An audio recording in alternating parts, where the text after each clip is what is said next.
The year 1091, the most powerful city on earth, a place where knowledge flows like water, where libraries tower higher than palaces, where scholars debate in marble halls that echo with the voices of genius. And at the center of it all, sitting on the intellectual throne of the Islamic world, are the philosophers. Not just any philosophers. These are men who believe they've cracked the code. Men who think they've unlocked the secrets of existence itself. Men who claim to know God's mind through pure reason alone. Their names, you might not recognize them today, but in the 11th century, they were superstars. Al-Farabi, the second, teacher, they called him. Second only to Aristotle himself, Ibn Sina, known in the West as Avicenna, a man who wrote over 400 books, a genius who mastered medicine, mathematics, astronomy, and philosophy before he turned 21. These weren't just smart men, they were legends, rock stars of the mind. And they had built something extraordinary, an empire of thought. For nearly 400 years, their system had stood unshaken. A grand intellectual cathedral built on Greek foundations. Plato and Aristotle filtered through. Islamic civilization refined into something even more powerful. They promised something irresistible, certainty. Not the messy, complicated certainty of faith, not the uncertain certainty of religious experience. No, they offered mathematical certainty, logical certainty, the kind of knowing that couldn't be questioned, the kind of truth that stood independent of culture, of time, of even God himself. Think about that for a moment. These philosophers claimed they could prove the nature of reality through reason alone. They could demonstrate how the universe worked. They could explain the divine. They could map the soul, all without revelation, all without prophets, all without scripture, just pure, cold, beautiful logic. And people believed them. The educated, elite of the Islamic world hung on their every word. Their books were copied and studied in every major city. Their ideas shaped how people understood everything: medicine, law, theology, politics. The philosophers had become the ultimate authority. But here's what made them truly dangerous. It wasn't just what they said, it was how certain they were when they said it. They didn't present their ideas as theories, as possibilities, as best guesses about the nature of things. They presented them as facts, necessary truths that couldn't possibly be otherwise. Take their view of God, for example. The philosophers had it all figured out. God was the necessary being, the unmoved mover, the first cause from which everything else flowed in a perfect, eternal chain of existence. Beautiful, right? Elegant, sophisticated, intellectually satisfying. But here's the problem. Their God was a mathematician's God, a logician's God, a God who operated according to eternal, unchangeable laws that even he couldn't break. Their God didn't really create the universe. Not in the way you and I think of creation. No, the universe just sort of emanated from him, like light from the sun, eternally, necessarily, without choice, without will, without any personal involvement. Their God didn't know you, not individually, not personally. He knew universals, categories, the general principles of things. But your specific pain, your particular joy, your individual struggles, those were beneath divine knowledge, too small, too contingent, too unimportant. And miracles, prophets, divine intervention in human affairs, the philosophers smiled at such primitive notions. Everything happened according to natural law, unbreakable causal chains that stretched from eternity past to eternity future. There was no room for the supernatural, no space for the miraculous, no possibility of God reaching down into his creation to change things. The universe was a perfect machine, and the philosophers had figured out how it worked. Now you might be thinking, so what? Why does this matter? Here's why. Because at the time, this wasn't just philosophy. This was the foundation of everything. If the philosophers were right, then huge chunks of Islamic belief made no sense. Prayer. Why pray to a God who can't hear your specific words? Prophecy. Why would God send messengers if he already set everything in motion eternally? The afterlife? How could there be bodily resurrection in a universe governed by unbreakable natural laws? Free will. How could humans make real choices in a cosmos where every event necessarily follows from the one before? The philosophers had built a system so tight, so logically coherent, so seemingly unassailable, that it threatened to swallow religion whole. And they knew it. They didn't see this as a problem. They saw it as progress. Religion, they whispered, in their private circles was for the masses, the uneducated, the simple-minded who needed stories and rituals to keep them in line.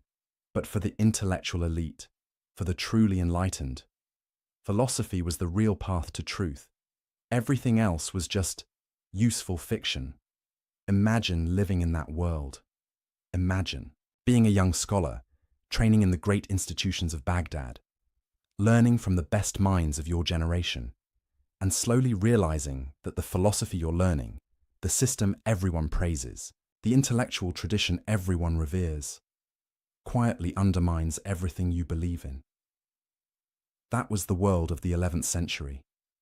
Philosophy sat on its throne, unchallenged, unquestioned, seemingly unquestionable. Its authority was absolute. Its confidence was total. Its certainty was complete. The philosophers had won, or so they thought.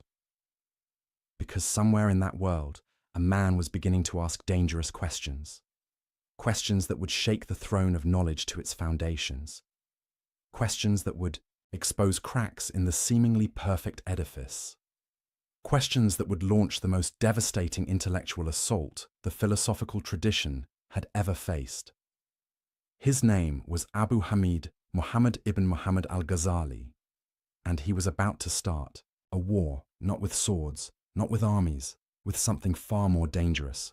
With doubt, the philosophers had built their empire on the promise of certainty, on the claim that reason alone could deliver absolute truth. But what if that certainty was an illusion? What if the foundations weren't as solid as they appeared? What if the throne of knowledge was built on sand? Al-Ghazali was about to find out, and when he did, nothing would ever be the same. The stage is set. The players are in position. The greatest intellectual drama of the medieval world is about to begin. A drama of ideas, yes, but also of crisis, of personal anguish, of a brilliant mind turning against itself, because this wasn't going to be a detached, academic exercise. This was going to be personal. Al-Ghazali wasn't just going to critique the philosophers from the outside, he was going to demolish them from within. He knew their arguments better than they did. He had mastered their logic. He had climbed to the very peak of their system, and from that height, he could see what no one else could see. The fatal flaws, the hidden contradictions, the unexamined assumptions, the cracks in the throne. But seeing them would cost him everything: his career, his reputation, his peace of mind. Because once you start questioning certainty itself, there's no safe place to stand. Once you begin doubting the foundations, the entire structure becomes unstable, including the ground beneath your own feet. Philosophers promised a path to unshakable truth. Al-Ghazali was about to discover that the only thing certain in this world is uncertainty itself, and that realization would nearly destroy him. But first, he had to climb their ladder, master their system, become one of them. Only then could he bring it all crashing down. The throne of knowledge stood tall and proud in 1091. By the time Al-Ghazali was done, it would never stand quite so tall again. This is his story. This is the story of the man who broke philosophy, and it begins with a simple, terrifying question. A question he couldn't shake. A question that kept him awake at night. A question that would haunt him for years. How do I know that I know? Such a small question, such devastating consequences. There's a moment that comes to every brilliant mind, a moment when everything changes, when the fortress of certainty you've built around yourself suddenly feels less like protection and more like a prison. For Al-Ghazali, that moment came at the height of his power. The year was 1095. He was 37 years old, and he was untouchable. The most celebrated professor at the Nizamiya College in Baghdad, the most prestigious academic institution in the world. Students traveled for months just to sit in his lectures. Scholars quoted his books from memory. Rulers sought his advice. He had mastered every field of knowledge available: jurisprudence, theology, logic, philosophy. He could debate any scholar on any topic and win. He had everything a medieval intellectual could dream of: fame, respect, security, authority. But something was wrong, terribly wrong. It started small, a whisper at the edge of his mind. A question that appeared during a lecture, uninvited. A doubt that crept in while he was writing, unexpected. At first, he brushed it away. He was Al-Ghazali, the proof of Islam, the renewer of faith. Doubt was for lesser minds, for students still learning, for people who hadn't yet mastered the art of reasoning. Not for him, but the whisper wouldn't leave. It grew louder, more insistent, more impossible to ignore, and the question it kept asking was devastatingly simple. How do you know? Not how do you know this particular fact or that specific argument, but how do you know anything at all?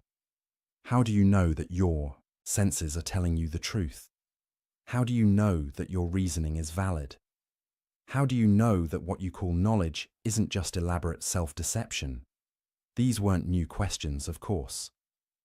Philosophers had played with skepticism before, as intellectual exercises, as thought experiments to sharpen their logical tools. But this was different. This wasn't a game. For Al-Ghazali, these questions became visceral, urgent, inescapable. He would stand before his students, delivering brilliant lectures on Islamic law, and in the back of his mind, a voice would whisper, "But how do you know any of this is true?" He would write treatises defending orthodox theology against philosophical attacks, and the voice would ask, "But what makes your theology any more certain than their philosophy?" He would cite authorities, hadith, Quranic verses, logical proofs, and the voice would push back. "But how do you know your interpretation is correct?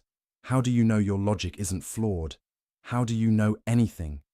This is what intellectual crisis actually feels like, not like a dramatic moment of revelation, not like suddenly seeing the truth, more like drowning in slow motion, like watching the ground beneath you turn to quicksand, like feeling the walls of your mind close in. Al-Ghazali later described it as a sickness, a disease of the soul that spread through every part of his being. He couldn't eat. He couldn't sleep. He couldn't teach without feeling like a fraud. Because here's what he realized. All his life, he had been in the business of certainty. As a jurist, he issued legal rulings. This is permissible. That is forbidden. These are definitive judgments backed by divine law. As a theologian, he defended religious truth. God is like this. Reality works like that. These are facts about existence itself. As a professor, he transmitted knowledge. Learn this, master that, build your understanding on these foundations.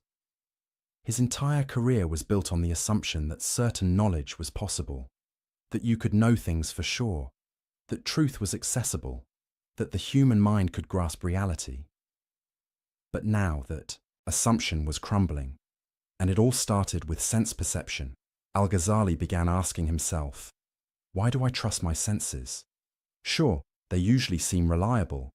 I see a table, I touch it, it's solid, it's there. But I also dream, and in dreams, I'm absolutely convinced that what I'm experiencing is real.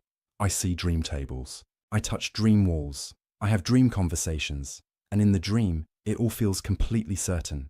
It's only when I wake up that I realize none of that was real. So here's the terrifying question. How do I know I'm not dreaming right now? How do I know that everything I call waking life isn't just another dream, a longer dream, a more consistent dream, but still a dream? You might say, but when you wake up, you can distinguish dream from reality. Can you though? Or do you just have another experience, another set of sensations that you've learned to call waking up? Maybe there's another level of consciousness beyond this one, a higher waking state.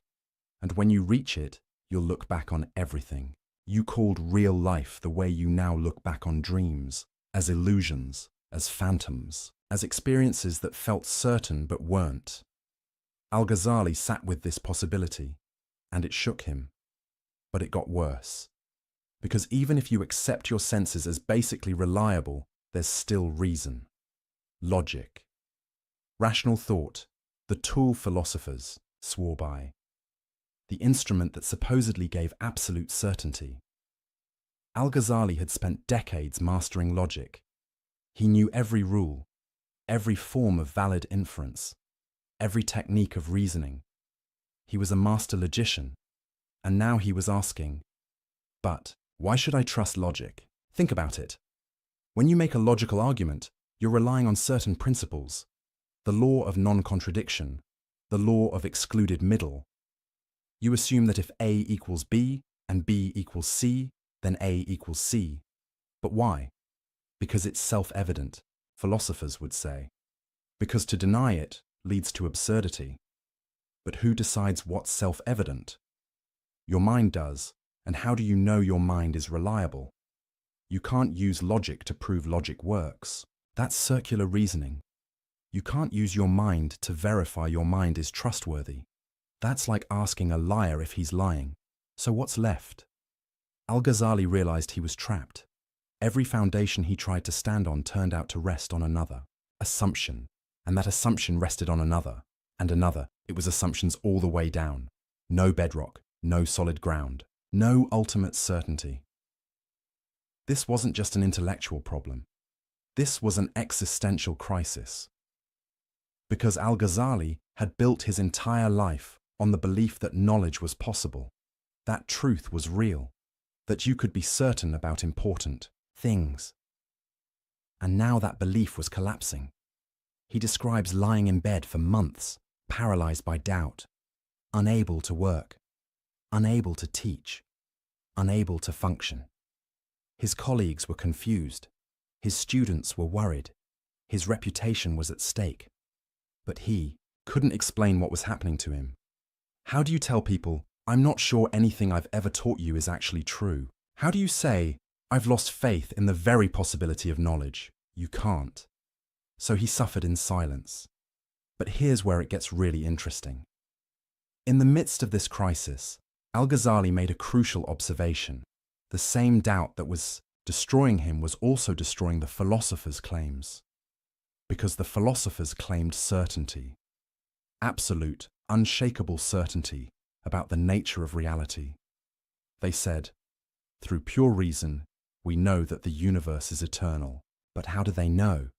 They said, through logical deduction, we know that God knows only universals. But how do they know? They said, through philosophical demonstration, we know that miracles are impossible. But how do they know? They were using the same tools Al-Ghazali now doubted. Sense perception, logical reasoning, rational inference. They were building their grand system on the same shaky foundations. But unlike Al-Ghazali, they hadn't questioned those foundations. They assumed reason was reliable. They assumed logic gave certainty. They assumed the human mind could grasp ultimate truths without proof, without justification, without examining their own assumptions. And that was their fatal mistake. Because if you claim certainty, you better be able to prove you have it, and the philosophers couldn't. They just assumed they could know. They took it for granted. They built an empire of thought on an unexamined foundation. Al-Ghazali saw this now, saw it with a clarity born of personal suffering. He had been where they were, confident, certain, secure in his knowledge. And he had discovered that certainty was an illusion, a comforting lie we tell ourselves to avoid confronting the abyss of uncertainty beneath everything we think we know.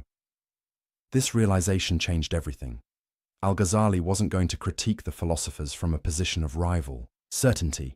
He wasn't going to say, "Your system is wrong and mine is right." He was going to do something far more devastating.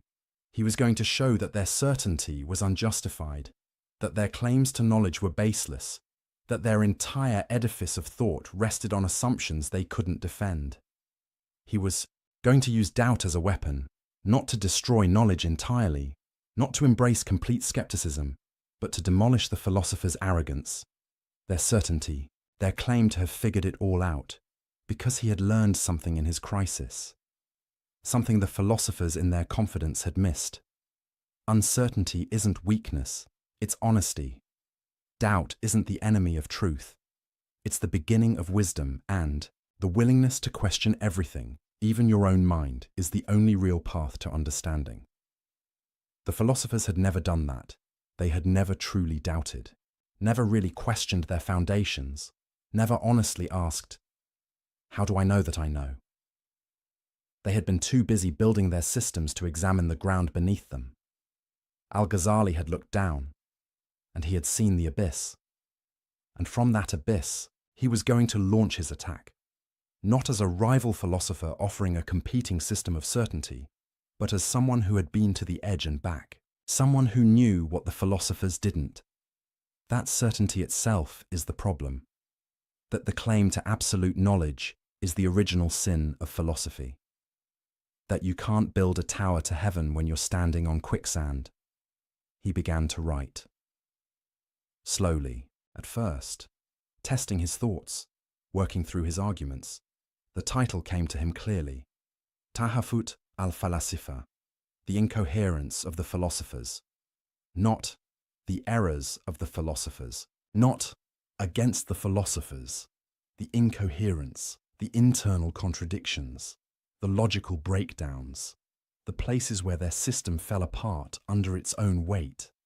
He wasn't going to refute them with a rival system. He was going to show that their system refuted itself. This was going to be surgical, precise, devastating. He would take their own tools, their own logic, their own methods of reasoning, and turn them against the philosophers themselves. He would show that on their own terms, using their own standards, their conclusions didn't follow, that their certainty was unjustified, that their claims were incoherent, that the throne of knowledge they sat on was a house of cards. And when he was done, philosophy would never be the same. But this wasn't going to be easy, because to dismantle the philosophers, he first had to master them completely. He had to understand their system better than they did, see its weaknesses from the inside. He had to become one of them before he could destroy them, and that journey would take him to the darkest corners of thought, to questions that had no comfortable answers, to ideas that threatened everything he believed. He was about to catalogue 20 problems with philosophical thought, 20 cracks in the edifice, 20 reasons why certainty was impossible, 20 ways the philosophers had deceived themselves and everyone else. But we're going to focus on the big three. The three problems so devastating, so fundamental, so destructive to the philosophical worldview that Al-Ghazali declared them heresy, not just errors, not just mistakes, full-blown disbelief. Because these three ideas didn't just challenge philosophy, they challenged the very possibility of meaning, of purpose, of human dignity. They made the universe cold, mechanical, empty. And Al-Ghazali was going to show why they were wrong. The first problem, the eternity of the world. The second, God's knowledge of particulars. The third, the denial of bodily resurrection. Each one a battlefield, each one a crisis, each one a question that cuts to the heart of what it means to be human. And Al-Ghazali was ready for war. The whisper of doubt had become a battle cry. The personal crisis had become a philosophical weapon. The man who had lost, his certainty was about to take certainty away from everyone else. And in doing so, he would change the course of intellectual history. The throne of knowledge was about to be shaken, and Al-Ghazali was the one holding the hammer. Imagine you're an architect. You've been hired to inspect a magnificent building, a cathedral that stood for 400 years. Everyone says it's perfect, unshakable, a masterpiece of engineering. Your job: find the flaws, not cosmetic issues, not minor cracks in the paint, structural problems, fatal weaknesses, the kind of flaws that mean the whole thing could come down. That's what Al-Ghazali was about to do to philosophy, but he wasn't going to be random about it. He wasn't going to just throw criticisms at the wall and see what stuck. He was methodical, strategic, surgical. He identified exactly 20 problems with the philosopher's system, 20 points where their logic broke down, where their certainty crumbled, where the edifice showed cracks. Why 20? Because that's how many it took to cover every major claim the philosophers made. About God, about the universe, about the soul, about causation, about knowledge itself. Each problem was a targeted strike at a specific pillar of their thought, and together, they brought the whole structure into question. Now, we could go through all 20, one by one, methodically. But that would take hours, and honestly, some of them are technical, philosophical inside baseball that only specialists care about. What we're going to do instead is focus on the approach, the method Al-Ghazali used, the strategy behind his attack, because understanding his method is more important than memorizing his arguments. It's what made his critique so devastating, so enduring, so impossible to dismiss. Here's what he didn't do. He didn't write a book saying, "The philosophers are wrong because the Quran says so." That would have been easy, safe, expected, but it also would have been useless, because the philosophers didn't care what the Quran said. Not really. Oh, they paid lip service to it. They claimed their philosophy was compatible with revelation. But when push came to shove, when philosophy and scripture conflicted, philosophy won. Every time, they would reinterpret scripture to fit their conclusions, allegorize away any contradictions, explain away any tensions. The revealed text became clay in their hands, something to be molded to fit their preconceived rational system. So Al-Ghazali knew quoting scripture at them wouldn't work. He needed to beat them at their own game. He needed to use their tools, their methods, their standards of proof. He needed to show that even by their own criteria, their system failed. This is what makes his approach brilliant. He essentially said, "Okay, philosophers, you claim logical certainty. You say your conclusions necessarily follow from rational premises. Let's test that. Let's take your arguments apart, step by step, premise by premise, inference by inference, and let's see if they actually hold up." Spoiler alert, they didn't. Al-Ghazali discovered something the philosophers had hidden even from themselves. Their arguments weren't as airtight as they claimed. Their logic had gaps. Their premises had holes. Their conclusions didn't necessarily follow. They had built an empire of thought on assumptions they never questioned, on inferences they never justified, on leaps of logic they never examined. And Al-Ghazali was about to expose every single one. Let me give you a sense of how this worked. Take one of the philosophers' favorite claims. They could prove God's existence through pure reason. Sounds good, right? Here's their argument, simplified. Everything that exists is either necessary or contingent. Either it must exist, or it could possibly not exist. The universe is full of contingent things. Things that might not have existed. You, me, this planet, this galaxy. Contingent things need a cause. Something that brought them into existence. But you can't have an infinite chain of contingent causes. That's logically impossible. So there must be a necessary being at the start of the chain. Something that exists by its own nature. Something uncaused. And that necessary being is God. Boom. Logical proof of God's existence. The philosophers were proud of this argument. They thought it was bulletproof. Al-Ghazali looked at it and said, "Really, let's examine this more closely. First problem, why can't you have an infinite chain of causes?" The philosophers said, "Because that's absurd. You need a first cause." But why? Where's the logical proof that an infinite regress is impossible? They assumed it. They declared it. They found it intuitively obvious. But they never proved it. That's assumption number one. Second problem. Even if you need a first cause, why must it be God? Why not just an impersonal necessary being, a principle, a force, a quantum field? The philosophers jumped from "there must be something necessary" to "that something is God with all the attributes we claim." But that's a huge leap, and they never justified it. That's assumption number two. Third problem. This whole argument assumes causation, works the way they think it does. But what if causation itself is questionable? What if cause and effect aren't as straightforward as they seem? We'll come back to this later, but for now, just note, the entire argument rests on an assumption about causation. That's assumption number three. See what Al-Ghazali was doing? He wasn't saying, "Your conclusion is wrong." He was saying, "Your proof doesn't work. You claim logical certainty, but you're actually making multiple unproven assumptions. You're not proving anything. You're just asserting things and calling it proof." This is devastating, because the philosopher's whole appeal was certainty, rational demonstration, logical necessity. If their proofs don't actually prove anything, if they're just sophisticated-sounding assertions, then their entire project collapses. They're not doing something fundamentally different from theologians or mystics or prophets. They're just dressing up their assumptions in logical clothing and pretending it's knowledge. Al-Ghazali did this 20 times. 20 major philosophical claims. 20 supposedly airtight arguments. And in each case, he showed the proof doesn't hold. The logic has gaps. The certainty is illusory.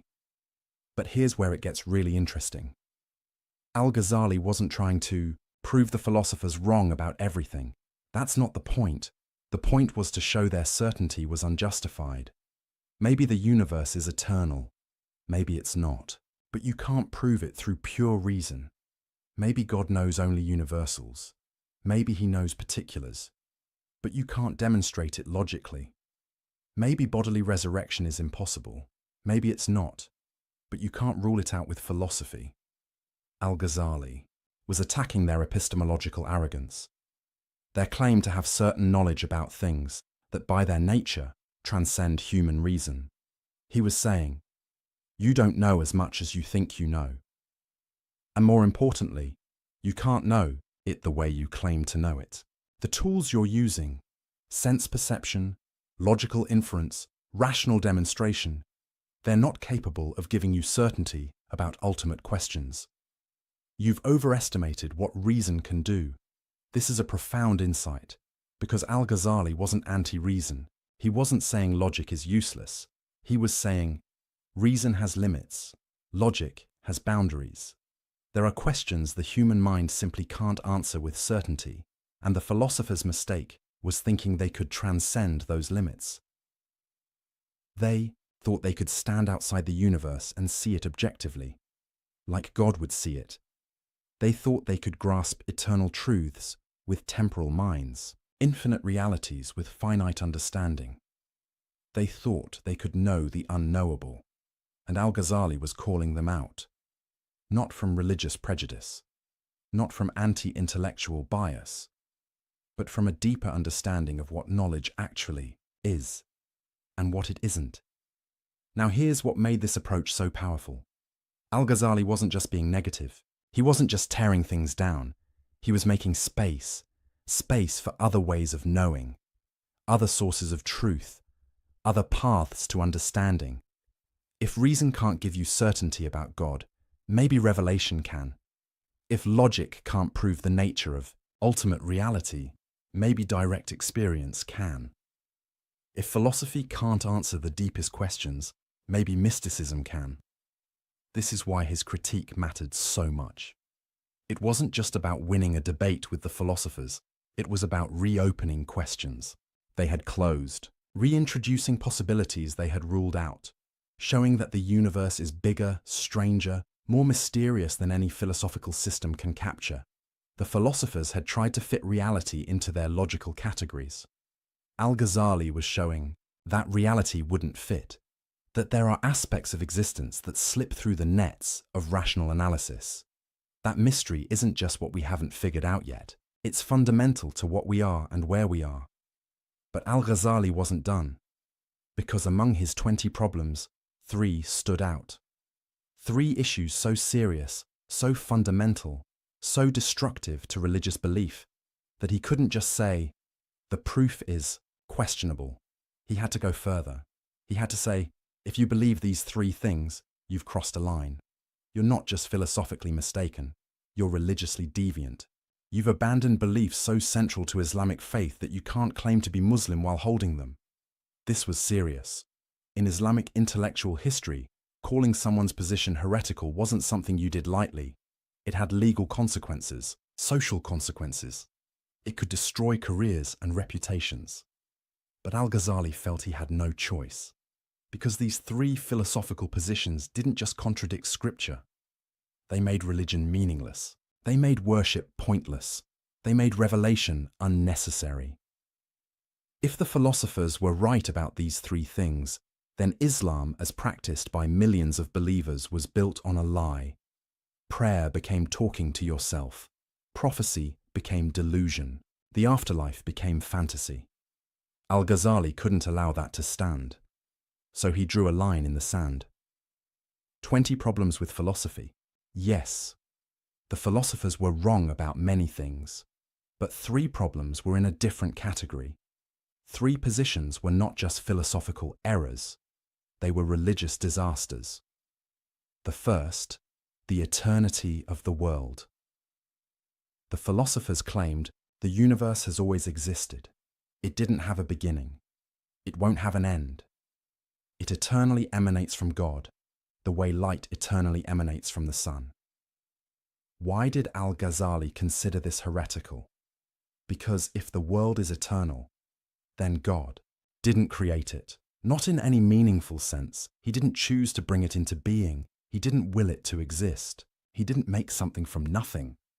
The universe just is, necessarily, eternally, without any real creative act on God's part.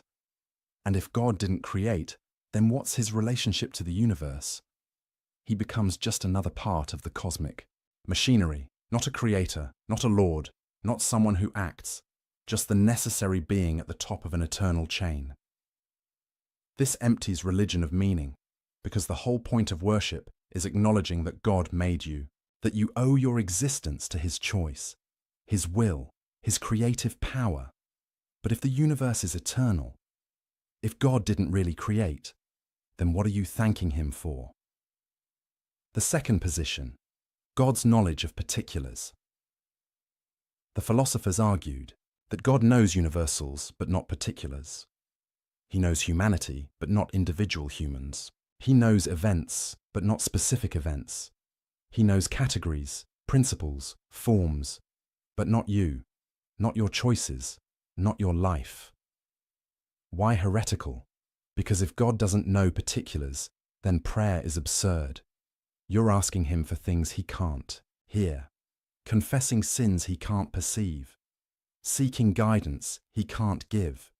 Your entire spiritual life becomes a conversation with yourself, and prophecy, revelation, divine guidance, all impossible. How can God send a specific message to a specific prophet at a specific time if he doesn't know specific things? How can there be divine law, divine judgment, divine mercy, if God doesn't know what you individually do?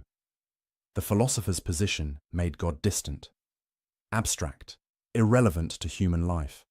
And Al-Ghazali said, that's not just wrong, that's a denial of what God is. The third position, the impossibility of bodily resurrection. The philosophers argued that after death, only the soul survives. The body decays and is gone forever. There's no bodily resurrection, no physical afterlife, no gathering of bodies on Judgment Day. Why did Al-Ghazali consider this heretical? Because bodily resurrection is explicitly promised in the Quran, repeatedly, in clear language. And more than that, it's central to the concept of justice. If there's no bodily resurrection, then people who suffered physical torture get no physical restoration. People who committed physical crimes receive no physical punishment. The body becomes irrelevant to justice, to reward, to accountability, and that makes this life meaningless. Do what you want to your body, to others' bodies. It doesn't matter, because the body is just temporary housing, something you shed like clothing. The philosopher's position made ethics cheap, made suffering meaningless, made justice incomplete, and Al-Ghazali couldn't accept that. These three positions, these three problems, they weren't just intellectual errors the philosophers made, they were fundamental challenges to the coherence of religious belief itself, and Al-Ghazali was going to dismantle them, one by one, step by step, systematically using their own tools against them, showing that their certainty was illusory. Their proofs were flawed, their conclusions didn't follow, but he was going to do more than that. He was going to show why these positions were emotionally, spiritually, existentially unlivable. Because this wasn't just an academic exercise. This was about meaning, about purpose, about whether the universe cares about you, about whether your choices matter, whether your prayers are heard, whether justice is real.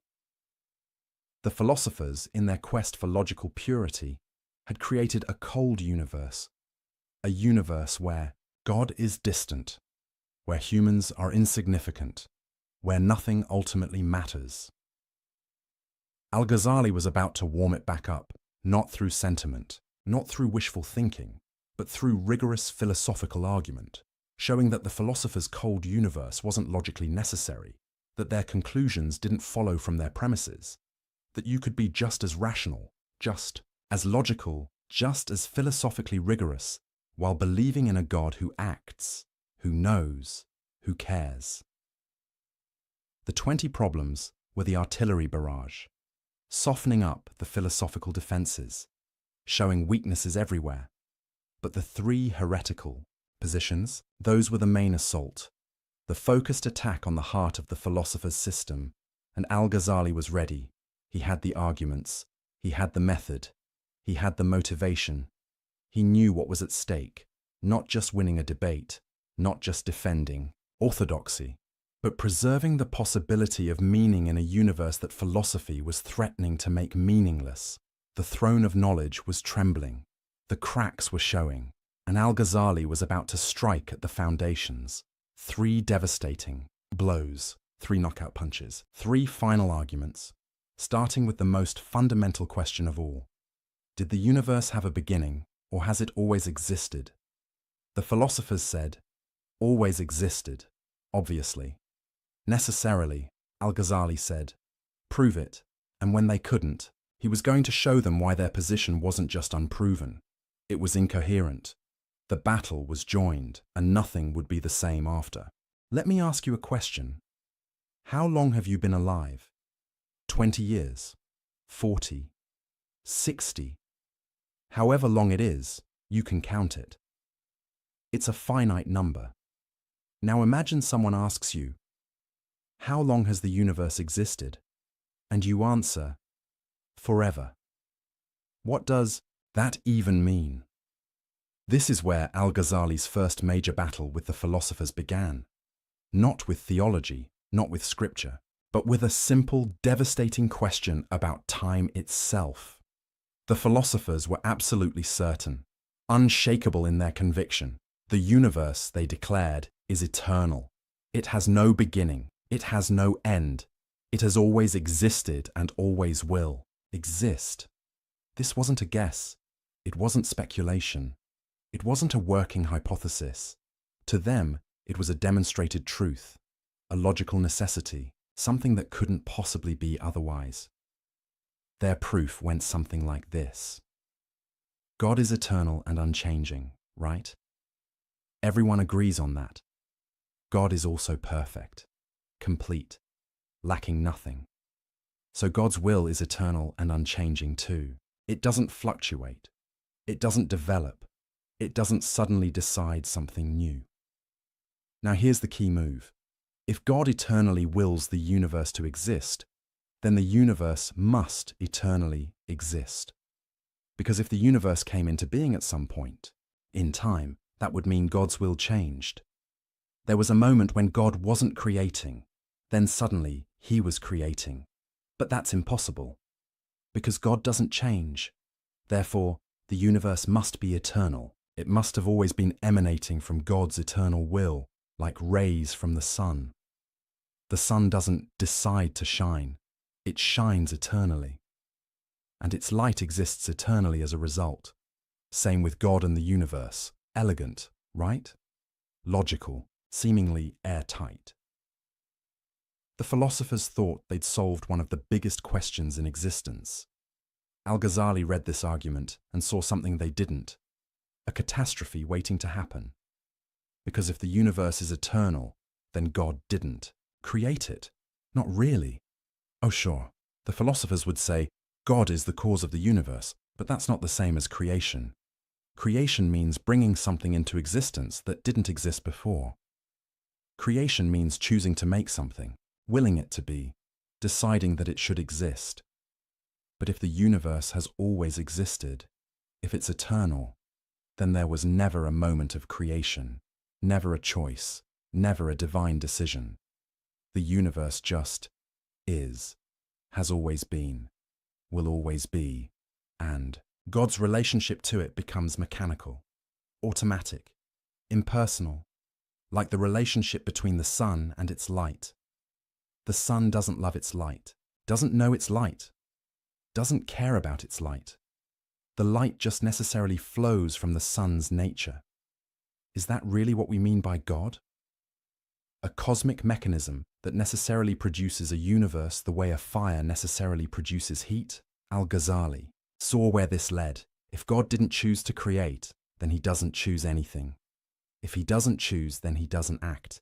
If he doesn't act, then he doesn't respond to prayers, doesn't send prophets, doesn't intervene in human affairs.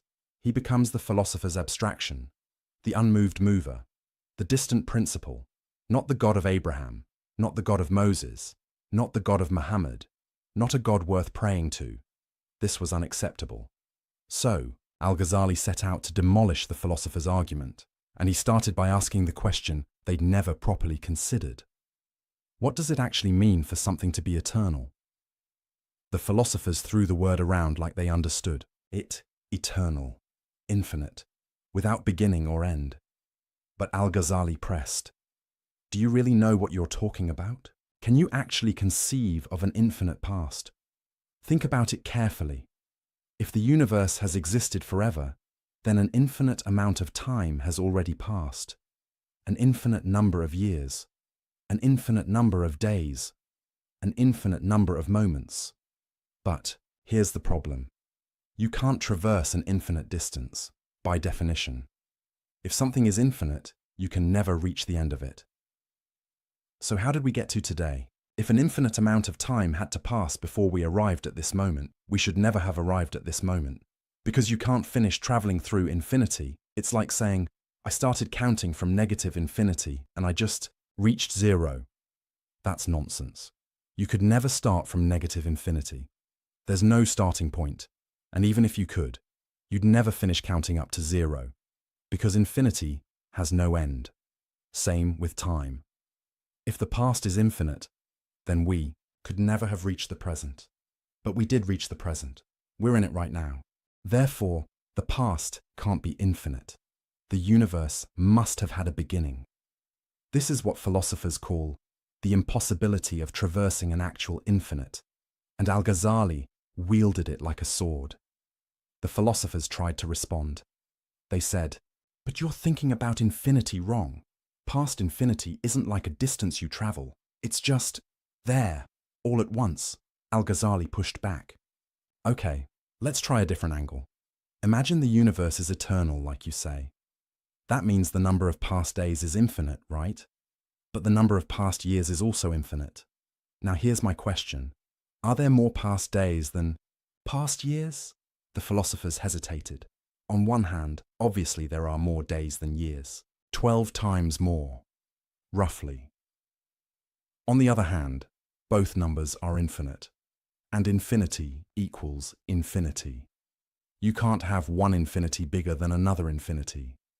That contradicts what infinity means. So which is it? Are there more past days than past years? Or are they equal? If you say there are more days, you're admitting that one infinity can be bigger than another, which is absurd. If you say they're equal, you're admitting that 12 days equals 1 year, which is also absurd. Either way, you're trapped. This is the problem with treating infinity as if it's just a really big number. It's not. Infinity doesn't behave like numbers behave. You can't do arithmetic with it. You can't compare infinities. You can't traverse them. So when you say the past is infinite, you're not actually saying something coherent. You're using a word that sounds profound, but actually refers to nothing you can meaningfully conceive. The philosophers squirmed. They tried another defense. Okay, but here's the thing. God is outside of time. He's eternal in a different sense. So when God creates the universe, he's not doing it at a point in time. He's doing it eternally. The universe doesn't have a beginning in time because time itself is part of the universe. Al-Ghazali smiled at this. So you're admitting the universe has a beginning? That it's not eternal after all? Because if time is part of the universe, and the universe came from God, then the universe began to exist. You're just saying it began, to exist with time rather than in time. But either way, it began. It's not eternal. You've conceded my point while trying to argue against it. The philosophers realized they were in trouble. Every defense they mounted created new problems. But Al-Ghazali wasn't done. He had another angle of attack, an even more devastating one. He said, let's grant for a moment that the universe could be eternal. Just for argument's sake. Let's imagine an infinite past actually makes sense. Even so, I can show you that it's not necessary. That God could have created the universe at any point in time. And if it's not necessary for the universe to be eternal, then your whole argument collapses. Here's how this worked. The philosophers claimed God's eternal will necessitates an eternal universe. But Al-Ghazali asked, why? Why couldn't God eternally will to create the universe at a specific moment? Think about it. You can decide today to do something tomorrow. Your decision is made today, but the action happens tomorrow. Your will exists at one time. The effect of your will exists at another time. So why couldn't God's eternal will produce a temporally originated universe? God could eternally intend, let the universe begin at moment X. That intention is eternal, unchanging, always part of God's will. But the universe itself still has a beginning, still comes into existence at a specific point. The philosophers said, but that means God's will has to wait, and God doesn't wait. Al-Ghazali countered, no, you're confusing God's will with God's action. God can will something eternally and actualize it temporally. Your problem is you've collapsed will and action into the same thing, but they're not the same, even for God. This was brilliant, because Al-Ghazali was using the philosophers' own distinction against them. They loved talking about God's essence versus God's attributes, God's knowledge versus God's action. Fine, apply that here. God's will can be eternal, but God's creative act can be temporal. No contradiction, no problem. No necessary eternal universe. The philosophers were backed into a corner, but they had one last card to play. They said, if the universe began, you have to explain why it began when it did and not earlier or later. If God could have created the universe at any point, why this point? What changed? Without a reason for the specific timing, creation becomes arbitrary, random, which is unworthy of God. This was their trump card, the principle of sufficient reason. Everything needs a reason, a cause, an explanation for why it is the way it is. If the universe began at moment X rather than moment Y, there must be a reason. But if God is eternal and unchanging, There can't be a reason for one moment over another. All moments are equal to God. So, either the universe is eternal, or creation is arbitrary. Pick your poison. Al-Ghazali looked at this argument and laughed, not because it was bad, but because it was so revealing. The philosophers were demanding that God conform to their philosophical principles. They were saying, God must have a reason for everything he does, and that reason must be accessible to human understanding. But why? Who says God needs to justify his choices to philosophers? Who says divine wisdom has to make sense according to human logic? The philosophers had forgotten something crucial. God is not like us. His knowledge is not like our knowledge. His will is not like our will. His reasons are not like our reasons. To demand that God provide a philosophical explanation for why he created when he did is to put philosophy above God. It's to say, God, you can only act in ways we can understand, ways that fit our logical frameworks, ways that satisfy our principle of sufficient reason. But that's backwards. God is the source of reason, not bound by it. God is the ground of logic, not subject to it. If God chooses to create at a particular moment for reasons known only to him, that's his prerogative. You don't get to say, that's arbitrary, therefore impossible. You're not in a position to judge. This was the deeper issue Al-Ghazali exposed. The philosophers had made reason into a god. They had elevated logical principles to the status of eternal, necessary truths that even God must obey. But that's idolatry. Not of statues or images, but of the human intellect.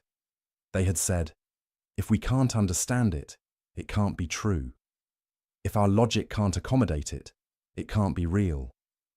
If our philosophy can't explain it, it can't exist. That's the ultimate arrogance. And Al-Ghazali was calling it out. The universe doesn't owe you an explanation. God doesn't owe you an explanation. Your inability to understand something doesn't make it false. Your inability to fit it into your system doesn't make it impossible. Reality is bigger than your categories. Mystery is deeper than your logic. And God is more than your philosophy can contain. This was the heart of Al-Ghazali's critique, not just of the eternal universe claim, but of the entire philosophical project. The philosophers thought they could master reality through reason. They thought they could deduce the nature of existence from first principles.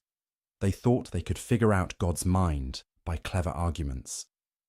Al-Ghazali showed them they couldn't. Not because reason is useless. Not because logic doesn't matter, but because reason has limits. Logic has boundaries. Philosophy has a proper scope, and questions about God's creative will lie beyond that scope. You can't prove the universe is eternal. You can't prove it had a beginning, not through pure philosophy, not with certainty. The most you can say is, both are possible. Both are conceivable. Neither leads to logical contradiction. So if you're going to choose between them, you need something other than philosophy to decide. Revelation, maybe. Faith. Direct experience of the divine. But not philosophical demonstration. Because philosophical demonstration can't get you there. The philosophers' certainty about an eternal universe was fake, built on assumptions they never questioned, on principles they never justified, on logic they never tested. Al-Ghazali tested it, and it broke. The first pillar of their system was crumbling. The universe didn't have to be eternal. God could have created it in time, and if God created it in time, then God chose. God acted. God willed something specific, which means God is not. The impersonal principle the philosophers described. God is personal, active, engaged with his creation. The kind of God who might send prophets, who might hear prayers, who might care about individual human beings. The door the philosophers had closed was opening again, and Al-Ghazali was just getting started. Because if the philosophers were wrong about the eternity of the universe, maybe, They were wrong about God's knowledge too. Maybe God doesn't just know universals. Maybe he knows you, specifically, individually, completely. That's where we're going next.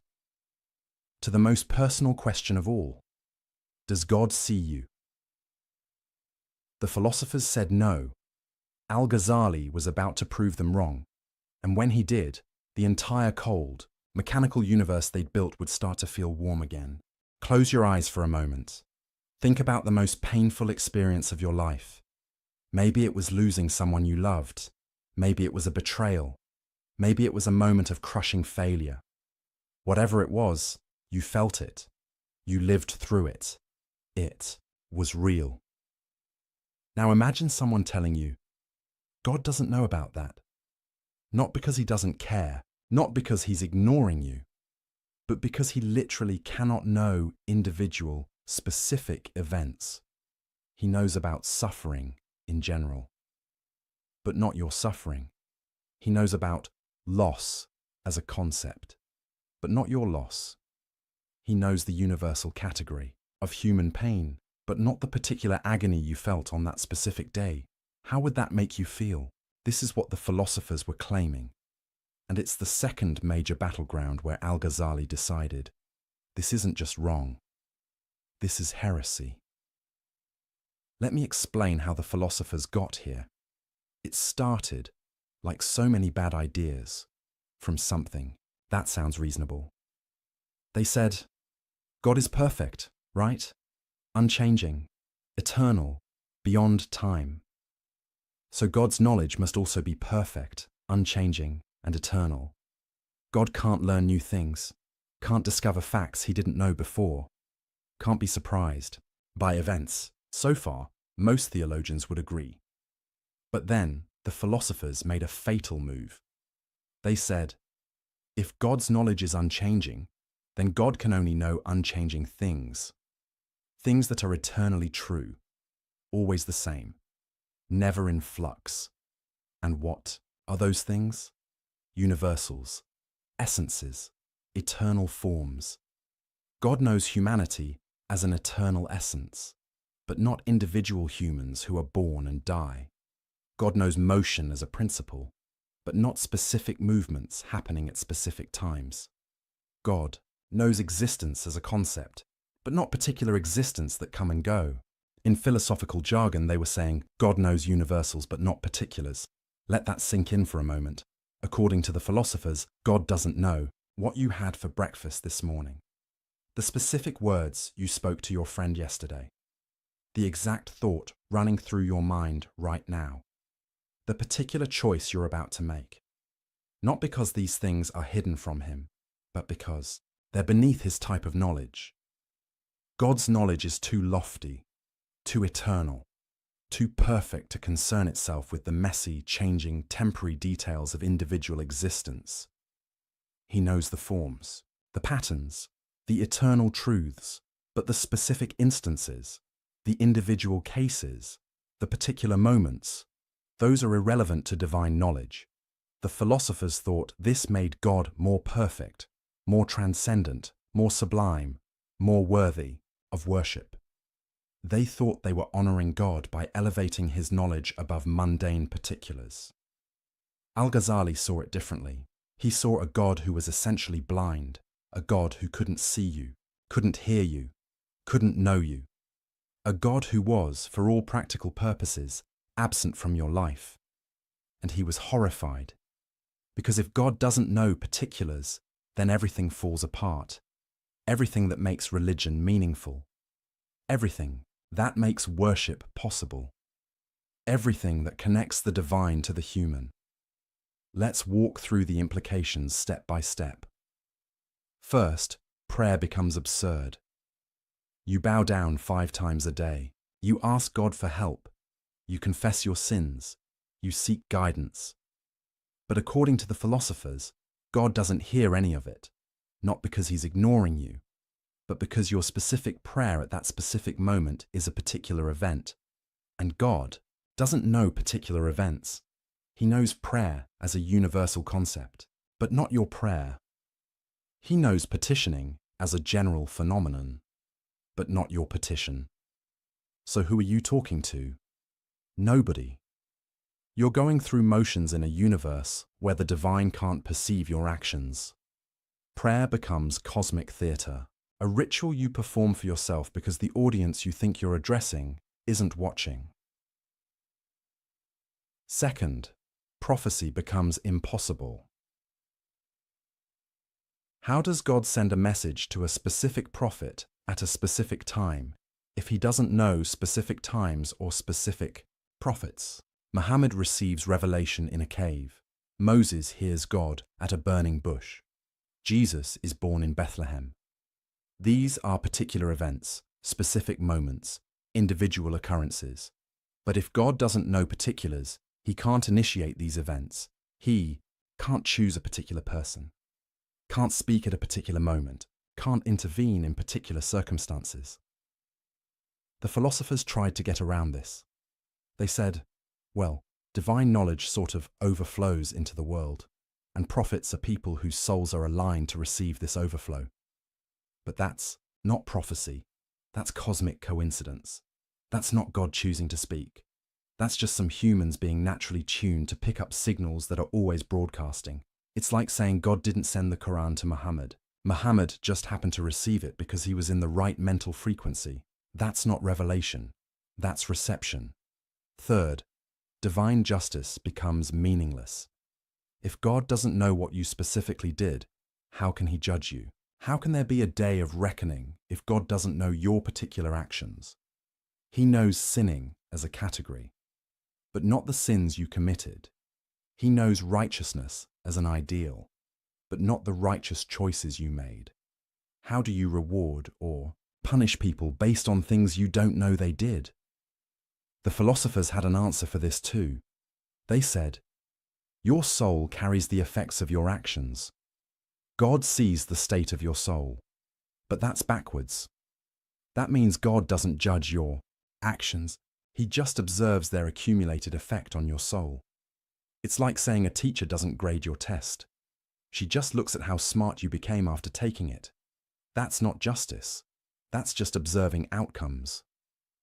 Fourth, the entire concept of divine care evaporates. When the Quran says God is closer to you than your jugular vein, what does that mean if God doesn't know you exist? When it says he knows what's in your hearts, is that a lie? When it says he responds to those who call on him, is that false advertising? The philosophers were forced to reinterpret all these passages. They said, these verses speak metaphorically for the common people, but the real truth is more abstract. In other words, Scripture lies to the masses because they can't handle the truth that God doesn't actually know you, doesn't actually care about you, doesn't actually engage with your life. He's just the eternal principle at the top of the cosmic hierarchy, majestic, perfect, sublime, and utterly, completely indifferent to your existence. This is what Al-Ghazali couldn't stomach. Not because it hurt his feelings, not because it was emotionally unsatisfying, but because it made religion incoherent. If the philosophers were right, then the entire Islamic tradition was built on a mistake. Billions of prayers offered to a God who couldn't hear them. Prophets claiming messages from a God who couldn't send them. Believers expecting judgment from a God who didn't know what they'd done. It was all theater, all illusion, all a massive collective delusion. Al-Ghazali said, no, this ends here, and he began his counterattack. First, he went after their logic. The philosophers claimed God's knowledge must be unchanging, therefore he can only know unchanging things. But Al-Ghazali asked, why does unchanging knowledge require unchanging objects? Can't you have unchanging knowledge of changing things? Think about it. If God knows eternally that Muhammad will be born in 570 CE, that knowledge doesn't change. It's always true, always part of God's eternal knowledge. The event itself is temporal, happens at a specific time. But the knowledge of it can be eternal. God doesn't learn that Muhammad was born when it happens. He always knew it would happen. His knowledge is unchanging, even though the event is temporal. So the philosopher's argument doesn't work. You can have eternal, unchanging divine knowledge of particular changing events. No contradiction, no problem. Second, Al-Ghazali attacked their conception of perfection. The philosophers said knowing particulars would make God imperfect. But Al-Ghazali flipped it. Is it more perfect to know everything or to know only some things? Obviously, knowing everything is more perfect. So a God who knows both universals and particulars is more perfect than a God who knows only universals. The philosophers were actually diminishing God's perfection by limiting his knowledge. They thought they were elevating him, but they were actually reducing him, making him less than all-knowing, less than omniscient, less than perfect. Their perfect God was actually deficient. Third, Al-Ghazali went after the very distinction between universals and particulars. He said, this distinction is something humans make. It's how we organize our thoughts. But why assume God thinks like we think? Why assume God's knowledge is divided into categories the way ours is? Maybe to God, there is no difference between universal and particular. Maybe he knows everything in a way we can't comprehend, a way that transcends our categories. The philosophers had committed the sin they always accused others of. They had anthropomorphized God, not by giving him a body, but by giving him a human-like mind, by assuming his knowledge works like their knowledge, just bigger, just more perfect. But what if God's knowledge is radically different from human knowledge? What if it's not just quantitatively greater, but qualitatively other? Then all their reasoning about what God must or must not know falls apart, because they're reasoning from false assumptions about the nature of divine knowledge. Fourth, Al-Ghazali pointed to the absurd consequences. If God doesn't know particulars, does he know himself? After all, God is a particular being, not a universal concept. There's only one God, one specific, unique, particular divine reality. So if God can only know universals, can he not know himself? The philosophers squirmed at this. Some said, God is an exception. He knows himself even, though he's particular. But Al-Ghazali pounced. So particulars can be known by God. You just admitted it. If God can know one particular, himself, why not other particulars? Your rule about God only knowing universals has a huge exception, which means it's not really a rule. Others said, God isn't particular. He's beyond the universal particular distinction. Fine, Al-Ghazali said. Then why can't his knowledge also be beyond that distinction? Why can't he know in a way that includes both universals and particulars? Every defense the philosophers mounted created new problems. They were trapped, contradicting themselves, tying themselves in logical knots. Fifth, and most devastatingly, Al-Ghazali showed that their position made prediction impossible. The philosophers believed in astrology, in reading the stars to predict future events. But how can you predict a particular future event if God doesn't know particular events? If the cosmos is governed by divine knowledge, and divine knowledge doesn't include particulars, then particular events aren't part of the cosmic order. They're just random, unpredictable, outside the scope of rational understanding. But the philosophers wanted it both ways. They wanted a rationally ordered universe where everything follows from divine knowledge, but they also wanted to limit divine knowledge to universals. You can't have both. Either the universe is rationally ordered down to its particulars, in which case God must know those particulars, or God doesn't know particulars, in which case the universe is ultimately chaotic and unpredictable at the level of individual events. The philosophers were caught in a contradiction of their own making. Al-Ghazali exposed it mercilessly. But beyond all the logical arguments, Al-Ghazali made a deeper point. A point about what kind of universe we live in.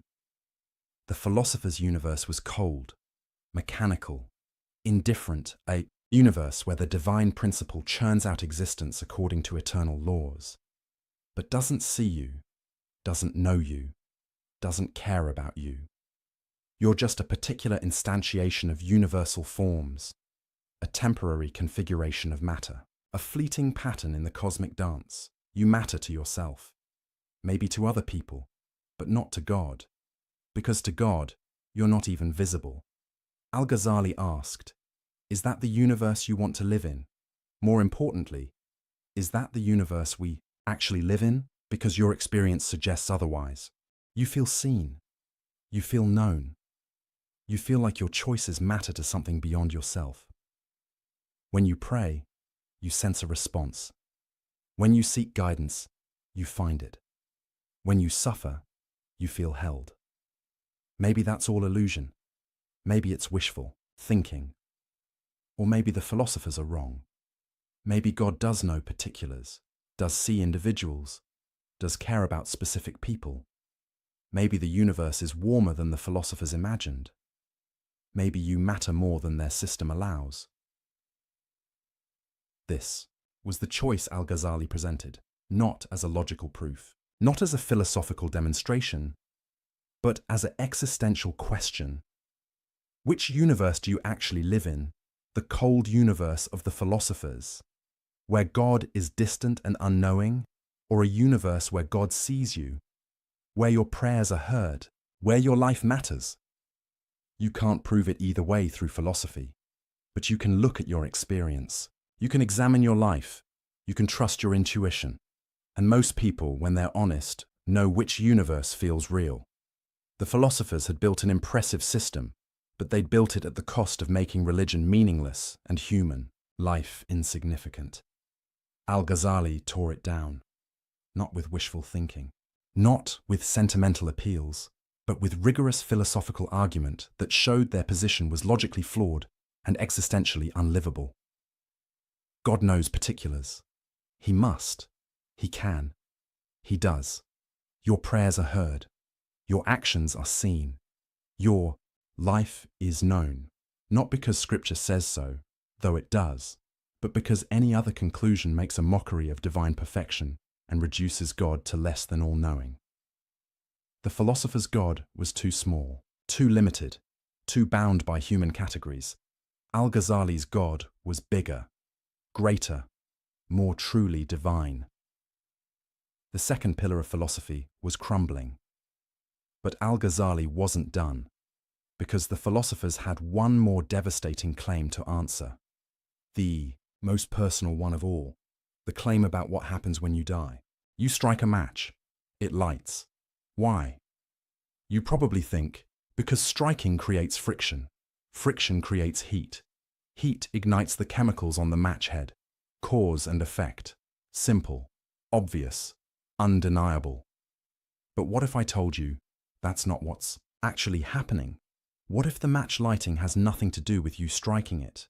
What if every time you think you're seeing cause and effect, you're actually witnessing something far stranger? Welcome to the most radical, most controversial, most mind-bending argument Al-Ghazali ever made. This is where he didn't just challenge the philosophers, he challenged reality itself, or at least what you think reality is. Let's back up and understand what was at stake. The philosophers had built their entire system on causation. Everything in the universe, they claimed, operates according to necessary causal laws. Fire necessarily burns. Water necessarily flows downward. Heavy objects necessarily fall. These aren't just observations. They're ironclad natural laws. Laws that can't be broken, can't be suspended, can't be violated, not even by God. That last part is crucial. The philosophers believed in God. They weren't atheists, but their God was bound by the laws of nature he'd established. Or rather, the laws of nature flowed necessarily from God's nature. God couldn't make fire not burn, because fire burning is part of the eternal, necessary structure of reality. God couldn't make water flow upward, because gravity isn't a choice, it's a metaphysical necessity. God couldn't raise the dead, couldn't turn a staff into a snake, couldn't split the moon. Not because he's weak, but because these things violate causal laws, and causal laws are absolute. This is why the philosophers rejected miracles. Not because they hadn't heard the stories, but because miracles are impossible. Logically impossible, metaphysically impossible, causally impossible. If you accept that causes necessarily produce their effects, then you have to reject any story where a cause fails to produce its effect. Moses throws down his staff. Does it become a snake? The philosophers said, no, impossible. Staves don't become snakes. Jesus speaks to a dead man. Does he rise? The philosophers said, no, impossible. Dead tissue doesn't reanimate. Muhammad points to the moon. Does it split? The philosophers said, no, impossible. Celestial bodies don't split from verbal commands. These stories might be useful myths, inspiring, legends, metaphors for spiritual truths, but they're not literal history, because they violate causation, and nothing violates causation, not even God. Do you see the problem? If miracles are impossible, then prophecy is questionable. If prophets can't perform miracles, how do you know they're really sent by God? Anyone can claim divine authority. The miracle is supposed to be the proof. But if miracles don't happen, there's no proof, just claims, just stories, just legends that may or may not be true. The entire foundation of revealed religion rests on the possibility of divine intervention in the natural order. And the philosophers were saying, that's impossible. Nature is a closed system, governed by unbreakable laws. Operating according to necessary causal chains, God set it in motion. But he doesn't interfere, can't interfere, doesn't need to interfere. Everything unfolds according to the eternal plan encoded in natural law. Al-Ghazali looked at this and saw the ultimate expression of philosophical arrogance. They weren't just making a claim about how nature usually works. They were making a claim about what God can and cannot do. They were putting limits on divine power, constraints on divine action, boundaries on divine will, and they were doing it in the name of reason, logic, philosophical necessity. Al-Ghazali decided this has to be destroyed, not just criticized, not just questioned, utterly demolished. And to do it, he was going to attack causation itself, not just the philosopher's theory of causation, but the very idea that causes necessarily produce effects. This is where Al-Ghazali became truly radical. Here's his argument, and fair warning, it's going to make your head spin. When you see fire touch cotton, and the cotton burns, you believe the fire caused the burning. But Al-Ghazali asked, did you actually see causation? Or did you just see sequence? You saw fire touch cotton, then you saw cotton burn. Two events, one after another. But did you see the fire making the cotton burn? Did you see the causal power transferring from fire to cotton? No, you just saw event A, then event B. You inferred causation. You assumed it, you concluded it, but you didn't observe it. All you ever observe is succession, one thing following another. The causation itself, that's something you add, something you read into the events. Okay, you might say, but it happens every time. Fire always burns cotton. That can't be coincidence, can't it? What if God creates the burning of cotton every time fire touches it? Not because the fire causes it, but because that's his habit, his custom, his regular pattern. God sees fire touch cotton, and in that moment, he creates burning in the cotton, not because he has to, not because the fire forces him to, but because he chooses to. Every single time, consistently, reliably, predictably. So predictably that you mistake his habit for a necessary law. This is the doctrine of occasionalism, the idea that God is the only real cause, the only actual agent, the only true power in the universe. Everything else? Occasions for God's action. Fire doesn't burn cotton. God burns cotton on the occasion of fire touching it. Your hand doesn't move your pen. God moves your pen on the occasion of your willing it. Bread doesn't nourish you. God nourishes you on the occasion of you eating bread. There are no natural, causes, no necessary connections, no causal powers in created things, just God, acting, constantly, creating each moment fresh. Now you might be thinking, this is insane. This contradicts everything we know about how the world works. Does it, though? Al-Ghazali pointed out. You've never actually seen a necessary connection between cause and effect. You've seen constant conjunction, regular sequence, habitual association. But necessity. Where do you observe that? When you say, fire must burn cotton, what does must mean? Does it mean you've never seen fire fail to burn cotton? That's just observation of past patterns. Does it mean you can't imagine fire not burning cotton? That's just limits of your imagination. Does it mean there's some metaphysical force compelling fire to burn? Where's your evidence for that? The philosophers claimed necessity, but they couldn't prove it. They just assumed that because something always happens, it must happen.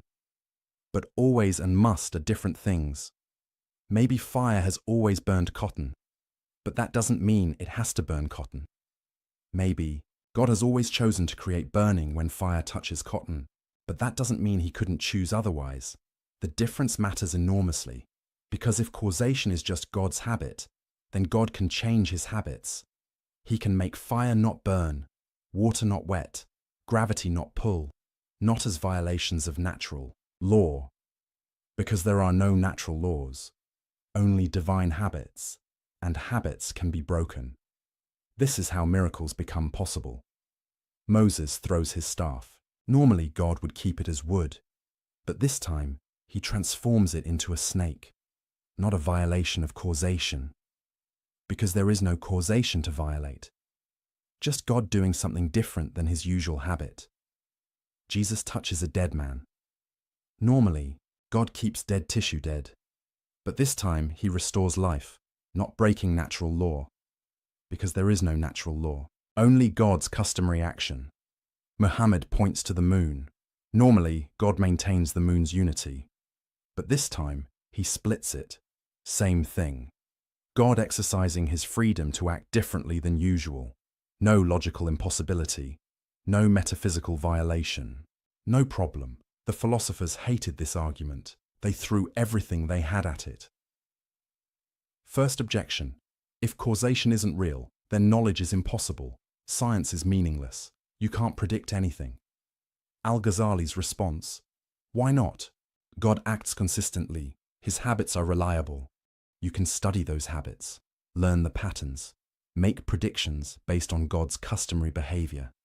The difference is, you recognize those patterns as descriptions, not prescriptions. They tell you what God usually does, not what he must do. Science still works. You just understand its limits. Second objection.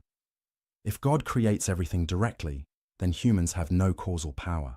We're not agents. We don't really act. Al-Ghazali bit the bullet. Correct. You don't have independent causal power. When you think you're moving your hand, God is moving your hand on the occasion of your willing it. Your will is also created by God. Every moment, every thought, every action. You're not an independent agent. You're a locus of divine action. Now this raises huge questions about free will and moral responsibility, and Al-Ghazali knew it. He wrestled with these questions deeply, but for now, his point was narrower. Humans don't have to have causal power for moral responsibility to make sense. God can still hold you accountable for actions he creates through you. That's his prerogative. Third, objection. This makes God the author of evil. If God creates everything, he creates sins, crimes, suffering. Al-Ghazali's response, God creates the acts, but he doesn't will them in the same way. There's a difference between God's creative will and his legislative will. He creates everything, but he commands only good. The fact that he creates an evil act doesn't mean he approves of it. Is this satisfying? That's debatable. Theologians have argued about this for centuries, but Al-Ghazali's point was, his theory doesn't create this problem. The problem exists regardless. If God is all-powerful, he could prevent evil. If he doesn't prevent it, He's somehow involved with it, existing. That's true, whether or not you believe in occasionalism. Fourth objection. This is just playing word games, whether you say fire causes burning, or God causes burning on the occasion. Of fire, the practical result is the same. Al-Ghazali disagreed. The practical result is similar. The metaphysical implications are completely different. In your view, God is constrained by natural law. In my view, God is absolutely free. In your view, miracles are impossible. In my view, they're possible. In your view, nature is autonomous. In my view, nature is sustained moment by divine will. These aren't just semantic differences. They're radically different visions of reality. And he was right. Think about what occasionalism means experientially. Every breath you take, God creates it. Every heartbeat, God wills it. Every moment of existence, God sustains it. You're not a self-sufficient entity operating according to your own power. You're utterly, completely, absolutely dependent on God. Every instant. If God stopped willing you to exist for even a nanosecond, you would cease to be. Not die. Not collapse. Just cease. Reality is less stable than you think, more contingent, more miraculous. The fact that the world seems orderly, that patterns repeat, that nature appears lawful. That's not because nature has its own power. It's because God is faithful. He chooses to act consistently, to maintain patterns, to sustain the world in a regular way, but he's under no obligation to do so. Every moment the universe doesn't dissolve into chaos is an act of divine mercy. Every moment fire burns cotton is an act of divine choice. Every moment you exist is a gift. This is a universe of radical dependence, radical contingency, radical divine involvement. Not the distant, mechanistic universe of the philosophers, but a universe where God is intimately involved in every event, every action, every moment. Some people find this comforting. God is never absent, never distant, always acting. Others find it terrifying. There's no stability, no natural law, no independence. Al-Ghazali found it liberating because it meant God was free, truly free, not bound by anything, not by logic, not by necessity, not by natural law, only by his own wisdom and mercy. And that meant miracles were possible, revelation was possible, divine intervention was possible. The prophets weren't liars, the Quran wasn't myth-making, the miracles weren't legends, they were moments when God's hidden freedom became visible. When his customary action shifted to reveal what was always true, he's in control, always has been, always will be. Now here's what's brilliant about Al-Ghazali's strategy. He didn't claim he could prove occasionalism was true. He just claimed he could show that the philosopher's theory of causation couldn't be proven. That necessary causal connections are assumptions, not observations. That you can't demonstrate through reason alone that causes must produce their effects. And if you can't demonstrate it, then you can't rule out miracles on philosophical grounds. The philosopher's certainty about causation was just another example of unwarranted confidence. They claimed to know something they couldn't possibly know. They elevated their observation of patterns into metaphysical necessity. They confused, "This is how things always happen," with, "This is how things must happen." And that confusion allowed them to reject miracles, prophecy, and divine intervention. Al-Ghazali's occasionalism was a philosophical nuclear option. It didn't just challenge the philosopher's theory of causation. It obliterated the very concept of natural causation. It said, there are no secondary causes, no created powers, no autonomous natural processes, just God, acting, always and everywhere. Was Al-Ghazali right? That's a question philosophers and theologians still debate. But right or wrong, he accomplished his goal. He showed that the philosopher's rejection of miracles wasn't based on demonstrated truth. It was based on assumptions, preferences, philosophical commitments. And those commitments couldn't be proven, which meant miracles couldn't be ruled out, which meant revelation couldn't be dismissed, which meant the prophets couldn't be rejected on philosophical grounds. The third major pillar of the philosophers' system was demolished. They claimed the universe operated according to necessary causal laws that even God couldn't violate, Al-Ghazali showed. That's not knowledge. That's assumption. You don't know that fire must burn. You just know it always has. You don't know that causes must produce effects. You just observe regular sequences. You don't know that miracles are impossible. You just prefer a world without them. But preference isn't proof. Observation isn't necessity. Habit isn't law. The philosophers had built their confident rejection of miracles on sand, and Al-Ghazali had washed it away. But he'd done something else too. Something perhaps more important. He'd shown that the universe is stranger, more mysterious, more dependent on the divine than the philosophers imagined. That what looks like ironclad natural law might be divine custom. That what seems like independent causation might be continuous creation. That what appears to be a mechanistic universe might be a stage for constant divine action.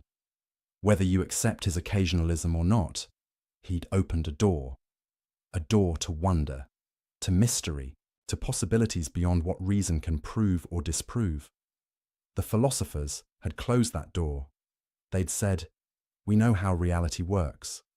Necessarily, certainly, Al-Ghazali had pried it open again, and through that open door, the light of something beyond philosophy could shine through. Not irrationality, not anti-intellectualism, not blind faith, but an acknowledgement that reason has limits. That certainty is rare. That mystery is real. And in that acknowledgement, space for revelation, for prophecy, for divine action, for a God who isn't bound by philosophers' categories, for a universe that's bigger than logic can contain, for possibilities that reason can't rule out. The match still lights when you strike it, but now you know that's not inevitable, that's not necessary, that's not an iron law, that's God, choosing, acting, sustaining the pattern. And he could choose otherwise. He usually doesn't, but he could. And sometimes, for prophets, for signs, for miracles, he does. And there's nothing the philosophers can do about it, because their certainty was always an illusion. Their necessary connections were always assumptions. Their closed universe was always just a cage they built around their own imagination. Al-Ghazali broke the cage, and the philosophers would never get it closed again. Let me tell you about a man who knew too much. Not in the sense that he'd discovered dangerous secrets, but in the sense that he'd pushed his mind to see contradictions everywhere, to question everything so thoroughly that certainty became impossible, to analyze so deeply that the ground beneath every thought turned to quicksand. That man was Al-Ghazali, and in the process of dismantling the philosophers, he was dismantling himself. Because here's what happens when you truly commit to radical doubt. When you question not just conclusions but methods, not just theories, but the tools used to build theories. When you push skepticism all the way to its logical conclusion, you don't end up with alternative certainty, you end up with intellectual paralysis. You don't discover solid ground, you discover there is no solid ground. And that realization doesn't feel like victory. It feels like madness. Al-Ghazali was winning his war against the philosophers. He'd shown their arguments didn't prove what they claimed. Their certainty wasn't justified. Their system rested on assumptions they couldn't defend. But in doing so, he'd also shown something more troubling, that all rational argument might rest on assumptions that can't be defended. That certainty itself might be impossible to achieve through reason alone, that the tools we use to know things might be unreliable at their core. This is the metacritique, the argument that turns back on itself. It's not just, the philosophers are wrong about X, Y, and Z. It's, philosophy itself can't deliver what it promises. Reason itself has fatal limitations. The entire project of knowing through rational demonstration might be fundamentally flawed. Let me show you how deep this goes. Remember how Al-Ghazali questioned sense perception, how he pointed out that dreams feel real while you're dreaming. That was effective against the philosophers, but it's also effective against anyone claiming knowledge, including Al-Ghazali himself. How does he know his critique of the philosophers is valid? He used reasoning. But he'd also questioned whether reasoning is reliable. He observed contradictions in their arguments. But he'd also questioned whether observation can be trusted. Every tool he used to demolish the philosophers could also be used to demolish his own position. This is the problem with radical skepticism. It consumes everything, including itself. If you truly doubt the reliability of reason, then you must also doubt your reasons for doubting reason. If you truly question the validity of logic, then you must also question the logical arguments you use to question logic. You end up in a philosophical spiral, a vortex of doubt that has no bottom. And Al-Ghazali knew this, felt this, lived through this. He later wrote about a period of crisis so severe he couldn't function, couldn't teach, couldn't write, couldn't even speak with confidence about anything. Because every statement he wanted to make, his own mind would immediately question. God exists. But how do you know? What's your proof? How can you be certain? Reason can demonstrate certain truths, but can it? Haven't you just shown that reason is limited, that it rests on unproven assumptions? I need to live according to Islamic law. But why? How do you know Islamic law is true? How do you know your interpretation is correct? Round and round, question after question, doubt feeding on doubt. This is what happens when you take philosophy seriously. Not as a game, not as an intellectual exercise, not as a way to show how clever you are, but as a genuine search for truth, for certainty, for solid ground to stand on. You discover there might not be any solid ground, at least not ground you can reach through thinking alone. The philosophers never got here. They never pushed their skepticism this far. They doubted religion, questioned revelation, challenged tradition, but they never truly doubted their own tools, never questioned their own foundations, never looked into the abyss beneath their own certainty. They thought they'd escape the quicksand of uncertain opinion and reach the bedrock of demonstrated truth. Al-Ghazali discovered there is no bedrock, or if there is, reason can't reach it, because every foundation you propose can be questioned. Every axiom can be challenged. Every proof requires assumptions, even the principles of logic itself. Why should you accept the law of non-contradiction, the principle that something can't both be and not be at the same time? The philosophers said, because it's self-evident. To deny it is absurd. But self-evident to whom? Absurd by what standard? Your mind finds it self-evident. But how do you know your mind is reliable? You can't use logic to prove logic is valid. That's circular. You can't use reason to prove reason works. That assumes what you're trying to prove. At the foundation of every rational system are principles that can't be rationally justified. You have to start somewhere. And wherever you start, you're making a leap. A leap of faith, if you will, not religious faith necessarily, but intellectual faith. Trust, commitment to unprovable starting points.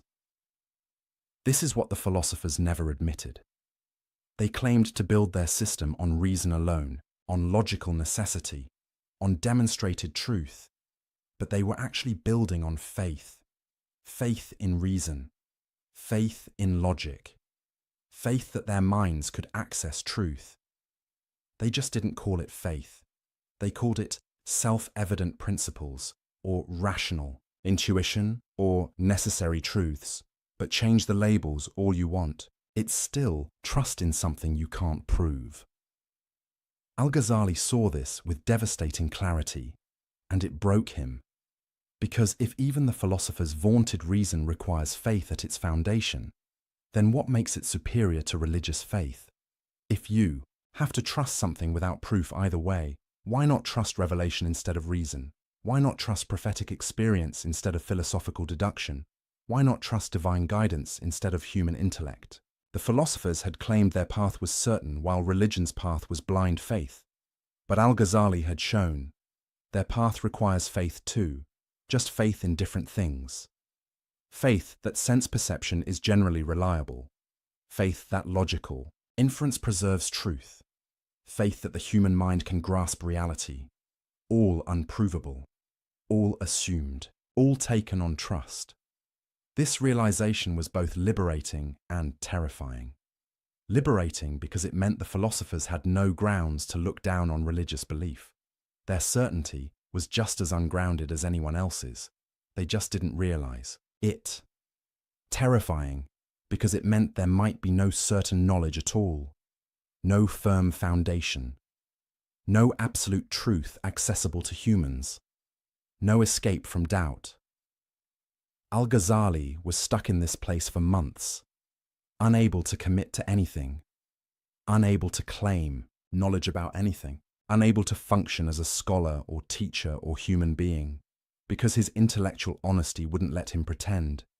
He couldn't go back to uncritical certainty, couldn't unsee what he'd seen, couldn't unknow what he'd learned. He knew too much about the limits of knowing, and that knowledge was paralyzing. This is the metaphysics of madness, the philosophy that leads to psychological breakdown. Not because the arguments are wrong, but because they're too right. Because if you follow them all the way, you end up unable to assert anything with confidence, unable to trust your own thoughts, unable to believe your own reasoning, unable to claim knowledge about reality. And a human being can't live like that. You have to make decisions. Take actions, commit to beliefs, live your life. But how do you do that when you've lost all certainty? When every belief seems equally questionable? When every foundation crumbles under scrutiny? The philosophers had an answer. Just trust reason. It's self-validating, self-evident, reliable. But Al-Ghazali had demolished that answer. Reason isn't self-validating. It requires trust, and that trust can be questioned. So where does that leave you? Al-Ghazali later wrote about what saved him from this crisis. And his answer is surprising, unexpected, not what you'd think from a rigorous philosopher. He said, God cured me. Not through a better argument, not through a more sophisticated proof, not through discovering the one foundation that couldn't be questioned, but through direct experience, immediate certainty, knowledge that bypassed rational demonstration. He called it a light that God cast into my heart, not something he reasoned his way to, something that happened to him, a certainty that didn't come from building arguments, a knowledge that didn't depend on premises and conclusions, an assurance that he couldn't produce through thinking, but could only receive. This is where Al-Ghazali's critique of philosophy ultimately led. Not to another philosophical system, not to better arguments, not to more rigorous proofs, but to the acknowledgement that some knowledge transcends reason, that there are truths you can't think your way to, realities you can't deduce, certainties you can't construct. You can only encounter them, receive them, experience them directly. The philosophers would have scoffed at this. Mystical nonsense, they'd say. Emotional experiences aren't knowledge. Only rational demonstration gives real certainty. But Al-Ghazali could now ask, prove it. Prove that rational demonstration is the only path to knowledge. Prove that direct experience can't give certainty. Prove that mystical encounter isn't a valid way of knowing. You can't, not without assuming. What you're trying to prove, you're just privileging one type of knowing over another, based on your preferences, your assumptions, your intellectual commitments. But those are faith commitments, not demonstrated truths. So maybe the mystics are onto something. Maybe the prophets had access to knowledge philosophers can't reach. Maybe revelation conveys truths that reason can't grasp. Maybe the universe is bigger, stranger, more mysterious than philosophy can accommodate. And maybe that's okay. Maybe the proper response to the limits of reason isn't despair. It's humility. The recognition that we're not as smart as we think we are. That our minds are powerful but not omnipotent. That we can know some things but not everything.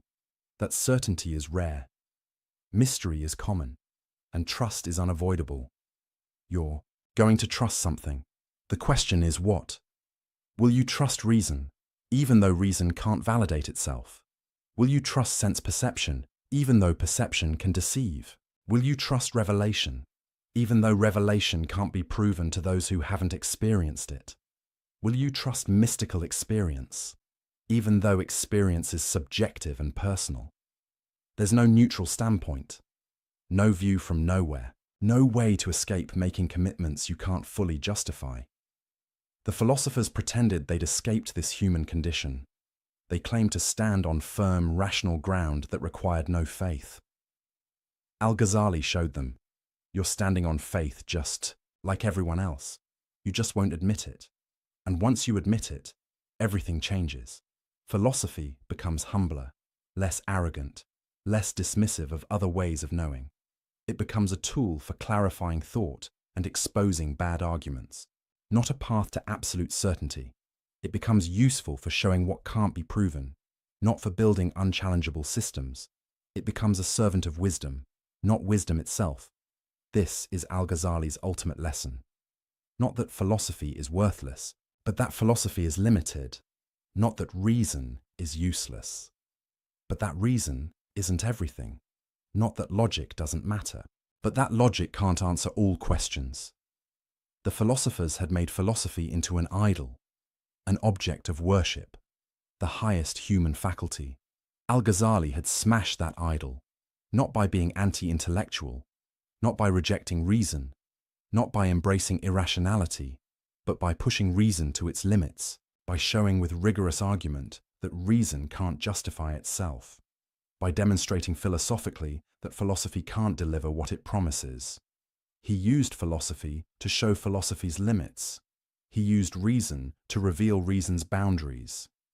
He used logic to demonstrate that logic rests on unprovable foundations, and in doing so, he opened space for other ways of knowing, other sources of truth, other paths to certainty, not by discrediting reason, but by right-sizing it, putting it in its proper place, acknowledging its power while recognizing its limits. This is intellectual maturity, the wisdom that comes after you've explored the limits of cleverness. The philosophers never got there. They stayed trapped in the intoxication of their own intellect. Drunk on the power of argument, addicted to the feeling of certainty, unable to acknowledge that they were building castles on clouds. Al-Ghazali got sober, and sobriety didn't mean giving up thinking. It meant thinking more carefully, more humbly, more honestly about what thought can and can't do. The metaphysics of madness was real. The abyss of doubt was real. The spiral of skepticism was real. Al-Ghazali had looked into it, had fallen into it, had nearly been consumed by it, but he'd emerged on the other side, not with a philosophical solution, but with a lived realization that you can't think your way out of radical doubt. You can only be pulled out, rescued, given a gift you can't earn. And that gift isn't an argument. It's an experience, a light, a certainty that comes from beyond yourself. The philosophers would reject this, call it irrational, dismiss it as mysticism. But Al-Ghazali could now say, I've been where you are. I've mastered what you've mastered. I've trusted what you've trusted. And I've found it insufficient. Not wrong, not useless, but insufficient. There's more to reality than reason can grasp, more to knowledge than philosophy can deliver, more to truth than logic can demonstrate, and acknowledging that isn't weakness, it's wisdom. The madness wasn't in doubting too much, it was in claiming to know too much. The philosophers were mad with certainty. Al-Ghazali became sane through doubt, and from that sanity he could finally speak with real authority. not the authority of someone who claims to have all the answers, but the authority of someone who's seen the limits of answers, who's wrestled with uncertainty, who's found something beyond argument. The three great philosophical positions had fallen, the system had crumbled, the certainty had dissolved, but something more important had been revealed, not a rival philosophical system, but a different way of approaching reality altogether, and that's where we're going next. To the final implications, the last confrontation, the ultimate question, what do you do after philosophy fails? There's a moment in every intellectual war when diplomacy ends, when critique becomes condemnation, when disagreement becomes denunciation, when you stop saying, "I think you're mistaken," and start saying what you believe is dangerous. For Al-Ghazali, that moment came when he looked at three specific philosophical positions, three ideas that weren't just wrong, weren't just unproven, weren't just questionable. They were heretical. They were kufr, disbelief. This wasn't a word he used lightly. In Islamic intellectual discourse, calling something heresy has weight, consequences, implications. It means this belief is so incompatible with Islamic faith that you can't hold it and remain Muslim. It means this isn't a matter of scholarly debate. This is a line in the sand. It means if you believe this, you've crossed a boundary. You're outside the circle. You've abandoned something essential. Al-Ghazali had spent months, maybe years, dismantling philosophical arguments, showing their logical flaws, exposing their assumptions, demonstrating their overreach. But he'd been relatively measured, academic, philosophical. He'd said, "Your proofs don't work. Your certainty is unjustified. Your claims exceed your evidence." But now he was going further. He was saying, three of your positions aren't just philosophically questionable, they're religiously unacceptable. They're not just errors, they're heresies. Why these three? Why not others? Because these three didn't just challenge specific interpretations of Islamic doctrine. They challenged the very possibility of Islamic belief making sense. They didn't just contradict scripture. They made scripture meaningless. They didn't just disagree with theology. They made theology impossible. Let's revisit them. But this time, not as philosophical problems, as religious catastrophes. First, the eternity of the world. We already explored the logical issues with this claim, the impossibility of traversing an infinite past, the incoherence of actual infinities. But Al-Ghazali's charge of heresy wasn't about logic. It was about what this belief does to the concept of God. If the world is eternal, if it has always existed, then what does it mean to call God the Creator? The Quran repeatedly describes God as Creator, as the one who brings things into existence, as the one who made the heavens and the earth. This isn't peripheral to Islamic belief. It's central, foundational, definitional. God's relationship to the universe is that of creator to creation, maker to made, originator to originated. But if the world is eternal, this relationship dissolves. God doesn't create. He doesn't originate. He doesn't bring into being. He just is the eternal source from which an eternal universe eternally flows. That's not creation. That's emanation, automatic, necessary, impersonal, like heat from fire, light from sun, effect from cause. No choice, no will, no decision to create. The philosophers tried to maintain that God is still supreme in this arrangement, still the source of all being. But Al-Ghazali saw through this, saw that they'd hollowed out the meaning of divine lordship. Because a lord commands, chooses, acts according to will. But if the universe necessarily flows from God's nature, where's the choice? Where's the command? Where's the will? God becomes like a mathematical principle, the number one from which all other numbers derive. Sure, it's foundational, but it's not a lord, it's not a ruler, it's not someone you worship. You don't pray to the number one. You don't submit to a principle. You don't love an abstract source. The philosophers had preserved the word God while evacuating it of meaning. They kept the shell, discarded the substance, maintained the label while changing the reality it referred to. And Al-Ghazali said, "No, this is unacceptable. If you deny that God created the universe in time, you're denying something so fundamental to Islamic belief that you've left Islam, not because the Quran explicitly says the universe began in time, in those exact words, but because the entire Quranic narrative assumes a God who acts, who creates, who brings things into existence by choice and will. Take that away, and what's left isn't Islam. It's a philosophical abstraction wearing Islamic vocabulary." Second, God's knowledge of particulars. We explored this earlier too. The emotional devastation of believing God doesn't know you individually, but the charge of heresy goes deeper. If God doesn't know particulars, then the Quran itself becomes impossible. Think about it. The Quran claims to be God's speech, specific words, revealed at specific times, to a specific person, about specific events. The Quran contains detailed legal rulings, historical narratives, responses to particular situations Muhammad faced. It describes Pharaoh by name, references the Battle of Badr, addresses the Prophet's wives individually. These are all particulars, specific people, specific events, specific moments in time. If God doesn't know particulars, he can't speak about them. He can't reveal information about specific historical figures, can't give laws for particular situations, can't address individual people. The entire concept of divine revelation collapses. The philosopher's response. The Quran uses particular examples to communicate universal truths, but that's not what the Quran claims about itself.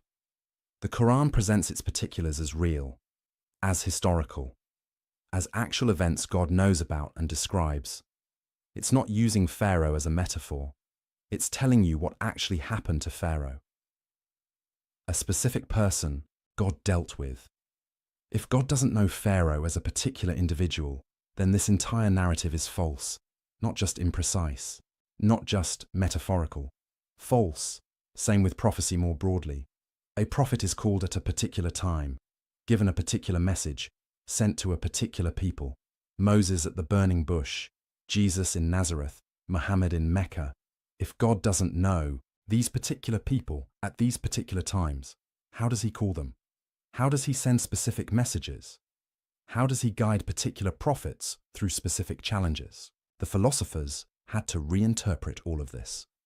They said prophets don't actually receive messages from God. They just have souls refined enough to receive emanations from the active intellect. It's not God communicating personally. It's just particularly receptive individuals picking up signals that are always broadcasting, like tuning a radio to a station that's always on. But again, that's not prophecy. That's just having a special talent, a psychological sensitivity. Muhammad didn't tune in to a cosmic frequency. He received a message from someone who knew him personally. And Al-Ghazali said, if you deny that God can know particular people and send them particular messages, you've denied prophecy. And if you've denied prophecy, you've denied Islam. Because Islam is founded on the claim that God sent specific revelations through specific prophets. Take that away, and you're left with a vague philosophical spirituality, not Islam. Third, the denial of bodily resurrection. This was perhaps the most explicit heresy, because the Quran is absolutely clear about bodily resurrection, not just spiritual survival, not just the soul continuing, physical bodies, raised from graves, reconstituted, brought back to life. The philosophers called this impossible, philosophically absurd, against natural law. Bodies decay, atoms scatter. The elements that composed your body get redistributed throughout nature. How could God reassemble the same body? Which atoms would he use? If you ate another person's body, whose atoms are they at resurrection? These questions seemed devastating to the philosophers, proof that bodily resurrection was incoherent.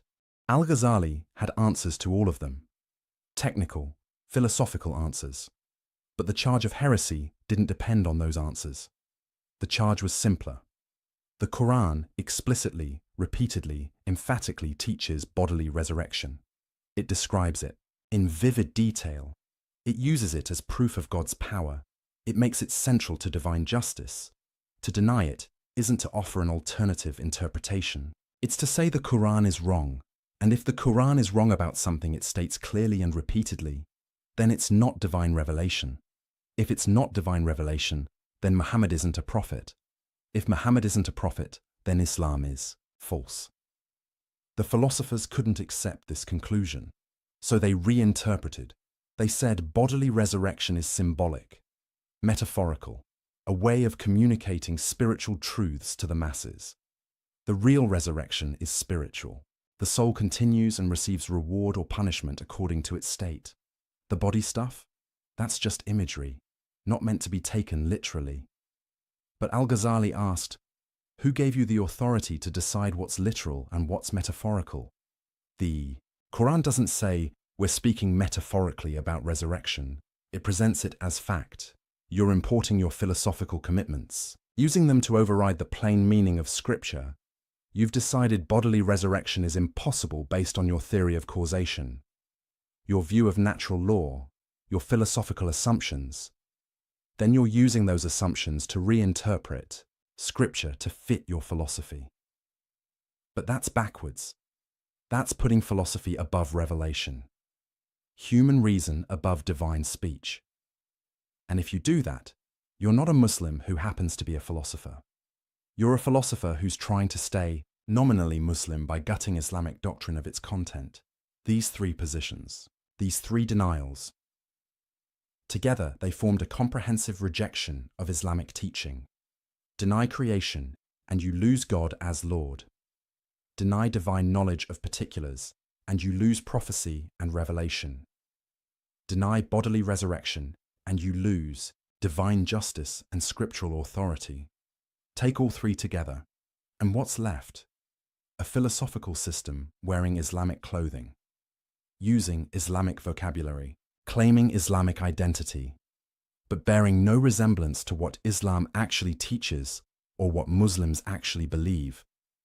This is why Al-Ghazali called them heresy, not to silence debate, not to avoid hard questions, not to protect tradition from scrutiny, but because these positions made Islam incoherent, made its central claims meaningless, made its core doctrines impossible.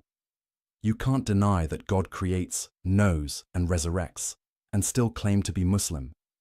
Those aren't peripheral issues. They're definitional, foundational, essential. Now here's what's crucial to understand. Al-Ghazali wasn't saying these positions were logically impossible. He'd already shown the philosophers couldn't prove their claims, but he also couldn't prove they were wrong. Maybe the world is eternal. Maybe it's not. Philosophy can't decide with certainty. Maybe God knows only universals. Maybe he knows particulars. Again, philosophy can't prove it either way. Maybe bodily.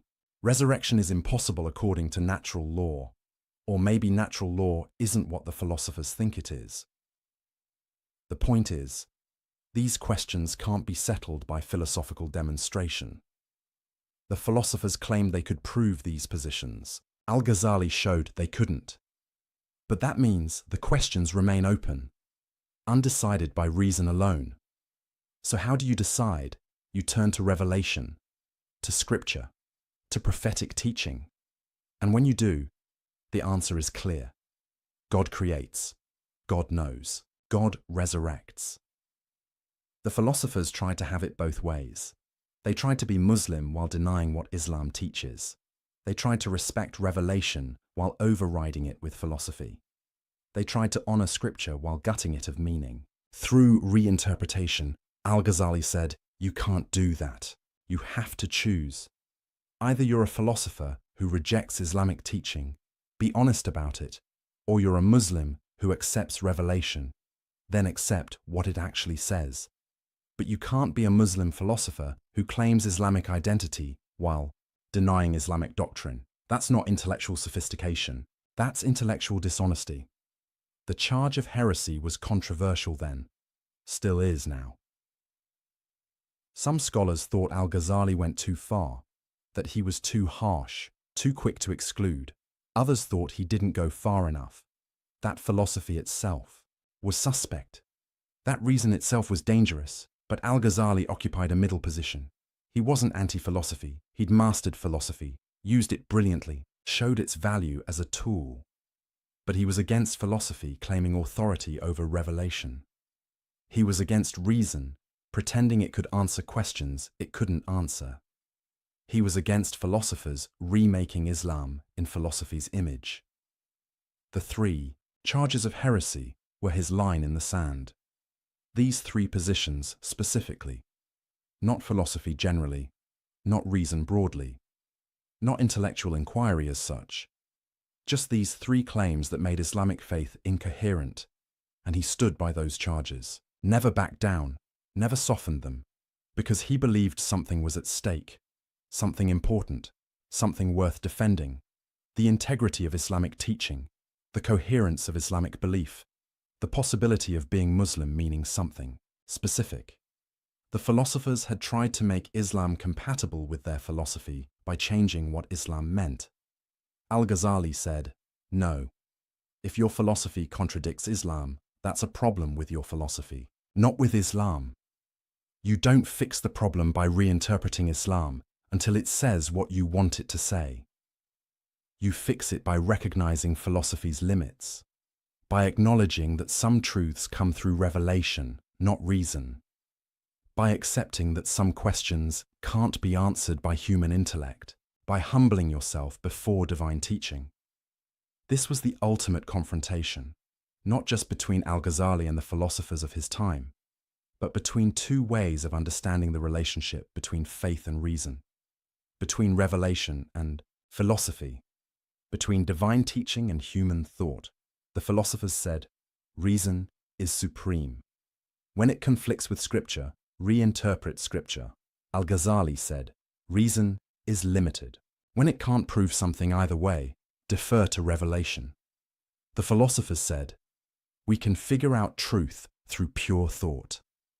Al-Ghazali said, some truths must be received, not figured out.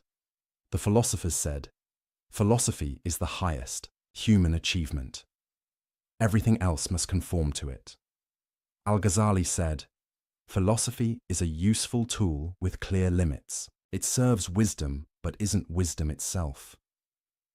Two fundamentally different visions, and Al-Ghazali drew the line at the three positions where the conflict was starkest, where the stakes were highest, where the implications were clearest: the eternity of the world, God's knowledge of particulars, bodily resurrection. On these three, he said, this is where philosophy overreaches, where it makes claims it can't support and contradicts revelation it should respect. This is where the philosophers stopped being philosophers and became missionaries for a different religion, a religion of reason, of philosophical speculation, of human intellectual achievement, dressed in Islamic language but fundamentally opposed to Islamic teaching. And Al-Ghazali wouldn't allow it, couldn't allow it, felt compelled to expose it, hence the charges of heresy. Harsh, perhaps, necessary. He thought so. Because sometimes tolerance becomes complicity. Sometimes open-mindedness becomes empty-headedness. Sometimes including everything means standing for nothing. And Al-Ghazali believed Islam stood for something, taught something, meant something, and that something was incompatible with these three philosophical positions. The war was won. The philosophers' certainty was demolished. Their overreach was exposed, but the cost was high. The battle was exhausting. The intellectual crisis was real. Al-Ghazali had taken the philosopher's system apart piece by piece, but in doing so, he'd also taken his own certainty apart. He'd shown the limits of reason, but he still needed to live, to act, to believe. He'd destroyed false confidence. But he still needed real confidence. He'd cleared the ground. But now something needed to be built on it, and that's where we're going next. To what comes after philosophy. To what fills the void left by demolished certainty. To Al-Ghazali's answer to the question, if reason can't give you truth, what can? Imagine standing at the edge of a cliff. Behind you is everything you know, everything you've built, everything you've trusted, your education, your career, your intellectual achievements, your certainty about how the world works. In front of you is nothing, empty air, a void you can't see across, and you have to jump, not because you want to, not because it makes sense, not because you've reasoned your way to the conclusion that jumping is the logical next step, but because standing still is no longer possible, because the ground beneath you is crumbling, because staying where you are means falling anyway. This is where Al-Ghazali found himself. He'd demolished the philosophers' certainty, exposed their assumptions, shown their limits, but in doing so, he'd also demolished his own ability to be certain through reason alone. He'd won the intellectual war, but he'd lost his intellectual peace. He couldn't go back to naive confidence, couldn't pretend he didn't see the problems, couldn't unthink what he'd thought. But he also couldn't move forward using the tools he'd just proven were inadequate. Reason couldn't save him. Logic couldn't guide him. Philosophy couldn't deliver him. Because he'd shown that these tools, powerful as they are, can't provide the bedrock certainty he needed. They can critique. They can question. They can demolish bad arguments. But they can't build unshakable foundations. Can't reach ultimate truth. Can't give you something solid to stand on. So what do? The philosophers would say, give up, embrace uncertainty. Accept that we're floating in a sea of probability and best guesses. But that's not livable. Not for someone who needs to act, to choose, to commit, to live a meaningful life. You can't spend every moment paralyzed by doubt. Can't question every step before you take it. Can't analyze every decision into indecision. At some point, you have to trust something, commit to something, believe in something. But what, and why, and how? This is the crisis Al-Ghazali lived through, and what happened next is remarkable. He didn't figure his way out. He was found. He describes it in his autobiography, Deliverance from Error. He writes about months of psychological paralysis, unable to teach, unable to function.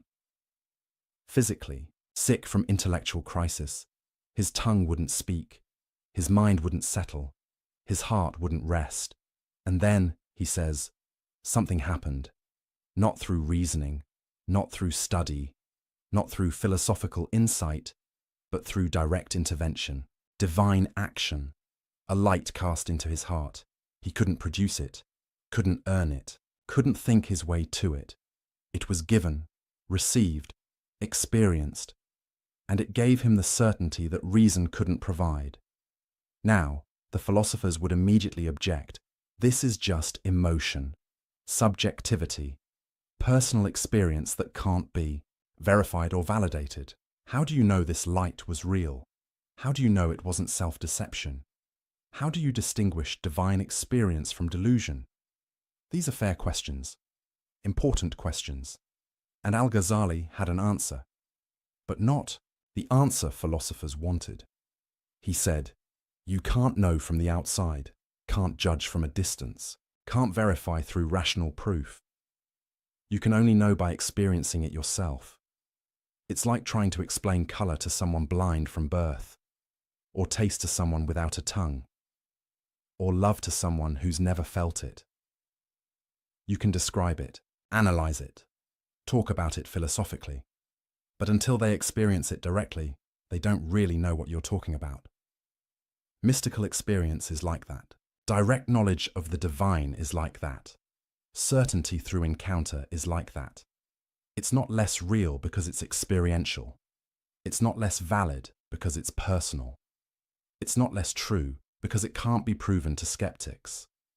Some knowledge comes through experience, not through argument. Some truths are known by acquaintance, not by description. Some certainties arise from encounter, not from demonstration. And this, Al-Ghazali realized, is what the prophets had, what the mystics discovered, what the Sufis cultivated. A way of knowing that doesn't go through rational demonstration, a path to truth that doesn't depend on philosophical proof, a source of certainty that transcends logical inference. This was revolutionary. Not because mystical experience was new to Islam, it wasn't, but because Al-Ghazali was saying it as the greatest philosopher and theologian of his age. He wasn't a naive believer who'd never engaged with philosophy. He was a master philosopher who'd gone beyond philosophy. He wasn't rejecting reason from ignorance. He was transcending reason from experience. He'd climbed the ladder of philosophical achievement to the very top. And from that height, he could see that there was something higher still. Not higher in the sense of more sophisticated arguments, but higher in the sense of a different kind of knowledge altogether. The philosophers knew about God, through inference, through deduction, through rational proof. The mystics knew God, through experience, through encounter, through direct awareness. The difference is everything. Knowing about someone isn't the same as knowing them. Reading about love isn't the same as being in love. Studying fire isn't the same as being burned. The philosophers had built elaborate theories about God, complex arguments for his existence, sophisticated descriptions of his attributes. But they didn't know him. Not really, not personally, not experientially. They knew propositions about God, not God himself. And Al-Ghazali had discovered propositions aren't enough. Arguments aren't enough. Theories aren't enough. At some point, you need encounter, relationship, direct knowing.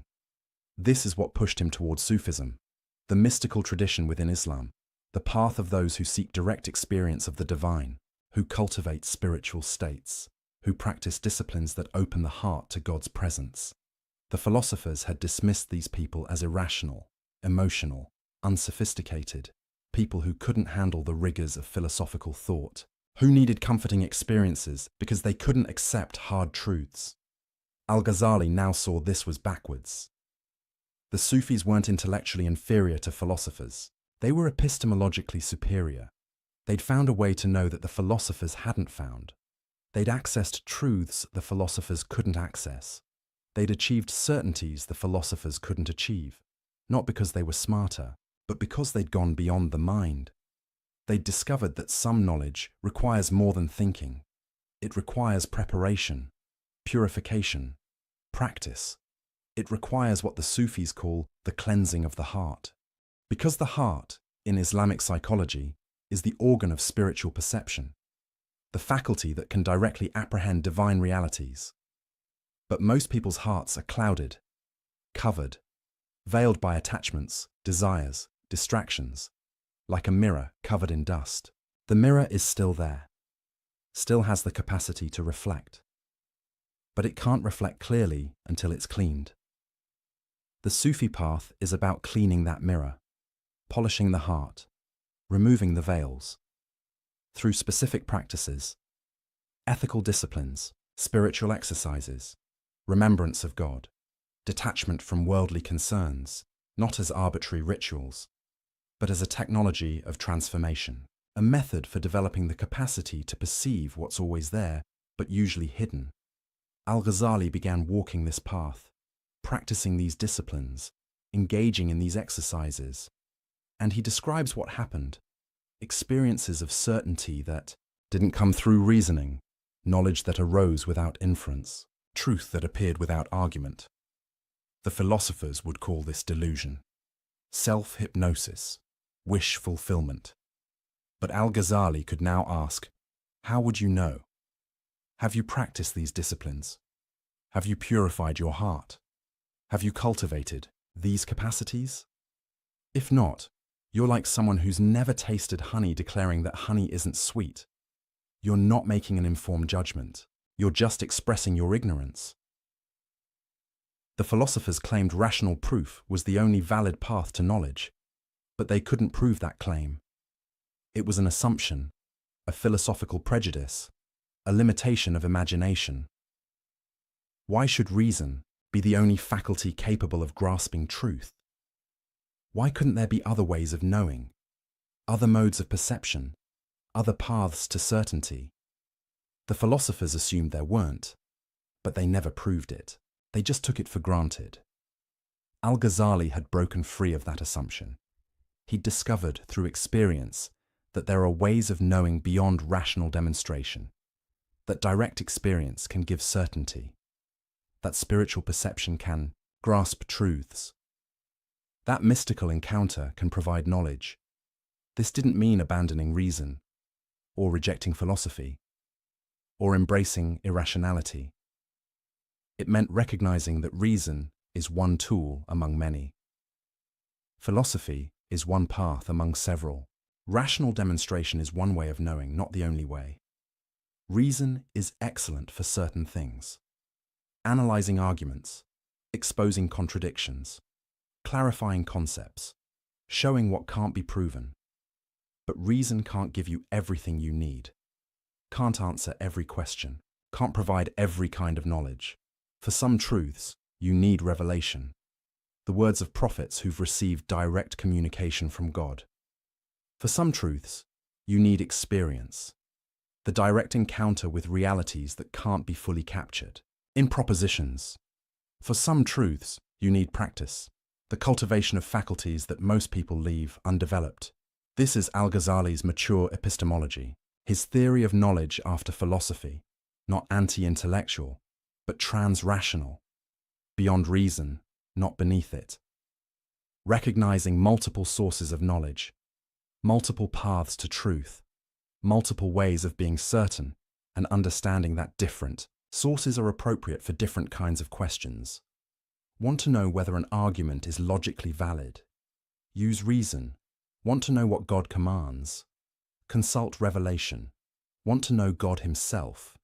Seek direct experience. Each source has its proper domain. Each method has its appropriate use. Each path has its valid applications. The mistake is trying to use one source for everything, one method for all questions, one path as the only path. That's what the philosophers did. They tried to make reason answer questions it couldn't answer. They tried to use philosophical demonstration to grasp realities that transcend demonstration. They tried to think their way to truths that can only be experienced, and they failed. Necessarily. Because they were using the wrong tool for the job. It's like trying to see music or hear colors. You're using the wrong faculty. It won't work no matter how hard you try. Al-Ghazali had learned this the hard way, through crisis, through breakdown, through the collapse of intellectual certainty. But on the other side of that collapse, he found something better. Not new arguments, but new capacities. Not better proofs, but direct knowing. He describes states of awareness where truths became self-evident, not through reasoning to them, but through perceiving them directly. States where God's reality wasn't an inference from premises, but a presence impossible to deny. States where certainty wasn't the conclusion of an argument, but the content of immediate experience. This is what saved him from the abyss of doubt. Not a better philosophical system, but a different way of knowing, altogether. And it's what he began teaching, not just the criticism of philosophy, but the path beyond philosophy. Not just what's wrong with the philosopher's approach, but what's right about the mystic's approach. He wrote extensively about both. His critique of philosophy in The Incoherence of the Philosophers, his exposition of the mystical path in works like The Revival of the Religious Sciences. Together, they form a complete vision, a comprehensive answer to the question, how do we know? The answer, through multiple paths. Reason, revelation, and experience. Philosophy, prophecy, and mysticism. Thought, transmission, and transformation. Each has its place. Each has its value. Each provides something the others can't provide. This was Al-Ghazali's synthesis, his contribution, his legacy. Not just tearing down philosophical arrogance, but building up a richer, fuller, more complete approach to truth, an approach that honored reason while transcending it, that used philosophy while recognizing its limits, that appreciated intellectual rigor while acknowledging spiritual realities. The philosophers had tried to fit everything into the narrow box of rational demonstration. Al-Ghazali showed the box was too small. Reality was bigger, truth was richer, knowledge was more varied, and the path to wisdom required more than just thinking clearly. It required living rightly, practicing disciplines, cultivating character, purifying the heart. It required becoming a certain kind of person, not just learning certain kinds of arguments, because some knowledge is transformative. It doesn't just inform you, it changes you, makes you different, makes you capable of perceiving what you couldn't perceive before. This is why the mystical path involves ethical discipline, not as arbitrary rules, but as preparation. You can't see clearly if your desires cloud your vision, can't think straight if your attachments distort your perception, can't perceive divine realities if your heart is occupied with worldly concerns. The purification isn't punishment, it's preparation, training, developing the faculties needed for higher knowledge, like an athlete training their body, or a musician training their ear, or a mathematician training their mind. You're developing capacities, building abilities, becoming capable of something you weren't capable of before. The philosophers thought everyone already had all the capacities needed for truth. Just use your reason and you'll get there. Al-Ghazali showed some capacities need to be developed, some faculties need to be cultivated, some abilities need to be practiced, and that development, that cultivation, that practice requires more than reading books and constructing arguments. It requires a whole way of life, a path, a discipline, a transformation. This is what he found beyond reason's edge, not an abyss, but a new landscape, not emptiness, but fullness, not less knowledge, but more, not inferior certainty, but superior, the certainty of direct experience, the knowledge of personal encounter, the truth of transformation. The philosophers never got there, because they never jumped. They stood at the edge of reason's capacity and declared, "This is as far as truth goes." Al-Ghazali stood at the same edge and declared, "This is where the real journey begins, beyond argument, beyond proof, beyond rational demonstration, into the realm of immediate knowing, of direct perception, of transformative encounter." This didn't make him anti-philosophical. He continued using philosophy, continued teaching logic, continued analyzing arguments. But he did it from a different place, with a different understanding, with a different foundation. Not philosophy as the source of certainty, but philosophy as a tool in service of wisdom. Not reason as the ultimate authority, but reason as a valuable servant. Not logic as the path to God, but logic as a skill useful for many things, while insufficient for the most important thing. The most important thing being actually knowing God, not just knowing about Him, actually experiencing certainty, not just constructing arguments for belief, actually being transformed, not just accumulating information. This is Al-Ghazali's gift to intellectual history, not just the critique of philosophy, but the vision of what lies beyond it, not just showing what reason can't do, but pointing toward what other faculties can do, not just demolishing false certainty, but indicating where real certainty might be found.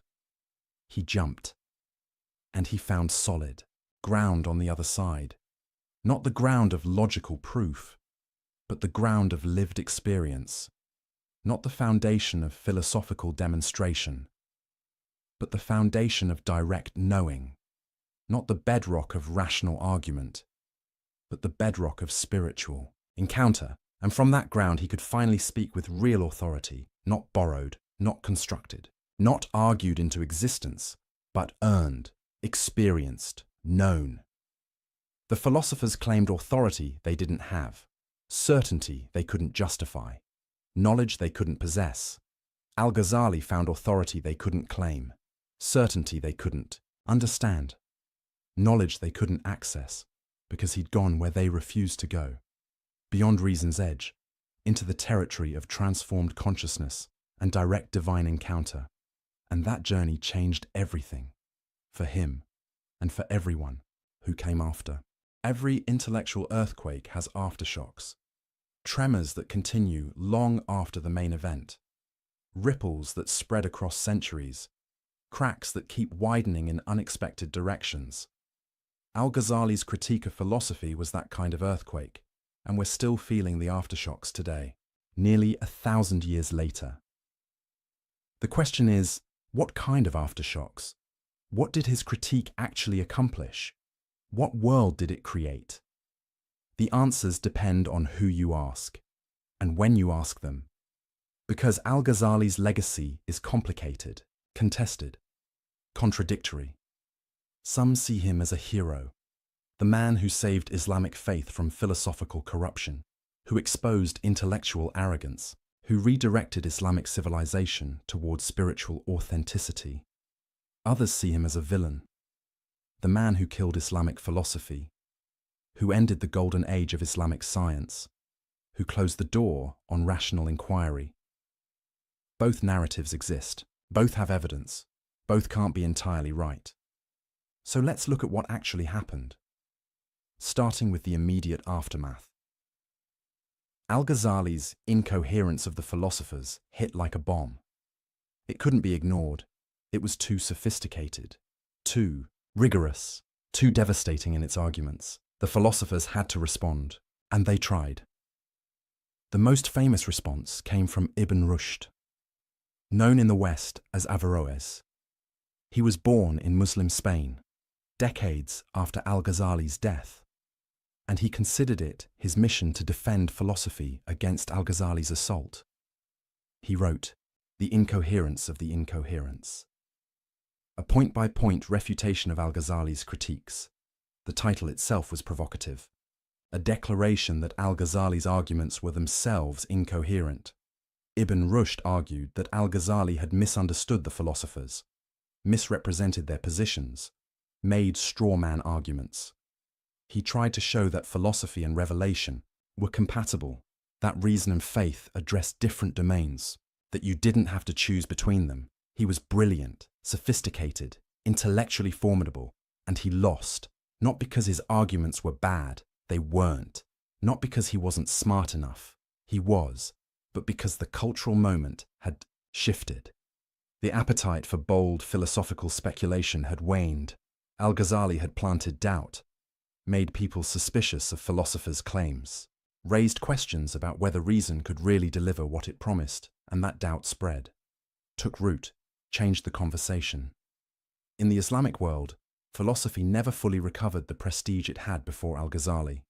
It continued, scholars still studied it, still wrote about it, still engaged with it, but it was different, more defensive, less confident, less central to Islamic intellectual life. The momentum shifted toward theology, law, and mysticism, toward disciplines that acknowledged revelation's authority, that accepted reason's limits. Was this Al-Ghazali's fault? Did he kill Islamic philosophy? That's the accusation, and it's been repeated for centuries, especially by Western scholars. Looking at Islamic intellectual history, they see a golden age of Islamic science and philosophy in the 9th through 11th centuries. Brilliant minds, groundbreaking discoveries, sophisticated arguments. Then Al-Ghazali appears, and afterward, decline, stagnation, the end of that golden age. The implication, Al-Ghazali's anti-philosophical critique killed the spirit of inquiry, closed minds, ended intellectual progress. But this narrative is too simple, too neat, too convenient for those who want to blame religion for scientific decline. First, Al-Ghazali wasn't anti-science. He wasn't anti-mathematics. He wasn't even entirely anti-philosophy. He distinguished between different types of philosophical inquiry. He accepted logic, valued mathematics, had no problem with natural philosophy as a descriptive enterprise. His critique was narrower, more specific, aimed at metaphysical claims that couldn't be proven, at philosophical certainty about ultimate questions, at reason overreaching its domain. He never said, "Stop studying nature, stop investigating causes, stop developing mathematics." He said, "Stop claiming you can prove God's nature through pure reason. Stop dismissing revelation because it conflicts with your philosophical assumptions. Stop pretending philosophy gives you certainty about questions it can't answer." That's different from attacking science or rational inquiry generally. Second, the decline of Islamic science had many causes: political fragmentation, Mongol invasions, economic shifts, the closing of major centers of learning. To blame it all on one book by one scholar is historically naive. Civilizations rise and fall for complex reasons. Economic, political, social, military ideas matter, but they're not the only thing that matters, and they don't operate in a vacuum. Third, philosophy continued in the Islamic world after Al-Ghazali, just in different forms, with different emphases, in different locations. In Persia, illuminationist philosophy flourished. Suhrawardi created sophisticated systems that tried to integrate reason and mystical experience. In the Ottoman Empire, philosophical inquiry continued for centuries. Commentaries, debates, new developments. It wasn't the vibrant, confident, speculative philosophy of the earlier period. But it wasn't dead either. The story is more complex than Al-Ghazali killed philosophy. But here's what he did do. Undeniably. Intentionally. He changed the hierarchy of knowledge in Islamic civilization. Before Al-Ghazali, philosophy was ascending, gaining prestige, claiming authority, positioning itself as the highest form of knowledge. After Al-Ghazali, philosophy was humbled, put in its place, acknowledged as useful but limited. Theology reasserted its primacy. Mysticism gained legitimacy. Revealed knowledge regained authority. The question is, was this good or bad? From one perspective, it's terrible. A tragedy. The closing of the Islamic mind. Philosophy represents open inquiry, rational investigation, the courage to question everything, the refusal to accept authority without proof. When you subordinate philosophy to theology, you're saying, some questions are off limits, some conclusions are predetermined, some truths can't be questioned. That's the death of free inquiry, the end of intellectual courage, the victory of dogma over reason. From this view, Al-Ghazali's legacy is disaster. He gave religious authorities a weapon against philosophical inquiry. He made it respectable to reject reason in favor of revelation. He closed doors that should have stayed open. But from another perspective, it's exactly right. A necessary correction. The restoration of proper hierarchy. Philosophy had become arrogant, overconfident, dismissive of revelation and tradition. Philosophers were using unproven assumptions to override clear religious teachings. They were claiming certainty about things they couldn't know. They were making religion conform to philosophy rather than the reverse. Someone needed to expose this, needed to show that the emperor had no clothes, needed to demonstrate that philosophical certainty was often philosophical arrogance. From this view, Al-Ghazali's legacy is heroic. He defended faith against intellectual corruption. He preserved Islamic teaching from philosophical distortion. He maintained the integrity of revealed religion. So which is it? Hero or villain? Savior or destroyer? Maybe the question is wrong. Maybe the legacy is mixed. Maybe he was both right and dangerous. Right about philosophy's limits. Right that reason can't prove everything. Right that some knowledge comes through experience rather than argument. But dangerous in how his critique could be weaponized. How it could be used to shut down legitimate inquiry. How it could justify intellectual laziness masquerading as piety. Al-Ghazali himself would probably reject both extremes. He valued reason, used it brilliantly, never advocated abandoning intellectual rigor. But he also saw its limits, recognized its boundaries, understood that some truths lie beyond its reach. His goal wasn't to kill philosophy. It was to right-size it, to put it in proper perspective, to acknowledge both its power and its limitations. The problem is, ideas have consequences you can't always control. Al-Ghazali wrote sophisticated, nuanced arguments, but not everyone who read them understood the nuance. Some people took his critique as permission to reject all philosophy, to distrust all rational inquiry, to retreat into pure traditionalism. That wasn't his intention, but it was one result.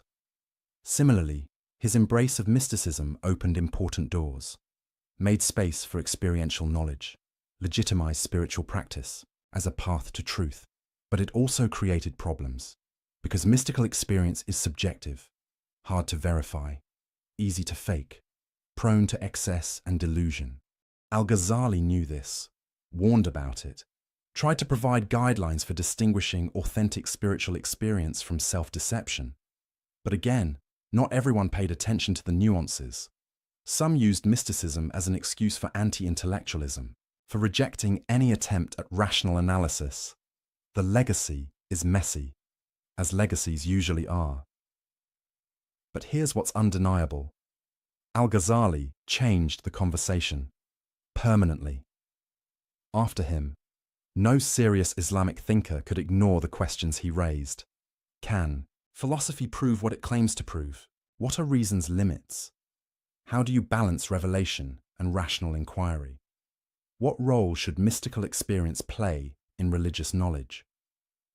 These became unavoidable questions, central debates, issues every sophisticated thinker had to address.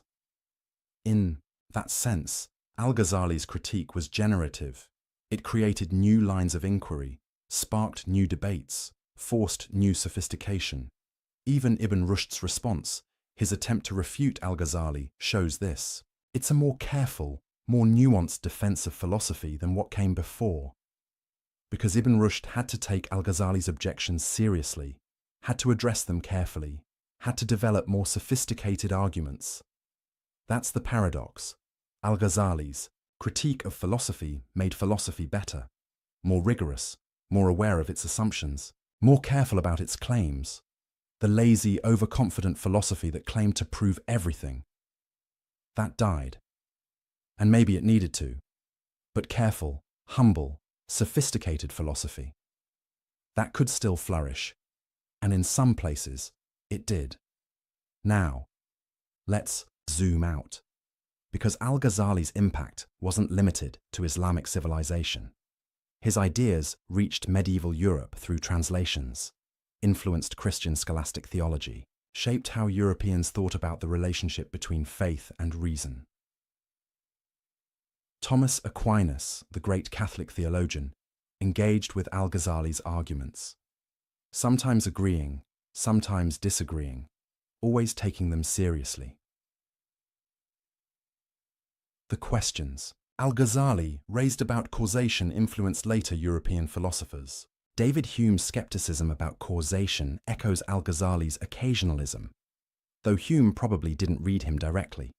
The debate about faith and reason that Al-Ghazali helped shape in Islam became central to European intellectual history too. So, his influence spread, transformed, took on new forms in new contexts. Today, nearly 1,000 years later, what's his relevance? In the Islamic world, he remains towering, one of the most important figures in Islamic intellectual history. Studied, debated, revered, criticized. In the broader world, he's less known, but the questions he raised remain urgent. In an age of scientific confidence, where many believe science can answer all meaningful questions, Al-Ghazali's skepticism about reason's reach is worth reconsidering, not as anti-science, but as a reminder that science has limits, that not all questions are scientific questions, that not all knowledge is empirical knowledge. In an age of religious fundamentalism, Where some want simple certainty and reject intellectual inquiry, Al-Ghazali's sophisticated engagement with philosophy is instructive. He didn't reject reason. He used it, mastered it, showed its power while acknowledging its limits. That's different from anti-intellectualism. It's sophisticated intellectualism that knows its boundaries. In an age of spiritual seeking, where many look for meaning beyond materialism, Al-Ghazali's mystical turn offers a path, not away from reason, but beyond it, to direct experience, to transformation, to knowledge that changes you. But with Al-Ghazali, you get intellectual rigor alongside mystical experience, critical thinking alongside spiritual practice, philosophy alongside transformation. That integration is rare and valuable. So what's the final verdict? What do we make of Al-Ghazali's legacy? Perhaps this: he was right about the questions. Profoundly. Right about philosophy's limits, about reason's boundaries, about the need for multiple paths to knowledge. He was sophisticated about the answers, offering a vision that honored reason while transcending it, that used philosophy while recognizing its insufficiency, that integrated multiple ways of knowing. But he couldn't control how his ideas would be used, how they'd be simplified, how they'd be weaponized by some and ignored by others. That's the fate of all influential thinkers. Their ideas take on lives of their own, get interpreted and misinterpreted, used for purposes they never intended. Al-Ghazali broke philosophy's monopoly on knowledge. That was necessary. Philosophy had overreached, claimed too much, dismissed other ways of knowing too easily. But some people took the breaking too far, used it to reject all philosophy, all rational inquiry, all intellectual rigor. That's not what Al-Ghazali wanted, but it's part of what happened. So we're left with a mixed legacy, a complicated inheritance, a set of insights that cut multiple ways. And maybe that's appropriate, because the questions Al-Ghazali raised don't have simple answers. How do you balance faith and reason? How do you honor both revelation and rational inquiry? How do you acknowledge multiple paths to truth without descending into relativism? These are hard questions, eternal questions. Questions every thoughtful person must wrestle with. Al-Ghazali didn't solve them definitively. He couldn't. They're not the kind of questions that have final solutions, but he illuminated them, showed their complexity, demonstrated why easy answers won't work, and he modeled something important: the courage to question your own certainty, the honesty to admit what you don't know, the humility to recognize your tool's limitations. He was at the peak of intellectual achievement, the most respected scholar of his age, secure in his position and prestige, and he threw it all away to pursue truth more honestly, to question more deeply, to seek more authentically. That's rare. That takes courage. That matters. So here's the question I'll leave you with. The question Al-Ghazali forces us to confront: what are you certain about? And how do you know? Not what do you believe, not what seems likely, but what are you absolutely certain about? And on what grounds? If you're honest, if you push hard enough, if you follow Al-Ghazali's example of radical questioning, you'll probably find your certainties are fewer than you thought, that some things you took for granted are actually assumptions, that some beliefs you held confidently are actually probabilities, that some knowledge you claimed was actually trust, and that's okay. That's not weakness, that's honesty, because false certainty is worse than acknowledged uncertainty. Pretending to know what you don't know is worse than admitting you don't know. Al-Ghazali taught that lesson, lived that lesson, suffered through that lesson. And on the other side, he found something better than false certainty. He found a richer, more complex, more honest relationship with truth, one that honored reason without worshipping it, that used philosophy without being enslaved by it, that acknowledged mystery without abandoning intellect. That's his gift to us, not a final answer, but a better way of asking the question, not solved problems, but deeper understanding of why the problems are hard. Not certainty about everything, but clarity about what we can and can't know. And for some questions, for some truths, for some encounters with reality, an invitation to go beyond knowing about and seek knowing directly, to jump beyond reason's edge and see what's there, to experience rather than just theorize, to be transformed rather than just informed.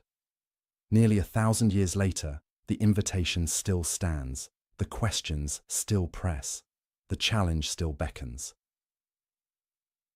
Al-Ghazali broke philosophy, but he didn't leave us with nothing. He left us with something harder, something richer, something more real. The acknowledgement that we're finite creatures reaching for infinite truth, limited minds grasping at unlimited reality, temporal beings trying to understand the eternal, and in that acknowledgement, there's honesty, there's humility, there's the beginning of real wisdom, not the false wisdom of those who claim to have figured it all out, but the real wisdom of those who know how much they don't know, and who keep seeking anyway, keep questioning, keep reaching, keep being transformed by truth rather than just accumulating information about it. That's Al-Ghazali's legacy. Messy, complicated, contested, but profound. The man who broke philosophy, and in breaking it, opened something deeper, something truer, something more worth seeking. The question is, will you seek it? Will you question your certainties? Will you jump? Or will you stay on solid ground, comfortable in your assumptions, certain in your philosophies, confident in your reasoned conclusions? Al-Ghazali jumped and found solid ground on the other side, a different kind of solid ground, not built by reason, but given by grace, experienced directly, known certainly. The philosophers never jumped, never found that ground, never knew that certainty. They stayed at reason's edge, declaring there was nothing beyond, that what they could see was all there was, that their certainty was sufficient. They were wrong. Al-Ghazali proved they were wrong by jumping, by experiencing, by knowing. And now the question comes to you, standing where he stood, facing what he faced, choosing what he chose. Will you trust reason alone? Or will you seek what lies beyond it? Will you stay with philosophy? Or will you transcend it? Will you claim certainty you can't justify? Or will you embrace the uncertainty that leads to deeper truth? The throne of knowledge still stands, but it's empty now. No one sits there with absolute confidence anymore. Thanks to Al-Ghazali, we know better. We know the throne was always a fiction. The certainty was always false. The philosophers were always overreaching. And in knowing that, in accepting that, in living with that, we become more human, more honest, more real. That's the final legacy. Not answers, but better questions. Not certainty, but authentic seeking. Not knowledge about everything, but wisdom about ourselves. The man who broke philosophy and showed us what comes after. So here we are. You've followed Al-Ghazali through his intellectual war, his personal crisis, his devastating critiques, his mystical transformation. You've seen him dismantle the philosopher's certainty, question the foundations of knowledge, challenge the limits of reason itself. You've watched him break philosophy and discover what lies beyond it. But now comes the real question. The question he asked himself. The question he forces us to ask. The question that matters more than any philosophical argument or theological debate. What are you certain about? Not, what do you believe? Not what seems reasonable. Not what you've been taught or what makes sense. But what are you absolutely, unshakably, undoubtedly certain about? Take a moment. Really think about it. Is it your senses? That what you see and hear and touch is real? Al-Ghazali showed that dreams feel just as real. That perception can deceive. That you can't prove you're not dreaming right now. Is it your reason? That logic gives you reliable truth. Al-Ghazali showed that reason rests on unprovable assumptions. That you can't use logic to prove logic works. That the foundation is shakier than you thought. Is it science? That empirical investigation reveals reality. Science is powerful, incredibly powerful, but it rests on assumptions too. That nature is uniform, that the future will resemble the past, that our instruments are reliable. Can you prove those assumptions, or do you just trust them?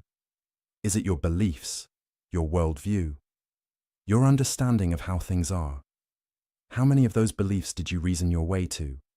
And how many did you absorb from culture, family, education, experience? How many could you defend under rigorous questioning? How many would crumble if you pushed hard enough? This isn't meant to make you despair. It's meant to make you honest. Because Al-Ghazali's lesson isn't that you can't know anything. It's that you know less than you think you know. And admitting that isn't weakness, it's courage. The courage to question everything, even your own mind, even your own certainties, even the tools you use to be certain. Most people never do this. They accept their certainties uncritically, live their whole lives on unexamined foundations, never look down to see what they're standing on.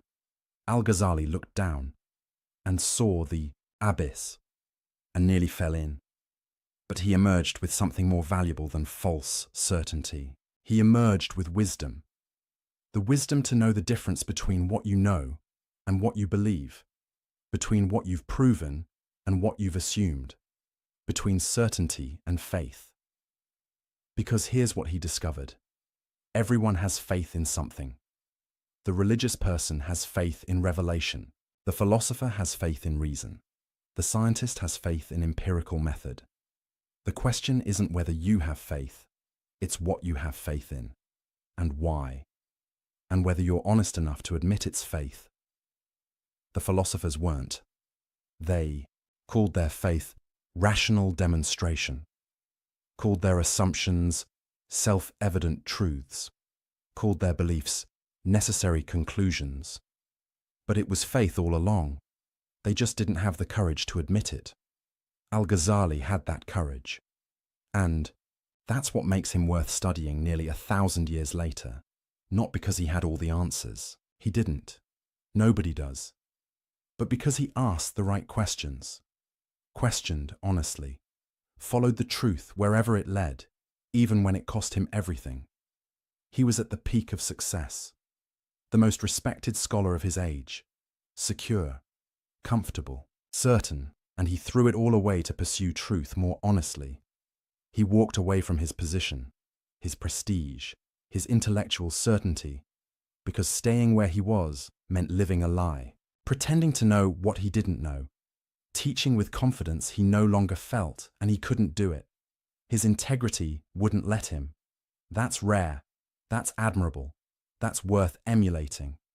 Not the specific conclusions he reached. You might agree with them or not. That's between you and your own search for truth.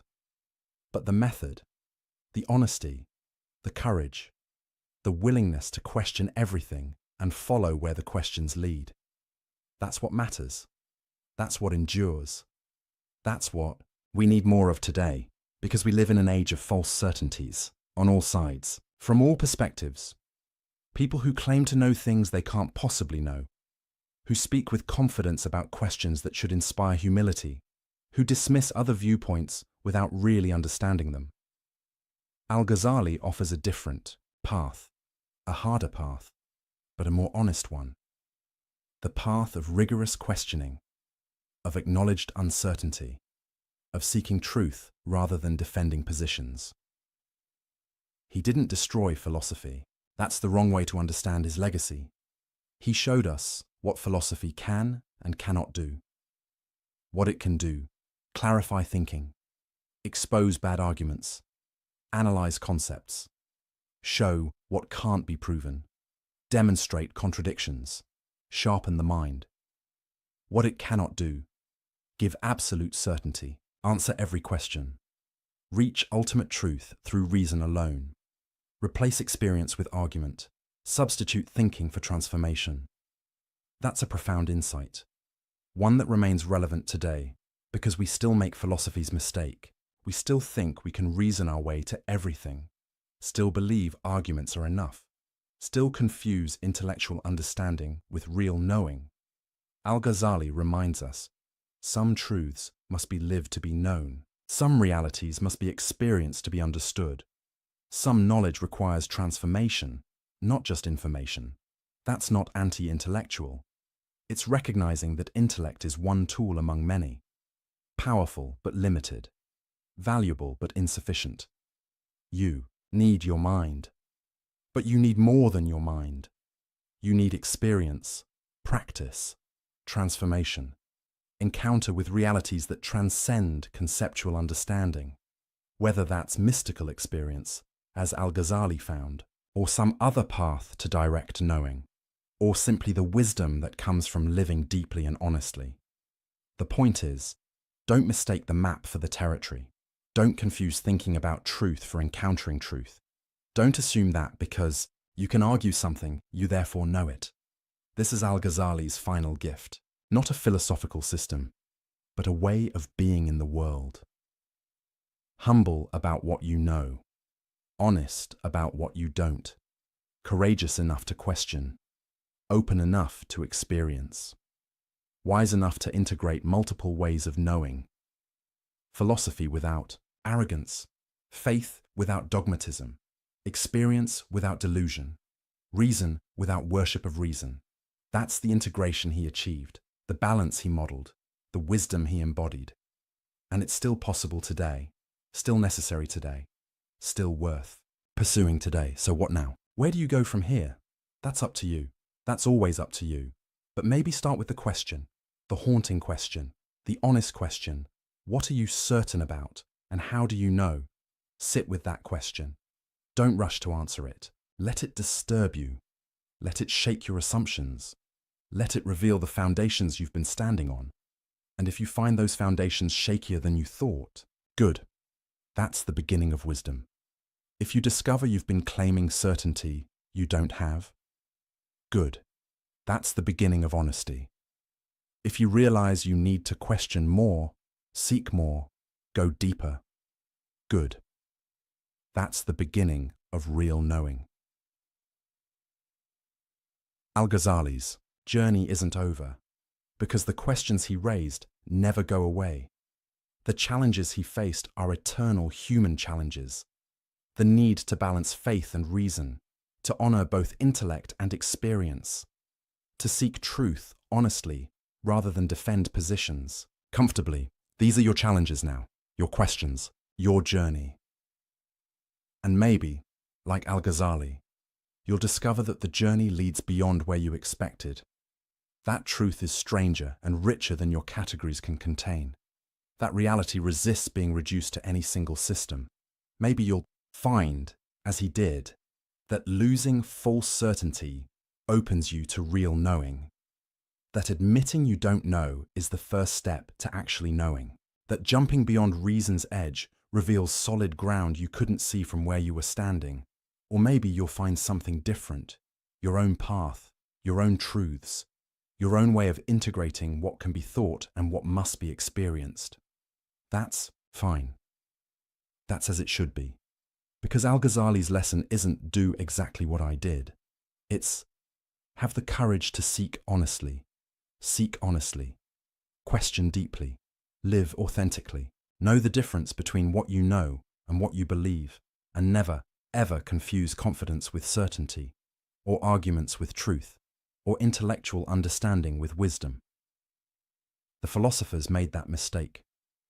And it took a man who'd mastered their entire system to show them where they'd gone wrong. Don't make the same mistake. Don't let 4 hours of watching a documentary make you feel like you've understood everything. You've been introduced to questions, not given final answers.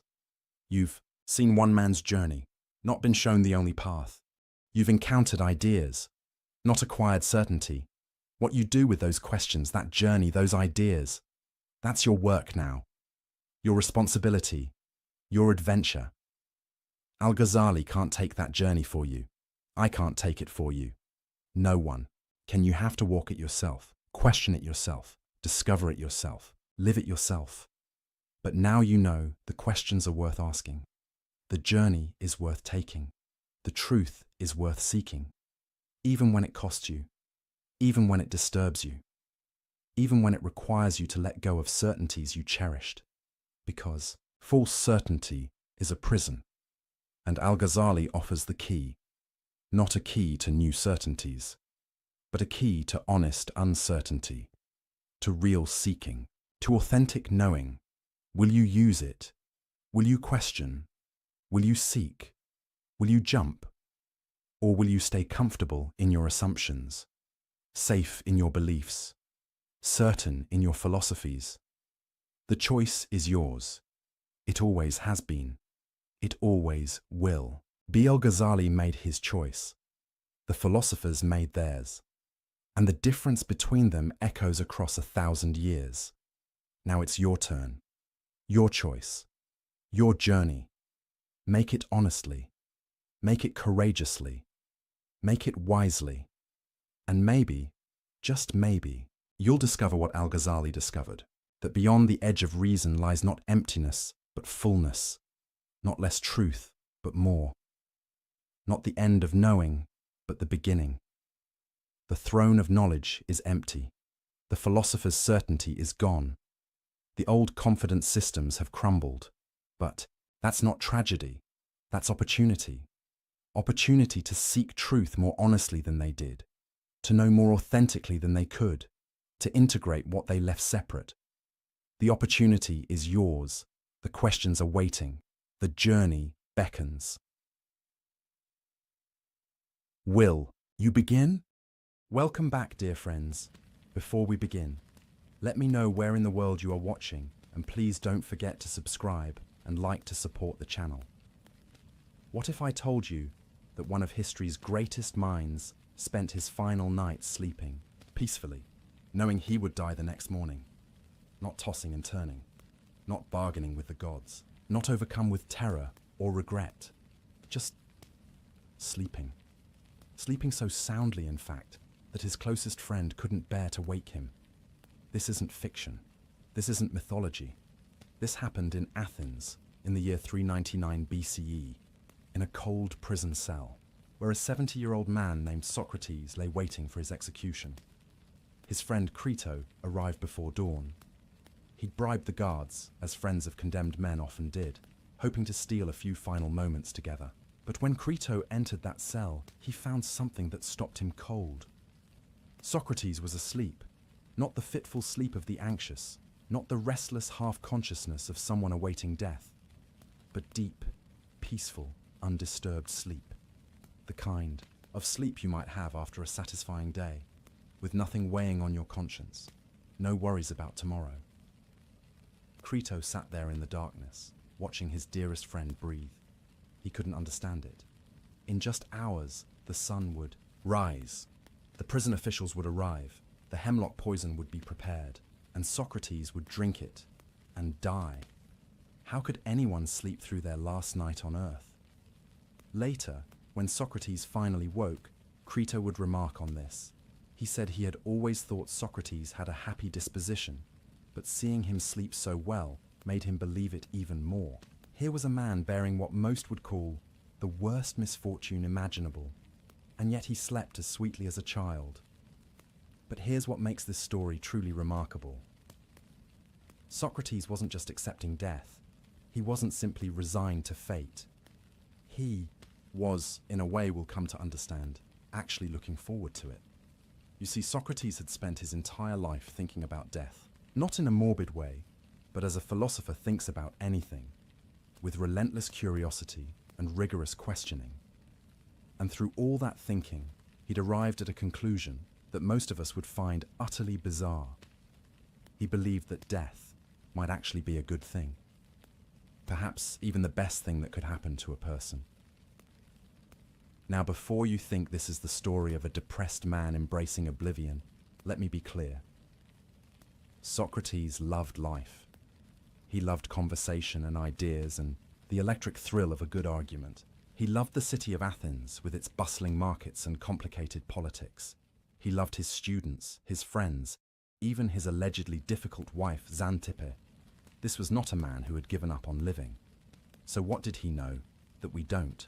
What had he discovered through decades of philosophical inquiry that allowed him to face death not with fear, but with something approaching curiosity, maybe even hope. The answer lies in a radical idea, one that Socrates presented to the jury that condemned him. He told them that death was one of two things.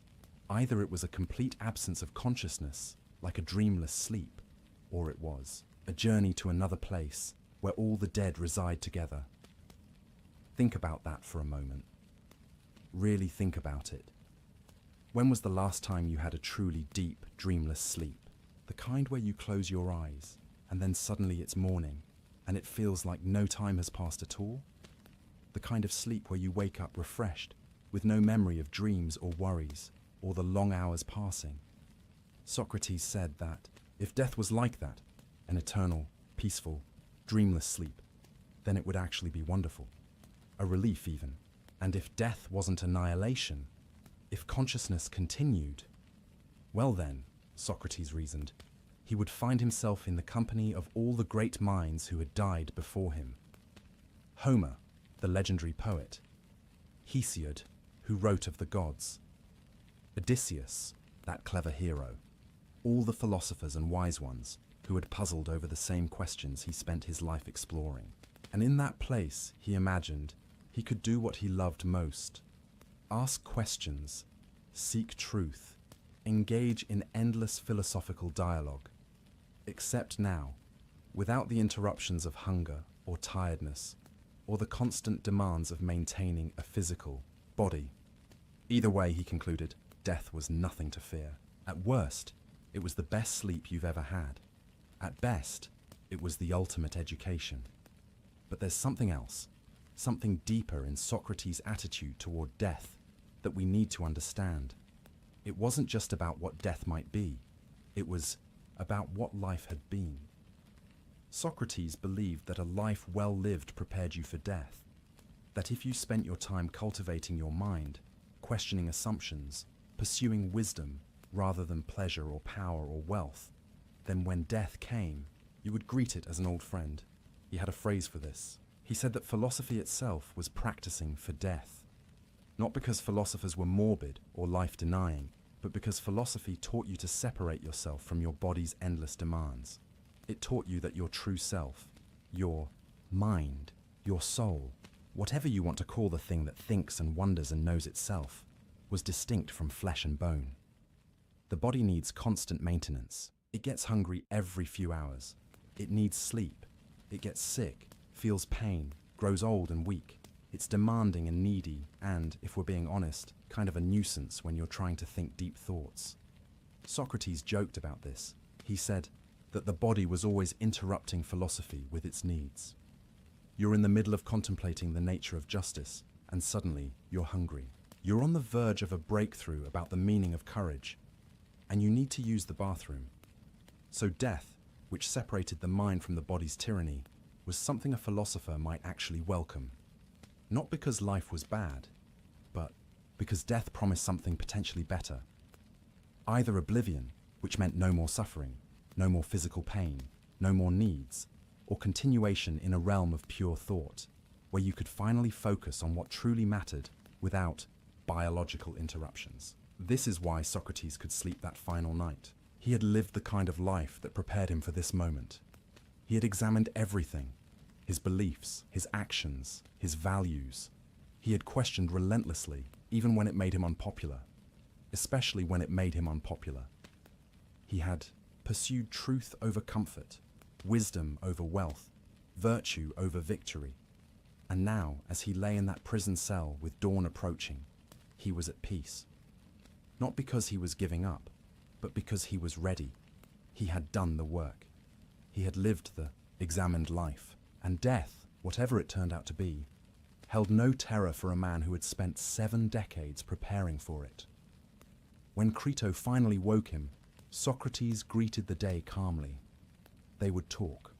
One final philosophical conversation about duty and justice and whether Socrates should escape, even though he had the chance. But we're getting ahead of ourselves. That conversation comes later.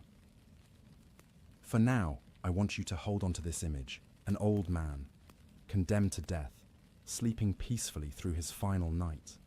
And I want you to ask yourself, What would it take for you to sleep like that? What kind of life would you need to live? What kind of wisdom would you need to possess? What fears would you need to release? Because that's what this story is really about. Not just how Socrates died, but how he lived. Not just his philosophy of death, but his philosophy of life, and how the two were inseparably intertwined. In ancient Athens, in the year 399 BCE, something extraordinary happened. A man faced death with the same calm he might bring to an afternoon walk. And in doing so, he left us with questions that still echo across 2,400 years. Questions about what matters, about what we should fear and what we shouldn't, about what it means to live well, and whether living well might actually be the secret to dying well. These are the questions we'll explore together tonight, and by the time we're done, you might find yourself thinking about death and life in ways you never have before. But first, we need to go back. Back before the trial, before the accusations, before the prison cell. Back to when Socrates was just a boy growing up in Athens, the son of a stonemason and a midwife, with no idea that he would become the most influential philosopher in Western history. We need to understand how he became the kind of man who could sleep peacefully before his execution. And that story begins, as so many great stories do, with a young person refusing to accept the answer he was given. It begins with a boy who questioned everything. Imagine Athens in the mid-5th century BCE.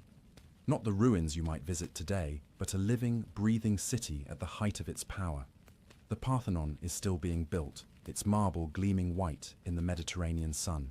The Agora, the great marketplace and public square, buzzes with merchants hawking olive oil and wine, politicians debating policy, artists selling their wares, and philosophers holding court on street corners.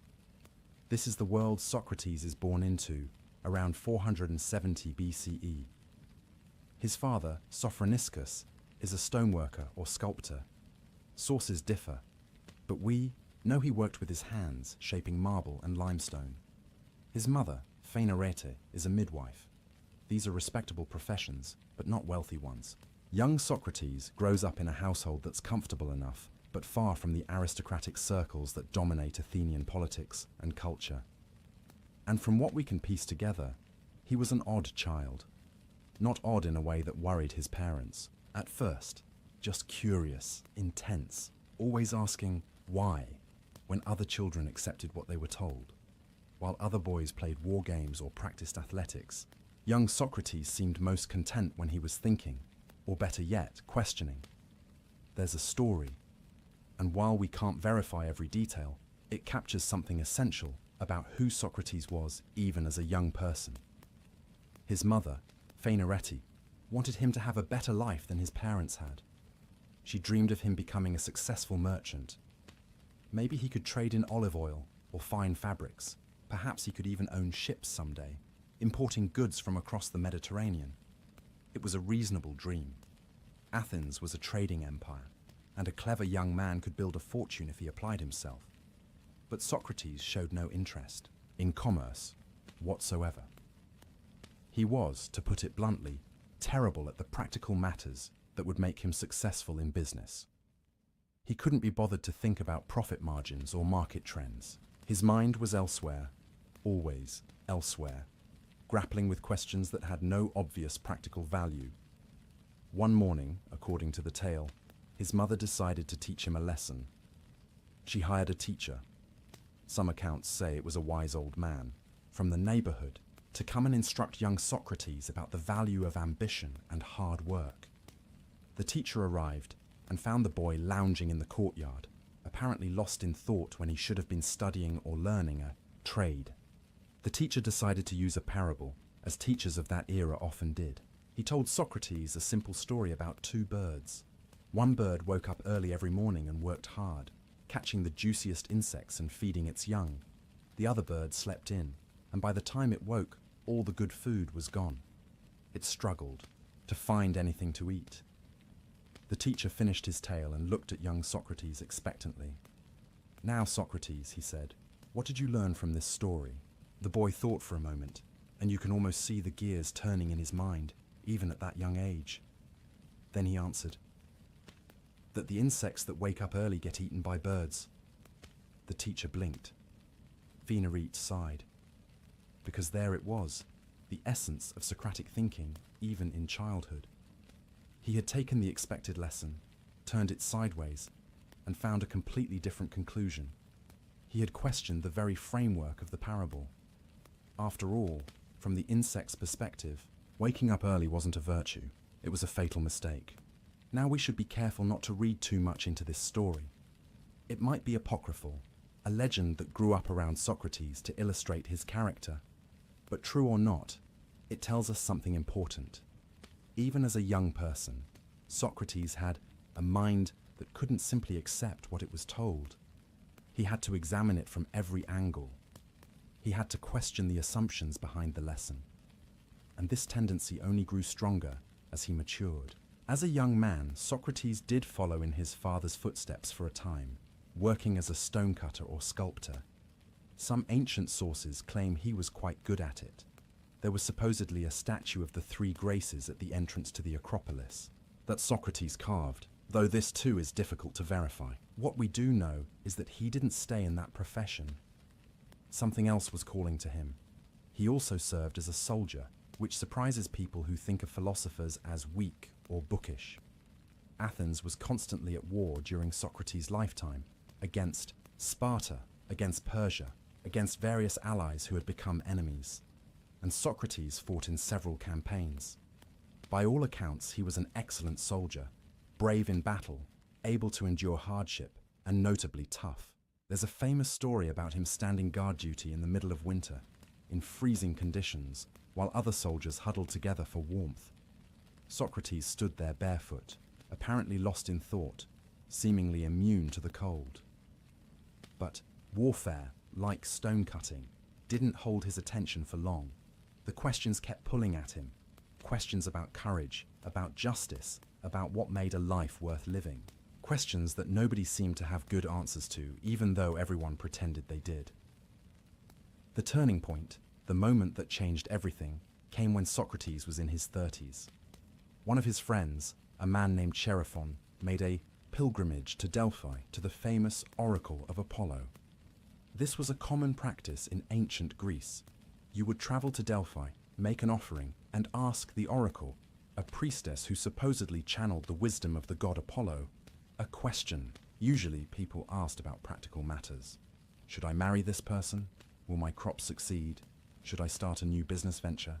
But Chaerephon, knowing his friend Socrates and his constant questioning and his obvious intelligence, asked the oracle something different. He asked, "Is anyone wiser than Socrates?" And the oracle gave an answer that would reverberate through a history. She said, "No one is wiser than Socrates." When Chaerephon returned to Athens and told Socrates what the oracle had said, Socrates was baffled, confused, even disturbed, because the one thing Socrates was absolutely certain of was that he wasn't wise. He didn't know the answers to the big questions. He didn't understand the nature of justice or courage or goodness. He was full of questions, not answers. But there was a problem. The oracle at Delphi was believed to speak divine truth. To dismiss the oracle's pronouncement would be impious, possibly even dangerous. So Socrates found himself in a paradox. The oracle said he was the wisest man in Athens, but he knew he wasn't wise. How could both things be true? This is when Socrates made a decision that would define the rest of his life. He decided to test the oracle's statement. He would go around Athens and find someone who was truly wise, someone who understood these deep questions about how to live and what was truly good. And when he found such a person, he would bring them to the oracle and prove that the oracle had been wrong, or at least unclear.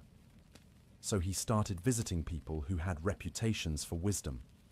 First, he went to the politicians, the men who made decisions about war and peace, about law and justice. Surely they understood what justice really was. But when Socrates questioned them, really questioned them, their knowledge fell apart. They had opinions, certainly, strongly held opinions. But they couldn't defend those opinions under examination. They couldn't explain why they believed what they believed. They just believed it. Then he tried the poets and artists, thinking perhaps wisdom lived there. These were men who created beautiful works, who seemed to understand human nature in their tragedies and comedies. But again, when questioned, they couldn't explain the wisdom they seemed to embody in their art. They created by inspiration or instinct, but couldn't articulate the truths their work contained. Finally, he went to the craftsmen, the potters, the shipbuilders, the smiths. These men had real knowledge. They understood their crafts deeply. A shipbuilder could tell you exactly why a hull needed to be constructed in a certain way, could explain the principles behind what made a ship seaworthy. But then Socrates noticed something interesting. Because they were experts in their crafts, these men assumed they were experts in everything else too. The shipbuilder, who knew everything about ships, thought he therefore understood justice, courage, and the good life. But he didn't. He just thought he did. And suddenly, Socrates understood what the oracle meant. He was the wisest man in Athens, not because he knew more than everyone else, but because he knew that he didn't know. Everyone else walked around thinking they understood things they didn't actually understand. Socrates, at least, was aware of his ignorance. And that awareness, that honest acknowledgement of not knowing, was a kind of wisdom in itself. This realization transformed him. It became his mission.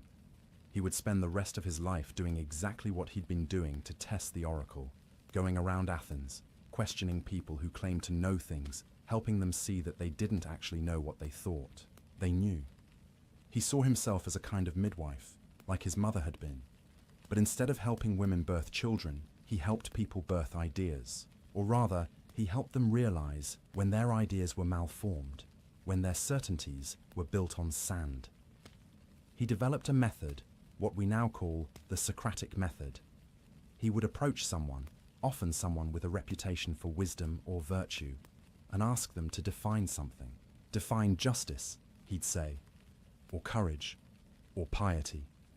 And the person would give a confident definition. Then Socrates would ask questions about that definition, looking for contradictions, exceptions, problems. And almost always, he would find them. The definition would collapse. The person would have to revise it. And then Socrates would question the revision, and that would collapse too. He never claimed to have the right answer himself. He was just showing that the answers people confidently held weren't as solid as they thought. And some people found this enlightening. Younger men especially flocked to Socrates, fascinated by watching him dismantle the pretensions of their teachers and elders. They started following him around the agora, watching him work, but many others found it infuriating. Imagine being a respected politician or teacher going about your day, and this odd-looking man, Socrates was famously ugly by Athenian standards, with a snub nose and bulging eyes, stops you in the marketplace and starts asking you questions that make you look foolish in front of a crowd. Imagine being forced to admit that you don't actually understand justice, even though you've been making laws about it for years.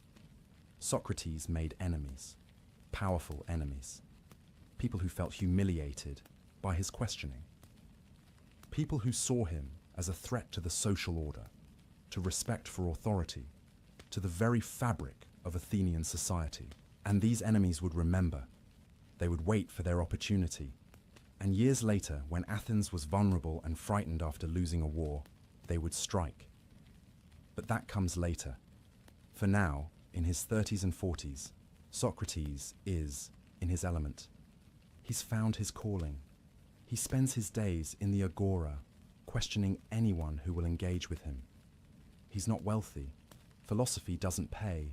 And unlike other teachers of his era, the sophists, he refuses to charge money for his conversations. He thinks wisdom can't be bought and sold like olives or cloth. This means he lives modestly, sometimes relying on the generosity of his admirers for meals. His wife, Xanthippe, is reportedly not thrilled about this arrangement. Ancient writers portrayed her as nagging and difficult, though we might consider that she had good reason to be frustrated with a husband who spent all his time philosophizing instead of earning a decent living. But Socrates doesn't care about comfort or wealth. He's discovered something more valuable than gold. He's discovered a way of living that makes every day an adventure. Every conversation is an opportunity to learn, to question, to dig deeper.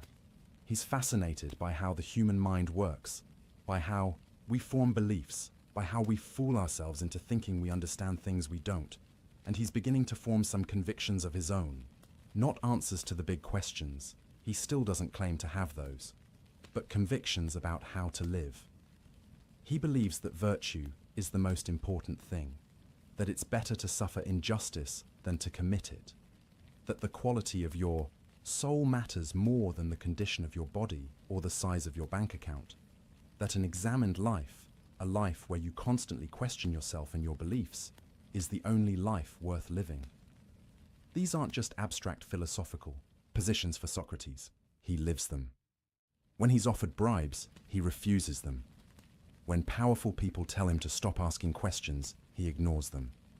When he sees injustice, he speaks up, even when it's dangerous to do so. He's not trying to be a martyr or a hero. He's just being consistent with what he believes. And that consistency, that absolute refusal to compromise his principles for comfort or safety, is what makes him both admired and dangerous. Because a man who cannot be bribed, cannot be intimidated, and cannot be silenced is a threat to anyone whose power depends on lies, corruption, or unquestioned authority. Young Socrates, the boy who questioned the parable of the early bird, has grown into a man who questions everything and everyone. He's become exactly what Athens needs and exactly what Athens' elite fears. He's become a philosopher in the truest sense.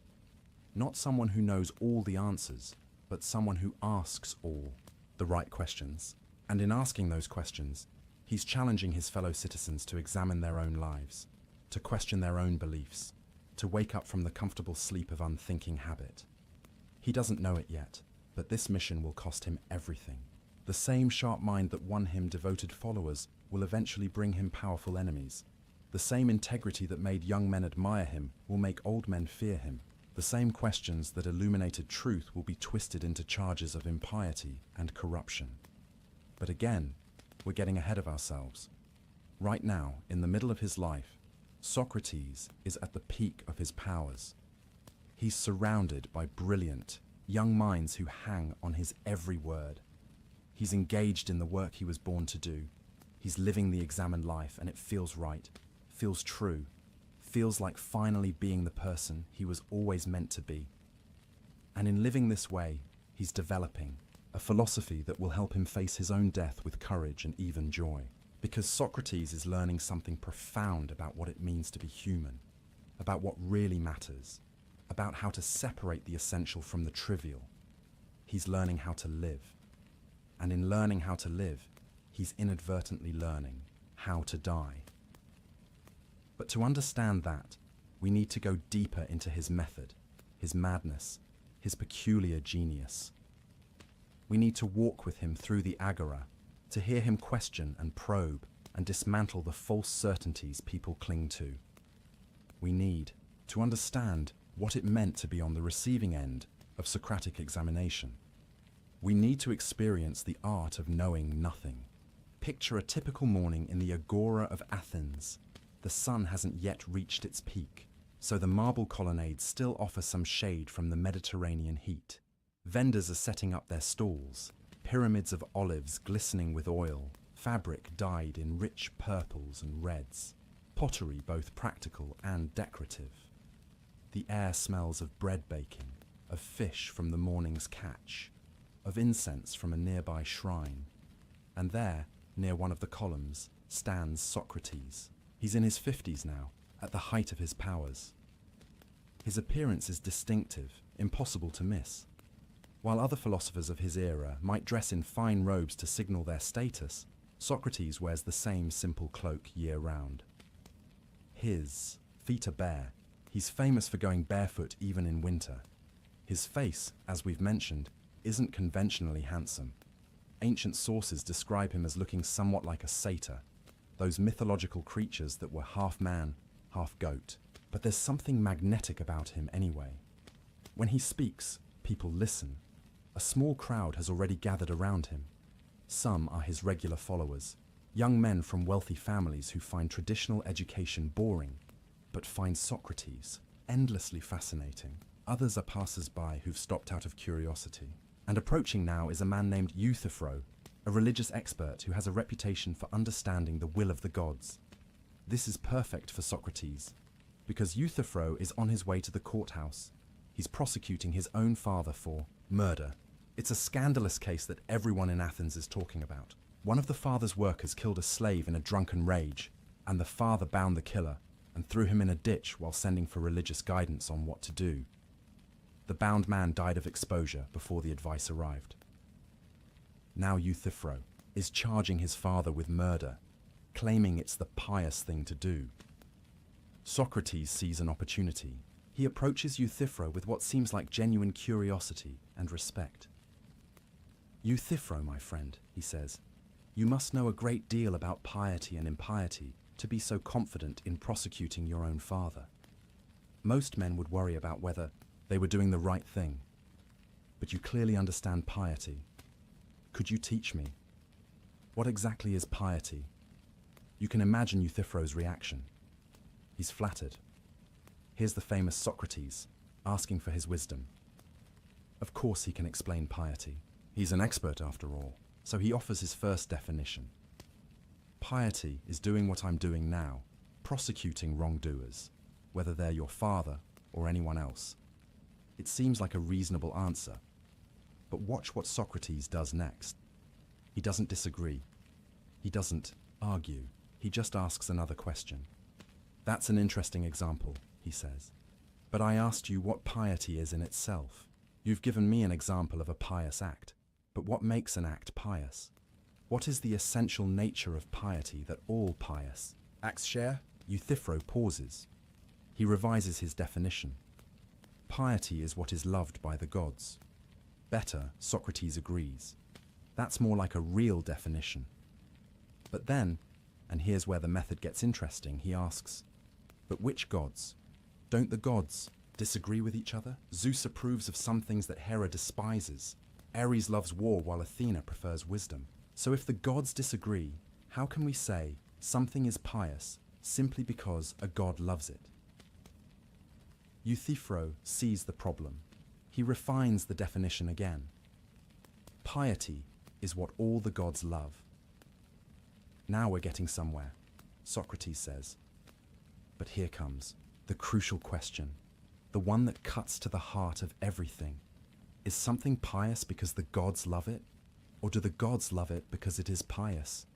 Stop and think about that question for a moment. It sounds like word games, but it's not. It's asking something profound. Is piety just whatever the gods happen to approve of? In which case, piety is arbitrary, and if the gods change their minds, murder could become pious. Or is there something inherently pious about certain acts, something that exists independently of the gods' opinions, which the gods recognize and approve of? Euthyphro struggles with this. He tries several more definitions, each one sounding good at first, each one collapsing under Socrates' gentle questioning. And finally, frustrated, Euthyphro makes an excuse and hurries off to court, leaving Socrates with his crowd of onlookers, many of whom are now laughing or arguing among themselves about what piety really is. This is the Socratic method in action, and it's important to understand what just happened, because it's not what it might appear to be on the surface. Socrates didn't teach Euthyphro anything. He didn't provide a definition of piety. In fact, by the end of the conversation, Euthyphro is more confused than when he started. He came to the agora confident in his knowledge and left uncertain, even embarrassed. So what was the point? Was Socrates just being cruel? Was this intellectual bullying disguised as philosophy? No. This is where we need to understand something crucial about Socratic philosophy. Socrates believed that the first step toward wisdom was recognizing your own ignorance. Euthyphro thought he understood piety. He was so confident in that understanding that he was willing to prosecute his own father based on it. But he didn't actually understand it. He had opinions, strong ones, but they weren't built on solid ground. By questioning Euthyphro, Socrates wasn't trying to humiliate him. He was trying to help him, because as long as Euthyphro believed he understood piety when he really didn't, he would make decisions based on false knowledge.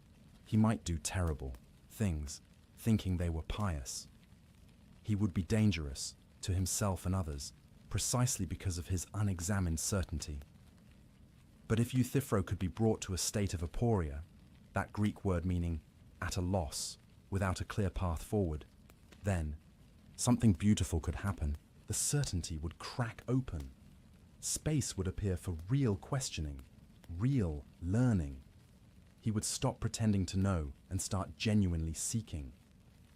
This state of aporia, this experience of being at a loss, was essential to the Socratic method, and it wasn't comfortable. Imagine believing you understood something, building your life around that understanding, and then having someone show you through simple questions that you don't understand it at all. It's destabilizing, frightening even. This is why the young men loved Socrates.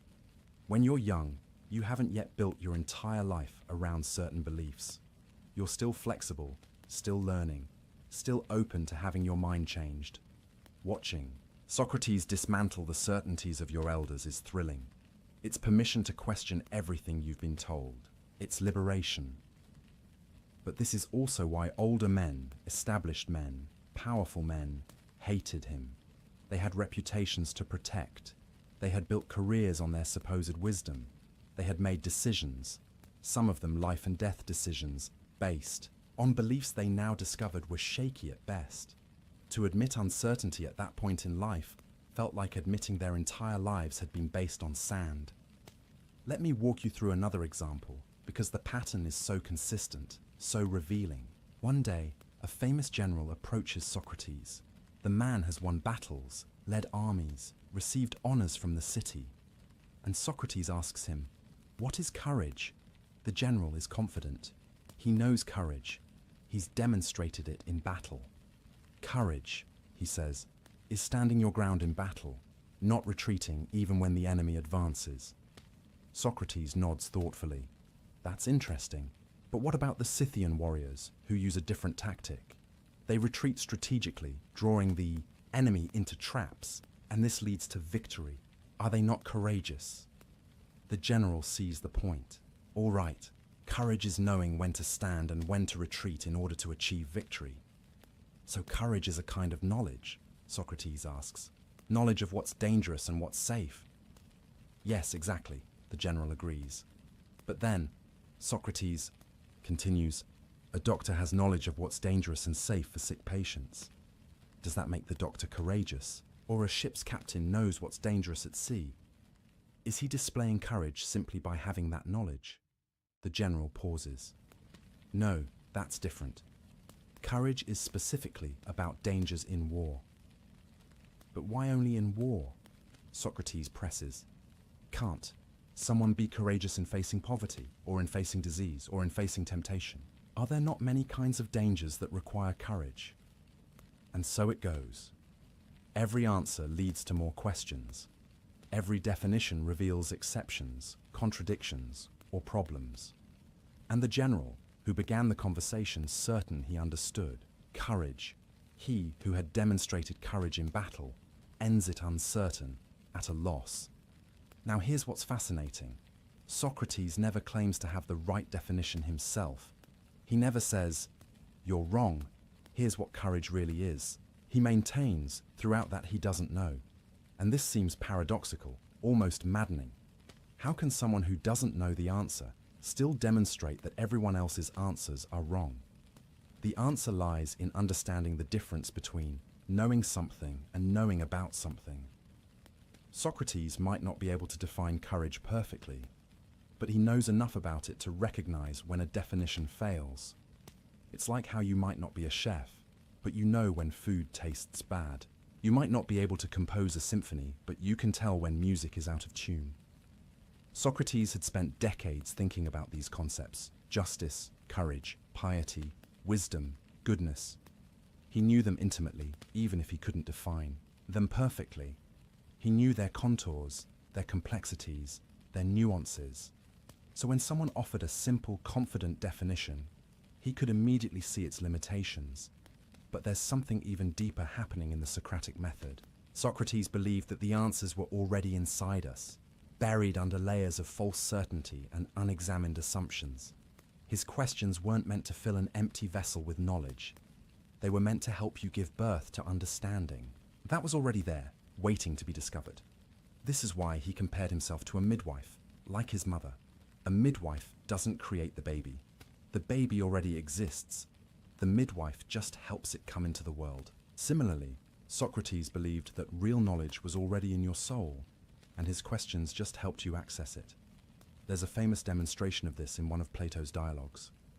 Socrates encounters an uneducated slave boy who has never studied mathematics, and through questions alone, never teaching, only asking, Socrates gets the boy to discover the Pythagorean theorem.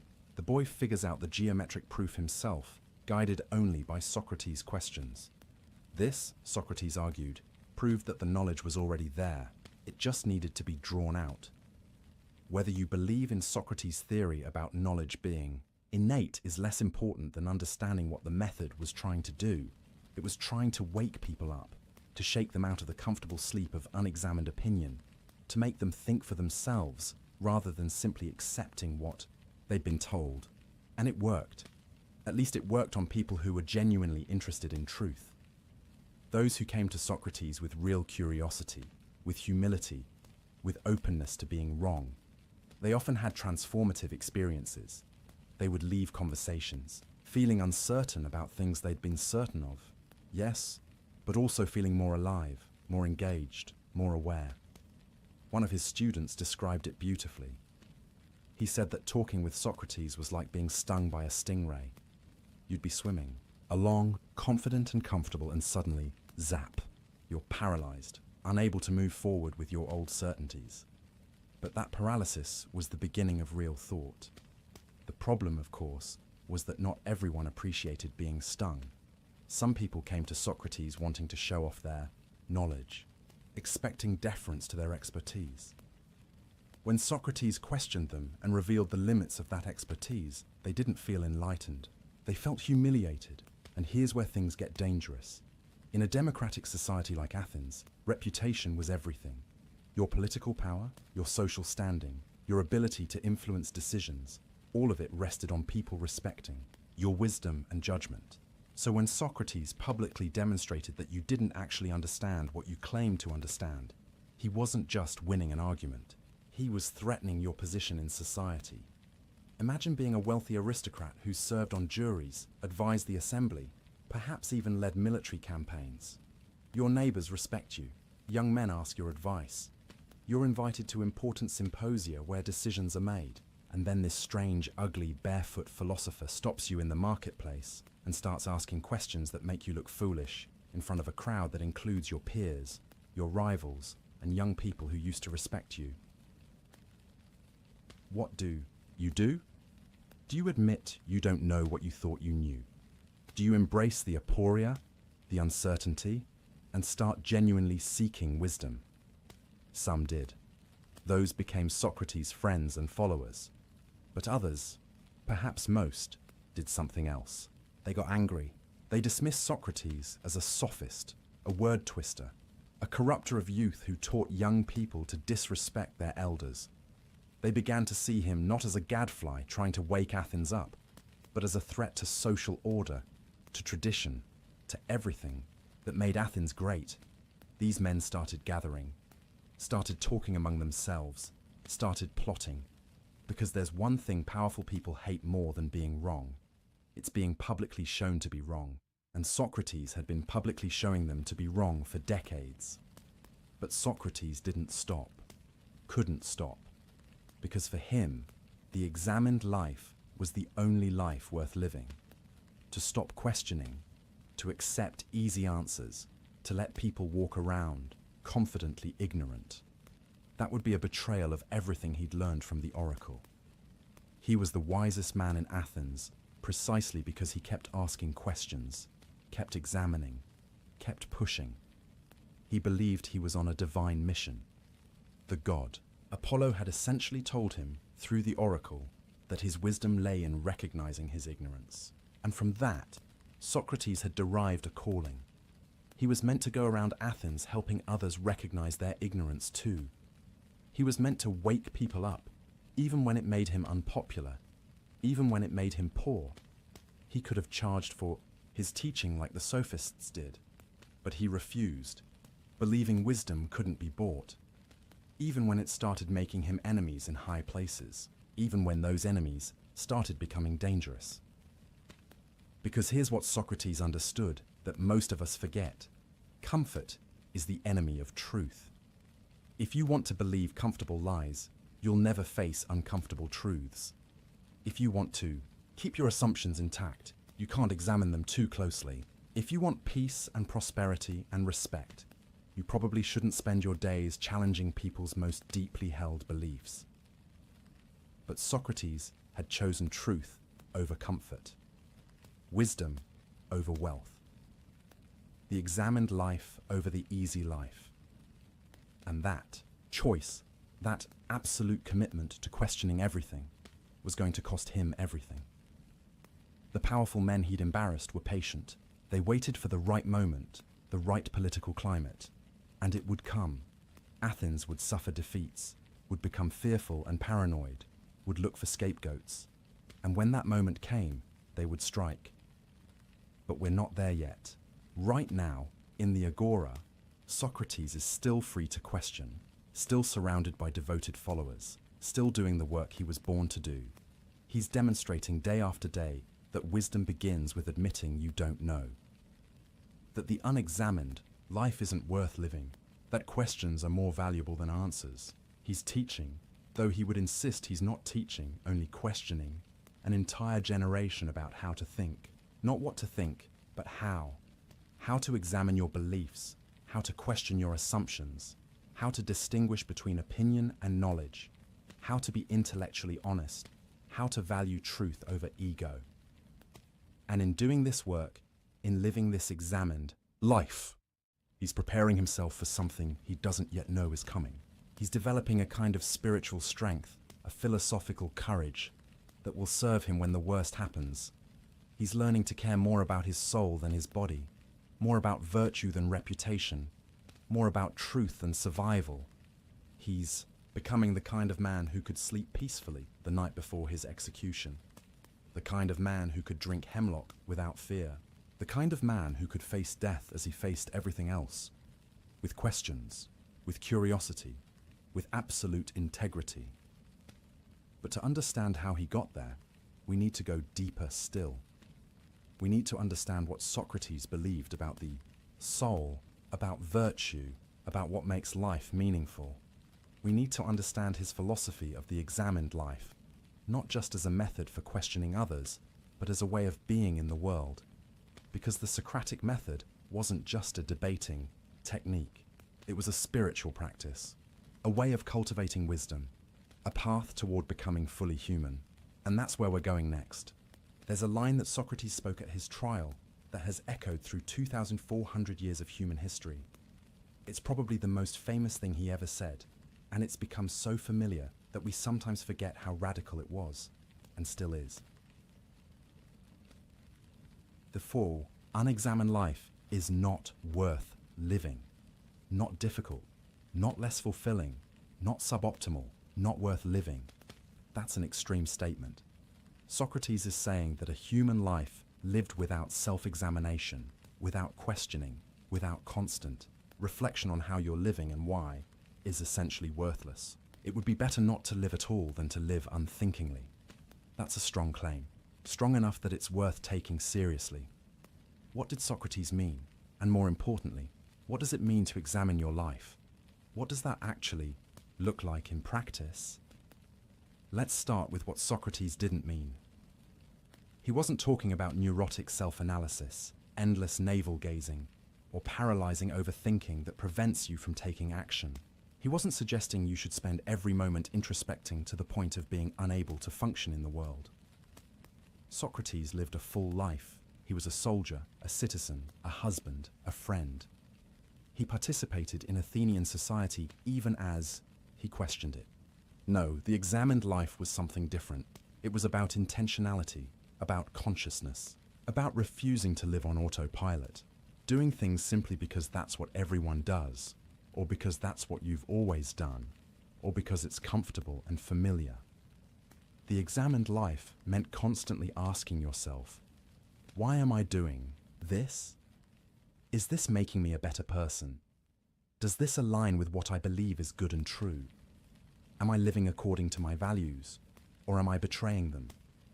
Have I really thought through what I believe, or am I just repeating what I've been told? It meant being willing to admit when you were wrong, being willing to change your mind when presented with better arguments, being willing to acknowledge that you don't know something even when everyone expects you to know. And most importantly, it meant caring more about the quality of your soul than about anything else. This concept, the soul, is central to understanding Socrates, but we need to be careful here. When Socrates talked about the soul, he wasn't necessarily talking about something religious or supernatural, at least not in the way we might think. The Greek word is psyche, and it meant something like that which makes you alive, your consciousness, your mind, your capacity for thought and choice and character. For Socrates, the soul was the real you. Your body was just the vehicle, the temporary housing. Your soul was what persisted, what mattered, what you should cultivate and care for above all else. Think about how we typically live. We spend enormous amounts of time, energy, and money taking care of our bodies.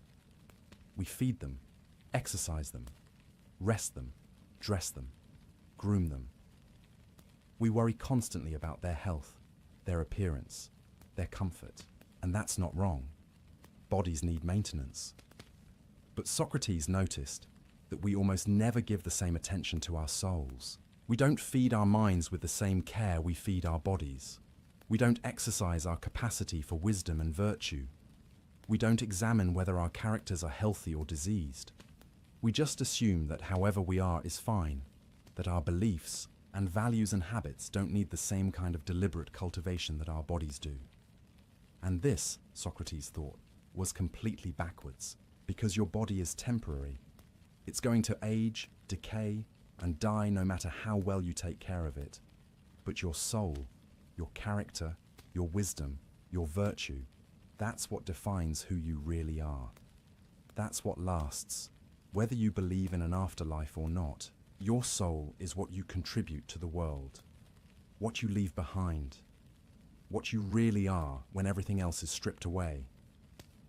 So the examined life was fundamentally about tending to your soul, making sure that the person you were becoming was the person you wanted to be, ensuring that you were growing in wisdom, in virtue, in understanding, not just in wealth or power or reputation. But what does it mean to have a healthy soul? What does virtue actually look like? For Socrates, virtue wasn't about following rules or obeying commandments. It was about knowledge, real knowledge. He believed that if you truly understood what was good, you would naturally do it. Nobody does. Wrong willingly, he argued. People do wrong things because they're confused, because they mistake what's bad for what's good, because they don't really understand what they're doing. This might sound naive at first. Surely people sometimes knowingly do bad things. Don't we all have experiences of knowing something is wrong but doing it anyway? But Socrates would say, when you do something you know is wrong, it's because in that moment, you believe you're getting something good from it. You lie because you believe the benefit of the lie outweighs the cost. You cheat because you believe success gained through cheating is worth more than integrity. You're mistaking a lesser good, temporary pleasure, advantage, safety, for the greater good of having a virtuous soul. If you really understood, deeply understood, that harming your soul is the worst thing you can do to yourself, you wouldn't do it. If you viscerally felt the truth that it's better to suffer injustice than to commit it, you would never choose to be unjust, even when you could get away with it. This is why Socrates spent so much time trying to clarify what things like justice, courage, and goodness really were. Because if people truly understood virtue, they would naturally pursue it. The problem wasn't that people were evil. The problem was that they were confused. Let me give you a concrete example of what this looked like in practice. There's a story about Socrates serving on a jury, one of the few times he held any official position in Athens.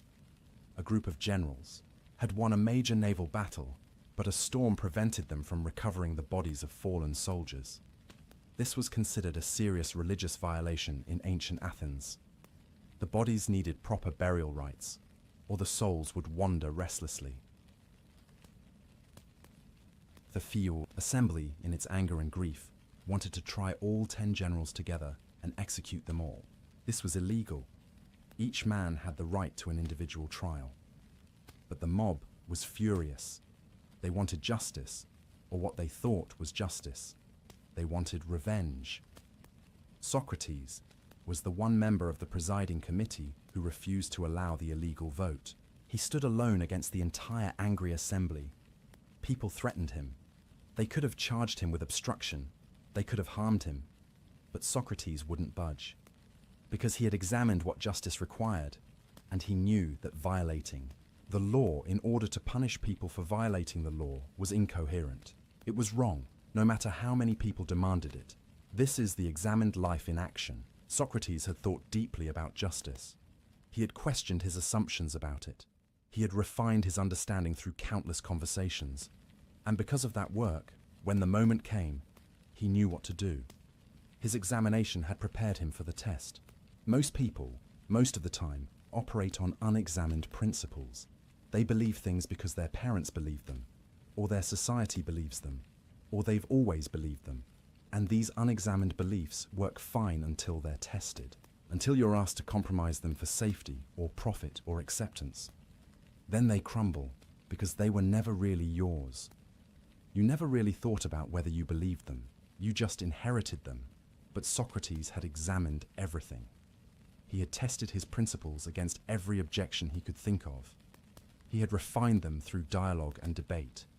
So when the moment came to act on them, he had the strength to do it. The examined life had given him certainty, not the false certainty of unquestioned assumption, but the earned certainty of hard-won understanding.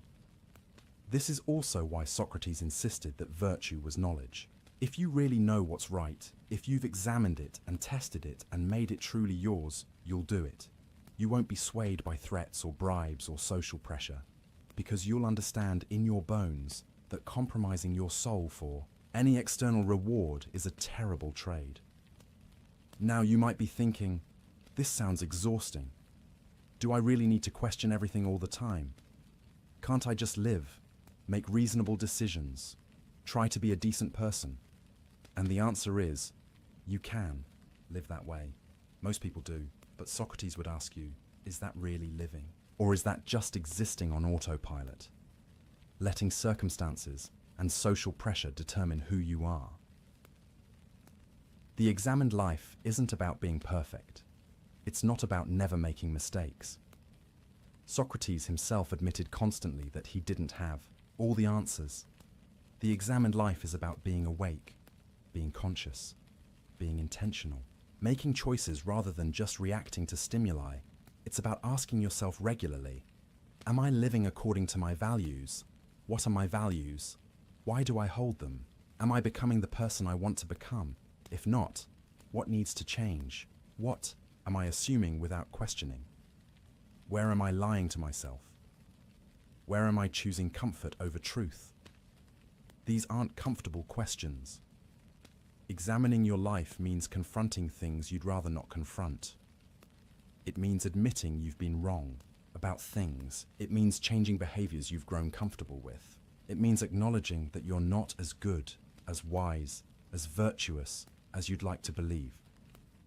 But Socrates would say, isn't temporary discomfort worth it to actually become the person you should be?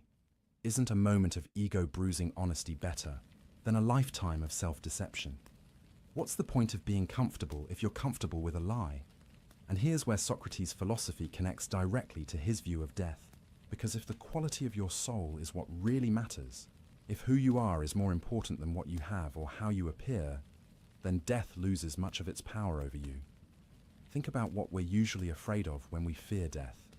We're afraid of losing our possessions, our status, our pleasures, our relationships, our experiences, all the things that make up our external life. But if you've spent your life cultivating your soul, if you've examined your life and found it good, if you know you've pursued wisdom and virtue to the best of your ability, then death is just a transition. If death is annihilation, you won't suffer. You'll simply cease to experience anything, like dreamless sleep. And if death is continuation, then you'll take your soul with you, and that's the only thing that really matters anyway. This is why Socrates could face death calmly, not because he was sure what death was, he admitted he didn't know, but because he had lived the examined life. He had tended to his soul. He had pursued virtue over pleasure, wisdom over wealth, truth over comfort. Whatever death turned out to be, he was ready for it. His soul was in good condition. Compare that to someone who has never examined their life, someone who has pursued wealth and power and pleasure, assuming those things made life meaningful. Someone who has built their identity on their body, their possessions, their social status. For such a person, death is terrifying, because death takes away everything they've spent their life accumulating, everything they've used to define themselves. But someone who has cultivated their soul, death can't touch what really matters to them. Their wealth might be taken away, but their wisdom remains. Their body might fail, but their character endures. Their reputation might be slandered, but they know who they really are. This is the practical benefit of the examined life. It's not just about being more thoughtful or philosophical. It's about building something that can't be taken from you. It's about knowing yourself so well that external circumstances can't shake you. It's about having a foundation of examined, tested, chosen principles that you can stand on when everything else is uncertain. Socrates believed that most people were prisoners without knowing it. They were enslaved to their appetites, their fears, their need for approval. They thought they were free because they could go where they wanted and do what they wanted, but they weren't really making free choices. They were just reacting to whatever stimulus was strongest at the moment. Hungry, eat, tired, sleep, afraid, run, angry, strike back. They were like animals, driven by impulse and instinct rather than reason and reflection. The examined life was liberation from that slavery. When you examined your life, you became conscious of your patterns. You saw how you were being controlled by unexamined desires and fears. And in seeing them, you could choose differently. You could decide deliberately what kind of person you wanted to be. You could cultivate some desires and starve others. You could face your fears and see which ones were rational and which were phantoms. This is why Socrates said that the examined life was the only life worth living for a human being, because examination was what made you fully human. Without it, you were just a clever animal. With it, you became something more, a rational being, capable of self-determination, able to choose virtue over vice, even when virtue was harder. And Socrates lived this philosophy. Every story we have about him shows a man who had examined his life and found clarity. He was offered bribes and refused them, because he had examined whether wealth mattered more than integrity, and found it didn't. He was threatened with death if he continued teaching, and he continued anyway, because he had examined whether life was worth living without the freedom to pursue wisdom, and found it wasn't. He was given the chance to escape prison, and he refused, because he had examined what justice required, and found that he couldn't violate the laws he had lived under all his life just to save himself. These weren't easy choices. Socrates wasn't superhuman. He felt fear, discomfort, attachment to life just like anyone else. But his examination had given him something stronger than those feelings. It had given him conviction. Not blind faith, but examined, tested, chosen. Conviction about what really mattered and what didn't. And this conviction gave him peace. The kind of peace that let him sleep soundly the night before his execution. The kind of peace that let him comfort his grieving friends rather than needing comfort himself. The kind of peace that comes from knowing, really knowing, that you've lived well, that your soul is in good condition, that you've done what you could to become who you should be. This is what the examined life offers. Not easy answers, not comfortable. Certainty, not a life free from difficulty or pain, but clarity, purpose, integrity. The knowledge that you're living deliberately, consciously, in accordance with principles you've chosen after real thought. And in Socrates' view, that was the only life worth living. Everything else, wealth, power, pleasure, even life itself, was secondary. The quality of your soul, the state of your character, the depth of your wisdom, that was what mattered. That was what you should examine, cultivate, protect.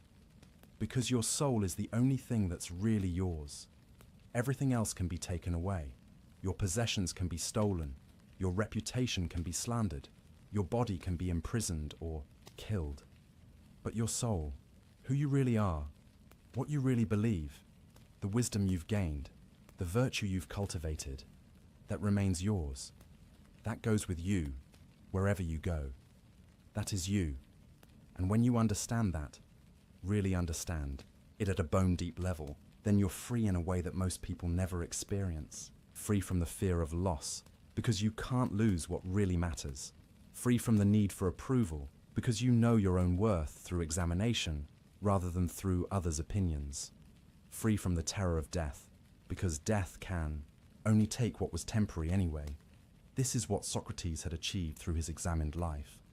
This is what allowed him to face his accusers with calm confidence. This is what let him sleep peacefully on his final night. But to understand how he got to that point, to really grasp the full story, we need to see how his examined life, his refusal to compromise, his insistence on questioning everything, eventually brought him into fatal conflict with Athens itself. We need to see what happens when the examined life collides with power, fear, and a city looking for someone to blame. We need to see the accusation. Athens in 404 BCE is not the Athens of Socrates' youth. The city that once led the Greek world, that built the Parthenon and pioneered democracy, that produced the great playwrights and thinkers, is broken. The Peloponnesian War, a brutal, decades-long conflict with Sparta, has finally ended, and Athens lost catastrophically. The long walls that protected the city from invasion have been torn down. The powerful navy that made Athens an empire has been reduced to a handful of ships. The democracy that Athenians were so proud of has been temporarily overthrown by a brutal oligarchy called the 30 Tyrants, sponsored by Sparta. The city is traumatized, defeated, humiliated, and deeply, deeply afraid. Fear makes people dangerous. Fear makes them look for enemies within. Fear makes them suspicious of anyone different, anyone questioning, anyone who doesn't fit neatly into the story the city tells itself. And there's one man in Athens who has spent his entire adult life questioning everything, who has made enemies among the powerful, who has an entire generation of young followers who learned from him to challenge authority. That man, of course, is Socrates, and his enemies have been waiting for this moment. Let's be clear about who these enemies were and why they hated him so much. There was Anytus, a wealthy leather merchant who had been prominent in the democratic resistance against the 30 Tyrants. He was a patriot by his own estimation, a defender of Athenian values, and his son had fallen under Socrates' influence, spending time with the philosopher instead of learning his father's business. Worse, the young man had apparently started questioning his father's beliefs, using Socratic methods to point out contradictions in Anytus's thinking. You can imagine how well that went over. Then there was Meletus, a poet, or someone who fancied himself one. Socrates had probably humiliated him in public at some point, as he had so many self-important artists who claimed their work came from divine inspiration, but couldn't explain what wisdom their poetry actually contained. Meletus wasn't particularly bright or influential, but he was angry and willing to be used as a tool. And there was Lycon, a rhetorician, representing a whole class of professional speakers and teachers whom Socrates had spent years demonstrating weren't as wise as they pretended to be. These men and others like them had been collecting grievances for years. Every time Socrates embarrassed someone in the agora, every time he made a politician look foolish, every time a young man questioned his father's authority after studying with Socrates, every time someone's reputation suffered because Socrates exposed their ignorance, all of it had been building, accumulating, like a debt that would eventually come due. But they needed the right moment. You couldn't just charge Socrates when Athens was confident and secure. He was too well known, too well liked by too many people, including powerful ones. His students included Plato from one of Athens' most distinguished families, and Xenophon, who would become a famous general and historian. Alcibiades, one of Athens' most brilliant but controversial leaders, had been associated with Socrates. Ah, Alcibiades. There's a name that matters. This is important for understanding what happens next. Alcibiades was extraordinarily talented, charismatic, intelligent, ambitious, and completely unscrupulous. He'd been a student of Socrates in his youth. Later, he'd betrayed Athens, defecting to Sparta during the war. Then, he'd betrayed Sparta too. He was brilliant and immoral, exactly the kind of person who learns Socratic questioning, but uses it for manipulation rather than wisdom. When Athens was looking for someone to blame for its defeat, for its loss of moral character, for its young, men becoming disrespectful and cynical, it was easy to point at Socrates and say, look at what he produced. Look at Alcibiades. Look at Critias, another former associate who became one of the most brutal of the 30 tyrants. See what happens. When you teach young men to question everything, they lose respect for tradition, for the gods, for authority. They become dangerous. It was a profoundly unfair argument. Socrates had tried to teach Alcibiades virtue, not vice. He'd tried to show him that wisdom was more valuable than power. It wasn't Socrates' fault that Alcibiades had learned to argue brilliantly, but had no interest in becoming good. But fair or not, the association was damaging. So, in 399 BCE, 5 years after the war ended, and 3 years after democracy had been restored, Socrates' enemies finally made their move. The city was still fragile, still paranoid, still looking for scapegoats. The timing was perfect. The charges were carefully crafted. 3 accusations, each one technically a capital offense. First, corrupting the youth of Athens. This was vague, enough to mean almost anything. It could refer to his questioning of authority, his influence on young men like Alcibiades, his encouragement of independent thinking. It played on every parent's fear that their children were being led astray. Second, not believing in the gods of the city. This was potentially the most dangerous charge. Athens took religion seriously. The gods weren't abstract theological concepts. They were thought to directly influence the city's welfare. If Socrates didn't believe in them properly, if he was impious, he could be bringing divine wrath down on Athens. This could explain why Athens had suffered such devastating defeat. The gods were angry because men like Socrates had corrupted the city's piety. Third, introducing new divinities. This charge was interesting because it contradicted the second one. How could he both not believe in the gods and also introduce new ones? But the accusers were referring to something Socrates often talked about. His daimonion, an inner voice or divine sign that warned him away from certain actions.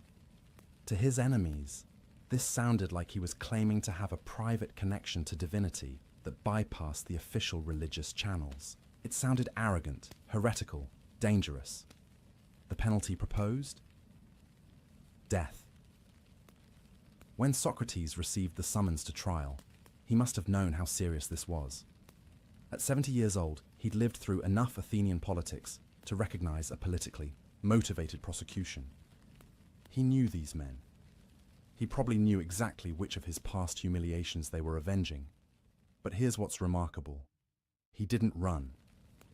Athens had no police force. It would have been relatively easy to slip away to another city-state, to live out his remaining years in comfortable exile. Many of his friends urged him to do exactly that. Why stay and face trial when the outcome was uncertain and the penalty was death?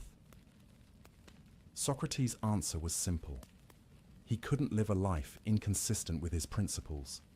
He had spent 70 years arguing that a good person never willingly commits injustice, that it's better to suffer wrong than to do wrong, that you should obey the laws of your city even when it's inconvenient.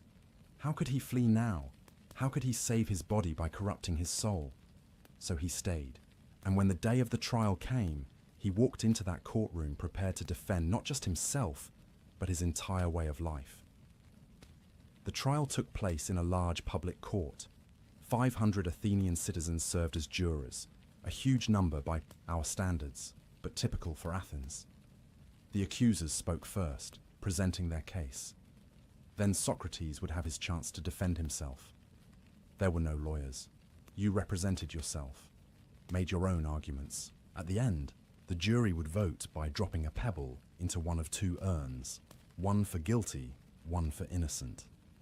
We don't know exactly what Meletus and Anytus said in their accusations, but we have Plato's account of Socrates' defense speech, which he titled The Apology, though apology here means defense, not sorry. And what's astonishing about this speech is that it barely defends Socrates at all, at least not in the way you'd expect. A normal defendant in an Athenian court would have pulled out all the stops. He would have brought his children to weep and beg for mercy. He would have reminded the jury of his military service, his contributions to the city.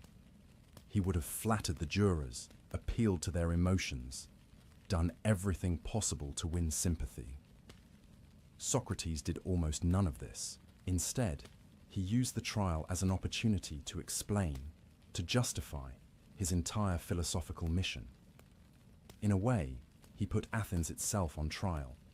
He began by addressing the charges, but not in the straightforward way the jury expected. He said that before he could answer the formal accusations of Meletus, he needed to address older, deeper prejudices that had built up over decades. He needed to clear away the misconceptions. There are people, he told the jury, who have been saying for years that Socrates is a busybody, someone who inquires into things beneath the earth and in the sky, who makes the weaker argument appear the stronger, and who teaches these things to others. He was referring to a comedy written decades earlier by Aristophanes, called The Clouds, which had portrayed Socrates as a ridiculous figure who ran a thinkery, where he taught young men to argue their way out of debts and obligations. It was satire, exaggerated for laughs, but it had shaped how many Athenians thought about Socrates. I have nothing to do with such investigations, Socrates told them. I don't claim to know about the physical world. I don't teach people to make the weaker argument stronger. I don't run a school or charge fees like the sophists do. So, what did he do? Here Socrates told them about the oracle at Delphi, about his mission to test the oracle's claim that no one was wiser than he was. He explained how he'd gone to supposedly wise people and found they didn't actually know what they claimed to know. How he'd realized that his wisdom consisted in acknowledging his ignorance, while others claimed false knowledge. This is what I still do, he told them. I go around examining anyone who seems to be wise, and when I find they're not, I help the god by revealing this. This work keeps me busy. I'm so occupied with this mission that I've neglected my own affairs and live in poverty. Can you imagine how this sounded to the jury? He's on trial for his life, and instead of begging for mercy, he's explaining that he's on a divine mission to expose people's ignorance. He's essentially admitting to the very behavior his accusers found so offensive, but framing it as a service to the god. Then he addressed why the young men followed him around. They enjoy hearing people questioned who think they're wise but aren't. And they try to imitate me, examining others. And when they do, those who are exposed get angry, but not at themselves for being foolish. They get angry at Socrates for supposedly corrupting these young men. It's a brilliant rhetorical move. He's saying, you don't really think I'm corrupting the youth. You're just angry because I and my students have exposed your ignorance. But then he did something extraordinary, something that probably sealed his fate. He turned to Meletus directly and began to cross-examine him, right there in court, using the Socratic method on his accuser. Meletus, he said, you claim I corrupt the youth, but tell me, who improves them? Who makes them better?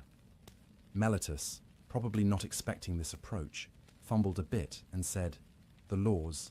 No, I mean what person? Who has the knowledge to improve young people? The jurors, Meletus answered. All of them? Yes. What about the audience here, and the council members, and the assembly? Do they all improve the youth? Yes, all of them. So, according to you, Socrates said, every Athenian improves the youth except me, and I alone corrupt them. Is that really what you're saying? You can almost hear the trap closing, because obviously it's absurd to claim that literally everyone improves young people, except one man. Socrates was demonstrating, right there in court, that Meletus hadn't thought through his accusations. He was revealing the prosecutor's ignorance the same way he'd done to countless people in the agora. Then Socrates pressed further. Tell me, Meletus, is it better to live among good citizens or bad ones? Good ones, obviously. And does anyone want to be harmed by those around them? Of course not. Then you're accusing me either of corrupting the youth unintentionally, or of corrupting them knowing that they'll harm me. The first means I shouldn't be punished. You should educate me. The second makes no sense. Why would I intentionally make my neighbors worse, knowing they'd harm me? It was classic Socratic argumentation. He was showing that the charges were incoherent. But he wasn't making friends with the jury. He was doing to Meletus what he'd done to so many others, and the jury was watching someone they might know personally, someone who'd brought these charges, being made to look foolish. When Socrates addressed the religious charges about not believing in the gods, he was even more pointed. He got Meletus to contradict himself, first saying Socrates didn't believe in gods at all, then saying he introduced new ones. You can't have it both ways, Meletus. Either I'm an atheist, or I believe in new gods. Which is it? By the time Socrates was done with Meletus, he'd thoroughly demolished the logical consistency of the charges. He'd shown them to be poorly thought out, contradictory, probably motivated by personal grudges rather than genuine concern for Athens. But then, and this is crucial, instead of stopping there, instead of pivoting to sympathy and mercy, Socrates doubled down. He told the jury that even if they offered to acquit him on the condition that he stopped philosophizing, he would refuse. I cannot stop, he said. The God has placed me here to question people and help them care for their souls. If you kill me, you won't find another like me easily. I'm like a gadfly on a noble but sluggish horse. I sting you awake. You might swat me away, but you'll regret it when you fall back into sleepy thoughtlessness. And then he said something. That must have infuriated many in that courtroom. I'm doing you a favor by being here. In fact, Athens should give me free meals for life in the Prytaneum, the highest honor the city could bestow, usually reserved for Olympic victors and great benefactors. Because no one cares more for your welfare than I do. Can you imagine? He's on trial for his life, and he's telling 500 jurors that they should be honoring him, not prosecuting him. That he's Athens' greatest asset. That they need him more than he needs them. It was defiant, proud, uncompromising. And it was completely in character, because Socrates had never compromised his principles for comfort or safety. Why would he start now? He did, toward the end of his speech, acknowledge his military service. He mentioned that he'd served with distinction at 3 major battles: Potidaea, Amphipolis, Delium. He'd held his post when others fled. He'd been brave in the face of death. If I was willing to risk death in battle to serve Athens, he said, how can I abandon the post the God has given me now, just because I'm afraid? That would be true impiety, disobeying the divine mission because I fear death. And he concluded with a statement that would echo through history. I'm not afraid of death, gentlemen. I'm afraid of doing wrong. Death is nothing to fear. What I fear is standing before the gods someday and having to explain why I betrayed truth and virtue to save my life. When the speech ended, the jury voted. It was close, much closer than his accusers probably expected. Out of 500 jurors, about 280 voted guilty. About 220 voted to acquit. If just 30 people had voted differently, Socrates would have walked free, but they didn't. The verdict was guilty. Now came the penalty phase. In Athenian law, the prosecution proposed a penalty, and the defense could propose an alternative. The jury would then choose between them. The prosecution had proposed death. This was Socrates' chance. He could propose exile. He could propose a fine. The jury had voted guilty, but it was close enough that they might choose a gentler punishment if he gave them the option. Many jurors probably wanted to punish him somehow, but didn't want him dead. Instead, Socrates initially proposed that Athens give him free meals for life in the Prytaneum. He was serious, or at least he was making a philosophical point about what justice really required. But obviously, this wasn't going to fly with a jury that had just convicted him. His friends, watching in horror, finally convinced him to at least propose a fine. Socrates offered to pay 30 minae, a significant sum, guaranteed by wealthy friends like Plato. It was still less than might be expected, still somewhat insulting to the court's dignity. The jury voted again on the penalty. This time, more voted for death. The margin was larger. By trying to maintain his dignity, by refusing to grovel or compromise, Socrates had alienated jurors who might have shown mercy. His pride, or his integrity, depending on how you view it, had sealed his fate. The verdict was final: death by hemlock poison. And here's what's remarkable. Socrates' immediate reaction wasn't fear or anger or even sadness. It was philosophical speculation. He turned to the jurors and gave one final speech, separate from his defense about what this meant. To those who had voted to acquit him, he said, "Don't be upset for me. This might be a blessing. My daimonion, my inner warning voice, which has stopped me whenever I was about to do something wrong, it didn't stop me at all today. Not when I entered the court, not during my speech, not at any point. That suggests that what happened to me is good, not bad." And then he offered that analysis of death we've already touched on. Either death is like a dreamless sleep, in which case it's pleasant, a relief from life's troubles, or death is a journey to another place, where he'll meet the great thinkers and heroes of the past. Either way, nothing to fear. If I die now, having lived a good life, what loss is that? But if I'd compromised my principles to live longer, that would have been true death, the death of my soul. To the jurors who had voted for his death, he was less kind. "You think you've escaped being tested by condemning me, but I warn you, you'll have more critics now, younger ones, harsher ones. By killing me, you won't silence the questions. You'll just create more questioners." It was a prophecy, and it would prove true. Plato would write. Xenophon would write. Others would remember. The death of Socrates would become more powerful than the life of Socrates. His enemies thought they were silencing a troublesome gadfly. They were creating a martyr for philosophy itself. As the court session ended and the guards prepared to take Socrates to prison, he turned to his friends with what might have been a slight smile. "Now it's time for us to go. I to death, and you to life. Which of us goes to the better fate, only the God knows." Even at that moment, sentenced to die, he was questioning. Still uncertain, still humble in the face of the ultimate mystery. But one thing he was certain of: he'd lived according to his principles. He'd maintained his integrity. He'd refused to compromise his soul to save his body. And that meant, in the deepest sense, he'd won. The jury might have condemned him to death, but they couldn't make him do wrong. They couldn't corrupt his virtue. They couldn't touch what really mattered. The examined life had prepared him for this moment, and he was ready.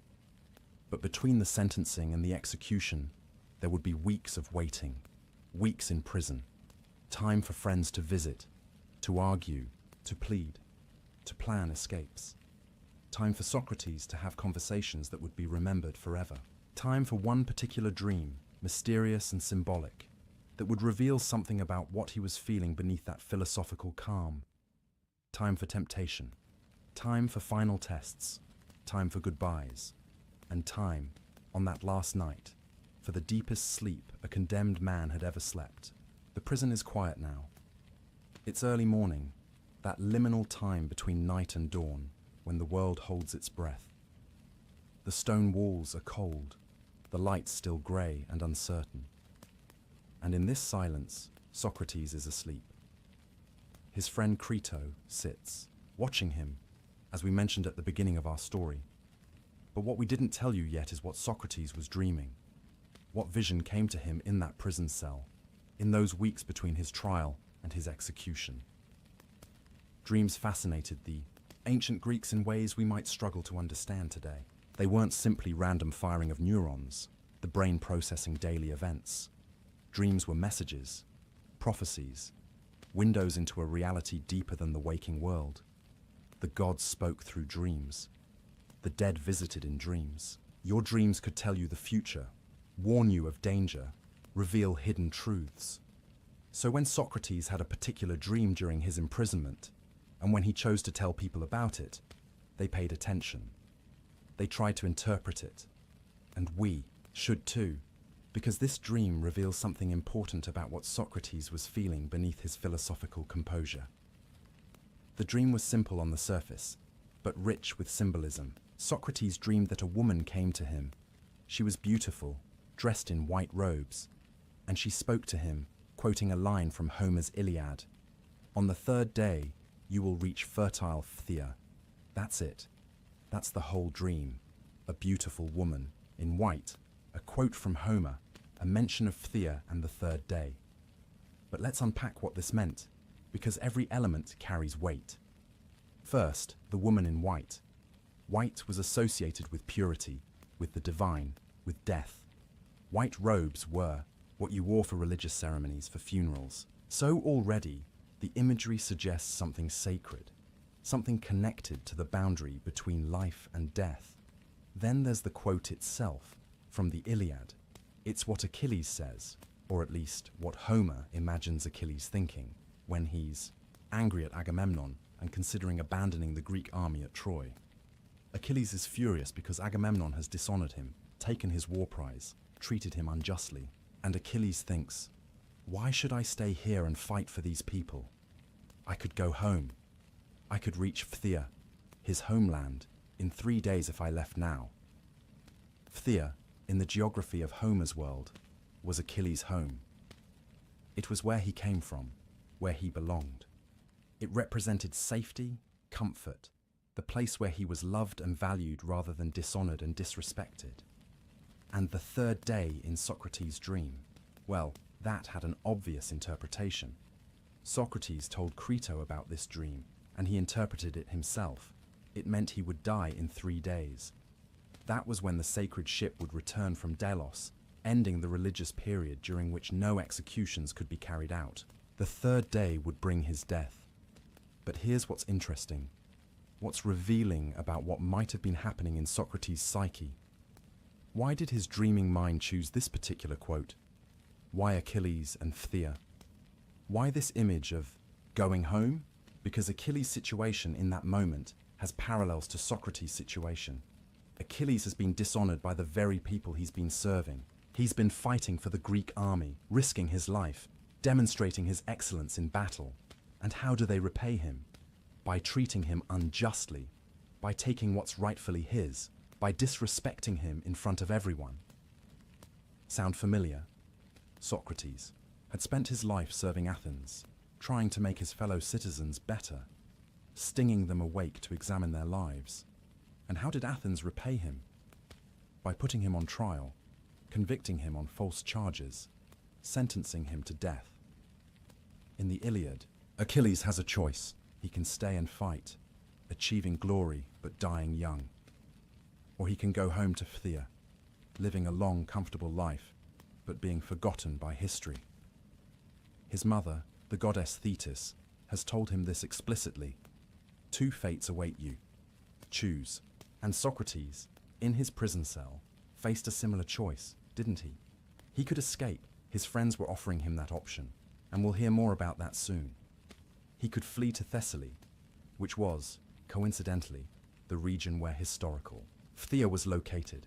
He could go home, metaphorically speaking, return to safety and comfort, live out his remaining years in peace, or he could stay, face death, achieve the kind of immortality that comes from dying for your principles. So the dream reveals something.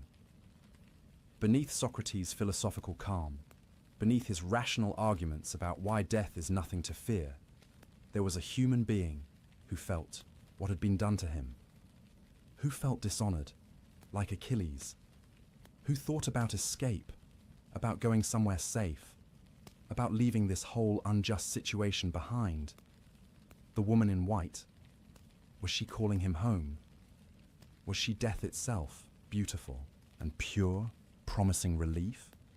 Or was she a vision of escape, of the life he could still have if he chose it? And here's where the dream gets even more layered, even more psychologically fascinating, because Socrates told this dream to Crito, and he interpreted it as a prophecy of his death. But dreams are slippery things. They can mean multiple things at once. Yes, on one level, the dream is saying, in 3 days, you'll die. You'll reach your true home, whatever that is. Phthia might represent Hades, the afterlife, the final destination. But on another level, the dream might be expressing a wish, a desire, deep and probably inadmissible to Socrates' conscious mind, to escape, to go to Thessaly, to fertile Phthia, to live. The dream gives him permission to think about escape by disguising it as a prophecy of death. Think about the symbolism of fertility. Fertile Phthia, the Greek word is piothen, emphasizing richness, abundance, life-giving land. Is that really a metaphor for death? Or is it a metaphor for life, for escaping Athens and going somewhere you can grow old, have more conversations, see more sunrises? But Socrates, committed to his principles, interprets the dream in the way that allows him to stay on his chosen path. He reads it as a prophecy that closes off the possibility of escape rather than opening it up. The dream is clear, he tells Crito. I'll die in 3 days. Is the dream really that clear? Or is Socrates choosing the interpretation that fits with what he's already decided to do? We can't know for certain. Dream interpretation, even in our modern age with psychology and neuroscience, remains more art than science. In ancient Athens, it was even more ambiguous. The same dream could be read multiple ways, but what we can say is this. The dream reveals that Socrates was human, that he wasn't simply a rational thinking machine, calmly analyzing his situation without emotion. The dream shows us the conflict beneath the surface, the pull toward life, toward escape, toward fertile Phthia, where he could rest and be safe. And it shows us that he felt the parallel to Achilles, that he saw himself as having been dishonored by his city, just as Achilles was dishonored by Agamemnon, that he understood he was making a choice between two fates, escape and obscurity, or death and immortal fame. Achilles, in the end, chose glory over long life. He stayed at Troy. He fought. He died young. And he became the most famous hero in Greek mythology, his name remembered for thousands of years. Socrates would make the same choice. But unlike Achilles, whose choice was driven by pride and the desire for glory, Socrates' choice was driven by principle, by the belief that it's better to die justly than to live unjustly, by the conviction that escaping would corrupt his soul, more surely than hemlock could kill his body. Still, the dream shows us it was a choice, not an easy, automatic decision, but a genuine struggle. The human part of Socrates wanted to live, wanted to escape, wanted relief from this terrible situation. The philosophical part of Socrates knew what he had to do. And the dream, with its beautiful woman in white, with its promise of reaching home in 3 days, bridged both possibilities. It could be read as encouragement to escape, or as prophecy of death. It was ambiguous enough to hold both meanings, to let Socrates think about escape while still choosing to stay. There's another layer to consider. The woman in white, who was she? Socrates doesn't say in any account we have, but Crito, hearing the dream, might have thought of Thetis Achilles' divine mother. Thetis appears to Achilles in the Iliad to warn him, to advise him, to comfort him. She's a liminal figure, divine, but also deeply maternal, connected to both the mortal world and the realm of the gods. Could the woman in Socrates' dream represent that same kind of figure? A divine messenger, yes, but also a maternal presence. Remember, Socrates compared himself to a midwife. He'd spent his life helping others give birth to ideas. His own mother had been a midwife, bringing physical life into the world. And now, facing death, he dreams of a woman who might be guiding him through that final birth, the birth of the soul from the body, as he understood death, the transition from this life to whatever comes next. The woman in white isn't threatening. She's beautiful. She quotes poetry. She promises arrival at a fertile homeland. Whether that homeland is death or escape, it's portrayed as something to move toward, not something to fear. This is consistent with everything Socrates had said about death. He wasn't afraid of it. He was curious about it, and his dream reflects that. Death appears not as a monster or an ending, but as a beautiful guide promising to take him home. But there's a melancholy to it too, isn't there? The dream admits something Socrates rarely admitted consciously. He was tired. Fertile Phthia is a place of rest. After all his years of questioning, of fighting, of standing alone against the ignorance and hostility of his fellow citizens, wouldn't it be nice to just stop, to rest, to go home? Whether home meant Thessaly and continued life, or Hades and the afterlife, or simply the cessation of consciousness, dreamless sleep, as he described it. The dream suggests a longing for peace, for an end to struggle, and maybe that's part of why he could face death with such calm. Not just because of his philosophical arguments, but because he was, in a very human way, ready. Ready to stop fighting, ready to rest, ready to see if the beautiful woman in white was telling the truth about what waited for him. The ancient Greeks believed dreams could be prophetic, but they also believed they could be deceptive. There were true dreams sent by the gods through the gate of horn, and there were false dreams sent through the gate of ivory, designed to mislead or confuse. Was Socrates' dream true or false? Did it really foretell his death in 3 days? Or did it offer him an escape he chose not to take? Both, perhaps.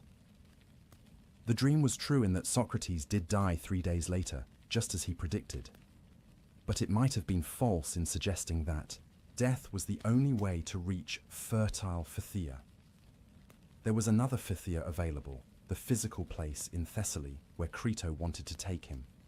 But Socrates chose to read the dream as prophecy rather than invitation. He chose to see the woman in white as psychopomp, a guide to the underworld, rather than as a call to escape.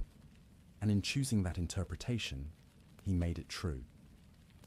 This is the power of interpretation, of the stories we tell ourselves about what things mean. Socrates could have used the dream as justification to escape. The gods are telling me to go to Phthia, to Thessaly. He could have read it that way. Many might have. Instead, he used it as confirmation of his chosen path. The dream became evidence that he was right to stay, right to face death, right to trust that whatever came next would be his true homecoming. And when Crito woke him, when they talked about the dream, Socrates was at peace with his interpretation. The dream is clear, Crito. In 3 days, I'll reach fertile Phthia. I'll go home. But Crito wasn't ready to accept that interpretation. Crito heard the dream and thought, 3 days. We have 3 days to save him. 3 days to convince him, to escape. 3 days before we lose the best man we've ever known. Because Crito had a different dream. Not a sleeping dream, but a waking one. A dream of getting Socrates out of Athens, safely away to Thessaly, where they could sit together and talk philosophy for a few more years. Where Socrates could live out his days in peace, respected and honored, far from the fear and pettiness of defeated Athens. And Crito was going to try one last time to make that dream real. He was going to present Socrates with an offer of escape, with arguments for why it was right and good. and what Socrates should do. The beautiful woman in white had appeared in a dream, ambiguous and mysterious. But Crito was real, present, pleading. And the choice between Socrates' interpretation of the dream and Crito's hope would become the subject of one of the most moving conversations in all of philosophy. A conversation about duty and friendship, about justice and survival, about whether it's ever right to break the law to save your own life. A conversation that would test everything Socrates believed about the examined life, about virtue, about what really matters when death is 3 days away and escape is possible. The dream of the woman in white was mysterious and symbolic, open to interpretation, dwelling in the ambiguous realm between waking and sleeping, between prophecy and wish fulfillment. But the conversation with Crito would be concrete, real, immediate, and far more difficult to navigate than any dream. Because in dreams, you're alone with your subconscious, your wishes, your fears. But when you wake up, you're confronted with the people who love you, who want you to live, who think they know what's best for you, even when you've chosen differently. And that's a test no philosophy can fully prepare you for. When Socrates finally wakes from his dream, the first thing he sees is Crito's face. His old friend has been sitting there for some time, watching him sleep, wrestling with what he's about to do. Crito is a wealthy man, one of Socrates' oldest friends. They grew up together in Athens. They're roughly the same age, though Crito has lived a more conventional life, managing his estates, raising his family, participating in civic affairs without making waves. He's always admired Socrates, perhaps even been a bit in awe of him, but he's also worried about him, worried that Socrates' principles will get him killed. And now those fears have come true. The trial is over. The sentence has been passed. In just a few days, 3 days, as Socrates' dream suggested, the ship will return from Delos and the execution will be carried out. But Crito has a plan, and he's been waiting for Socrates to wake up so he can present it. Socrates, he begins, and there's urgency in his voice, desperation even. I have bad news. The ship has been sighted. It will arrive today or tomorrow. When it does, you must die. But it doesn't have to be that way. Socrates sits up, probably running his hand through his hair, that same gesture of his when he's thinking. He's calm. Tell me what you're thinking, Crito. And so Crito makes his case. It's a carefully constructed argument, and it reveals a lot about how a normal, decent person thinks. Someone who loves his friend and wants to save him, but who doesn't quite understand why Socrates is so committed to staying. First, Crito appeals to reputation, his own reputation. Socrates, if you die, people will think I could have saved you but didn't want to spend the money. They'll think I valued my wealth more than my friend's life. My reputation will be ruined. It's an understandable concern. In Athens, your reputation was everything, and Crito is essentially saying, don't make me look bad by dying when I could have saved you. But Crito senses that this argument might not work on Socrates, who has never cared much about reputation. So he tries another angle. Besides, why should we care what the majority thinks? The people who matter, the ones whose opinions are worth. Considering we'll know the truth, that you refused to escape, that I tried to save you. Socrates must have smiled at this. Crito is trying to use Socratic principles against him. You've always said we shouldn't care about popular opinion, only about what's actually right. So let the masses think what they want. But then Crito shifts to more practical concerns. You're worried that if you escape, your friends will get in trouble. Don't worry. We've arranged everything. I have money. Other friends have contributed. We can bribe the guards easily. They don't want much. We have contacts in Thessaly where you can live safely. You'll be welcomed there, protected. You can continue your philosophical work in peace. This is tempting, isn't it? The chance to live out your remaining years doing what you love, surrounded by friends, free from persecution. What principle could be more important than that? But Crito isn't done. Now he appeals to duty. Not duty to the law, but duty to the people Socrates will leave behind. Think of your sons, Socrates. You have 3 boys. If you die, you abandon them. You'll leave them without a father, without guidance. You've always taught that we should care for our children, raise them properly. How can you do that if you're dead? This is a low blow, and Crito probably knows it. He's using Socrates' own values against him. You care about education, about helping the young become virtuous. But you're abandoning your own sons. And then Crito delivers what he thinks is his strongest argument. Besides, Socrates, your enemies want you to die. They convicted you unjustly. Why should you cooperate with injustice? Why should you help your enemies achieve their unjust goals? By staying here and dying, you're making it easy for them. You're practically committing suicide, doing their work for them. Let that sink in. Crito is arguing that accepting an unjust death sentence is itself unjust, that Socrates has a duty to resist, to escape, to deny his enemies their victory. Please, Socrates, Crito concludes, and you can hear the emotion in his voice now, all the careful arguments giving way to simple human pleading. Please, don't choose death when you could choose life. Don't choose to orphan your sons. Don't abandon your friends. Don't give your enemies what they want. Save yourself. It's not too late. Imagine that moment, your oldest friend, a good man who loves you, begging you to save your own life, offering you an escape, a way out, a chance to continue doing what you love in safety and comfort. And all you have to do is walk out of this prison cell. What would you do? Socrates takes his time responding. This isn't a casual conversation in the agora with a stranger. This is his friend. These arguments deserve serious consideration. But as he begins to speak, it becomes clear that his mind is already made up. And what he's about to do is show Crito and us why principles matter more than life itself. Crito, my dear friend, he begins gently, your eagerness to help me is admirable, but we can't decide this based on emotion or fear. We have to examine it rationally. We have to think it through using the same principles we've always held.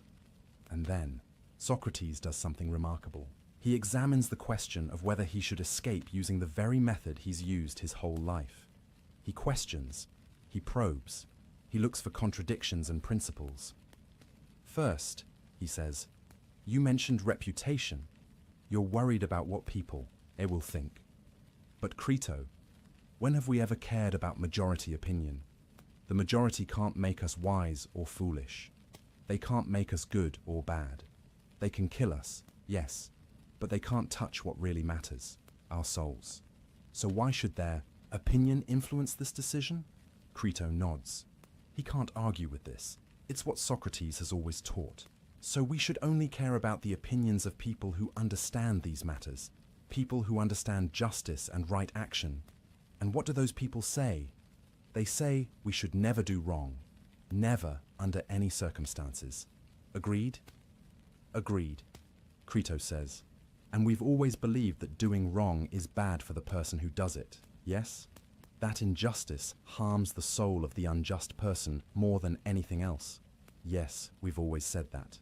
And we've also agreed that we should never return wrong for wrong, never commit injustice even in response to injustice. Even if someone hurts us unjustly, we shouldn't hurt them back, because that would be doing wrong ourselves, right? Crito hesitates. This is harder to accept. It goes against every instinct for revenge, for justice as retaliation. But it's what Socrates has always taught. Yes, that's what we've said. Good. Then we agree on our principles. Now let's see if escaping would violate them. And here's where Socrates' argument becomes brilliant and strange. He asks Crito to imagine that the laws of Athens themselves could speak. Imagine that as he's about to escape, the laws appear before him personified, and they ask him, Socrates, what are you doing? Are you trying to destroy us? It's a rhetorical device, a thought experiment, but it's powerful. Socrates is about to give voice to the laws, to let them make their case for why he should stay and die. The laws speak. Socrates, we brought you into the world. Through us, your parents married legally and had you. We educated you. We gave you the framework within which you lived your entire life. We protected you. We gave you the freedom to pursue philosophy. We never forced you to stay in Athens. You could have left at any time if you disagreed with us. But you stayed. For 70 years you lived under our protection, raised your family here, did your work here. Doesn't that imply an agreement, a covenant? Socrates is essentially arguing that by living in Athens his whole life, by participating in its civic life, by raising his children there, he entered into an implicit contract with the city's laws. And that contract binds him even. Now, the laws continue. If you escape now, Socrates, you'll be breaking that agreement. You'll be saying that the laws apply to everyone except you. You participated in the trial. You had your chance to defend yourself. The jury voted. And now, because you don't like the outcome, you want to ignore the law and escape. How is that different from what you've spent your life arguing against, people who think the rules don't apply to them? It's a powerful argument. Socrates has spent his life insisting that virtue matters, that we should care about justice, that we should examine our actions. How can he now act unjustly by breaking the law, even an unjust law? But the law is unjust, Crito might interject. You were wrongly convicted, and here's Socrates' response. Yes, the jury applied the law unjustly. The men who accused me acted unjustly. But the law itself is not unjust. The law that requires a fair trial, that's just. The men who violated it in spirit are unjust. But I can't fix that injustice by committing another injustice. I can't break the law to protest how the law was broken in my case. Think about what Socrates is saying. He's making a distinction between the law as a system and the particular application of that law by imperfect humans. The system is worth preserving, even when individuals within that system act badly. If he escapes, he's not just saving his own life, he's undermining the entire legal system. He's saying that anyone who disagrees with a verdict can simply ignore it. He's weakening the rule of law itself, the thing that makes Athens a civilization rather than an anarchy. The personified laws make this explicit. Socrates, if you escape, where will you go? To Thessaly, as Crito suggests. What will you say to the people there? Will you tell them you're a great teacher of virtue who ran away from justice when it became inconvenient? Will you teach their young men to respect laws and justice while being a living example of someone who didn't? And what about your own sons? You think you're abandoning them by dying. At least if you die here, legally, accepting your sentence, they'll have a father they can respect, a father who lived by his principles to the end. But if you escape, you make yourself a fugitive. You teach your sons that principles don't matter when your life is at stake. Is that really better for them? Crito is silent now. He can see where this is going, but he's hoping Socrates will find a way around it, some argument that allows him to live without compromising his integrity. But Socrates doesn't find that argument.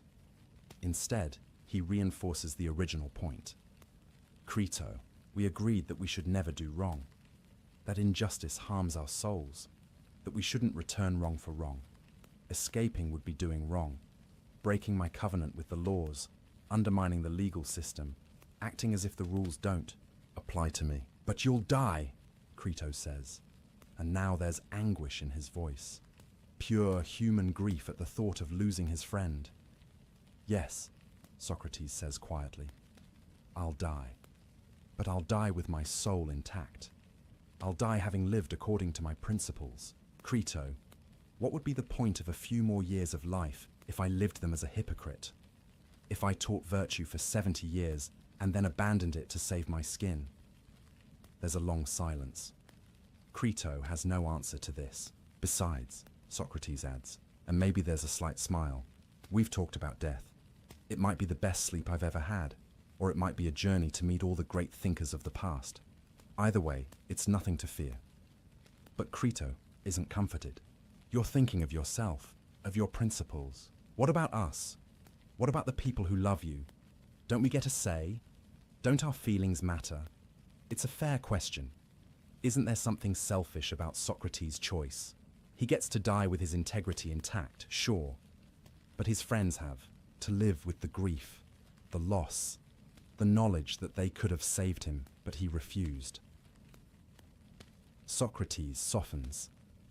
Crito, I know this is hard. I know you want me to live, and I love you for that. But you have to understand, if I escaped, I couldn't live with myself. Every day, I would know that I had betrayed everything I believed in. I would be a living lie. Would you really want me to survive that way? And then he offers one final image, one final argument.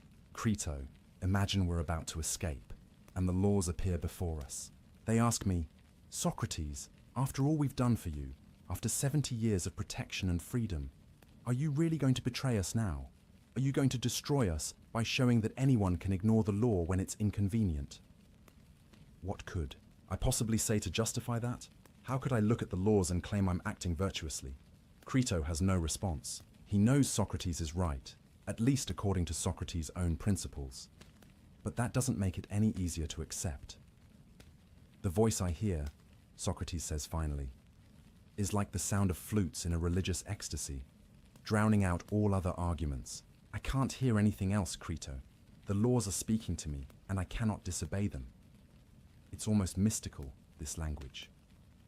Socrates, the great rationalist, the questioner of everything, is describing his moral certainty in religious terms. He hears voices, not his usual daimonian warning him away from wrong action, but the voice of the laws themselves, calling him to stay true to his covenant.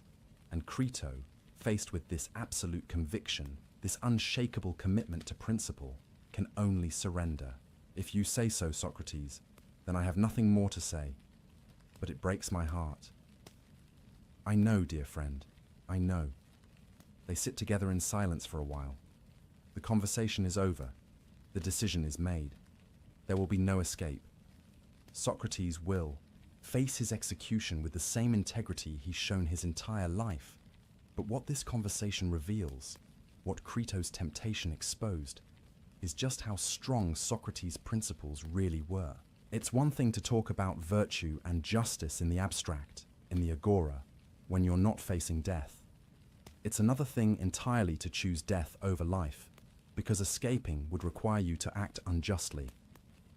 Most of us, if we're honest, would escape. We'd find a way to rationalize it. We'd say the law is unjust, so breaking it is justified. We'd say our lives matter more than abstract principles. We'd say our families need us. We'd find a reason, because the instinct for self-preservation is so strong. But Socrates didn't. He examined the question using the same rigorous method he'd always used, and he found that escaping would violate the principles he'd lived by for 70 years. So he stayed, not because he wanted to die, but because living as a hypocrite was worse than dying with integrity. This is what the examined life looks like when it's truly tested. This is what it means to care more about your soul than your body. This is the practical application of everything Socrates had been teaching. And Crito, even in his grief, must have understood that he was witnessing something extraordinary. His friend wasn't just talking about philosophy anymore. He was living it, demonstrating it, proving through his choice that the principles he'd taught were real and binding and worth dying for. The offer of escape had been genuine. The temptation was real. For a moment, Socrates could have chosen life, comfort, more years of philosophy, the chance to see his sons grow up. But he chose differently. He chose to stay, to drink the hemlock, to die according to law, rather than live as a fugitive from it. And in making that choice, he completed his life's work. He showed, once and for all, that virtue isn't just a nice idea for philosophical discussions. It's the most real thing there is. More real than self-preservation, more real than the love of friends, more real even than life itself. The conversation with Crito was over. The escape plan was refused. The beautiful woman in white from the dream was right. In 3 days, Socrates would reach fertile Phthia. Not the Thessaly of exile, but the Hades of his imagination, or the dreamless sleep of annihilation, or whatever waited beyond death. But first, there would be one more night, one more deep, peaceful sleep. The sleep of someone whose conscience is clear, whose soul is in order, whose life has been lived well. And in the morning, he would face his final day with the same courage, the same integrity, the same commitment to truth that had defined all his days. Because that's what the examined life had given him. Not the ability to escape death, but the ability to face it without fear. Not the power to avoid suffering, but the strength to suffer justly rather than to survive unjustly. It was enough. More than enough. It was everything.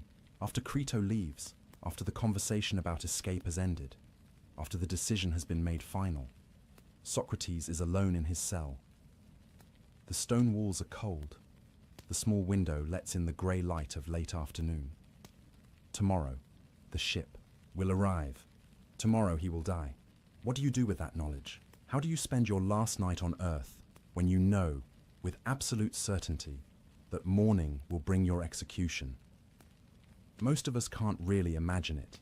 We think about death in abstract terms, as something far off, something that happens to other people or to our future selves, but not to us, not now, not tomorrow morning. But Socrates knew. The countdown was definite. The hours were numbered. And what did he do with those hours? According to every account we have, he did something that still astounds people more than 2,000 years later. He slept. Not fitfully, tossing and turning with anxiety. Not sedated or exhausted into unconsciousness, but peacefully, deeply, soundly, the kind of sleep you have when your mind is at rest, when nothing is troubling your conscience, when you're at peace with yourself and the world. Crito, who had been visiting throughout the imprisonment and who came again early that final morning, found Socrates sleeping so peacefully that he couldn't bring himself to wake him. He sat there in the pre-dawn darkness, watching his friend breathe, marveling at the calmness of his face. How? How is this possible? How does someone sleep peacefully the night before their execution? Let's think about what keeps us awake at night in normal circumstances. Worry about the future, regret about the past, anxiety about things we can't control, guilt about things we've done wrong, fear of loss, pain, failure, death. Our minds race, spinning through scenarios, obsessing over problems, rehearsing conversations, imagining disasters. But Socrates had none of this keeping him awake. Or rather, he'd done the work of examining and resolving all of it. Worry about the future? He'd examined death thoroughly and concluded it was either dreamless sleep or continuation in another realm. Either way, nothing to fear. The future, at least his personal future, was settled. There was nothing more to worry about. Regret about the past. He'd lived the examined life. He'd done his best to pursue wisdom and virtue. He'd questioned everything, including himself. Were there mistakes? Certainly, but they were honest mistakes, made in good faith, not betrayals of his principles. There was nothing he needed to lie awake regretting. Guilt about wrong actions. This is key. Socrates hadn't compromised his principles to save himself. He'd refused to escape even when he could have. He was dying unjustly, yes, but he wasn't acting unjustly. His conscience was clear. There was no guilt gnawing at him, no voice saying, "You betrayed yourself. You're a hypocrite. You didn't live up to what you believed." Anxiety about things beyond his control. He'd long ago accepted that he couldn't control what other people did, their opinions, their judgments, their actions. He could only control himself, his own choices, his own soul, and he'd controlled that well. The rest was up to the gods, or fate, or chance, whatever you wanted to call it. Fear of the pain of death? The hemlock poison, as we'll see, was relatively painless. It caused gradual numbness and paralysis, working from the extremities inward. Unpleasant, certainly, but not agony. And Socrates had already faced death in battle multiple times. He knew he could endure physical discomfort without losing his composure. So what was left to keep him awake? Nothing. Everything that usually keeps humans tossing and turning in the night. He'd addressed it, examined it, resolved it, accepted it. This is the power of the examined life when it's fully realized. Socrates had spent 70 years preparing for this moment, though he probably didn't know it. Every conversation about virtue, every questioning of assumptions, every examination of what really mattered, every choice to prioritize soul over body, wisdom over wealth, integrity over comfort, all of it had been training for this final test, and he passed. Not because he was superhuman or felt no fear, but because he'd done the work. He'd examined his life and found it good. He'd lived according to his principles and had no reason for regret. He'd faced the temptation to escape and chosen justice over survival. There was nothing left to resolve, nothing left to worry about, nothing left to keep him awake. So he slept. And in sleeping peacefully that final night, he demonstrated something profound about what philosophy, real philosophy, lived philosophy, can do for a person. There's a concept in ancient Greek thought that we should understand here. The word is ataraxia. It means tranquility, imperturbability, freedom from disturbance. It was considered one of the highest goals a human could achieve, to have a mind so well ordered, so at peace, that nothing could disturb it. The Stoics, who would come after Socrates and be deeply influenced by him, made ataraxia central to their philosophy.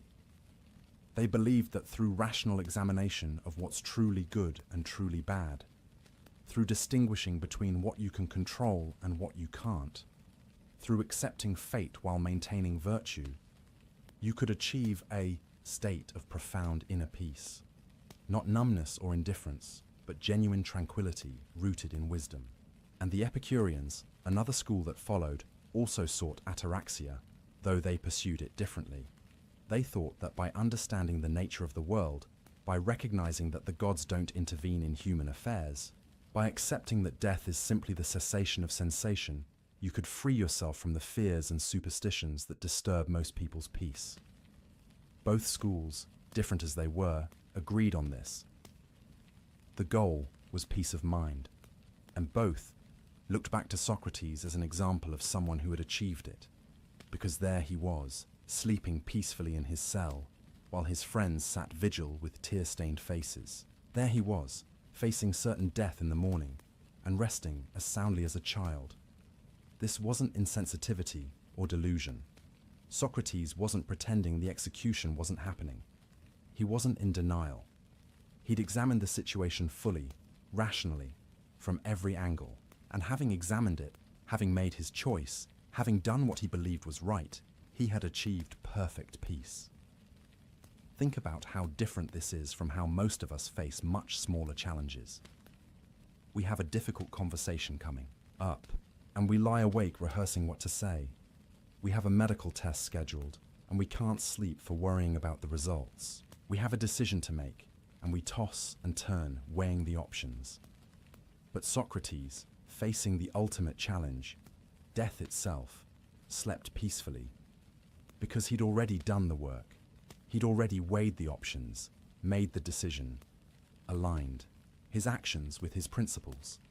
There was nothing left to agonize over. This is what the examined life offers, not a life free from challenges or difficulties or even death, but a life where you've done the work of figuring out what matters, what doesn't, and how to act accordingly. And having done that work, you can rest, even on your final night, even when tomorrow brings hemlock. There's also something deeply beautiful about Crito watching him sleep. Think about that scene from Crito's perspective. He's about to lose his oldest friend. He's tried everything he can think of to save him. He's pleaded, argued, offered escape, used every rhetorical tool available. And Socrates has said no to all of it. Crito must be devastated, angry maybe at Socrates' stubbornness, confused about why principles matter more than life, grieving for the conversations they'll never have, the years they won't spend together, the world that will be diminished when Socrates is gone. And yet, watching Socrates sleep so peacefully, Crito can't help but feel a kind of awe because he's witnessing something rare and precious. He's seeing what it looks like when someone has truly mastered themselves, when fear has no power, when conscience is clear, when the soul is at peace. Crito later told people about this moment. He said it moved him profoundly, seeing Socrates sleep so well. It confirmed something he'd always believed about his friend, but had never seen demonstrated so clearly. That Socrates had achieved a kind of wisdom that transcended normal human anxieties. And perhaps Crito also understood in that moment why Socrates had to refuse the escape. Because if Socrates had escaped, if he'd saved his body by compromising his principles, he wouldn't be able to sleep like this. He'd lie awake tormented by guilt, by the knowledge that he'd betrayed everything he believed in. He'd have his life, but he'd lose his peace. Better to die peacefully than to live in turmoil. Better to face tomorrow with a clear conscience than to escape into years of regret. This is what Socrates had tried to explain to Crito during their conversation, that there are things worse than death. That living as a hypocrite, betraying your principles, corrupting your soul, these are the real disasters. Death is just a transition, probably a good one. But spiritual corruption, moral compromise, the death of integrity, that's the real death, and it's one you have to live with every day afterward. Socrates had chosen to keep his soul intact, and because of that choice, he could sleep. His body might die tomorrow, but his soul was healthy, strong, at peace, and in the hierarchy of values he'd spent his life articulating, that was what mattered. There's a parallel worth noting here with something Socrates had said years earlier about sleep and death. He'd described dreamless sleep as one of the most pleasant experiences a person can have. The kind of sleep where you close your eyes and open them, and it feels like no time has passed, no dreams have occurred, just pure, undisturbed rest.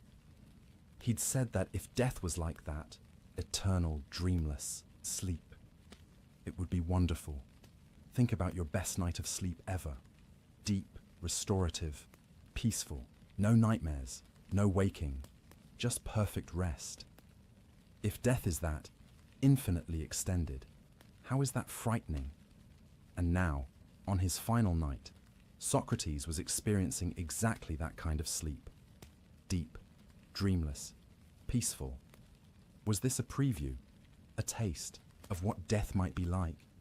If so, it was nothing to fear. It was actually quite pleasant. Or maybe, if death turned out to be continuation rather than cessation, the peaceful sleep was Socrates' way of showing that he had no fear of that possibility either. He wasn't staying awake fretting about the afterlife, worrying about judgment or punishment, or whether he'd measure up. He'd lived well. If there was an afterlife with judgment, he was ready for it. Either way, he could rest. And rest he did. There's something else worth considering about sleep as a metaphor for death. Sleep is a kind of daily death, isn't it? Every night, we lose consciousness. We cease to be aware of the world around us. We're vulnerable, helpless, essentially dead to the waking world for hours at a time. And yet we do this willingly, eagerly even. We look forward to sleep. We crave it when we're tired. We create comfortable beds and quiet rooms specifically to facilitate sleep. We don't lie awake thinking, if I go to sleep, I'll lose consciousness and that's terrifying. We just sleep. Why? Because we've done it before, because we wake up refreshed, because sleep is natural and necessary and good. Socrates might have been thinking about this parallel. If we can trust sleep, this daily mini-death, why can't we trust death, the final sleep? If every night we surrender consciousness without fear, why should the final surrender be different? Unless, of course, death isn't sleep at all, but awakening. In which case, Socrates would wake from this final night into something even more interesting than another day in Athens. He'd wake into whatever reality lay beyond the physical world. And that prospect didn't frighten him either. It intrigued him So he slept. Peacefully, deeply, without worry or fear or regret. The sleep of someone who has lived well and is ready for whatever comes next. And as the night passed, as the stars wheeled overhead and the moon set and the first grey light of dawn began to touch the horizon, Socrates slept on. His breathing steady, his face calm, no nightmares troubling him, no anxiety keeping him awake.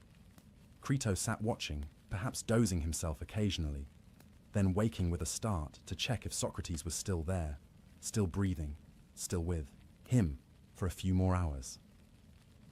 And when the sun finally rose, when the light grew strong enough to fill the cell, when the sounds of Athens waking began to filter through the small window, Crito still couldn't bring himself to wake his friend. Let him have this last bit of peace, this final deep sleep. Let him rest as long as possible before the day's grim business begins. But eventually, sounds came from outside the cell. Footsteps, voices, the guards moving about, the prison official who would oversee the execution preparing for his duties. The morning was advancing. The ship from Delos must have arrived, or would arrive soon. It was time for Socrates to wake, time for the final conversations, the final preparations, the final hours. Crito leaned forward. He probably put his hand on Socrates' shoulder gently. "Socrates," he said quietly, "it's morning. It's time to wake up." And Socrates opened his eyes, not startled or disoriented, but calmly, as one wakes from a good night's sleep. He looked at Crito. Maybe he smiled slightly. "Good morning, my friend," he might have said. "Is it time?" "Yes," Crito answered, and his voice probably broke a little. "It's time." Socrates sat up, stretched perhaps, oriented himself to the day, his last day, and according to every account we have, he greeted it with the same calm he'd shown the night before. No panic, no last-minute regrets, no breakdown or crisis, just acceptance, readiness, peace. Because he'd slept well. He'd rested. His conscience was clear, his principles intact, his soul at peace. Whatever this day brought, he was ready for it. The examined life had given him this gift, the ability to face his final morning with tranquility, to wake from peaceful sleep into the day of his death without fear. And that gift, that profound, inner peace in the face of ultimate loss, was the culmination of everything he taught and lived. It was proof that philosophy wasn't just words, wasn't just clever arguments and abstract principles. It was something real, something powerful, something that could sustain you, even when everything else was being taken away. Socrates had slept peacefully on his final night. And in doing so, he'd demonstrated something extraordinary about what human beings can achieve when they live deliberately, examine thoroughly, and choose virtue over everything else.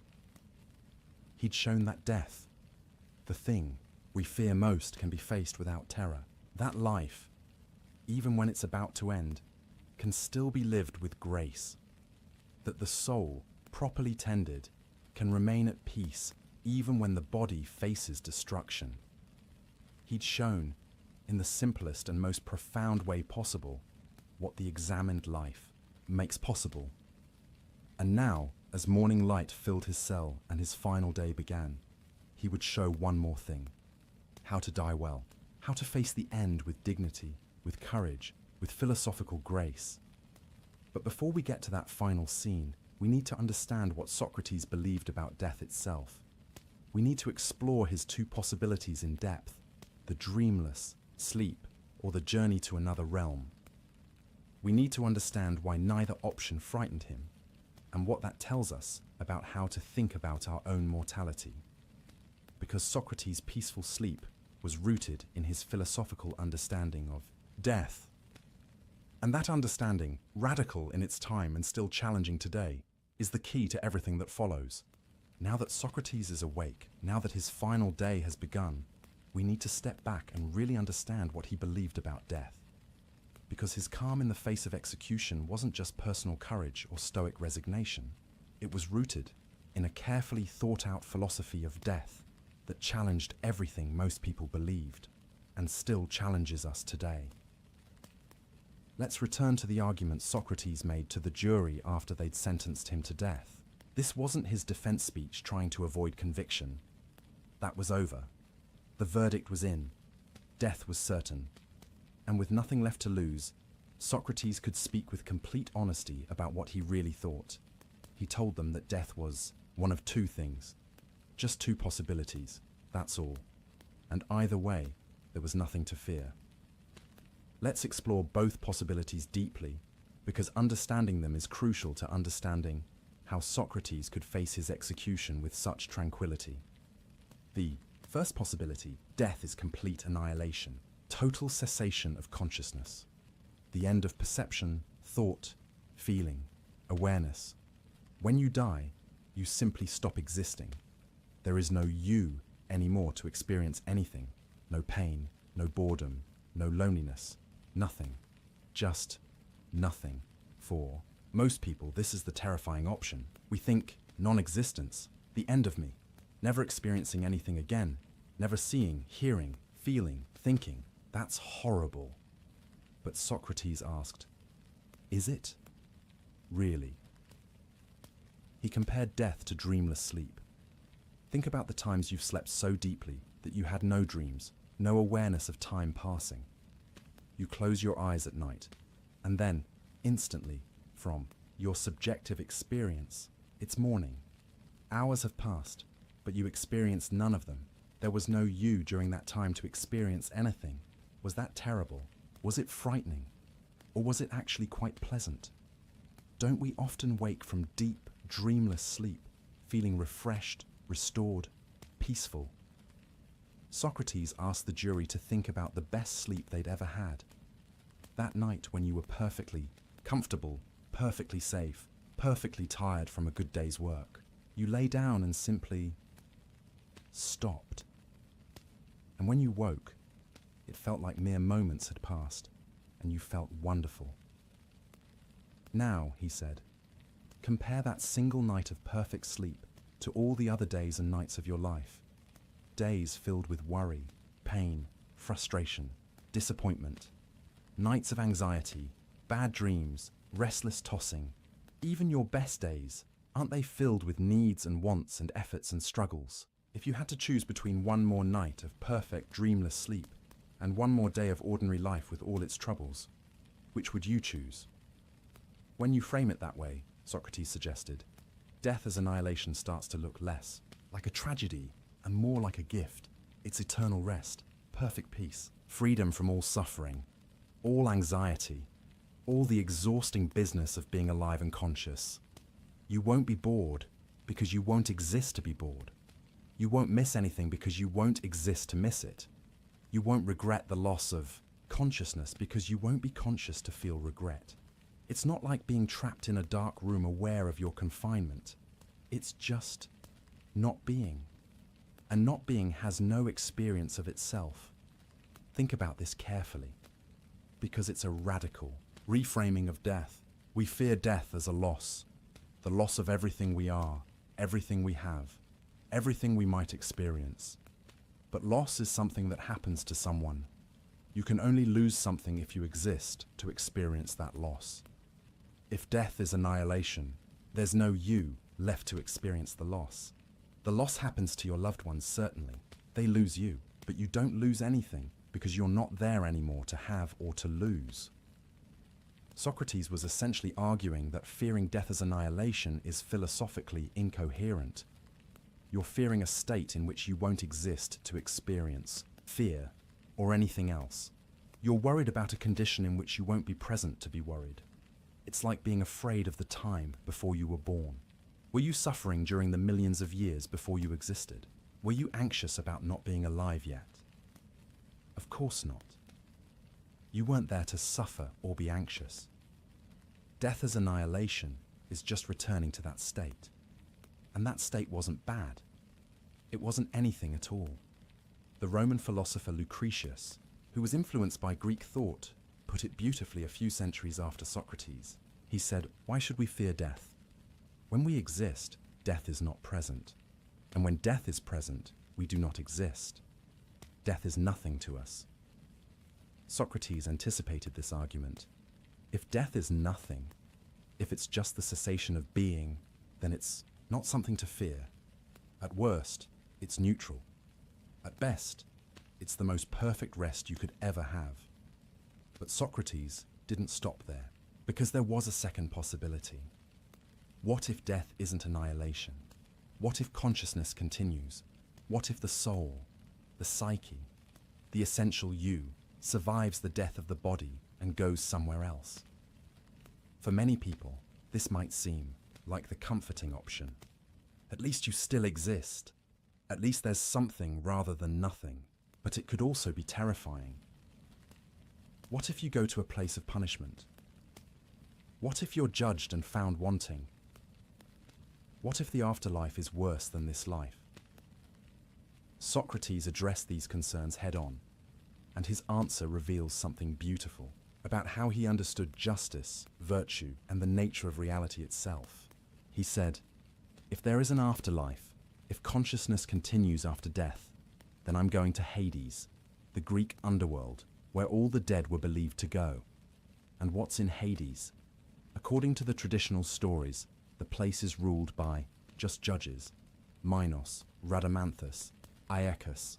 These were legendary figures known for their fairness and wisdom. So if I go there, Socrates reasoned, I'll be judged justly, not by corrupt politicians or frightened mobs, but by truly just judges who can see into my soul and know what I really am." And that prospect didn't frighten Socrates at all. In fact, it excited him, because he believed he'd lived a good life, not a perfect life. He never claimed perfection, but a life devoted to virtue, to truth-seeking, to helping others examine their lives. If his soul was going to be judged by truly just judges, he was confident the judgment would be fair. Think about what this reveals.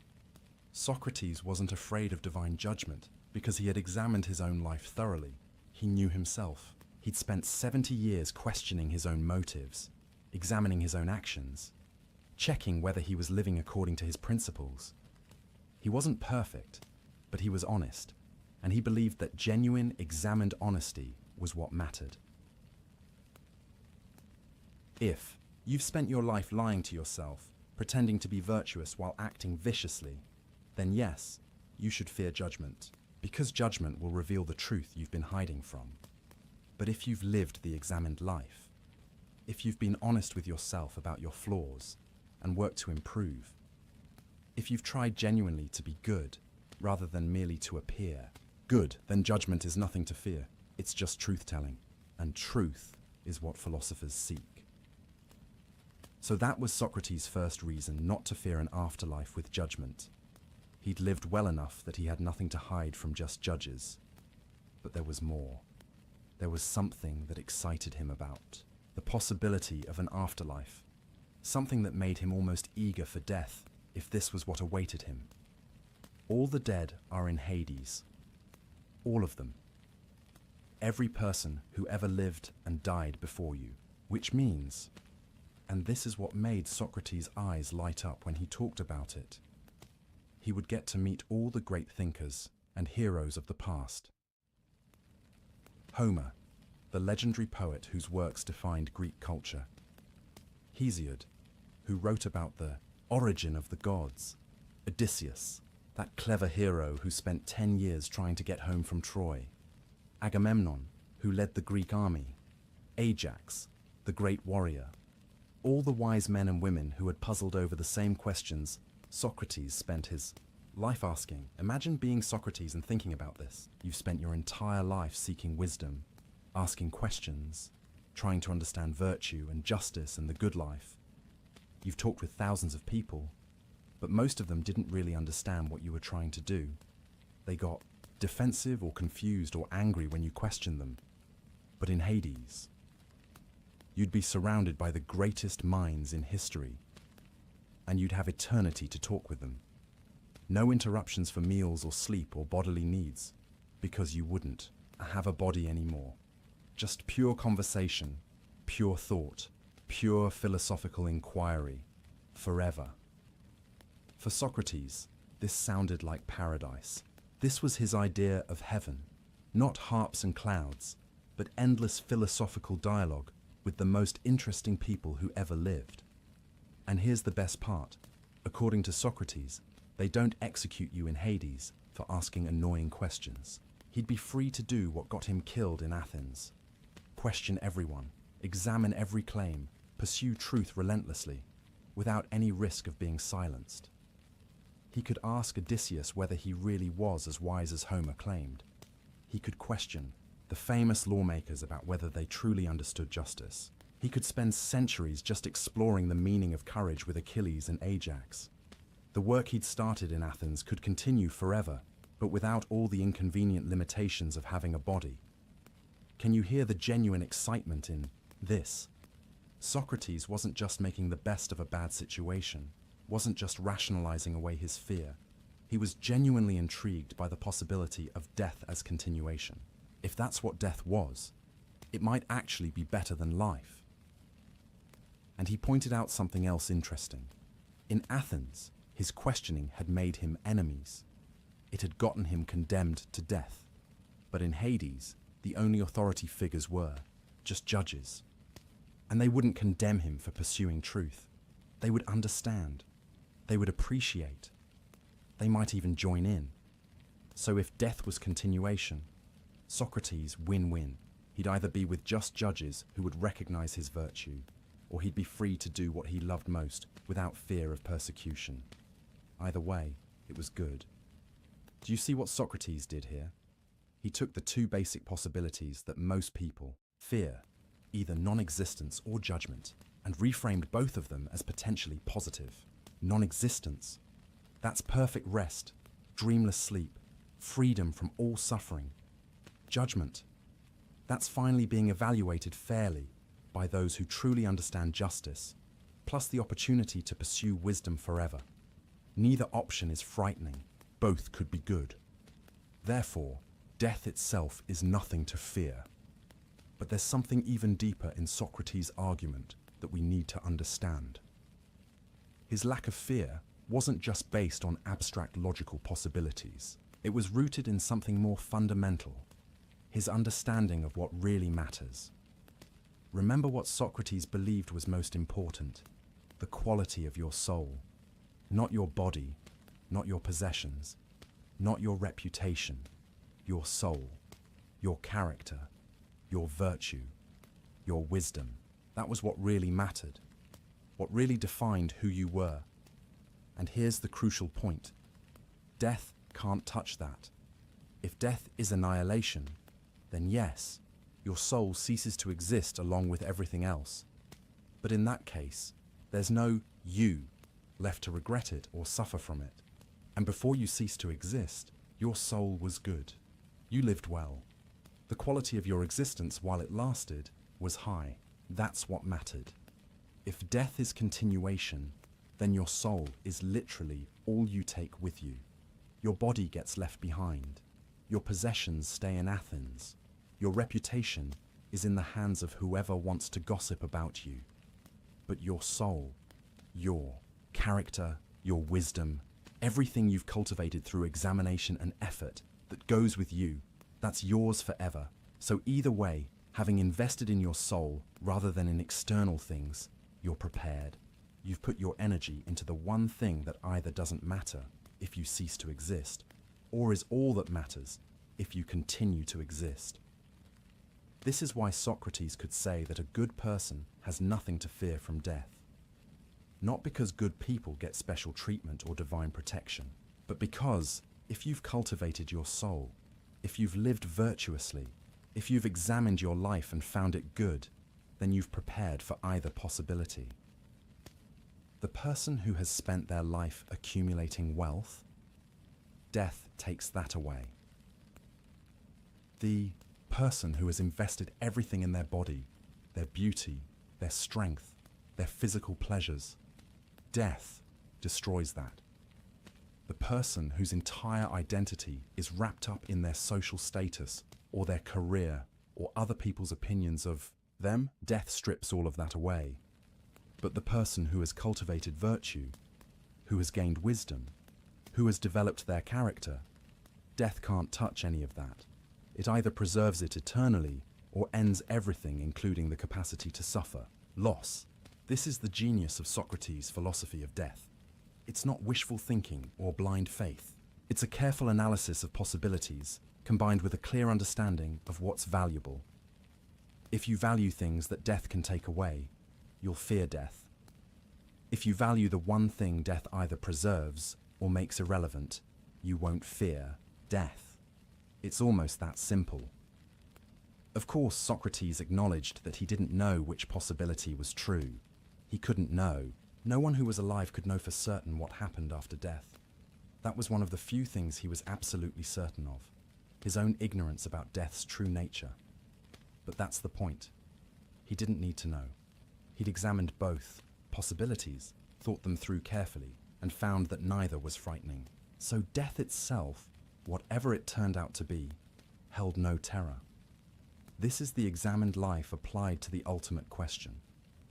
Instead of just inheriting fears about death from culture or religion or other people, Socrates examined those fears. He looked at what death might actually be, thought through the implications of each possibility, and realized that there was nothing there that should frighten a person who had lived well. And this brings us back to why he could sleep peacefully that final night. He wasn't in denial about death. He wasn't pretending it wasn't happening or suppressing his fear. He had genuinely examined death, understood it as well as anyone could, and concluded that it was, at worst, nothing, and, at best, wonderful. So, why not sleep? Why lie awake worrying about something that might be perfect rest, or might be the greatest adventure? Why fear losing consciousness when that's either the end and thus not fearful, or the beginning of something better? The examined life had given him this gift. The ability to think clearly about death without panic, to analyze it rationally, to strip away the culturally inherited fears and see what was really there. And what was really there was either nothing or something good, not much to lose sleep over. But we need to be honest about something.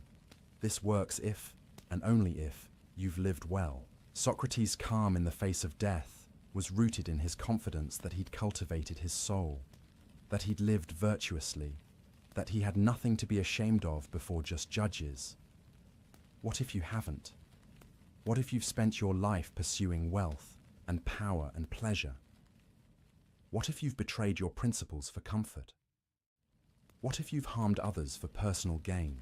What if you've lived unexamined, driven by appetites and fears rather than reason and virtue? Then death becomes terrifying. Because if it's annihilation, you've wasted the only existence you had. You spent your one life accumulating things that don't matter, neglecting the one thing that does, your soul. And if it's continuation with judgment, then you face an accounting that you're not prepared for. You've built a soul that's corrupt, weak, driven by base desires rather than wisdom.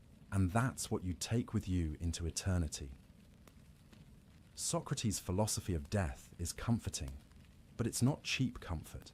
It's not, everyone goes to heaven regardless of how they lived. It's, if you live well, examining your life and cultivating virtue, then death holds no terror because you've invested in what matters. The comfort comes from the work. The peace comes from the examination. The fearlessness comes from the virtue. You can't fake it. You can't suddenly adopt this philosophy on your deathbed and expect it to work. It's the culmination of a lifetime of living examined, thinking clearly, choosing virtue over vice, soul over body, truth over comfort. Socrates could face death with calm because he'd spent 70 years preparing for it. Not intentionally preparing for this specific execution. He'd hoped to live longer, but preparing nonetheless, by living the kind of life that made death, whenever it came, nothing to fear. This is what the examined life offers. Not immortality, not escape from death, but the ability to face death without terror, to meet it with curiosity rather than dread, to see it as a friend rather than an enemy, because you've done the work. You've cultivated what matters. You've lived well. And whatever death brings, perfect rest or eternal conversation with the greatest minds in history, you're ready for it. That readiness, that peace, that freedom from fear, that's the gift of philosophy properly lived. That's what Socrates demonstrated in that prison cell. That's why he could sleep peacefully and wake calmly and face his final hours with grace. He'd examined death, found it good, and was ready to experience it. But before he would drink the hemlock, before the final moment came, there would be more conversations, more examinations, more demonstrations of how to live and die with wisdom. Because even in his final hours, Socrates had lessons to teach. There's an aspect of Socrates' philosophy that might seem strange to us, even troubling. But to understand why he could face death not just calmly, but almost eagerly, we need to explore it. This is the idea that the body is a kind of prison for the soul, and that death, which separates soul from body, is actually a liberation. Now, before we go further, we should be clear. This doesn't mean Socrates hated life or was suicidal, or thought existence was inherently bad. He loved good conversation, beautiful ideas, his friends, the city of Athens. He laughed, ate, walked in the sunshine. He appreciated life, but he also believed that the body was, in many ways, an obstacle to what he really wanted to do, and what he really wanted to do was think clearly, pursue wisdom, understand truth. Let's explore this idea carefully, because it's central to understanding his philosophy of death. Think about your typical day. How much of it is consumed by the needs of your body? You wake up and within an hour or so, you're hungry. You need breakfast. Then you need to clean yourself, shower, brush your teeth, attend to basic hygiene. You need to dress yourself appropriately for the weather and social situation. Then, a few hours later, you're hungry again. You need lunch, and you need to go to the bathroom. And maybe you're getting tired. Your body needs rest, even though you just woke up a few hours ago. Or you're getting stiff from sitting, so you need to move around. Or you're cold, or hot, or thirsty, or experiencing some discomfort that demands attention. Then you need dinner, more bathroom trips, more adjustments to your environment to keep your body comfortable. And eventually, whether you want to or not, you need to sleep. Your body shuts down for approximately a third of your life, and there's nothing you can do about it. This is every single day. Your body constantly interrupting. Your mind with demands. Feed me, rest me, warm me, cool me, empty me, scratch this itch, adjust this position. Pay attention to this pain. For most of us, this is just normal life. We don't think much about it. It's just how things are. But Socrates looked at it differently. He saw all these bodily needs as interruptions to what really mattered. Thinking, learning, pursuing wisdom. He'd be in the middle of a fascinating philosophical conversation, and someone would say, "Socrates, let's continue this over lunch, I'm starving." The body's needs would interrupt the mind's work. Or he'd be lying awake at night, turning over a difficult philosophical problem, and his body would demand sleep. The very moment when he might be on the verge of understanding something important, his body would force unconsciousness on him. Or he'd want to spend hours thinking about justice, but his body would get sick, or feel pain, or need to be somewhere else to earn money to feed itself. The body, from this perspective, is demanding and needy and constant. It requires maintenance the way a machine requires maintenance. Except, you can't just take a day off from maintaining your body. It needs attention every single day, multiple times per day, for your entire life. And that's when everything goes well. When your body is healthy and young and strong. As you age, the maintenance becomes even more demanding. Things hurt. Things stop working properly. You need more rest, more medical attention, more accommodation for increasing limitations. Socrates was 70 when he died, old by ancient standards, though not unheard of. He'd lived long enough to experience his body's decline, to feel things that used to be easy become difficult, to need more rest, to have less energy, to feel the body becoming less obedient to the will. And through all of this, His mind, his soul, remained sharp, still asking questions, still pursuing wisdom, still trying to understand, but increasingly trapped in a body that was wearing out. Now, contrast this with what Socrates imagined consciousness without a body would be like. In his vision of the afterlife, if there was one, souls existed as pure mind, no bodies, no physical needs, no hunger or thirst or tiredness or pain, which meant no interruptions to thinking. You could pursue a philosophical question for as long as you wanted without needing to stop for lunch. You could have a conversation with Homer or Hesiod that lasted centuries without anyone needing to sleep. You could focus completely on ideas without any bodily discomfort distracting you. From Socrates' perspective, this sounded wonderful. This was what philosophy had been training him for all along. Life as pure thought, pure reason, pure consciousness, without all the messy biological needs getting in the way. This is why he said that philosophy was practicing for death. Not because philosophers were morbid or death-obsessed, but because philosophical practice was essentially learning to separate your soul from your body's demands, learning to think clearly despite physical discomfort, learning to prioritize mental cultivation over physical pleasure, learning to identify yourself with your mind rather than your body. Every time Socrates stood in the agora for hours, so absorbed in conversation that he forgot to eat, he was practicing this separation. Every time he endured physical hardship, in military campaigns without complaint, he was strengthening his soul's independence from his body's discomfort.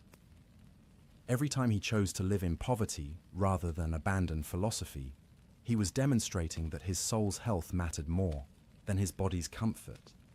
He was training himself to be essentially less attached to his body, less identified with it, less controlled by its needs and wants and demands. And this training, this lifelong practice, was what made death less frightening, because death was just the final and complete version of what he'd been practicing all along. The ultimate separation of soul from body, the final liberation from physical demands. Now, we need to be careful here. There's a version of this philosophy that can become unhealthy, the idea that the body is evil, that physical pleasure is wrong, that we should punish or deny our bodies. That's not what Socrates was teaching. He wasn't an ascetic who tortured his body or denied it all pleasure. He ate when he was hungry. He appreciated good food when it was offered. He had a family, which implies physical intimacy. He wore simple clothes, but he wore clothes. He went barefoot, but not because he thought feet were evil, more likely because it was comfortable for him, and he didn't care about social conventions. The point wasn't that bodies are bad. The point was that bodies are temporary and demanding, while souls can be permanent and self-sufficient. So if you have to choose where to invest your limited time and energy, invest in your soul. Think of it this way. Imagine you're renting an apartment temporarily. You know you'll only be there for a year, maybe less. How much time and money do you put into renovating it? Probably not much. You keep it clean and functional, but you don't invest heavily in improving something you'll have to leave soon. But if you're building a house you'll live in for decades, or that you'll pass on to your children, you invest differently. You put in the time and effort to make it strong and beautiful and lasting. For Socrates, the body was like the rental apartment, temporary housing. You maintain it sufficiently, but you don't mistake it for your real home. Your real home is your soul. That's what you invest in, what you improve, what you cultivate with care. And death was just moving day. Time to leave the temporary housing and either move to a permanent home if there's an afterlife, or simply end the lease if death is annihilation. Either way, you weren't supposed to be overly attached to the apartment. It was never really yours. This metaphor helps explain why Socrates could face his execution with equanimity. The state of Athens was going to destroy his body, his temporary housing. So what? He'd known from the beginning it was temporary. He hadn't invested his identity in it. He'd focused on his soul, on cultivating virtue and wisdom, and that couldn't be destroyed by hemlock. There's a story that illustrates this beautifully. During Socrates' imprisonment, a friend came to visit and found him sitting up, rubbing his leg where the chains had been removed. The guard had just taken off the leg irons, and Socrates was experiencing that mixture of pain and pleasure as circulation returned. He remarked on how strange it was, pain and pleasure, such opposites, yet they follow each other so closely. Remove the pain, and pleasure comes. Indulge in too much pleasure, and pain often follows. They're bound together, these physical sensations. And then he made an offhand comment about how if someone were going to write a fable about pain and pleasure, they could describe them as two creatures that Zeus decided to tie together by their heads, so that wherever one goes, the other follows. This is revealing. Here's Socrates, hours or days from execution, and he's philosophizing about the nature of pleasure and pain, based on having his leg irons removed. He's not despairing about his fate or raging against injustice. He's observing, analyzing, trying to understand, and his observation is essentially this. Physical sensations, pleasure and pain, are bound together and inherently unstable. You can't have one without the other, but that's a feature of bodily existence, not of the soul. The soul, properly cultivated, can be at peace regardless of whether the body is experiencing pleasure or pain. This is what Socrates had achieved. His body was in prison, his body had been chained, his body would soon be poisoned. But his soul was free, free from the dominance of physical sensation, free from the tyranny of bodily needs, free from fear of bodily death. And this freedom, this independence of soul from body, was what philosophy had given him. It was what the examined life had cultivated. And it was what made death not just bearable, but, in a strange way, a culmination of everything he'd been working toward. Think about what death represented for Socrates. If his philosophy was right, if death was either annihilation or continuation as pure mind, then either way it meant freedom from the body's constant demands. No more hunger interrupting thoughts, no more tiredness forcing sleep when you want to think. No more pain distracting from philosophy. No more aging body limiting what you can do. No more biological needs determining how you spend your time. Just consciousness, just thought, just the soul, doing what it does best, thinking, understanding, pursuing wisdom, without any physical obstacles. For someone who had spent their entire life frustrated by the body's interruptions, this was genuinely appealing. Not because life was bad, but because this aspect of life, being bound to a needy, aging, mortal body, was finally ending.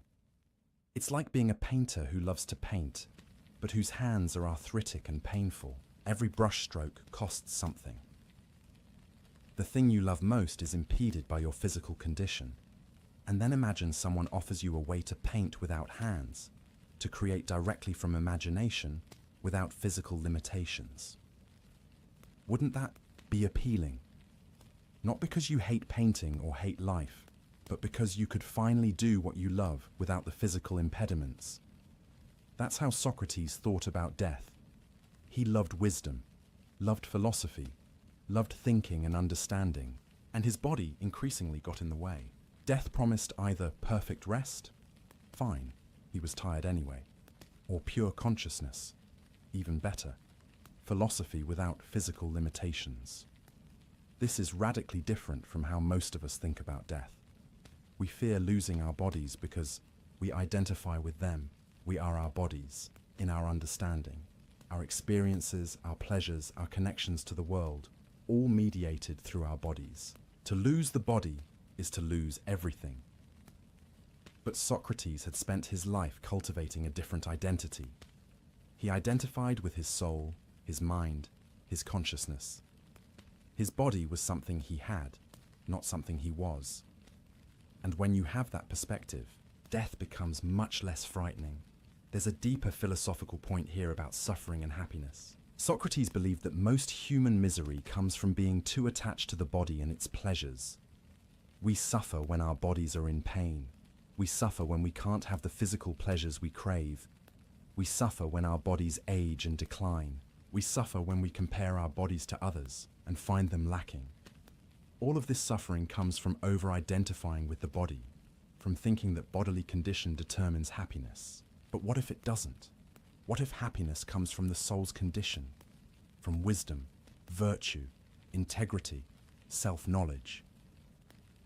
Then physical suffering becomes much more bearable. Not because it doesn't hurt, it does, but because it doesn't threaten what really matters. Your body can be uncomfortable, imprisoned, even dying, and your soul can still be at peace. This was Socrates' lived experience in that prison. His body was confined, awaiting execution, but his soul was free. He spent his final days having fascinating conversations, thinking through difficult problems, teaching and learning and doing what he loved most. The prison couldn't confine what really mattered, and the hemlock would soon kill his body. But his soul, if it continued, wonderful.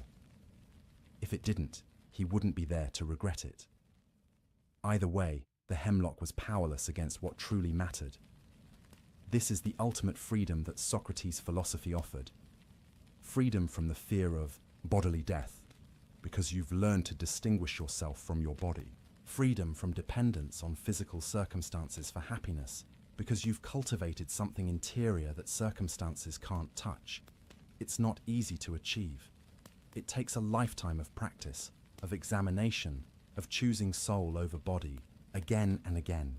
But for someone who does achieve it, death loses its sting. The body might be a prison, but the soul can be free. And death? Death was just the prison door opening. Socrates was ready to walk through that door. Not because he hated the prison, but because he'd never really been imprisoned in the first place. His soul had been free all along, and death would just make that freedom complete and obvious. In a few hours, he would demonstrate this one final time. He would show his friends that a man who has cultivated his soul can face bodily death with grace, with calm, with philosophical clarity. He would prove that the body's death is not the person's death, or at least not the death of what really matters. But we're not quite there yet. We have a few more things to understand about those final hours, about the people who gathered to say goodbye, about the conversations that happened, and the children who came to see their father one last time. Because even as Socrates prepared to demonstrate his philosophy of death, he remained fully human, a father, a friend, a teacher, a man saying farewell to the life he had loved, even as he welcomed what came next. The sun is climbing higher now. Morning has fully arrived, and with it comes the certainty. Today is the day. The ship from Delos has been sighted. The sacred period is over. There are no more delays, no more waiting, no more maybe tomorrow. Today, Socrates will die. His friends have been arriving at the prison since early morning. Not just Crito, but others, many others. They've come to spend these final hours with him, to say goodbye, to be present for whatever wisdom he might offer in his last moments. Plato would later write down the names he remembered. Apollodorus, who was emotional and dramatic, prone to tears.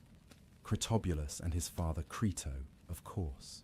Hermogenes, Epigenes, Aeschines, Antisthenes, Ctesippus, Menexenus, and others, about 18 or 20 men in total, crowding into that prison cell. Plato himself was sick that day, he tells us. He wasn't there, but he heard about it from those who were, and he reconstructed it as best he could. So what we know about Socrates' final hours comes to us filtered through the memories of grieving friends and the literary artistry of Plato. But even accounting for that, the basic story seems reliable, and it's extraordinary. When his friends enter, they find Socrates sitting up on his cot. His wife Xanthippe is there, holding their youngest son.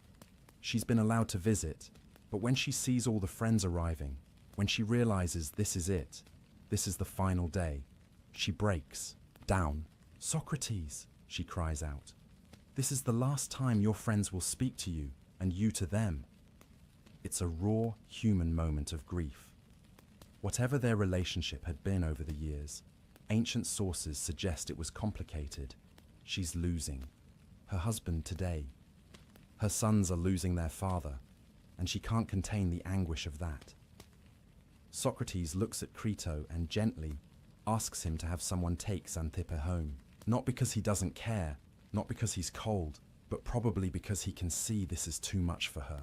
And maybe because he knows that if he lets himself fully feel her grief, fully acknowledge what he's doing to his family, it will be harder to maintain his philosophical composure. So Xanthippe is led away weeping, holding their child, and Socrates turns to his friends, his philosophical companions. The men who have followed him through the agora, listened to his questions, tried to learn his methods. These are the people he'll spend his final hours with. And what does he do? What would you do if you knew you had only a few hours left to live? Socrates does what he's always done. He philosophizes. He asks questions. He pursues truth. Even now, especially now, he demonstrates what it means to live the examined life until the very end.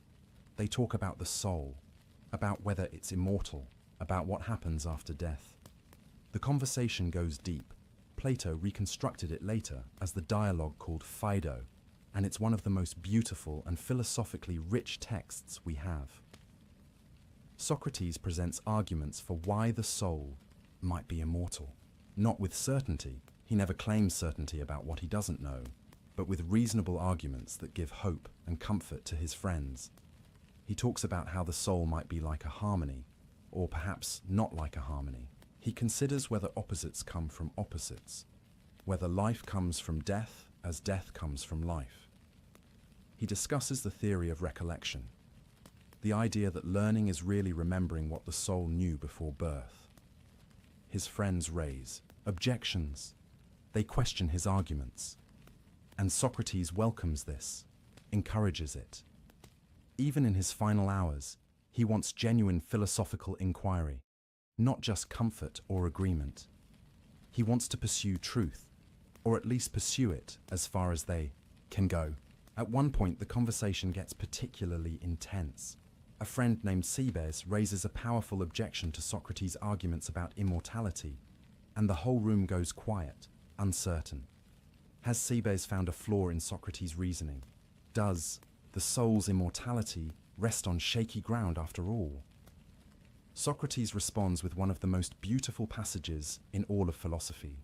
He talks about the danger of misology, hatred of reason, just as there's misanthropy, hatred of humanity.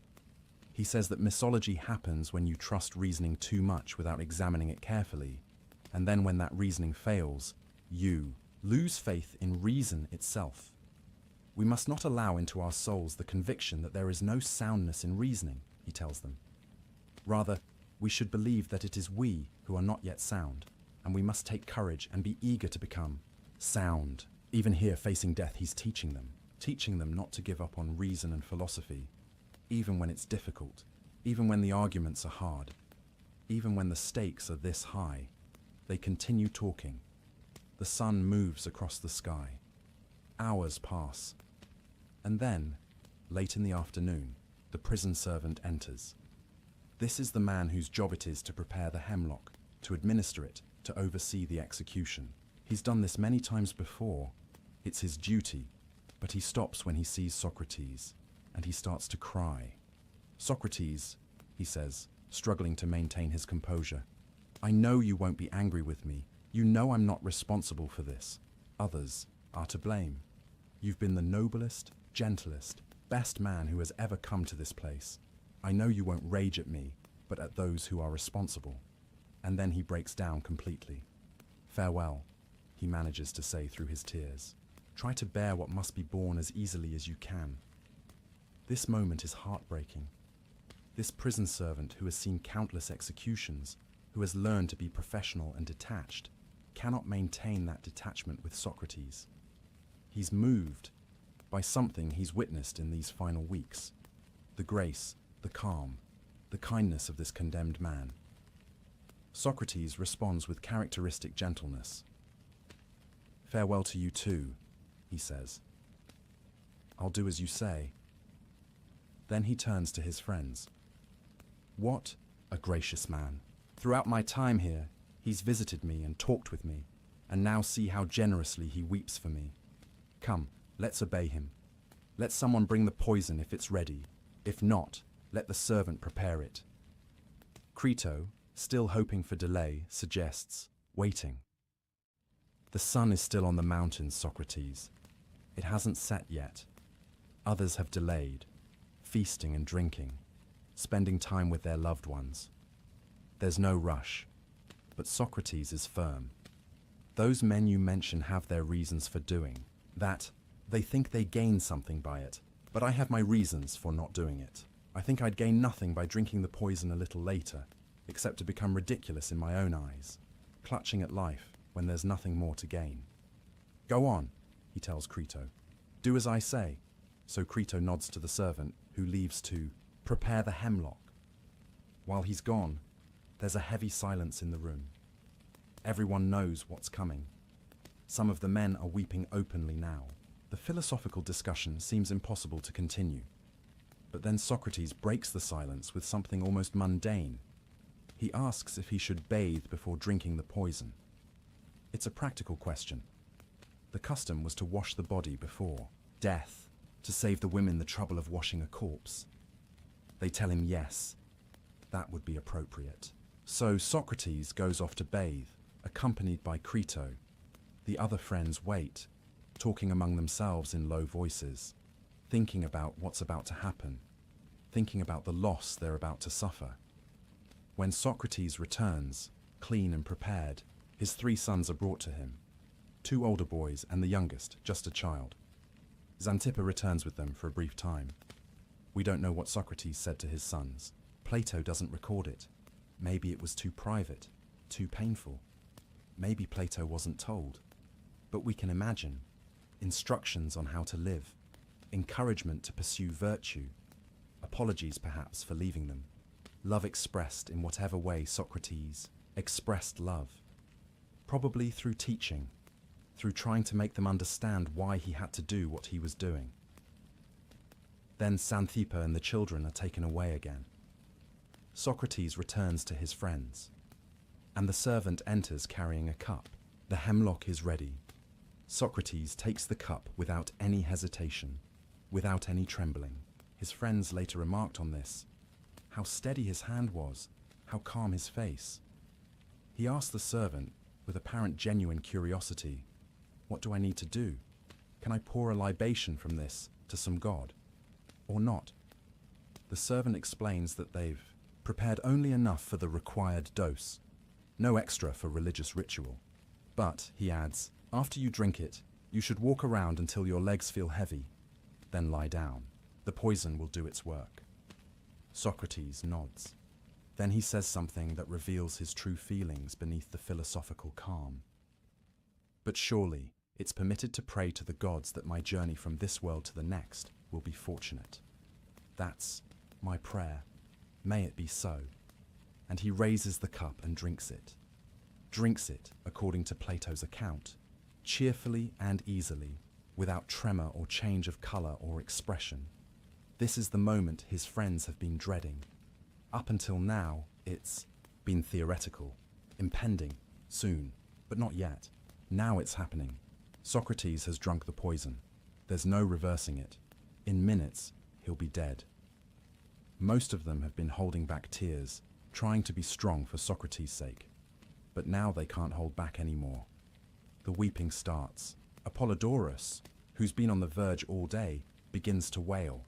Others join in. The sound of grief fills the cell. Socrates, who has just drunk hemlock, who is experiencing the first effects of the poison, stops and looks at his friends with something close to exasperation, though a gentle exasperation. "My friends, what are you doing?" he asks. "I sent the women away mainly so they wouldn't behave in this way.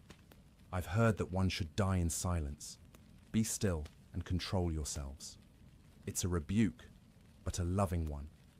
He's trying to give them one last lesson. This is how to face death.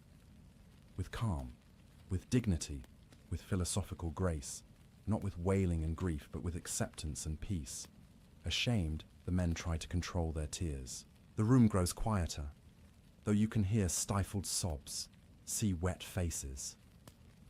Socrates begins walking around as the servant instructed. He's talking, still teaching, still present. But then he says his legs are getting heavy. He lies down on his back. The servant who gave him the poison comes over and begins checking his feet, his legs, pressing them, testing for sensation. The poison is working. Starting from the extremities and moving inward, the servant presses Socrates' foot and asks if he can feel it. Socrates says no. The numbness is spreading. The servant keeps checking, moving up the legs. Still no feeling. The hemlock is paralyzing him gradually, shutting down his body bit by bit. His friends watch in anguish, seeing him slip away, knowing there's nothing they can do, nothing to say that hasn't been said. When the numbness reaches his waist, Socrates uncovers his face. He'd covered it at some point, perhaps for privacy in these final moments, and speaks his final words. "Crito," he says, "we owe a rooster to Asclepius. Pay the debt. Don't forget." Crito, through his tears, says he'll do it. "Is there anything else?" he asks. But there's no answer. A moment later, Socrates makes a slight movement. The servant uncovers his face and checks his eyes. They're fixed, staring, lifeless. Socrates is dead. Crito closes his friend's eyes and mouth, the task that he'd hoped never to perform, that he'd tried to prevent by offering escape, by pleading for Socrates to value life over principle. That task is done. His friend is gone. Plato, writing about this years later, having heard the story from those who were there, concluded his account with words that still resonate. Such was the end of our friend, a man who, we would say, was of all those we have known the best, and also the wisest and most just. The prison cell was quiet now, except for the sound of men weeping. The greatest philosopher Athens had produced lay dead on a cot, his body still, his final words a cryptic instruction about paying a debt to the god of healing. What did he mean, owing a rooster to Asclepius? Scholars have debated this for centuries. Asclepius was the god of medicine and healing. You sacrificed to him when you recovered from illness. So was Socrates saying that death was a healing, a cure for the disease of life? Was he suggesting that life itself was an illness, and death the recovery, or was it simpler? Just a debt he owed, a promise he'd made, one final practical matter to attend to even as he died? We don't know. Maybe Crito didn't know either, but he would pay the debt as he'd promised. One last service to his friend. The men eventually left the prison. They went back to their homes, to their lives that would continue even though Socrates had ended.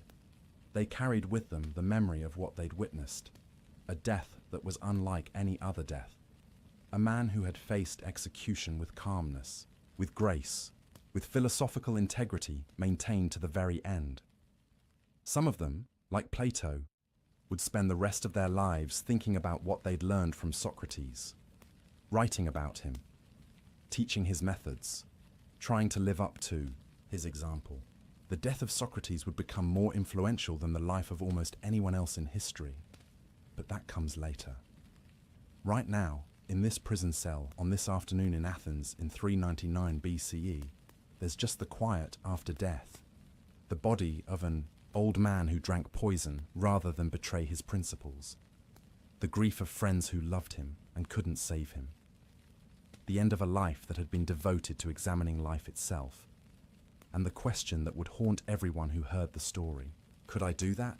Could I face death with such calm? Could I value my principles more than my survival?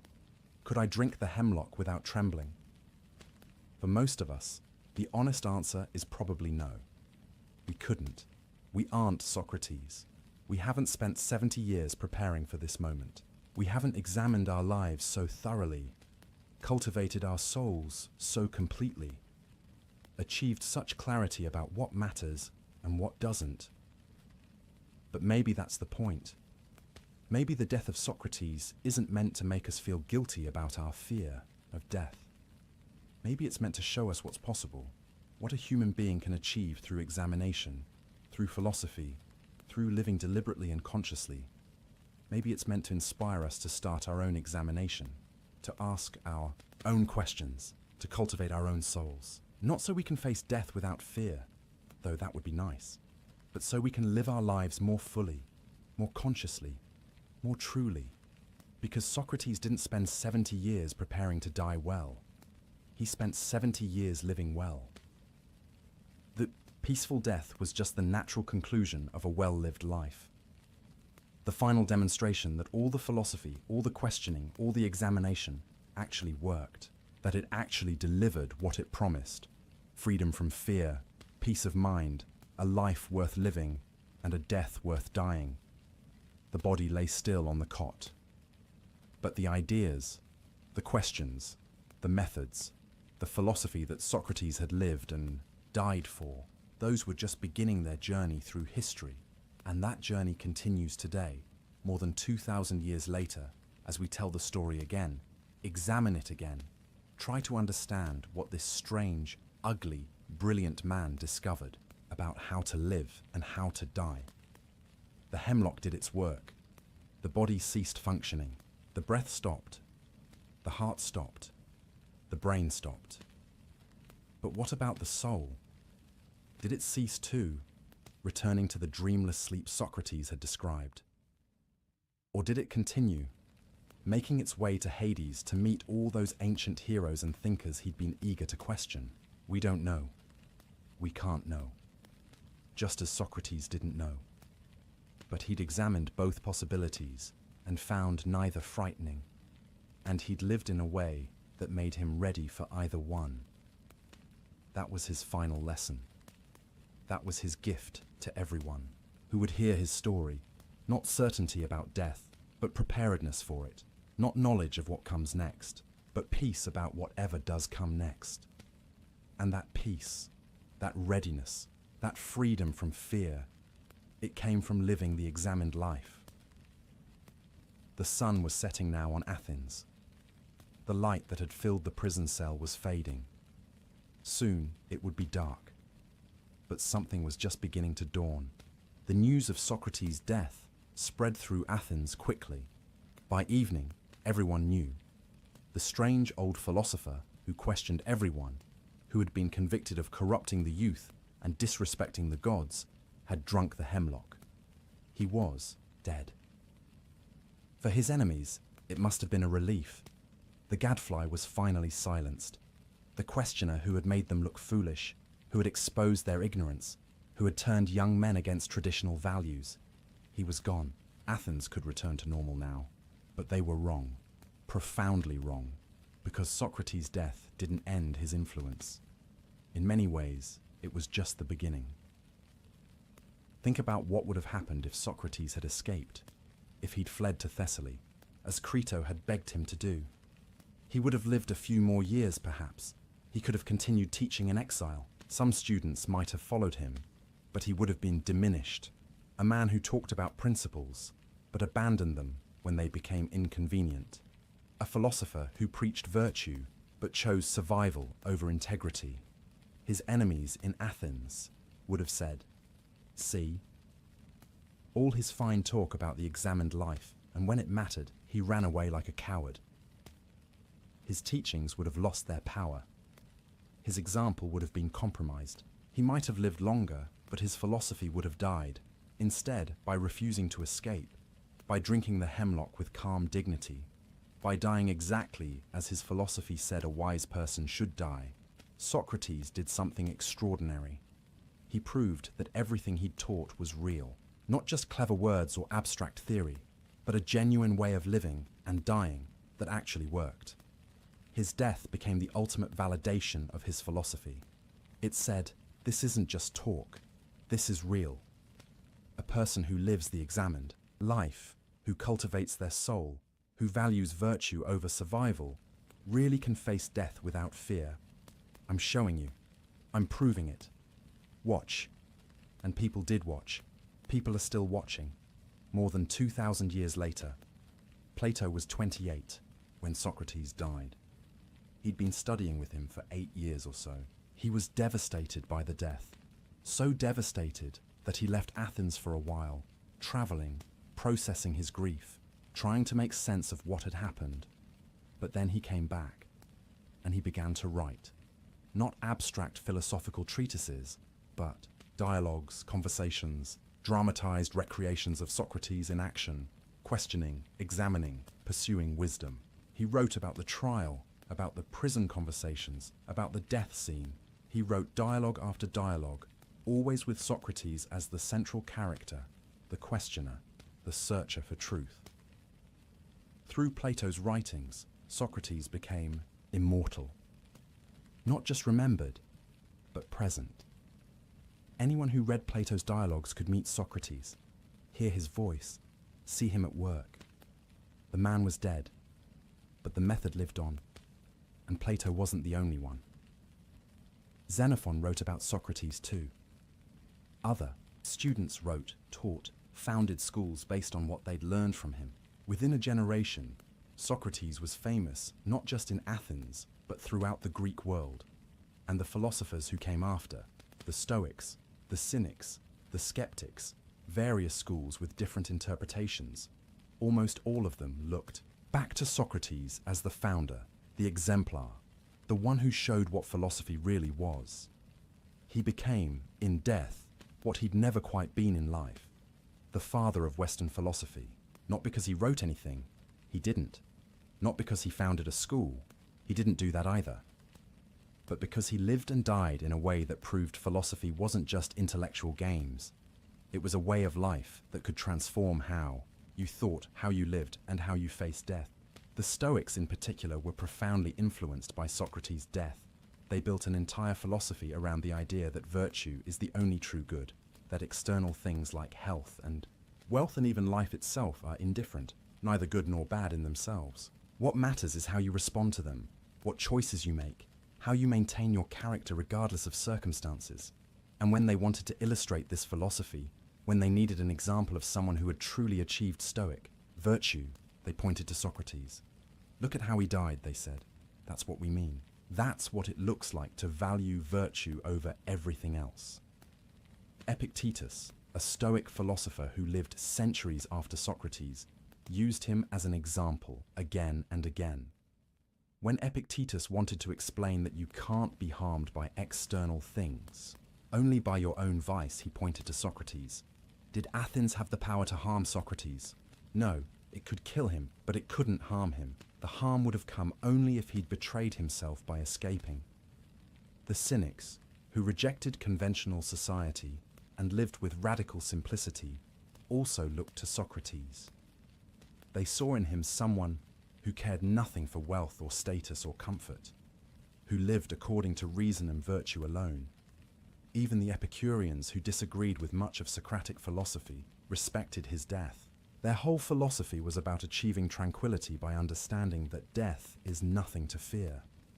And Socrates had demonstrated that tranquility perfectly. So Socrates' death became a touchstone for all of Greek and Roman philosophy. Different. Schools interpreted him differently, claimed him as their predecessor, argued about what he really meant. But they all agreed on one thing. His death mattered. It showed something important about how a philosopher, how any wise person, should face mortality. And this influence didn't stop with ancient philosophy. When Christianity spread through the Roman Empire, Christian thinkers had to grapple with Socrates. Here was a pagan who had died for truth, who had remained faithful to his principles, even unto death, who had spoken of the soul's immortality and divine judgment. In some ways, he seemed almost like a Christian saint avant la lettre, before Christianity even existed. Some early Christian writers, like Justin Martyr, argued that Socrates had been inspired by the divine Logos, the same force that would later be fully revealed in Christ. They saw his death as a kind of proto-martyrdom, a prefiguring of Christian witness. Throughout the Middle Ages, despite being a pagan, Socrates was respected and studied. Medieval philosophers read Plato's dialogues, encountered Socrates, and had to reckon with this man who seemed to have discovered important truths through reason alone, without revelation. The Renaissance humanists were even more enthusiastic. They saw in Socrates an example of human dignity, of the power of reason, of the nobility of dying for truth. He became a hero of the humanist movement, proof that human beings could achieve wisdom and virtue through their own efforts. And in the modern era, Socrates has remained endlessly fascinating. Philosophers, historians, playwrights, novelists, all have returned again and again to this story. The trial, the prison conversations, the death scene, they've been retold, reimagined, reinterpreted countless times. Why? What is it about this death, this particular death of one old man in Athens 2,400 years ago, that continues to grip people's imagination? Part of it is surely the drama. It's a great story. The unjust accusation, the dignified defense, the refusal to escape, the calm. Death. It has all the elements of tragedy, except Socrates himself doesn't seem to experience it as tragic. He's at peace. That paradox is fascinating. But it's more than just dramatic. Socrates' death asks us a question that never gets old, never becomes irrelevant. What would you die for? What principles, what values, what truths matter enough to you that you choose death rather than betray them? Most of us, if we're honest, don't have a good answer to that question. We'd like to think we have principles we'd die for, but we're not sure. We haven't been tested. We hope we never will be. Socrates shows us what it looks like when someone actually faces that test and passes, when someone really does value their soul more than their body, truth more than survival, integrity more than life itself.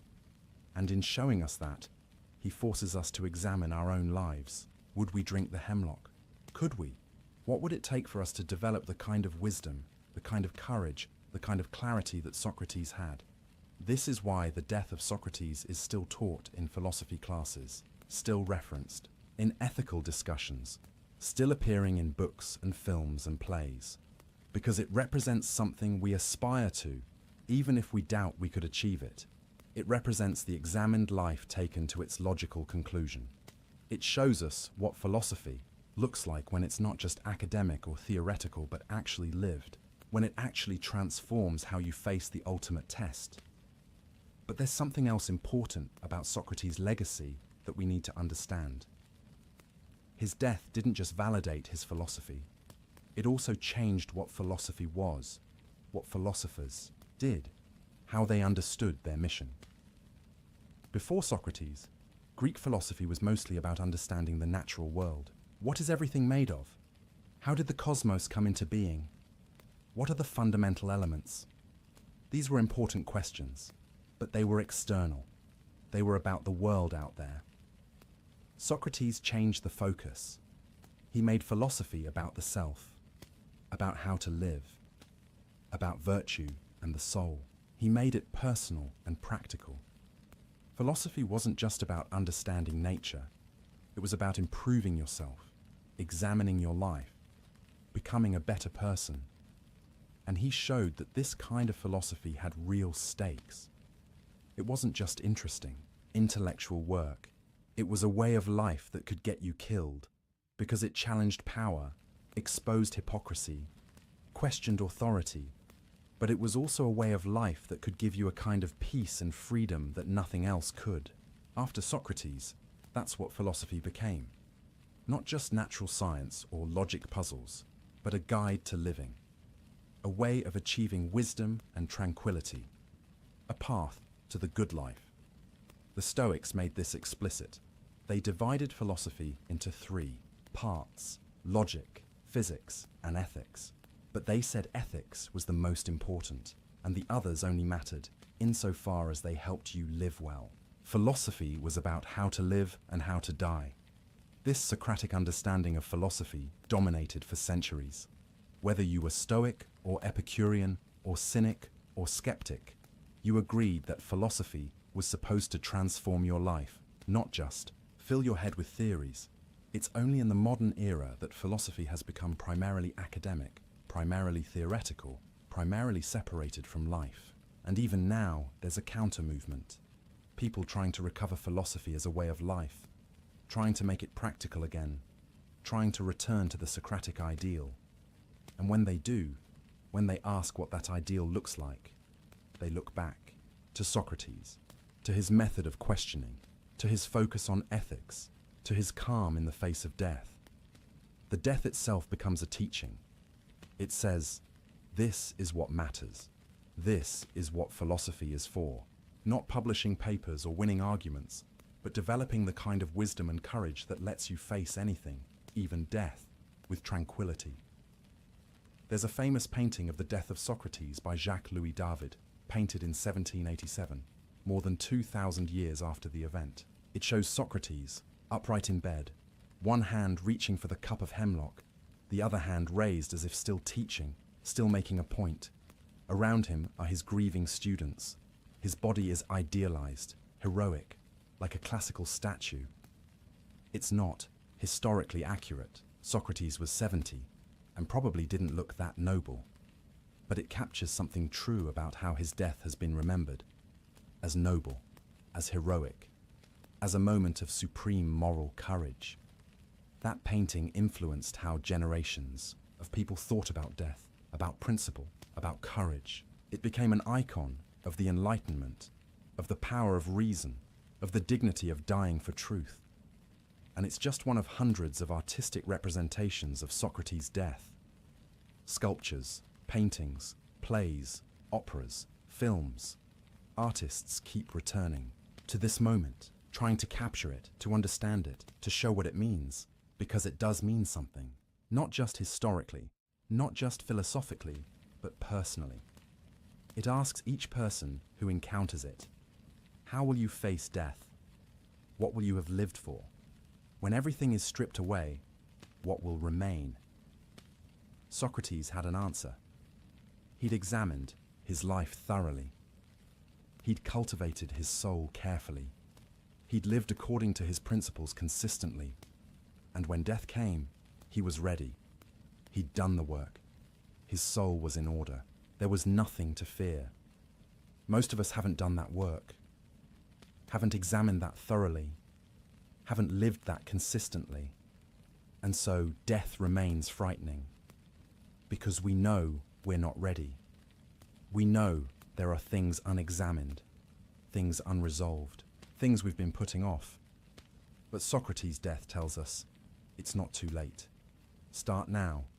Begin the examination. Ask the questions. Pursue wisdom. Cultivate your soul. Live deliberately, consciously, according to principles you've actually thought through. You probably won't have to drink hemlock. You probably won't be condemned to death by your city, but you will die someday. That's certain.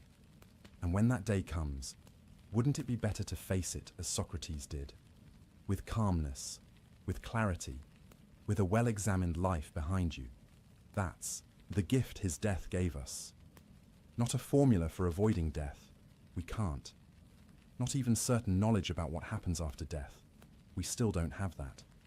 But an example of how to face death when it comes. An example of a life well lived, a soul well cultivated, a death well met, and the knowledge that it's possible, that a human being really can achieve this, that through examination and philosophy and virtue, you really can develop the kind of wisdom that makes death nothing to fear. Socrates did it. We saw him do it. We have the testimony of his friends who were there, who watched him drink the hemlock without trembling, who heard his final words, who witnessed his peaceful end. It happened. It's real. It's possible. And that possibility has been inspiring people for 2,400 years, inspiring them to examine their own lives, to question their assumptions, to pursue wisdom over wealth, to value their souls over their bodies, to live deliberately, to prepare, not just for death, but for life, for living it fully, consciously. Well, the hemlock killed the man, but the example, the teaching, that can never die, it lives in every person who hears the story and asks, could I do that? Should I try to live that way? What would the examined life look like for me? Those questions keep Socrates alive. Those questions are his immortality, far more certain than any afterlife in Hades. He wanted to spend eternity questioning the great thinkers of the past. Maybe, in a way, he got his wish, because we're still questioning him, still thinking about him, still examining his life and death and trying to understand what he discovered. And in doing that, in examining his examined life, we're doing exactly what he wanted us to do. We're questioning, we're thinking. We're not accepting easy answers. We're living more consciously. That's the legacy. That's what his death taught us about life. Not that death is nothing, it's real and it matters, but that a life well lived makes death bearable, maybe even beautiful. That wisdom is real and achievable. That courage isn't the absence of fear, but the ability to act rightly despite fear. That the soul really is more valuable than the body, if by soul we mean character, wisdom, virtue, everything that makes you who you truly are. 2,400 years, that's how long Socrates has been dead. But his death is still teaching, still challenging, still asking each of us, will you examine your life? Will you cultivate your soul? Will you live deliberately? Will you face death with wisdom rather than terror? The answer is up to each of us. But we have an example, we have a teacher. We have the story of a man who did it, who showed it was possible, who proved that philosophy isn't just words, but a real way of transforming how you live and die. That's what death taught us about life. That's what Socrates gave us. That's his gift to every generation that comes after him, including ours. The body has been dead for millennia, but the soul, the teaching, the example, the questions, that's immortal. Just as Socrates hoped it would be. So we've traveled with Socrates from his questioning youth to his peaceful death. We've examined his philosophy, understood his courage, witnessed his final moments. But now we need to ask, what does this mean for us? How do we actually live? With these insights, how do we practice what Socrates taught? Because that's what it is, a practice. Not a belief system you adopt once and forget about. Not a philosophy you agree with intellectually, but never apply. A practice. Something you do regularly, intentionally, as a way of life. Let's talk about what it means to live with death in mind. Not morbidly, not obsessively, but consciously. The way Socrates did. The Stoics, who learned so much from Socrates, had a specific practice for this. They called it memento mori. Remember that you will die. It sounds grim, it sounds depressing, but they didn't mean it that way at all.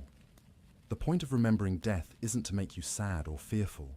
The point is to wake you up, to help you see what matters and what doesn't, to give you perspective on all the trivial things that consume your attention and energy.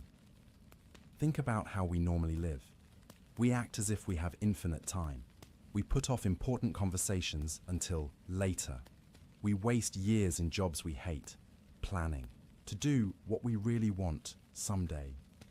We hold grudges, nurse resentments, avoid difficult but necessary actions because, well, there's always tomorrow.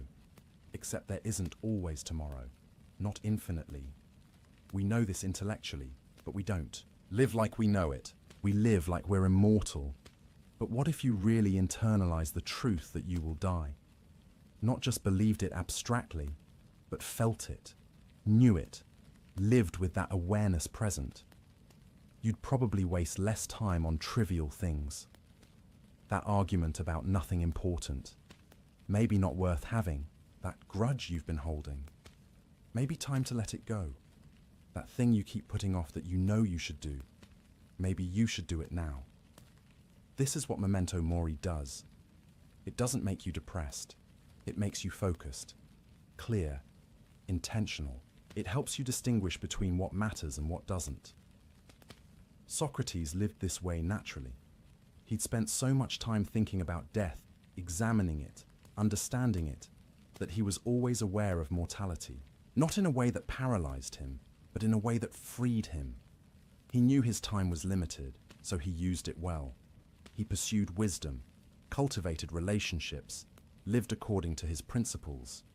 no time to waste on trivialities. And here's the paradox. Thinking about death regularly doesn't make life worse. It makes life better, richer, more vivid, more meaningful. When you're aware that today could be your last day, you pay attention. You notice things. You're present. That conversation with a friend isn't just something to get through so you can get back to scrolling on your phone. It's precious, irreplaceable time with someone you care about. That sunset isn't just weather. It's a beautiful thing you might never see again. Better really look at it. That chance to say, I love you, or I'm sorry, or thank you. Better take it. You might not get another chance. This is what Socrates understood. This is what his philosophy of death gave him. The ability to live fully, presently, consciously, because he knew it wouldn't last forever. So how do we practice this? How do we incorporate memento mori into our lives without becoming morbid or anxious? Here are some practical approaches drawn from Socratic and Stoic wisdom. First, start your day with a simple acknowledgement. Before you get out of bed, before you check your phone, take a moment to recognize, I woke up. I'm alive. This is not guaranteed. Today is a gift, and it's finite. How do I want to use it? This isn't about inducing anxiety. It's about inducing clarity. What actually matters today? What should I prioritize? What should I let go of as unimportant? The Stoic emperor Marcus Aurelius did this. He'd remind himself each morning that he might not see evening, and each evening that he might not see morning, not to frighten himself, but to help himself focus on what was truly important. Second, practice the evening examination that Socrates would have approved of. Before you sleep, review your day. Not to beat yourself up over mistakes, that's not productive, but to examine. Did I live according to my values today? Did I act with wisdom, courage, justice, temperance? Where did I do well? Where did I fall short? What can I learn? This is the examined life in practice. Daily examination, regular reflection, constant course correction. You're not trying to be perfect. You're trying to be conscious, to be intentional, to be improving. Seneca, the Stoic philosopher, described doing this every night. He'd review his day's actions, his words, his thoughts. Not harshly, but honestly. What did I do well? What could I have done better? How can I be wiser tomorrow? This practice, done regularly, compounds over time. You become more self-aware, more conscious of your patterns, better able to catch yourself when you're about to make a mistake, more aligned with your actual values rather than just reacting to circumstances. Third, and this is crucial, identify what you value most. Really examine this. Don't just accept the default values of your culture or your family or your peer group. Question them, the way Socrates questioned everything. What do you actually believe is important? Not what you're supposed to believe, not what sounds good to say, but what you really, genuinely value when you think about it deeply. Is it wealth? Be honest. Is accumulating money really what you want your life to be about? If you knew you'd die in a year, would you spend that year trying to make more money? Is it status? If you're gone tomorrow, how much will it matter what people thought of you? Would you trade a year of your life for a better title or more social media followers? Is it pleasure? If life is just about maximizing pleasant experiences, what happens when you can't have those experiences anymore? What happens when you're too old or too sick, or simply when the pleasures become boring? Or is it something else? Wisdom, perhaps? Love? Creativity? Service? Growth? Meaning? Virtue? Socrates was very clear about what he valued. Wisdom, virtue, the quality of his soul. And because he was clear about that, he could make hard decisions. He could refuse escape, because he valued integrity more than survival. He could face death calmly, because he'd invested in things that death couldn't touch. If you're not clear about your values, you'll be blown around by circumstances. by other people's expectations, by whatever seems urgent in the moment. But if you examine your values, really think them through, make conscious choices about what matters most, then you have a foundation, a center, something to navigate by. Fourth, practice small deaths. This might sound strange, but bear with me. What I mean is, practice letting go of things before you're forced to. That argument you want to win but doesn't really matter. Let it go. That grudge you're holding, release it. That attachment to being right, to being admired, to being comfortable. Practice loosening your grip. These are small deaths, small experiences of losing something, accepting loss, surviving it, and discovering you're okay. You're still you. The loss didn't destroy you, and this practice, repeated many times, prepares you for bigger losses, for aging, which is the body slowly dying, for the loss of loved ones, eventually for your own death. If you've never practiced letting go of anything, if you cling desperately to everything you have, then every loss will be devastating. But if you've practiced, if you've learned that you can lose things and be okay, then even major losses become more bearable. This was part of Socratic philosophy too. The recognition that everything external to your soul, your body, your possessions, your reputation, other people's opinions, all of it can be taken away. And if your happiness depends on keeping all of that, you'll be miserable, because loss is inevitable. But if your happiness comes from your soul's quality, from your wisdom and virtue and character, then you're free, because those can't be taken away unless you abandon them yourself. Fifth, contemplate worst-case scenarios. Not to induce fear, but to remove it. The Stoics called this premeditatio malorum, premeditation of evils. What's the worst thing that could happen? Really think about it. You could lose your job. You could get sick. Someone you love could die. You could die. And then ask, if that happened, would I survive it? Could I handle it? What would I do? Usually you realize that even worst-case scenarios are survivable. Not easy, not pleasant, but survivable. And this realization is liberating. It removes much of the fear that controls us. Socrates faced the actual worst case, unjust execution, and he handled it. He demonstrated that even that was survivable in a sense. His body died, but his soul, his integrity, his wisdom, his principles remained intact. Most of us will never face anything that extreme. But if we contemplate difficult scenarios ahead of time, we prepare ourselves psychologically. We remove the shock factor. We have a plan, or at least a sense that we could handle it. Sixth, and this is perhaps most important, live in a way that you wouldn't be ashamed of if you died tomorrow. This is the heart of the Socratic practice.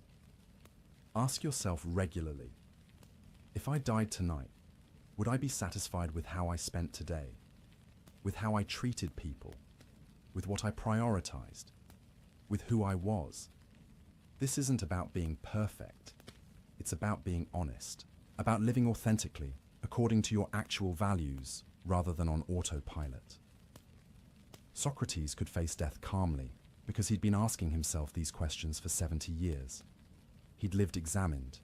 He'd course-corrected when he'd gotten off track. He'd prioritized what mattered. So when death came, he was ready. His life had been what he wanted it to be. There was nothing major left undone. Most of us can't say that. Most of us are putting off important things, compromising our values for convenience, living unconsciously, planning to really live someday when circumstances are better. But someday might not come. And even if it does, the habit of postponing, of compromising, of living unconsciously, those habits get stronger with practice. They don't magically disappear when circumstances change. So start now, today, this moment. Live as if this were your last day, not frantically, not desperately, but intentionally, consciously, according to your examined values. Say the things that need saying. Do the things that matter. Let go of the grudges and petty concerns. Be present with the people you're with. Create what you want to create. Love who you want to love. Become who you want to become. Not tomorrow, not someday, now. This is what living with death in mind really means. Not being obsessed with dying, but being committed to living. Really living. Consciously, intentionally, according to examined principles. And here's the beautiful thing. If you live this way, if you really practice this, then death loses much of its power over you. Not because you stop caring about life, you care more, not less. But because you're living so fully, so consciously, that death becomes just a transition rather than a tragedy. You've done the work. You've examined your life and found it good. You've cultivated your soul. You've lived according to your principles. Whatever death brings, you're as ready as a person can be. This doesn't mean you'll never fear death. Fear is a natural response to the unknown, to loss, to change. Even Socrates might have felt some fear, though he chose not to be controlled by it. But the fear becomes manageable. It doesn't paralyze you. It doesn't prevent you from living well. It's just an emotion, passing through, acknowledged, but not obeyed. The practice of living with death in mind, the Socratic practice, gives you this freedom. Freedom from the tyranny of unconscious living. Freedom from being controlled by trivialities. Freedom from wasting your precious, finite time on things that don't matter. And it gives you something else too. Gratitude. When you really know that today might be your last, you stop taking things for granted. The ordinary becomes precious. Another sunrise, another conversation, another moment of being alive and conscious. Socrates experienced this. You can hear it in how he talked about simple pleasures, how he appreciated good conversation, how he valued his friends. He wasn't jaded or bored with life. He was grateful for it, right up until the end. That's what the practice offers. Not depression or anxiety, but clarity and gratitude. Not a worse life, but a better one. Not more fear of death, but less and more appreciation for life. So start today. Practice a little examination. Acknowledge your mortality. Consider your values. Let go of something unimportant. Live a bit more consciously, a bit more intentionally. You don't have to be Socrates. You don't have to face execution with perfect calm. You just have to be a little more awake than you were yesterday, a little more examined, a little more alive. Do that consistently, over time, and you'll be amazed at the transformation, at how much clearer life becomes, how much more meaningful, how much more free you feel. This is the Socratic practice. This is what living with death in mind really means, and it's available to anyone who chooses to begin, even now, even you, even today. And so we return to where we began, to that image of Socrates sleeping peacefully on his final night, his friend watching over him, the dawn approaching, the end certain, yet the sleep undisturbed. What did he know that allowed him to rest so completely? What had he discovered in his 70 years of questioning, examining, seeking wisdom? Perhaps it was simply this, that the unknown is not the same as the terrible. That uncertainty is not the same as fear. That not knowing what comes after death doesn't mean what comes after death is bad. We spend so much of our lives demanding certainty. We want to know what will happen. We want guarantees. We want the future mapped out so we can feel safe. And when we can't have that certainty, especially about death, we fill the void with fear.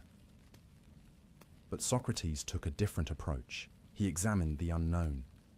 He looked at what death might be, thought through the possibilities, and found that none of them were necessarily frightening. And then he let go. He accepted that he couldn't know for certain, and he found peace in that, acceptance. This is a profound lesson, one we can carry with us not just about death, but about all the uncertainties in life. You don't know what tomorrow will bring. You can't know. But does that mean tomorrow will be terrible? Or does it just mean tomorrow is unknown, which means it could be good, could be bad, could be neutral, could be surprising in ways you can't predict? When you frame it that way, When you recognize that uncertainty doesn't equal disaster, something shifts. The anxiety loosens its grip just a little. You can breathe a bit easier. This is what Socrates found in his philosophy of death. Not certainty. He never had that. But peace in uncertainty. The recognition that he'd done what he could, lived as well as he could, examined as thoroughly as he could, and whatever came next, dreamless sleep or eternal conversation with the great minds of history, he was ready. That readiness, that peace, that's what we've been exploring throughout this long night together. Think about how far we've traveled. We met young Socrates, questioning the parable of the birds, already seeing the world differently than those around him. We watched him develop his method, his mission, his commitment to the examined life. We saw him make enemies, face trial, refuse escape, drink the hemlock without fear, and through it all we've been asking, how? How did he do it? What made this possible? And the answer, complex as we've explored it, comes down to something simple. He did the work. He examined. He questioned. He cultivated his soul. He aligned his actions with his values. He lived consciously, deliberately, intentionally. And when you do that work, really do it, over years and decades, death becomes different. Not easy, perhaps. Not without natural fear or sadness at leaving life behind, but not the terror that haunts so many. Not the desperate clinging and denial, just a transition, a change, the next thing. As you lie here now, in this moment, thinking about these ideas, you're doing something Socrates would have approved of. You're examining, you're thinking, you're not just accepting the default fears and assumptions about death. You're looking at them, questioning them, trying to understand. That's the beginning. That's how it starts. One question, one examination, one moment of conscious thought instead of unconscious reaction. And if you continue that practice, if you make examination a habit, if you question your assumptions regularly, if you cultivate your soul consciously, then over time, you'll find what Socrates found. Not certainty, not perfect peace, but something real and valuable. You'll find that you're less controlled by fear, less driven by unconscious impulses, more aligned with your actual values, more present in your life, more able to face difficulties with clarity rather than panic. And yes, more able to face death, when it eventually comes, with something approaching calm, because you'll have done the work. You'll have examined your life and found it good, or at least found it honest. You'll have cultivated what matters. You'll have lived deliberately, and that's all anyone can do. That's all Socrates did. He was just a man, after all. Not a god, not perfect, not immune to human feelings. Just a man who questioned everything, thought deeply about how to live, and then lived according to what he discovered. You can do that too. Maybe not as thoroughly as Socrates. 70 years is a long time to devote to philosophy, but you can do some of it. Start where you are. Examine what you can. Question what seems questionable. Live a bit more consciously each day and over time that compounds. The examined life becomes easier, more natural. The peace becomes more accessible. The fear becomes more manageable. You might not ever sleep as peacefully as Socrates did on his final night, but you might sleep better than you do now. You might face each day with more clarity, more purpose, more presence.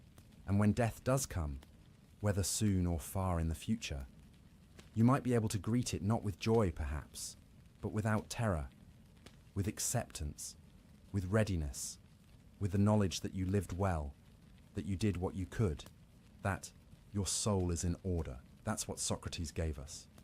Not a way to avoid death, not certainty about what comes after, but a way to face death without being destroyed by fear. A way to live that makes death bearable. And maybe, just maybe, if his philosophy is right, if death really is either perfect rest or beautiful continuation, then it's not just bearable. It's actually fine. Maybe even good. We won't know until we experience it ourselves. But we don't need to know. We just need to live well, to examine, to cultivate wisdom and virtue, to care for our souls, to be present, conscious, intentional. Do that, and whatever comes, whether in this life or after it, you'll be as ready as any person can be. So rest now. Let these thoughts settle. Let the story of Socrates wash over you, not as something to figure out or solve, but as something to absorb. A reminder, an inspiration, an example. He slept peacefully on his final night because he'd lived an examined life, because he'd done the work, because he was ready. You're not on your final night. You have time still. Time to examine.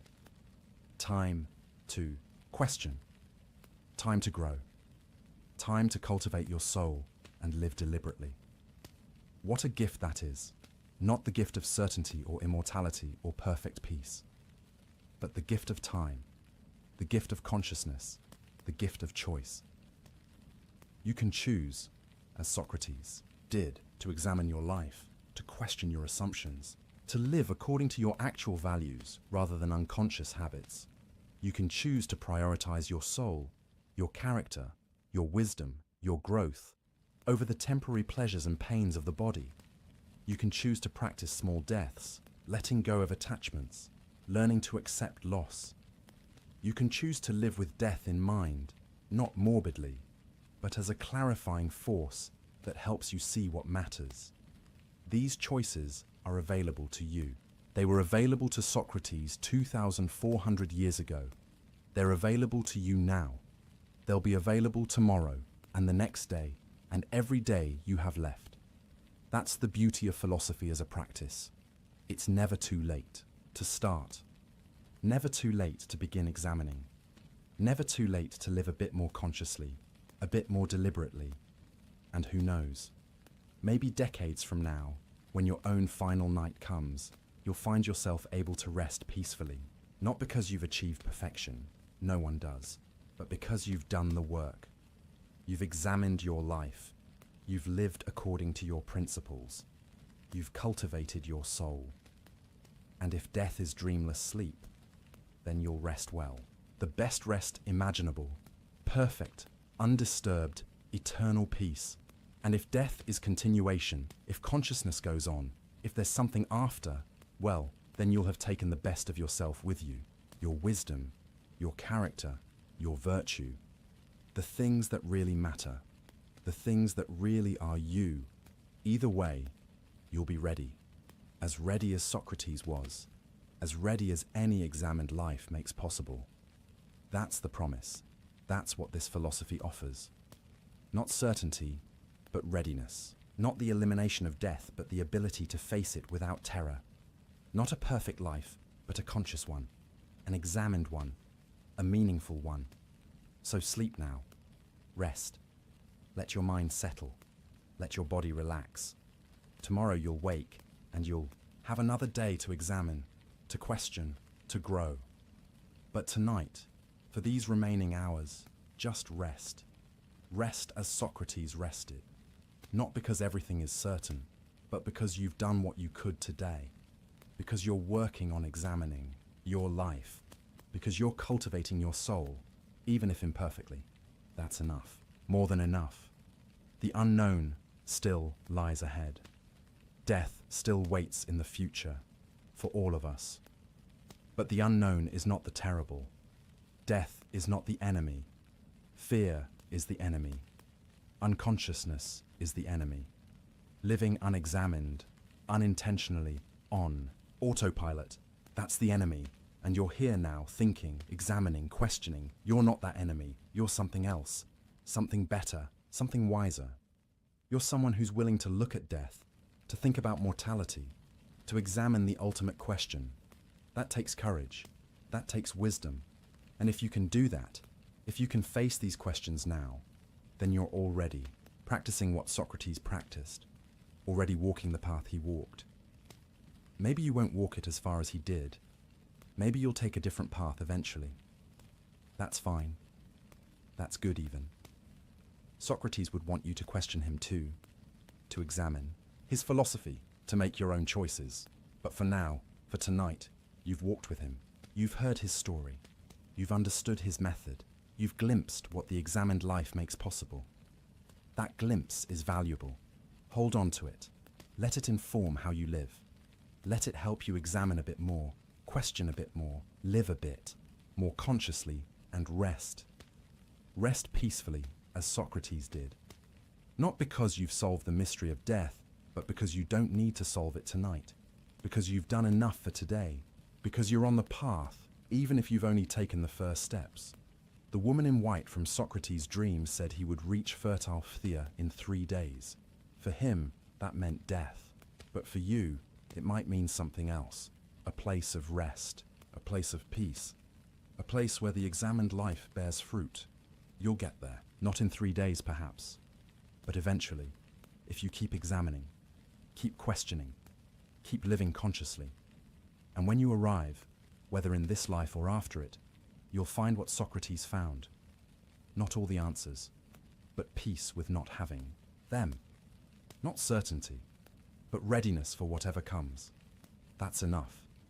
That's everything, really. So rest now, dear friend. Rest peacefully.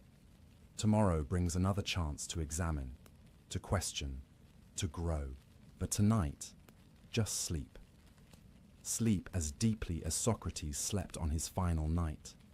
Sleep without fear, without anxiety, without clinging. Just sleep. The examined life awaits you in the morning. But for now, let it wait. For now, just rest. Rest well. Sleep peacefully. And may you wake tomorrow ready to examine, to question, to live consciously once more. Until then, good night. The world opens in silence. A street after rain. A child's shoe left on the steps. A candle flickers beside a hospital bed. Everywhere, the same question whispers through the noise of living. If there is a good and powerful God, why does the world suffer? This question is older than philosophy itself. It hides in every prayer, in every cry for meaning. It waits behind our smiles, watching as we pretend not to hear it. People have given it many names. Philosophers call it the problem of evil. Poets call it heartbreak. But it is one thing, the shock, that goodness and pain share the same sky. Long before us, a man named Gottfried Wilhelm Leibniz faced that question. He lived in a Europe torn by war and disease. He saw kings rise, cities burn, and faith fracture into doubt. Yet through all of it, he believed something extraordinary. He said, "This world, with all its sorrow, is still the best of all possible worlds." At first it sounds absurd. How could a world filled with hunger, betrayal, and grief be the best? How could a wise God choose this, when so many gentler worlds seem possible? But Leibniz was not blind. He saw pain clearly. He just refused to believe it was meaningless. He imagined God not as a careless ruler, but as a divine architect. Every law of nature, every heartbeat, every lost bar of a structure too vast for any single mind to see. He believed reason itself was holy. That creation, even in its chaos, followed a pattern deeper than tragedy. Still, the heart resists. The mind protests. If this is the best world, what does the worst look like? Look at war. Look at children lost before they grow. Look at the innocent crushed by the greed of the strong. Surely, no amount of hidden harmony can justify that. And yet, Leibniz asked us to look again, not to deny evil, but to ask what kind of world could even make goodness possible. He said the question itself hides the clue. If we can name evil, it means we know good. If we know good, It means reality contains standards that do not come from chaos. So the question, painful as it is, already points toward order. Leibniz believed creation had limits, not limits on God's power, but limits of logic itself. Even God cannot make a circle with corners. Even God cannot make freedom exist without the risk of misuse. He compared creation to a composer writing under rules. The composer cannot play every note at once. Harmony requires contrast. So does life. Some goods exist only if certain dangers are real. Courage needs fear. Forgiveness needs wrongdoing. Growth needs loss. Take away the risk, and those goods disappear. Perhaps. Leibniz said, the best world is not the one without pain, but the one where pain makes goodness possible. He called his explanation theodicy, the defense of divine goodness in the face of evil. He never said this world was perfect. He said it was complete, a world balanced between freedom and law, reason and love. The ideas spread, and so did misunderstanding. Many heard only the optimism, not the reasoning. They thought Leibniz believed everything was fine as it was, but he never said that. He believed progress mattered, compassion mattered, justice mattered, because they are the ways goodness unfolds inside imperfection. To him, creation was like a vast tapestry seen from behind. From our side, we see only knots and dark threads. From the front, seen by God, every twist joins a greater picture. When we suffer, we live on the backside of that tapestry. We see chaos. We forget the pattern could be real. There is a quiet strength in his view. He does not ask us to enjoy pain. He asks us to trust that pain is not the final word. That the story of existence includes chapters we have not yet read. Many have mocked that faith. Voltaire would later turn it into satire. He wrote Candide, a tale where every tragedy is excused by foolish optimism. People laughed at Leibniz's idea for centuries after that. But laughter does not erase a question. What if Leibniz was not naive? What if he was trying to protect meaning itself from despair? He believed the universe follows the principle of sufficient reason, that nothing happens without a reason, even when the reason is beyond us. Not everything is good in itself, but every event connects to a greater good, that reason would reveal if we could see far enough. Imagine a vast equation. Every term, every variable, balances in a harmony we cannot solve. We see fragments. We see our small corner of the sum. The full pattern belongs to a mind greater than ours. To live with that awareness is not blind faith. It is humility before mystery. It is the courage to say, I do not understand, but I believe there is understanding. Still, the question returns. Why must goodness depend on such a painful process? Why could God not choose a world where we learn without loss? Leibniz's answer was quiet. Maybe such a world is impossible not because God lacks power, but because some truths can exist only through contrast. Light can be defined only when darkness is possible. Freedom means choice. Choice means the chance to wound. A world without that would not be a moral world at all. He did not mean every act of cruelty was planned. He meant that freedom itself is part of the design, and with it comes the burden of consequence. So he trusted that even what we ruin can still be woven into a greater harmony. The universe, he thought, bends toward balance slowly, painfully, but inevitably, when we see evil, we see a note out of tune. But to the composer, the discord belongs to a larger movement that ends in resolution. Leibniz looked at the sky and saw law. He looked at the human heart and saw longing. He believed both were evidence of purpose. He wrote, "Reality is the expression of a perfect mind through imperfect means." And he believed that mind, what we call God, chose this world not by accident, but by love. It is tempting to dismiss that faith, to point to the ruins of history and say, there is no plan. But even in that defiance, we reveal the same hunger for meaning that haunted Leibniz. If the world were truly meaningless, we would not call it unjust, we would call it empty. Our protest against suffering is proof that we believe, somewhere, goodness should exist.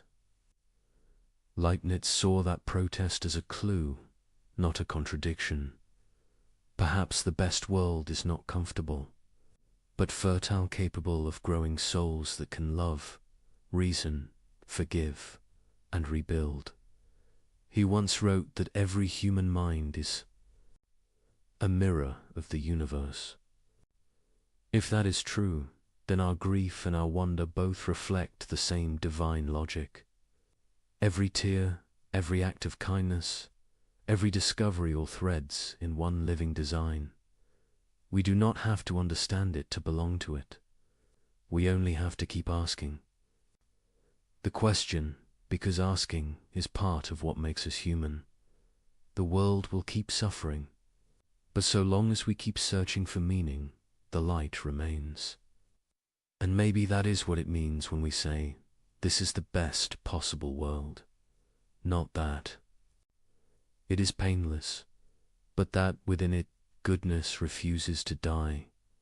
Even in darkness, it learns to shine. He was born where borders shifted like weather. Gottfried Wilhelm Leibniz grew up in a Europe that could not rest.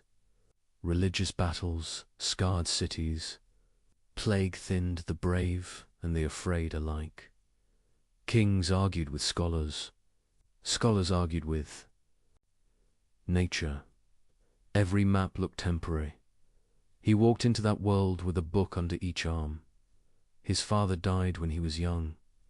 A library became his shelter. Shelves did not shout. They offered questions in orderly rows. He learned Latin before most. Boys learned work. He took comfort in patterns.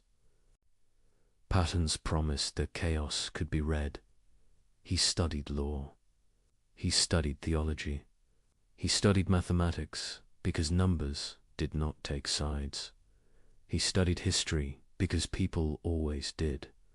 He wrote quickly, yet he listened longer. He believed that truth formed a single river, even when our minds drank from different streams. Europe shook. States hardened their borders. Churches hardened their words. Leibniz did something unusual. He tried to build bridges. He traveled as a diplomat. He served princes and electors, but he spoke to them as a patient teacher speaks to an eager child. He asked Protestants and Catholics to consider peace. He wrote letters to scientists across the continent. He believed correspondence could tame distance. He believed gentleness could tame pride. He searched for a universal language of thought. He called it a character of reason, not symbols for show, but signs that carried logic inside them. If we could compute truth, he said, we would argue less and understand more. Let us calculate, he dreamed, and let humility follow the result. He found the same hunger in mathematics. He created a new way to capture change. He wrote with small signs that could hold vast motion, dx, dy, integral. He believed the world. moved by tiny steps that reason could follow. To him, calculus was not just technique. It was a window into the grammar of nature. Others saw a tool. He saw a music of infinites. Across the channel, Isaac Newton worked toward the same heights. History later argued over who arrived first. Debates stormed like weather once again. Leibniz did not love the storm. He loved the discovery. He loved that two distant minds could touch the same truth. He trusted that truth was generous like that. He served as a librarian in Hanover. Do not let the word fool you. The post gave him a kingdom of paper. He ordered knowledge like a gardener orders a wild field. He wrote histories for his patrons. He built mechanical calculators with gears that mimicked thought. He imagined mines, canals, and academies. He drafted plans for academies in Berlin and St. Petersburg. Everywhere he went, he asked the same question: how can order grow from conflict? Nights were for metaphysics. He stared into silence until ideas found shape. He asked why there is something rather than nothing. He answered with a calm that feels like prayer, because a perfect mind prefers being to emptiness and chooses the richest possible version of it. Not rich in gold, rich in kinds of goodness. Rich in minds that can love and learn. He held to a principle that anchored him. Nothing happens without a reason why it is so and not otherwise. The principle did not make life easy. It made life intelligible. If the world exists, there is a reason. If God is wise, the reason is worthy. If the reason is worthy, the whole must exceed the pain of its parts. He lived among jeers and treaties and quarrels. He saw how pride fractures the best plans. He watched rulers chase short victories and lose long goods. So he looked deeper than power. He searched for first truths. He believed logic and love were not rivals. He believed they were two names for the same light. He imagined reality as layered order. Nature followed lawful paths. Souls followed inward laws of perception and desire. Societies followed laws of justice, often broken, never erased. He thought harmony could span these levels without confusion. Not a forced harmony, but a prearranged. Fitness.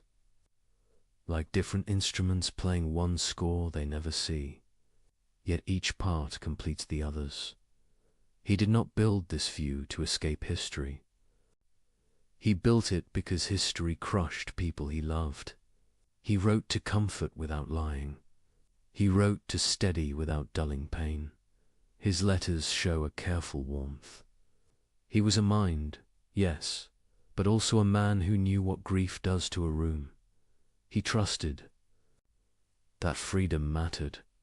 He spent years asking how freedom could live inside divine wisdom. If God knows, are we puppets? He refused that picture.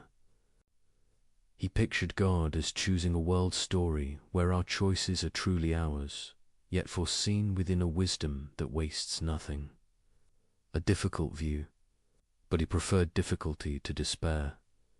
Friends teased him for optimism. Enemies mocked him for it. They heard, all is well, when he meant something harder. All is woven. The weaving hurts, but the design holds. He made mistakes. He reached too far in some schemes. He trusted patrons who forgot him. He died with projects unfinished, papers piled in rooms, and a reputation clouded by the calculus quarrel. For a time, he seemed to vanish into footnotes, but his ideas did not vanish. They kept walking. They visited mathematicians, logicians, engineers, theologians, and poets who needed reason that could carry hope. They found new homes in the study of language and machines. They whispered to those who dreamed of computers, where logic becomes. Action and symbols build worlds. He once walked the heart's mountains to inspect mines. He studied pumps and slopes, learning how water could drown a promise. He sketched new machines to save the miners. Some plans failed. He learned from the failure. He believed that ideas must touch the ground or they are only decoration. He designed a stepped calculator, the stepped reckoner, to turn thought into motion by brass and wheel. In those stubborn teeth of metal, he saw a prophecy. One day, machines would help us think. He explored binary numbers, speaking in ones and zeros, long before electricity learned their song. He smiled to see that emptiness and stroke could build any number, that simplicity could carry endless complexity. He dreamed of an encyclopedia that never slept, a network of facts and proofs that anyone could search. He wrote proposals for rulers who did not always understand. Still he tried. He believed knowledge should not hoard itself. It should serve the common good. He met princesses who loved learning, especially Sophia and Sophia Charlotte, and he spoke to them with the same respect he gave to scholars. He walked gardens and discussed metaphysics beside fountains. He found in their questions a rare courage. They gave him patience when politics did not. In the end, honor failed him. When he died, few mourned in public. Some patrons had turned away. Court ceremony passed without his name. He left behind trunks of papers, a treasury waiting for hands that cared. History took time to open them. Later readers found there a map of possible futures. They found hints of logic that would become computer science. They found a style of thinking that refuses to choose between precision and mercy. So when we speak of a world ordered by love and reason, we are not reciting a hey slogan. We are remembering a life spent building proofs and bridges, a life that believed understanding is a kind of care, a life that asked leaders to be gardeners of human flourishing. Hold that image as the candle finally goes dark. Not a man who escaped the troubles of his age, but a man who answered them with patient craft. He left us away to work, clear eyes, open hands, and hope that does the labor. He was born where borders changed with the wind. Gottfried Wilhelm Leibniz grew up in uneasy years. Europe argued with itself and with the sky. Faith broke into factions that guarded bitter memories. Plague moved through towns like a rumor with teeth. Kings traded letters and threats. Scholars hunted patterns inside the noise. He entered that world with wide eyes and a quiet hunger. His father died early. A library became a shelter and a guide. Shelves held their peace and offered a path. He learned Latin before most boys learned trade. He read history for the long view of suffering.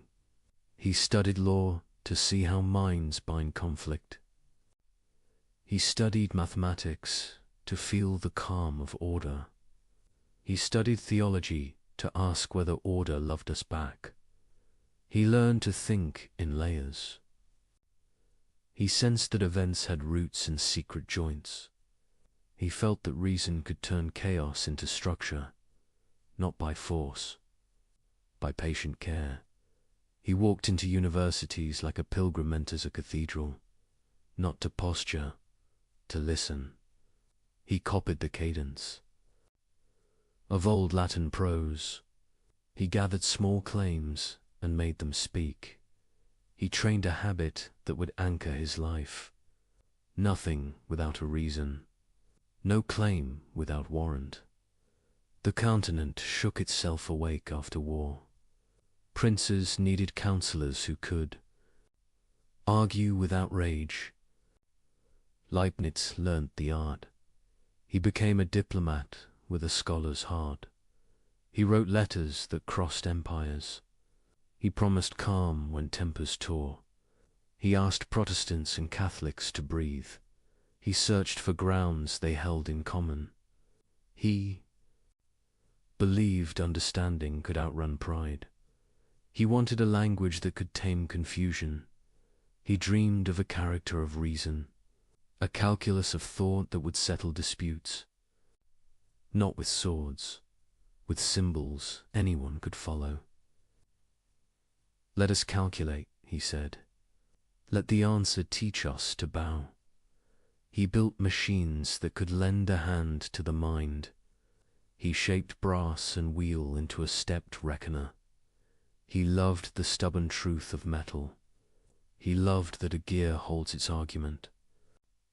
His fingers black with oil made ideas move. He smiled at the promise behind the craft. Someday thoughts would travel by mechanism. He found music and change itself rates. Slopes, sums that grow by tiny steps. He wrote a new way to speak those. Motions, he named small differences with neat signs. dx, dy. He curved space into sense with the long stroke of integral. He felt he had touched the grammar of nature, not just a trick for engineers, a key to the world's inner rhythm. Across the channel, Newton climbed the same mountain. History still argues about who reached the ridge first. Leibniz disliked that. Quarrel. Truth did not need a crown.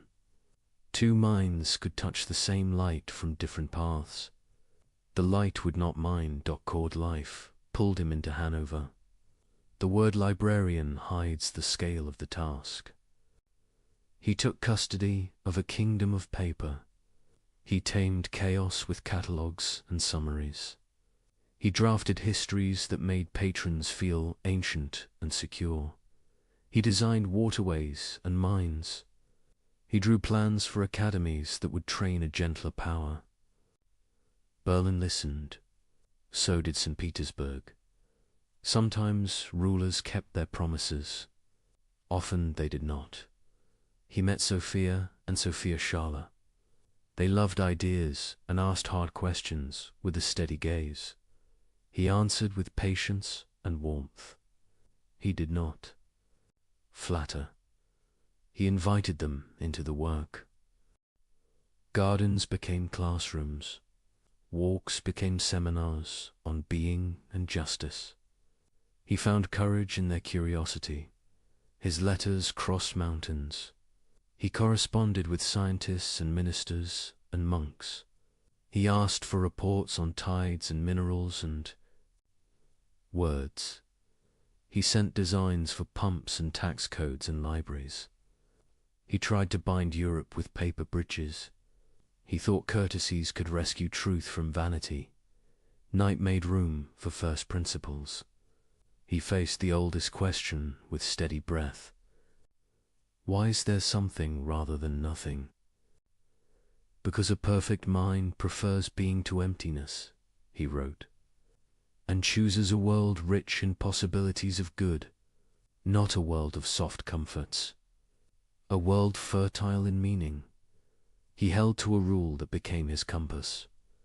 For every fact, a reason why it is so.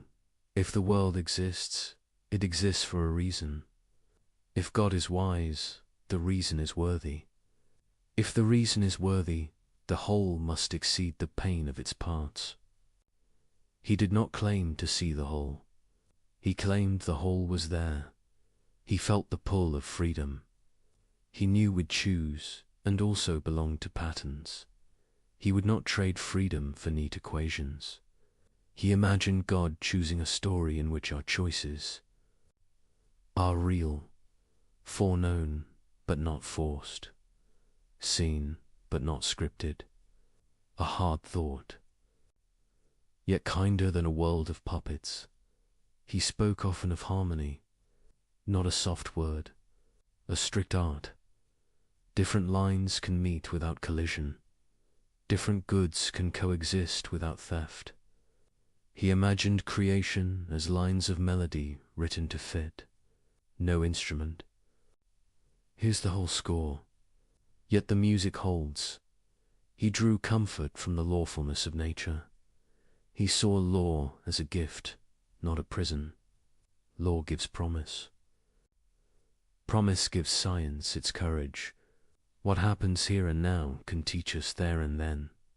Repeatable order is grace for finite minds. His mind moved toward synthesis.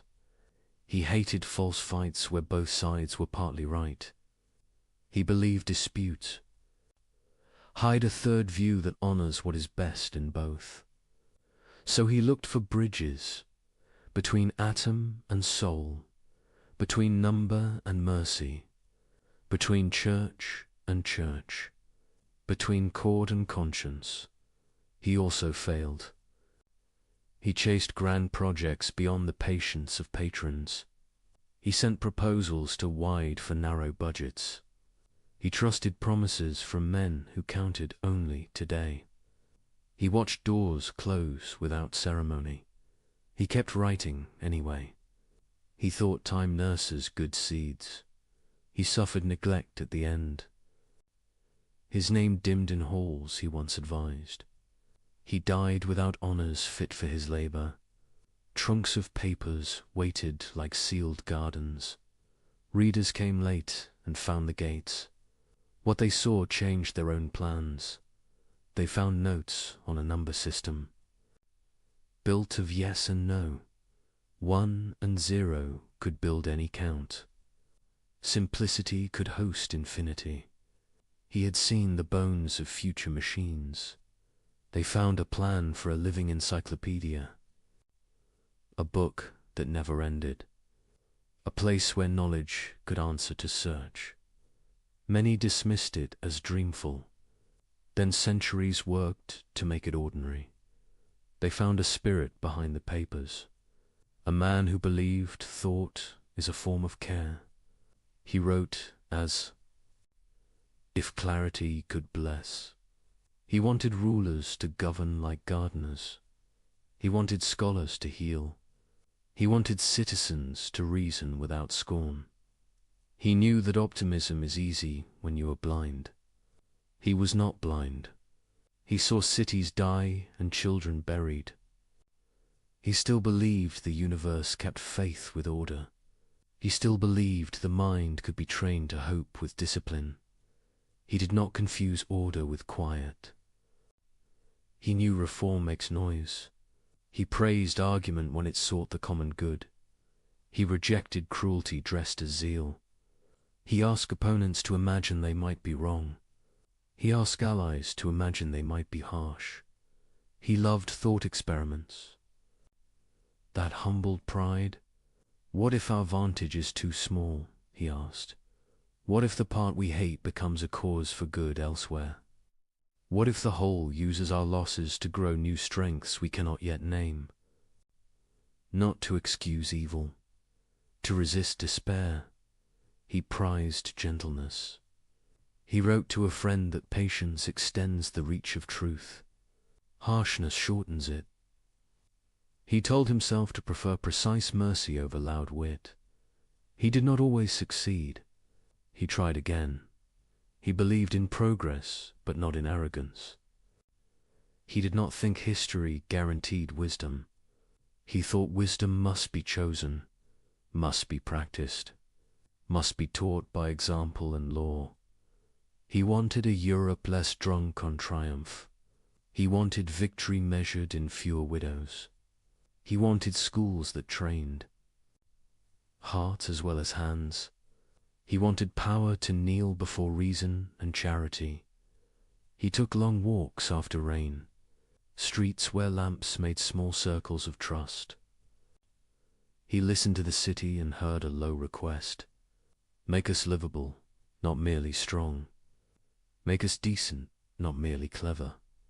He would have smiled at a modern lab. He would have wept at a modern war. He would have urged us to write more letters and fewer insults, to fix what we can fix, to measure twice, to honor dissent that argues in good faith, to leave a clean desk and a kind note. His legacy is not only in theorems or machines, it is a way to hold mind and heart together, honor reasons, honor people, keep the world legible without sanding off its rough mercy. He believed God calculates, without cruelty. He believed creation sings in ratios and relations. He believed the best goods are relational and learned.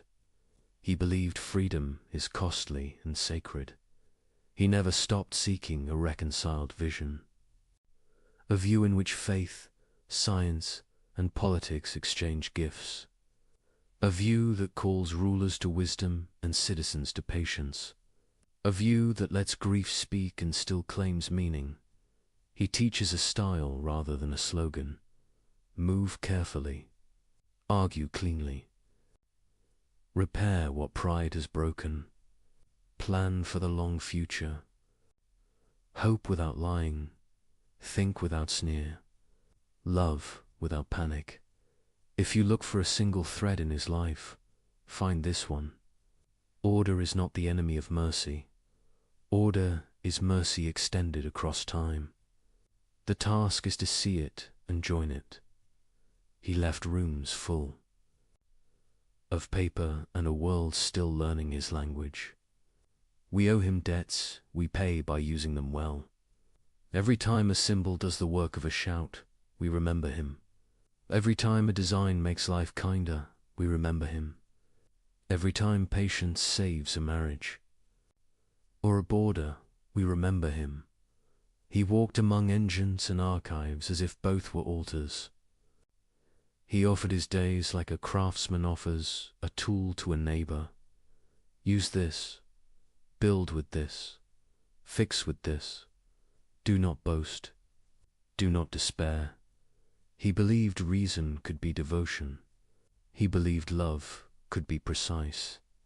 He believed the mind, trained by care, could help a broken age find balance. He believed, at last, that nothing is wasted in a wise universe. Even the pages we lose teach the hands that turn the rest. Even the dark hours become part of morning. A world full of pain still begged to make sense. Leibniz believed sense could be found, not imposed, but reasoned. He saw thought itself as sacred. If the mind is made by God, then to think clearly is a kind of prayer. He began with a rule that would shape his life. Nothing happens without a reason. Every truth must answer the question, why this and not something else? It sounds simple. It builds everything. The air, the stars, the story of each soulich holds a reason, even if we do not see it. Leibniz looked around and saw confusion. He saw storms, wars, accidents, illness. He refused to believe these were random. He said reality is not a scatter of chance. It is a structure, a clockwork built by a perfect mind. Not perfect in stillness, but perfect in harmony. He imagined God before creation, a mind infinite in power and imagination. Every possible world already alive in that mind. Endless combinations of laws, choices, and stories. Worlds where mountains never form. Worlds where freedom never costs. Worlds without laughter because nothing ever goes wrong. From that vast library of possible worlds, God chooses one, the one that achieves the greatest balance of good. This world. The world we inhabit to most ears. That sounds bold or naive, but to Leibniz, It was pure reason. He said perfection is not the absence of pain, it is the presence of order. And order does not mean control, it means purpose. He imagined God as a composer, every law of nature, every human choice, every birth and death notes in a cosmic song. Some are high and bright, some are low and harsh. Taken alone, they sting. Together, they form harmony. And harmony, not silence, is what makes beauty eternal. This vision did not erase suffering. It located it. Each event fits somewhere in a whole we cannot see. We live inside the movement. We cannot yet hear the ending. He wrote that God acts according to wisdom, not whim.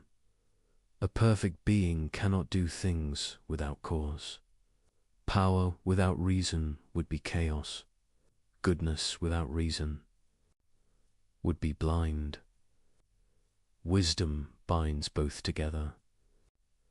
God does what makes sense in the fullest, deepest way possible. Leibniz called this the principle of sufficient reason. To him it was not abstract, it was moral. It meant the universe is not absurd. It meant the story of everything is justified by understanding, not luck. Even when we cannot follow the thread exists. He believed that reason itself was a sign of divine mercy. It lets us share, in small ways, the same light that guides creation. When we think well, we participate in that light. When we love truth, we echo the love that made the world. He used mathematics to mirror his faith. In numbers, he saw a universe that never contradicts itself. 2 + 2 will always make 4, not because we decree it, but because it cannot be otherwise. That same clarity, he thought, runs beneath existence. The rules of thought and the rules of being must match, because both come from one mind. He looked at nature and saw lawfulness. He looked at himself and saw awareness. He looked at both and saw a bridge. The bridge was reason, the same logic. That shapes a falling apple, shapes the movement of thought. For him, this was not coincidence, it was confirmation. Creation is intelligible because it was made by intelligence. He trusted that if God chose this world, there must be a reason why this one is best. Not best for each moment, but best in the full design. If there is evil, it is allowed only because it serves a higher good that could not exist without it. Like shadow helping light to be seen, like discord teaching the ear to crave resolution, like heartbreak opening space for compassion. He did not speak from comfort. He lived through years of disease, famine, and fear. He saw death without glory. He saw the price of ignorance and greed. Yet his faith in divine logic did not break. He thought understanding was a duty, not a decoration. He warned against lazy optimism. To say everything is fine is false. To say everything can find its place in meaning is faith. The first looks away. The second looks through. His confidence in logic drew both praise and anger. To the devout, it made God sound too human, too rational.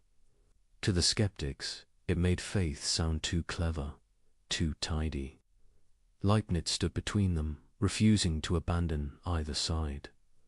He said faith without reason is superstition, and reason without faith is arrogance. He wrote that the universe is full of necessary connections.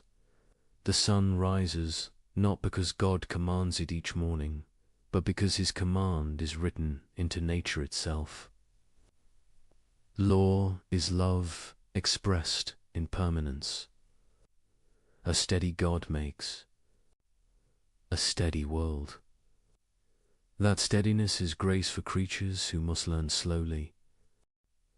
In his vision, miracles are not breaks in law. They are rare moments where the deeper law reveals itself more clearly. Everything remains part of one system, whole and alive. He believed this logic leads to trust.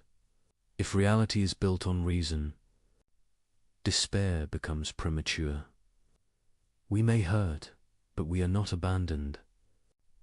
We may not know why, but there is a why. He compared creation to geometry. Every figure must obey its axioms. The triangle cannot have four sides. The circle cannot be square. Likewise, creation must obey logic's shape. Even omnipotence cannot. Do nonsense. God cannot make freedom that is not free or goodness that requires no choice.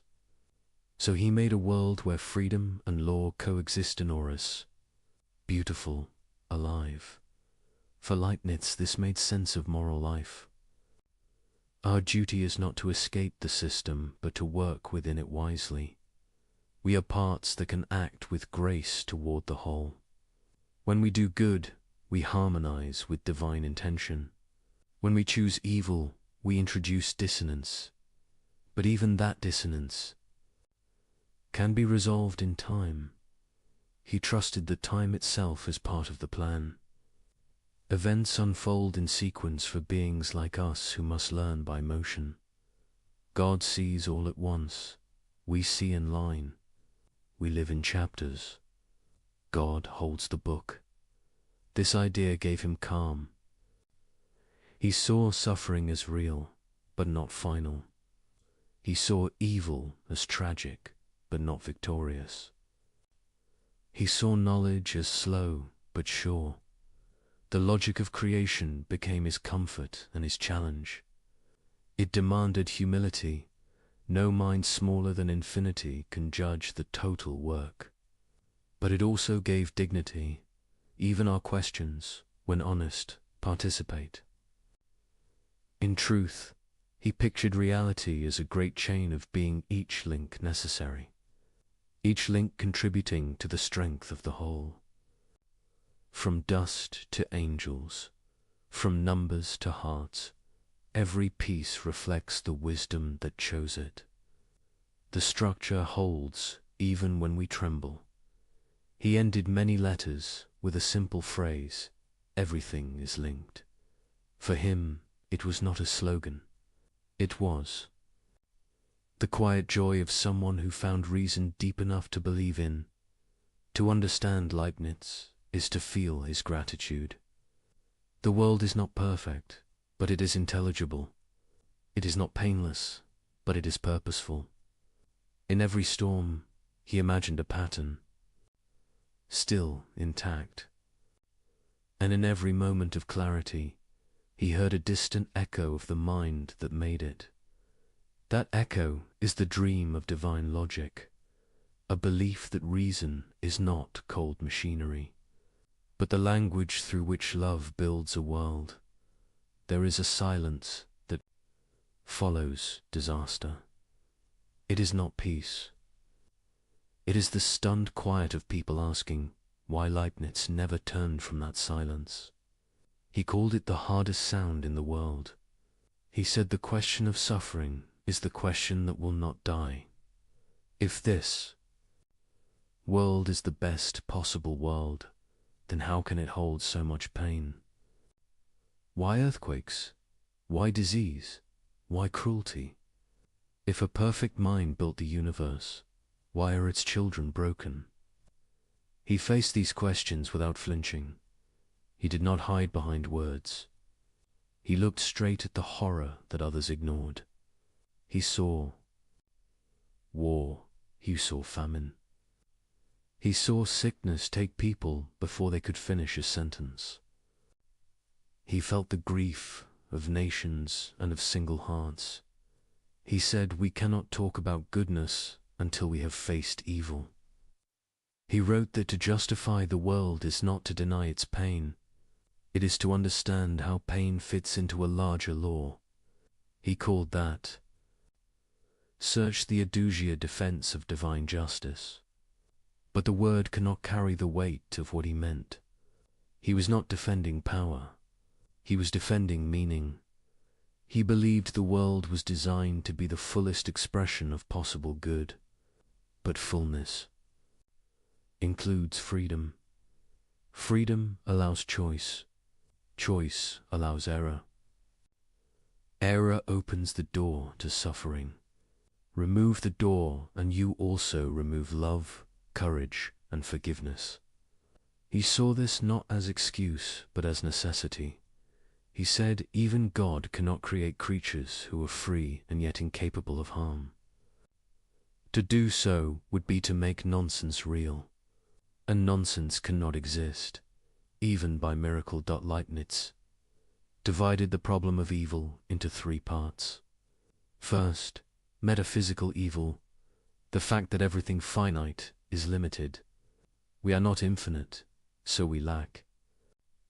We hunger, we tire, we decay. Second, physical evil, the pain and suffering found in nature. Storms, sickness, disasters, hunger. Third, moral evil, the wrongs we choose, greed, cruelty, betrayal. He said all three are connected.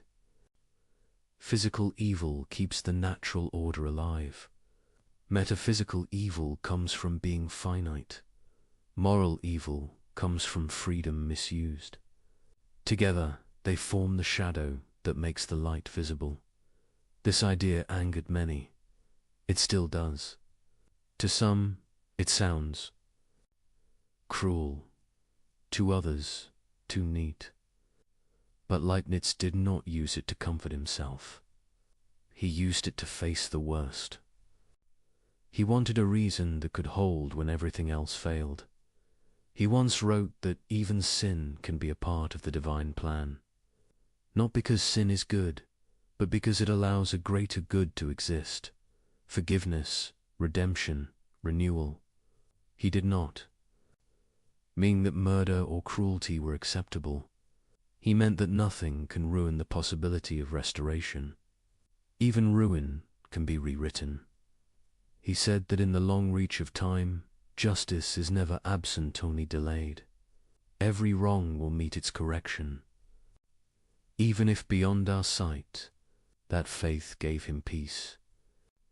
Not the easy peace of ignorance, but the stubborn peace of someone who refuses to call despair final. He compared life to a painting. Stand too close and you see only dark strokes. Step back and the shadows reveal shape and depth. Without shadow, there is no image. Without contrast, no harmony. In the same way, he believed pain gives depth to joy, loss gives weight to love, and limitation gives meaning to freedom. Still, he did not expect everyone to agree. He admitted that reason cannot erase grief. When tragedy strikes, logic feels like paper in the rain. He wrote that understanding must walk with compassion. To tell a mother her loss is part of a plan is to speak without wisdom. He urged gentleness. In philosophy, truth, he said, is strong enough to wait until tears are done. The Lisbon earthquake would come years after his death, but it would test every word he wrote. Tens of thousands crushed in seconds. Churches falling on worshippers. Children buried where they prayed. Later thinkers asked the same question again. If this is the best possible world, what does that mean? Leibniz's answer was not denial, but depth. He said the best world is the one that allows the greatest total harmony over all time. Not every moment must be pleasant for the whole to be perfect. Even music contains dissonance. Even storms feed the soil. Even death can renew life. The pattern includes what we would never choose, yet somehow need. He wrote that goodness is not Fragile, it bends without breaking. It gathers what is lost and turns it toward purpose. That faith, he said, makes moral life possible. If evil were absolute, nothing we do would matter. If good is deeper than evil, then every act of kindness pushes creation closer to balance. He saw redemption not as magic, but as arithmetic. Every wrong can be balanced by a right. Every cruelty can be answered by courage. Every wound can become wisdom. The process is long, but sure. To him, the presence of evil did not disprove God. It proved freedom. It proved growth. It proved the universe is alive and still being written. He said a perfect world without evil might be possible in imagination, but not in reality. It would be a world without struggle, without virtue, without change. It would be static, a picture, not a life. He preferred a living world with risk and redemption to a lifeless paradise. He spoke often of divine mercy as patient logic. God, he said, allows what he hates to achieve what he loves. A harsh mercy, but a mercy still. Through pain, the soul learns empathy. Through loss, it learns gratitude. Through weakness, it learns humility. Through time, it learns to trust the whole it cannot see. He believed every story ends in restoration. Not because humans succeed, but because goodness, being eternal, cannot fail. What breaks will be mended. What is lost will be found again in a higher form. He saw history as a grand repair, each age moving the universe closer to its intended. Harmony critics said this: faith makes people passive. They said if everything serves a plan, why fight injustice? Leibniz rejected that. He said doing good is part of the plan. We are agents of correction, not spectators. We are threads chosen to repair what is torn. Every act of care completes a fragment of the design. He did not ask people to smile through pain. He asked them to work through it, to trust that effort has meaning, even if unseen, to act as though their courage joins something vast and holy. He believed suffering can purify love. When the self breaks, pride falls away. What remains is compassion. What remains is truth. For him, evil was never final. It was the raw material out of which understanding grows. He wrote that God does not waste pain. It becomes the seed of wisdom, the soil of virtue. In time, the world learns to grow good from its own wounds. He once said the universe is like a mirror. Each soul reflects the whole. When one suffers, the image trembles everywhere. That is why empathy exists. That is why goodness multiplies when shared. It is not a law written on paper. It is the rhythm of being itself. In this rhythm, pain and joy are partners. Loss opens space for hope. Grief carves room for gratitude. Evil awakens conscience. Darkness makes us reach for light. This, he said, is the strange mercy of creation. It allows us to become part of its redemption. We cannot erase suffering, but we can answer it. We can create small harmonies within the greater one. Leibniz died before he could see how deeply his words would divide people. To some, he was the last great optimist before the storm of modern doubt. To others, he was the first thinker brave. Enough to stare at evil and still believe in good. He offered no escape from tragedy, only a way to hold it without despair. He taught that a wise heart can look at pain and still say, there is meaning here, even if I cannot see it.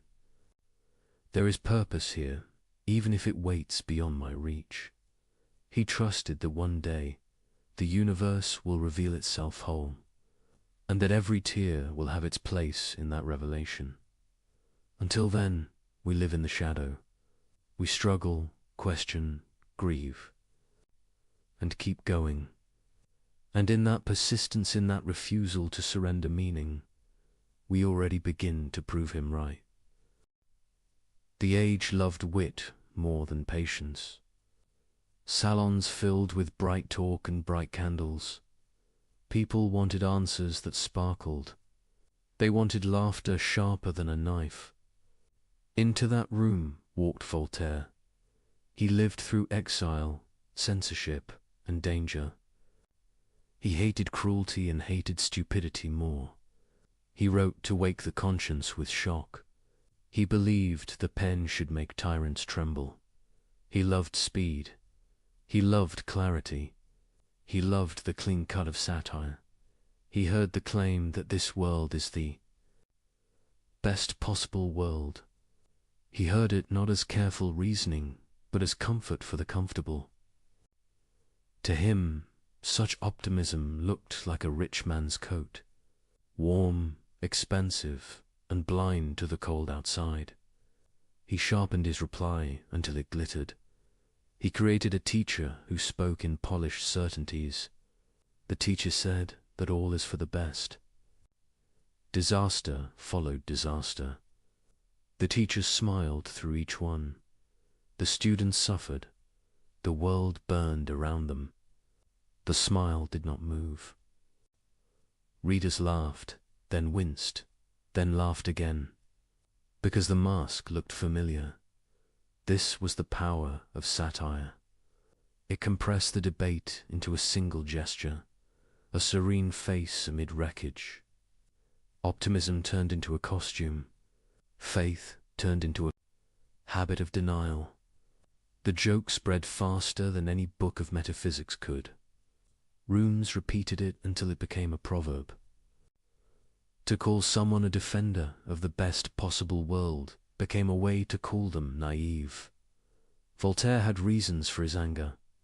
The world around him dealt pain without shame. Censors punished truth. Clergy protected cruelty. Courts humiliated the powerless. He saw victims crushed under systems that claimed to be holy. He swore to break that spell. Satire was his hammer. Another event hardened his case. The earth itself shook and swallowed a city. Churches collapsed onto worshippers mid-prayer. Fires ran through the streets. The sea returned to finish the work. People asked the question that never dies. Where was God?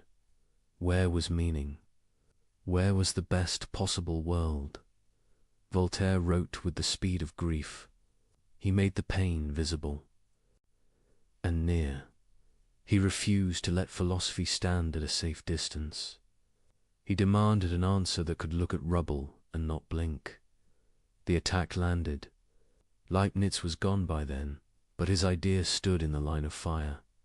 Most readers did not meet the idea in his own books. They met it in caricature, a smile that never learns, a mind that explains away tears, a heart that calls loss a lesson before the funeral ends. Yet the picture was not the man. The satire cut through denial, but it also cut through nuance. Leibniz did not say that pain is an illusion. He did not say that evil is secret good. He said that the full work of reality may justify the allowance of evil. He said reason, freedom, and law are worth the risk they bring. He asks us to hold judgment of the whole when we only see a part. The difference matters. A foolish optimist says everything is fine. A wise optimist says everything can find its place in meaning. The first silences grief. The second makes room for it and still believes. Why did the caricature win? Because stories beat systems. A one-page scene of suffering will outrun 1,000 pages of argument. Because memory loves images. A quiet teacher smiling at catastrophe stays with us. Logic needs careful rooms. Comedy breaks down doors. There is another reason. The age began to trust the senses more than the schools. Empiricism gathered force. People believed what they could measure and touch. Satire, like a sharp instrument, felt honest. Metaphysics felt distant. Pain felt present. Yet, even Voltaire knew the danger of easy sneer. He fought for justice with stubborn courage. He did not want despair. He wanted reform. He wanted a society that stopped making cruelty sound sacred. For that, he made optimism look ridiculous. What can we learn from the quarrel? First, that clarity is not enough. Arguments must learn to speak in images, or they will be remembered as slogans made by their enemies. Second, that grief demands respect from any claim about the structure of the world. If a theory cannot kneel beside a ruined street, it has no right to stand in a lecture hall. Third, that reason and compassion must travel together, or the public will choose compassion, even if it comes with mockery. Leibniz's view can live with those lessons. It asks for patience, but also for honesty. It admits that satire sees something real, the habit of explaining too soon. His logic rejects that habit. He urged silence when silence is wise. He urged action when action is needed. To repair what can be repaired is not to deny providence. It is to participate in it. Consider the teacher in the satire. What if he had stopped smiling? What if he had helped dig survivors from the ruins? What if he had passed bread, wept with the grieving, and then whispered hope? The joke would have failed. Not because suffering ended, but because compassion changed the scene. Real optimism knows how to work. Words can be medicine or perfume. Satire exposes perfume that calls itself cure. Leibniz offered medicine, difficult, slow, meant for the long healing of the mind. Voltaire offered surgery, fast, public, meant to cut rot from the body of society. Both saw a sickness. Both wanted health. They disagreed on the treatment plan. The world needs both kinds of skill. We need the wit that alerts the crowd. We need the patience that rebuilds the foundation. Ridicule can wake a city. Reason can keep it awake after the laughter ends. There is a quieter misreading worth naming. Some think the best possible world means the happiest possible world. It does not. Happiness is fragile and often shallow. Goodness is deeper and often severe. The best world is the one that realizes the highest goods in the richest order. Those goods include freedom, courage, justice, and mercy. They bloom in harsh weather. They need risk and time. Another misreading says the idea excuses every crime. It does not. The claim is not that whatever happens is good. The claim is that goodness can make use of whatever happens without endorsing it. A surgeon may use a scar to save a life. The scar is not the goal.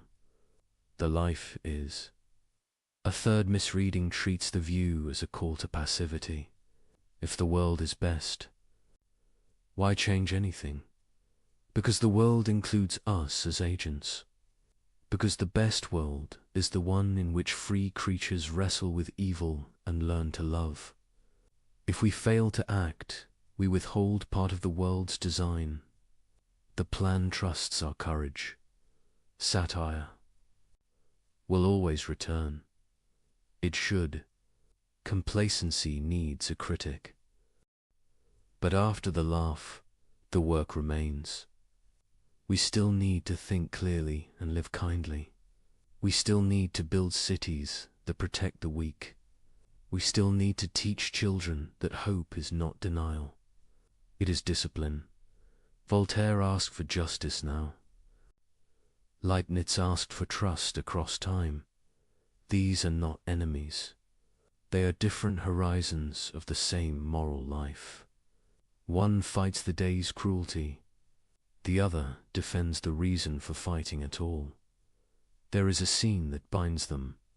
A town after thee. Storm. Neighbors search the wreckage. One lifts a beam.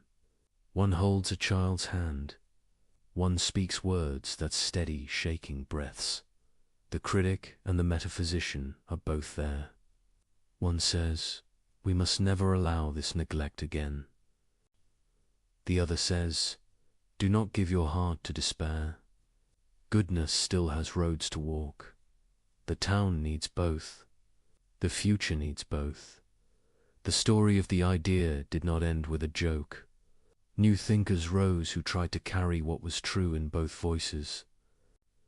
They learned to distrust lazy comfort and lazy scorn. They asked for reasons that can face rubble and keep their dignity. They searched for a vision of reality that honors law and honors tears.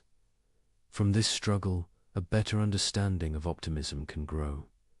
Not optimism that refuses to see blood on the ground. Optimism that sees it, binds the wound, and still believes. The wound will heal. Not optimism that replaces action with slogans. Optimism that treats action as the very method by which Providence writes the next page. When people quote the satire, let them. It is a warning against glib speech. Answer by living in a way that makes the joke misfit the scene. Serve, build, study. Refuse cruelty. Refuse despair. Let your hope have calluses. A last thought about laughter. It can humiliate. It can also cleanse. Used well, it clears the stage of pretense so truth can speak. Used poorly, it makes cynicism look like wisdom. The difference is compassion. Satire with love heals. Satire without love scars. If the world is the best possible world, it is not because pain is good. It is because good can be grown from pain. By minds and hearts that cooperate with reason and grace. The task before us is simple and severe. See clearly. Help quickly. Hope stubbornly. Voltaire forced that task back into view. Leibniz refused to surrender the ground of meaning. Between them stands the human heart, pulled by grief and guided by thought. It beats through earthquakes and through salons. It looks for a way to live without lies and without despair. Hold that heart steady. Teach it to think. Teach it to love. Then the old debate becomes something else. Not a contest of clever lines, but a common work. A world where wit and wisdom serve the same mercy. There was an earlier critic whose shadow shaped the stage. Pierre Bell argued that reason alone could not justify the ways of God. He collected hard cases the way a lawyer collects evidence. He showed how every neat answer slips on human sorrow. Voltaire learned from that severity. He turned Bell's cold files into hot theatre. Some readers defend the satire by pointing to memory itself. Our minds keep pain longer than joy. We are built to notice threats. So a theory that asks us to trust long sums can feel false to nervous bodies. Leaning on reason is not natural when sirens are near. This is why the public story stayed with. The joke, it met the heart at its first reflex and did not ask it to wait. Leibniz dreamed of order even smaller than sight could reach. He believed that reality was not built from matter alone, but from something deeper, something alive with perception. He called these entities monads. To understand his vision, forget atoms as tiny pieces of stone. Think instead of mirrors, countless mirrors, each reflecting the universe in its own way. Every monad, he said, is a center of awareness. Each one sees the world from its own position. Each one holds the entire cosmos within a single point of view. There are no windows in a monad. Nothing enters it, nothing escapes it. Yet each unfolds its story according to divine order, like instruments playing separate parts of one song. They remain in perfect coordination without ever touching. He called this coordination pre-established harmony. When one monad changes, others seem to respond, but no message passes between them. Instead, all move together because all were designed to move together. A universe composed like music, not machinery. This idea looks strange now, but in Leibniz's time it was bold and clear. He lived when philosophers still argued whether the soul could move the body or the body could move the soul. He refused the puzzle. He said there is no exchange, only harmony. Mind and matter are two faces of one plan. He saw monads everywhere. A human soul, a blade of grass, a grain of dust, each a tiny world of perception and striving. No being is completely dead. Each has some spark of awareness, some inner pulse of relation to the whole. He ranked them by clarity. Simple monads barely sense. Animals perceive and remember. Humans reflect and reason. Above all stands God, the supreme monad, whose perception is perfect and complete. Through this ladder, he stitched together all creation. Nothing stands isolated. Nothing is wasted. The faintest flicker of being still belongs to the grand order of perception. He compared the body to a living city. Every organ is made of smaller lives. Each cell works according to its own pattern, yet the harmony keeps the body whole. So, he said, the universe is one organism, alive from dust to deity. This vision reversed the despair of his century.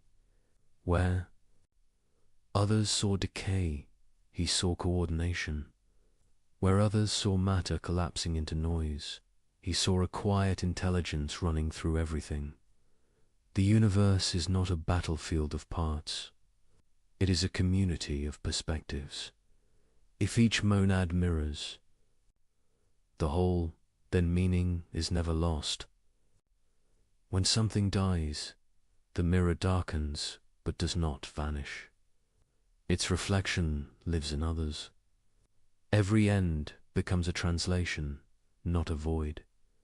He found hope in that. To him, the soul survives not by miracle, but by nature. Consciousness is not a spark. That fades, it is the structure of being itself. Modern thinkers sometimes smile at his theory. They call it poetry disguised as physics. But poetry, he might say, was the truer name all along. For he sensed what later ages would test in new language, that observation changes what is observed, that everything interrelates, that the smallest units of the world behave as if they hold knowledge of the whole. He anticipated ideas that would one day appear in quantum theory and systems science. He saw pattern where later microscopes would find pattern again. He guessed that the boundaries between mind and matter might be thinner than habit suggests. He spoke gently of God in this context. God, to him, was not an intruder fixing errors from above. God was the continuous source of harmony, the composer whose music sustains the movement. Every monad follows its inner law, and those inner laws together create the outer world. That meant the universe did not need miracles to keep running. Its consistency was the miracle. The order written at the beginning was enough to carry all. Time forward, he found in this an answer to loneliness. No creature is truly separate. Each stands connected through shared design. When you look at a stone or a tree, you are not facing emptiness. You are meeting another expression of the same source. He believed perception runs on a spectrum. Even when we sleep, our monad continues to dream faintly. Waking only means perception grows brighter. Death is a change in clarity, not extinction. Awareness shifts, but it does not stop. It fades into subtler harmony until it brightens again. For Leibniz, this was not fantasy, it was moral philosophy.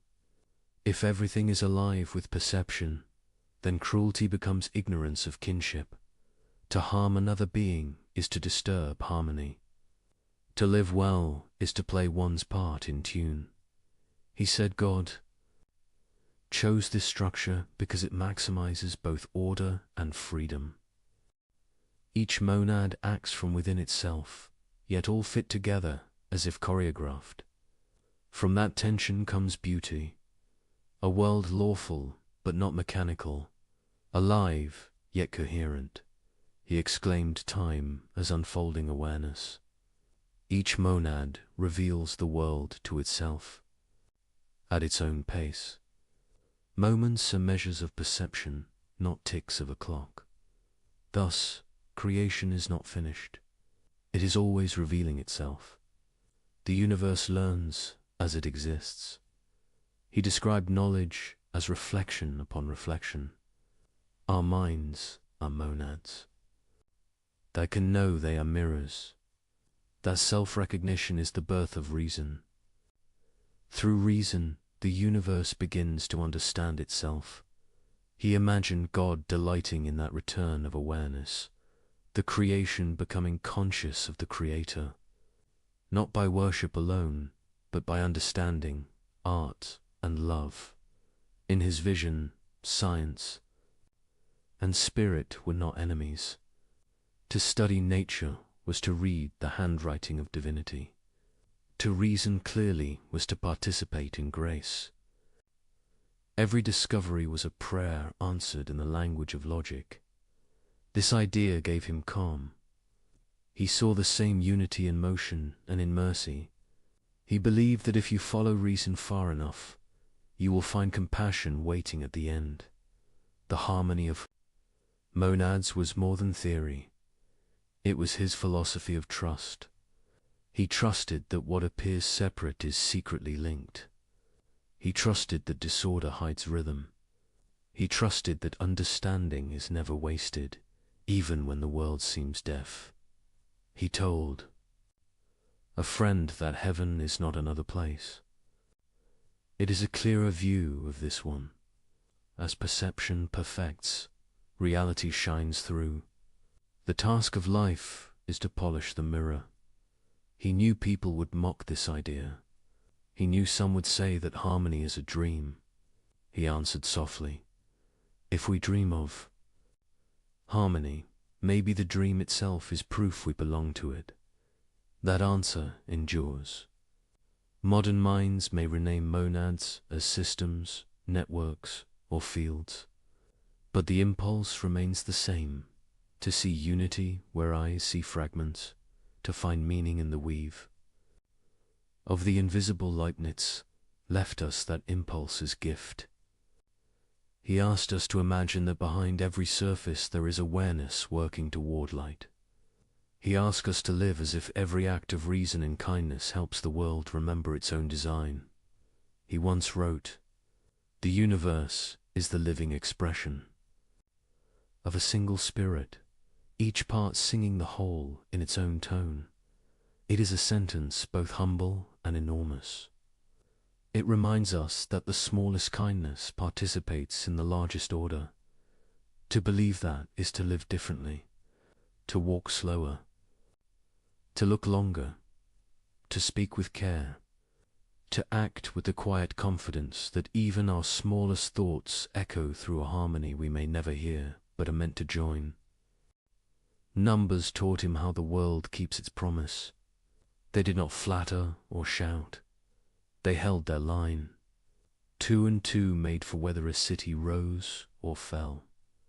Ratios stayed loyal through plague and peace. He trusted that loyalty.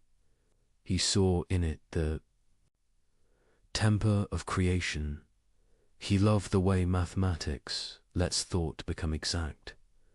A symbol stands where a whole paragraph once stood. A sign compresses a movement of mind. You can carry truth across a page in a single stroke. It felt like a mercy given. 2 limited creatures. Clarity delivered in a small shape. Order made portable. He believed God delights in such clarity, not as cold perfection, but as wise generosity. A steady world is a kind world. It lets the patient learn. It lets the humble predict. It lets the broken repair what can be mended. Law becomes a ladder for fragile hands. He listened to nature and heard count and curve. An apple falls in a known way. A planet bends space with quiet insistence. A wave writes its grammar on the shore. Snow builds 6-fold stars from water and cold.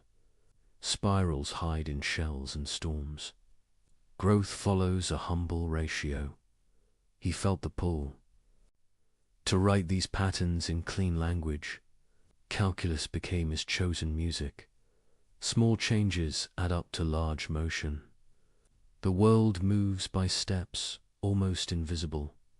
The integral gathers them without hurry. The derivative tells how fast a thought is. Changing. He found peace in that conversation between parts and whole. He believed this discipline was not just a tool. It was a window into the style of creation. The universe is generous with increments. It prefers smooth paths when it can. It allows sharp turns when it must. It composes continuity from countless small decisions. It writes history in careful. Somsey saw beauty and truth as kin. A proof that fits like a key feels beautiful. A theorem that surprises and then seems inevitable feels holy. You step back and think, it could not be otherwise. He believed God thinks in that feeling. The world is the expression of such thoughts. Elegance is not vanity. It is a signature. He loved principles that condense many facts into one sentence. Conservation tells you what never changes while everything moves. Symmetry tells you what remains the same when you turn the scene. Proportion tells you how parts keep packed with each other. These were more than tricks to him. They were hints about the mind behind the world. Unity without dullness. Variety without chaos. He shaped an ethic from those hints. Choose the argument that explains the most with the least strain. Prefer a model that wastes nothing. Accept complication only when reality demands it. He called this respect for reason a kind of devotion. To think carefully is to honor the giver of order. To speak precisely is to love your neighbor he trusted. That divine choice follows similar lines. From all the worlds God could create, the chosen one is not the simplest by count, but the richest by relation. It wastes nothing. It carries the largest goods with the leanest laws. It folds freedom into law without tearing either. He once hinted that God calculates, not as an accountant counting coins, but as a composer balancing voices. You can feel the restraint inside abundance. You can feel the thrift inside glory. That double feeling marks wisdom. It marks this world. He kept returning to harmony. Musicians know a chord can hold tension and still resolve. Mathematicians know an identity can look unlikely and still be true. Farmers know seasons can be harsh and still keep faith. He believed creation holds all three kinds of trust. Time resolves what thought cannot yet reconcile. Reason reveals what feeling could not yet accept. Patience ripens what action could not yet secure. He loved the identity that bears his name. If two things share every feature, there are not two. There is one. The world is not padded with copies. It disdains waste. Even sameness hides a difference in place or relation. Difference is how meaning breathes. He thought continuity is mercy. Change that jumps without bridge breaks, finite minds. Creation walks instead of vanishing and reappearing. That walk gives learning a chance. It gives regret a chance. It gives forgiveness a road to travel. He treasured the link between symmetry and conservation. If a law looks the same tomorrow as today, something will be conserved through time. If a law looks the same here as there, something will be conserved through space. These insights came later in full dress, but he felt their outline. A steady God writes steady invariance. Steadiness feeds trust. He found a serene heroism in measurement. To measure is to refuse despair. It says the world can be known enough to serve. A bridge can stand. A well can reach water. A fever can be counted and cooled. Math becomes charity in action. He warned against arrogance, dressed as certainty. Mathematics is exact, but our models are not the world. They are lanterns, not the sun. We test them and we revise. We honor truth by letting it correct us. Humility is the cost of accuracy. Accuracy is the gift of humility. He looked at least effort with interest. Many systems seem to choose paths that minimize waste. Light takes a route that saves time. Rivers widen until resistance balances flow. A pendulum answers to a hidden economy. He saw a moral picture in this physics. Goodness does not puff itself up. It finds the clean line through trouble. He thought mercy works the same way. It cuts extravagant anger. It saves time by forgiving. It spends where help is needed, and saves where pride would waste. He liked virtues that felt like conservation laws for the soul. Constancy, temperance, courage that spends only what duty demands. He linked mathematics and music. Both live by ratio. Both turn repetition into meaning. Both teach the ear to hear structure inside motion. He imagined creation as a score too grand to hold at once. We learn our line and trust the rest. Faith becomes a musician's discipline. He loved binary because it showed how little you need to say much. 1 and 0 can build every number. Presence and absence can speak any count. It made him smile that simplicity births abundance. He thought the universe likes that joke.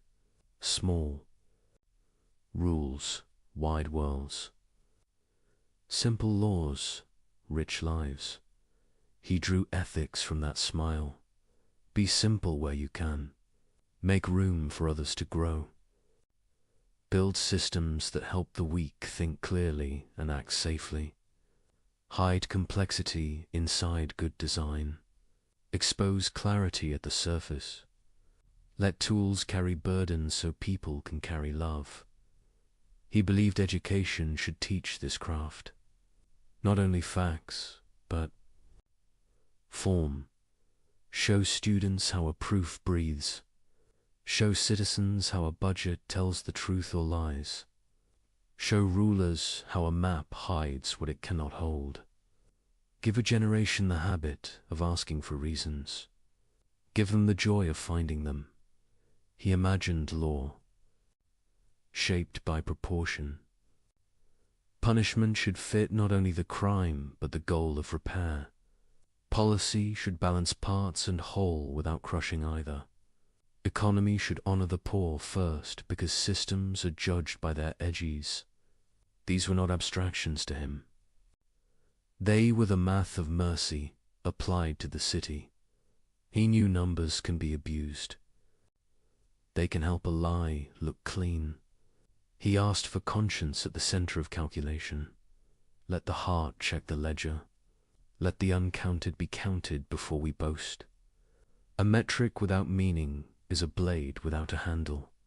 It cuts the one who swings. It trusted that truth protects itself in time. A false model fails when the bridge falls. A true one stays standing in wind. Reality is a stern judge and a gentle teacher. It punishes pride with collapse. It rewards patience with endurance. He asked why a perfect mind would choose this particular mix of laws. Because these laws allow the widest garden of goods. They give room for mind to blossom. They give room for love to learn. They give room for freedom to mean something real. Other laws might have made us safe and small. These make us risky and great. He saw prayer and proof as cousins. Both aim at what is most real. Both ask for light and accept correction. Both require silence between steps. Both end in gratitude when the answer comes. He loved that kinship. It reconciled study and devotion. He did not think mathematics could save a soul, but he thought it could train one. It could teach patience, honesty, and courage. It could teach how to lose an error without losing face. It could teach how to stand for a result without becoming hard. It could teach how to admire a better idea when it arrives. He liked the word fit. A good theorem fits like a well-made joint. A good life fits the shape of the good it seeks. A good society fits its people like a careful garment. Fit is not tightness. It is ease without slack. It is purpose without strain. He saw identity as relation, not possession. A self grows by entering worthy patterns. Friendship is a shared ratio. Marriage is a harmony in changing time. Citizenship is a cadence between duty and right. None of this reduces people to numbers. It lets numbers teach us steadiness. He offered a way to navigate uncertainty. When facts are thin, keep hypotheses light. When facts arrive, adjust without panic. Hold principles, not prejudices. Use models as scaffolds, not prisons. Let love set the objective. Let reason choose the route. He loved limits because they guide. Creativity. A sonnet frees thought by binding it. A law frees commerce by stabilizing it. A budget frees conscience by revealing consequence. He saw creation as a sonnet of laws written by joy. Inside that sonnet, freedom writes its own story. The rhyme is real, so is the choice. He believed the deepest goods are relational and learned. Justice learned in courts and homes. Mercy learnt in loss and return. Wisdom learnt in mistakes that were not final. Numbers could help such goods flourish by restraining folly. They could not replace them. they could serve them. He taught that truth loves company. Different disciplines carry pieces of one answer. Invite them to the same table. Let physics and ethics speak. Let poetry and policy argue without contempt. The best solutions will feel musical, not mechanical. They will hum with coherence. He ended many reflections with a calm trust. The world will not break its own rules, and the rules, being wise, will not break the world. We may break ourselves against them, or we may learn to move with them. That learning is the work of a life. That movement is the dignity of a mind. If you want to feel his faith, try a small experiment. Prove a simple identity by two methods. See them meet like friends at a bridge. The meeting brings a quiet joy. That joy is what he felt when he looked at existence. Different paths, same truth. Different laws, same mercy. He believed God delights in such convergences. They show that the many can become one without losing their names. They show that freedom can keep rhythm with law. They show that beauty is how truth looks when it is loved. Numbers taught him this. They still teach us. They do not erase grief. They give it a place inside meaning. They do not remove risk. They measure it so courage can be wise. They do not make us gods. They make us better creatures. He left a way to think that steadies the heart. Look for the pattern that wastes least and serves most. Seek explanations that honor both detail and whole. Let elegance guide you, but let compassion rule. Prefer clarity to cleverness. Prefer repair to victory. Prefer truth to pride. This is the divine equation as he felt it. Not a single formula, but a posture. A way of seeing the world as a work of careful art. A way of living that joins precision too. Kindness. A way of hoping that believes order is generous, and that the mind, taught by numbers, can become an instrument of peace. Modern life tests every grand idea. Factories thicken the air. Wars circle the globe in hours. Signals race faster than thought. Hope becomes a headline and fades by noon. This is the world that asks the old question again. Is meaning large enough for the age of speed? Leibniz once trusted harmony behind events. He believed reason anchors reality. He believed order holds even when hearts break. Modern minds did not grant that easily. They saw storms that mocked every tidy plan. They saw machinery build comfort and cruelty at once. They saw empires preach ideals and export pain. The 19th century trained the Tao. Darwin described life as struggle and change. Nature showed tooth and hunger in plain light. Earthquakes and plagues looked impersonal, not punitive. Chance seemed to guide as much as law. The old picture shook on its nails. Was this the best world, or only a hard one? Other voices pressed the wound.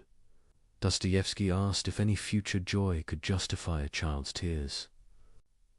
Nietzsche accused optimism of hiding fear. He said, "We invented heavens to excuse our weakness." He declared God dead and asked who would carry the weight. Camus stared at absurdity and urged revolt without illusion. The 20th century put a fist on the table. It demanded reasons that could look into an open grave and still speak. 2 world wars answered with smoke. Cities burned from the sky. Camps turned people into ash and numbers. Tyrants marched under banners of progress. The word best felt obscene. If harmony exists, it was too quiet to hear. Yet even in ruins, reason did not die. Science mapped the atom and the star. Medicine pushed death back from many doors. Law learned new words for human dignity. Artists grieved on canvas and in sound. Communities rebuilt, brick by honest brick. The storm did not erase the mirror, it cracked it. The pieces still reflected light. Leibniz would have told us to look closely at those shards. Do not worship them. Use them. A broken mirror still shows the face of truth, if turned the right way. Our age must learn that craft. Modern science changed. The tone of order. Determinism softened into probability. Chaos theory showed how small nudges grow into wild weather. Entropy taught us that systems drift toward dispersion. We measured noise and found pattern inside it. We measured pattern and found it tinged with chance. Order and uncertainty learned to share the same room. This does not kill optimism. It matures.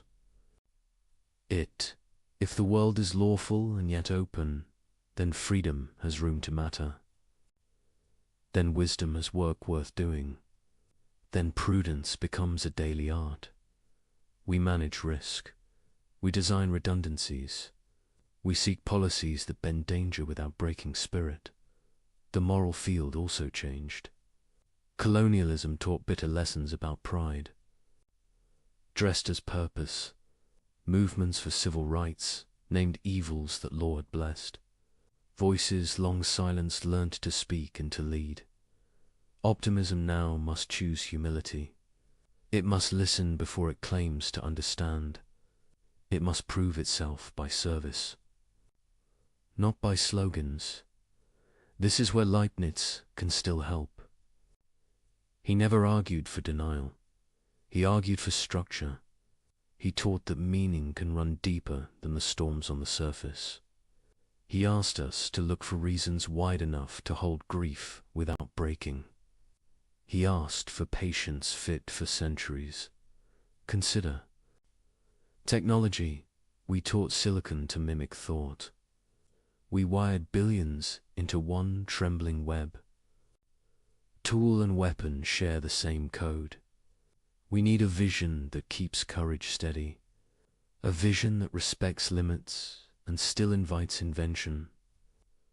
Leibniz would ask for design that serves persons, not markets alone.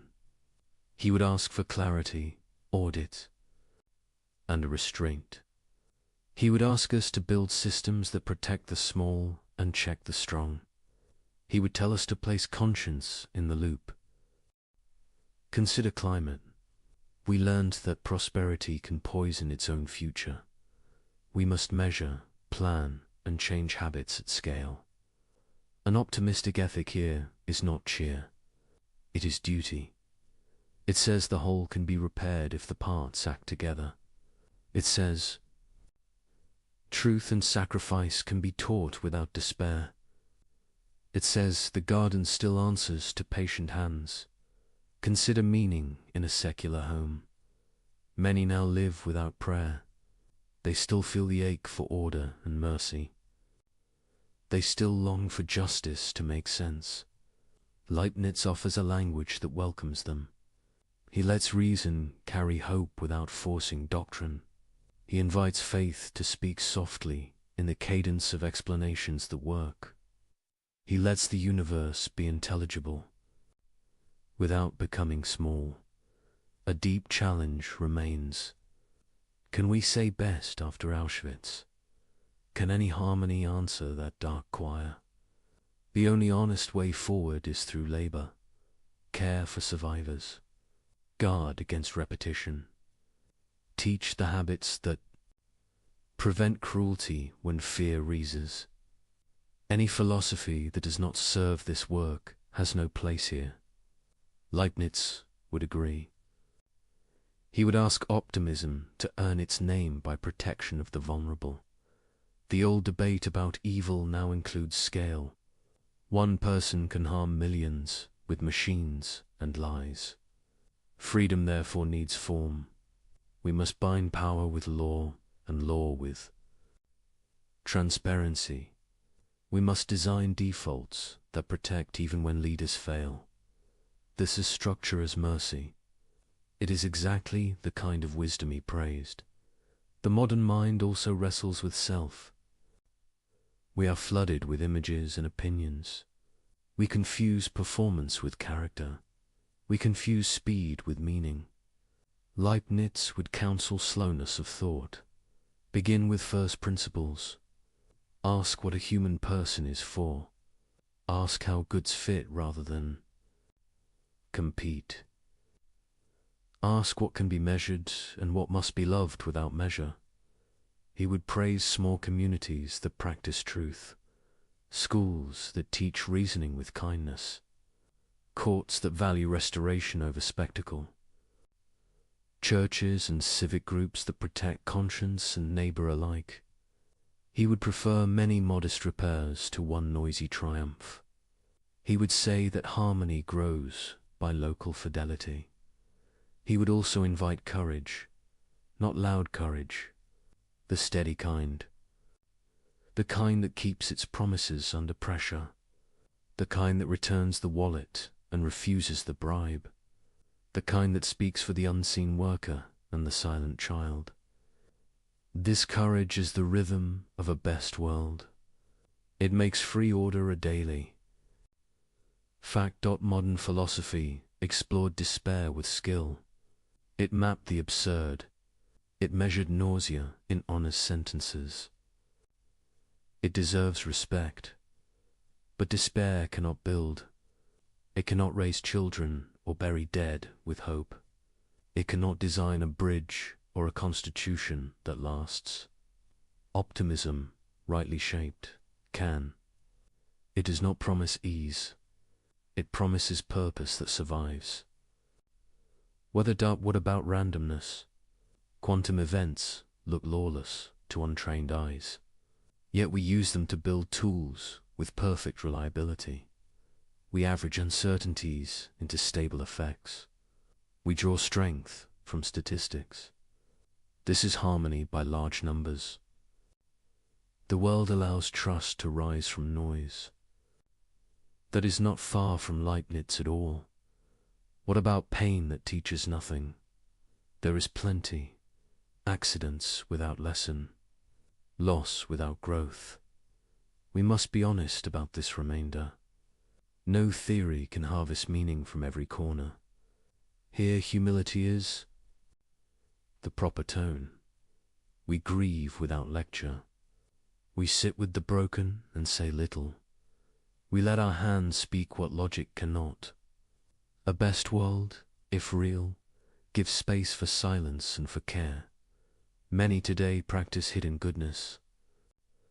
Nurses in long corridors, teachers in tired rooms, programmers writing code that prevents harm, parents holding the line for a child's dignity. These are harmonies in plain clothes. They do not erase evil. They limit it. They do not complete. Just as they prepare its way, a fair reading of our time finds both failure and fruit. We have become efficient at harm. We have also become better at rescue. We discovered vaccines in record time. We built networks of aid after storms. We learned to name trauma and treat it. We wrote new laws when old habits broke lives. It is not enough. It is not nothing. Leibniz would call this the work of the middle. We live between promise and completion. We carry pieces of the whole without seeing it. We serve goods whose full harvest we may never witness. That service is not wasted. It becomes part of the calculation that only love can finish. The storm still speaks. It says power corrupts. It says suffering spreads. It says meaning is fragile. The mirror answers with a quieter voice. It says order persists. It says goodness gathers. It says freedom can learn. The future will judge us by how we balance these truths. We must not excuse evil by citing plans. We must not deny plans because evil shouts. We must build with the patience of gardeners and the caution of engineers. We must teach children that hope is a practice. It is a way of working, not a mood. If this is the best possible world, it is not because it is safe. It is because it can be saved again and again by people who choose to join the order written under things. Best does not mean painless. It means fruitful. It means capable of growing truth and love even after winter. So the mirror and the storm continue their dialogue. We will live inside it. We will argue and reconcile. We will fail and repair. We will keep asking whether reason can hold when grief arrives. And we will keep finding that, though reason bows before tears, it reases with them and goes back to work. This is how optimism survives the modern test. It learns from critics. It listens to victims. It adjusts its claims to honor what history taught. It does not give up the belief that reality is worth understanding and worth serving. It becomes courage with a plan. When we grow tired, remember the small proofs: a bridge that stands, a medicine that heals, a law that shields a stranger, a song that steadies a room. These are evidence that meaning still breathes through matter. They are the daily harmonies of a world that can be redeemed. Let that be the measure of best for our time. A world where repair is real, where truth can win in the end, and where love outlasts fear often enough to keep the story moving toward light. The world wakes before we do. Light pushes across stone and leaf. Birds risk song before they know the weather. Somewhere a nurse ties her shoes. Somewhere a factory siren starts the day. Somewhere a child asks a hard question: is life worth this effort? The answer will not arrive as thunder. It will arrive as breath, as the sound of someone getting up again, as the quiet of a mind that chooses to trust. This trust is not naive. It does not deny pain. It does not pretend evil is useful or kind. It says only this: meaning is deeper than harm. Order is stronger than accident. Freedom can learn. Love can rebuild. The claim that this is the best of all possible worlds is a heavy one. It is not a boast. It is a promise about the structure of things. It says the laws of being and the gift of freedom together make a world fit for the highest goods, not the softest goods, the highest ones: wisdom, courage, justice, mercy, joy that survives whether a world built for such goods cannot be simple. It must be alive with risk. It must allow failure without surrender. It must give time enough for repair. It must teach souls to become partners in their own redemption. Look at the shape of growth. A seed becomes food by dying into soil. A heart becomes strong by bearing weight. A mind becomes clear by letting go of flatteries.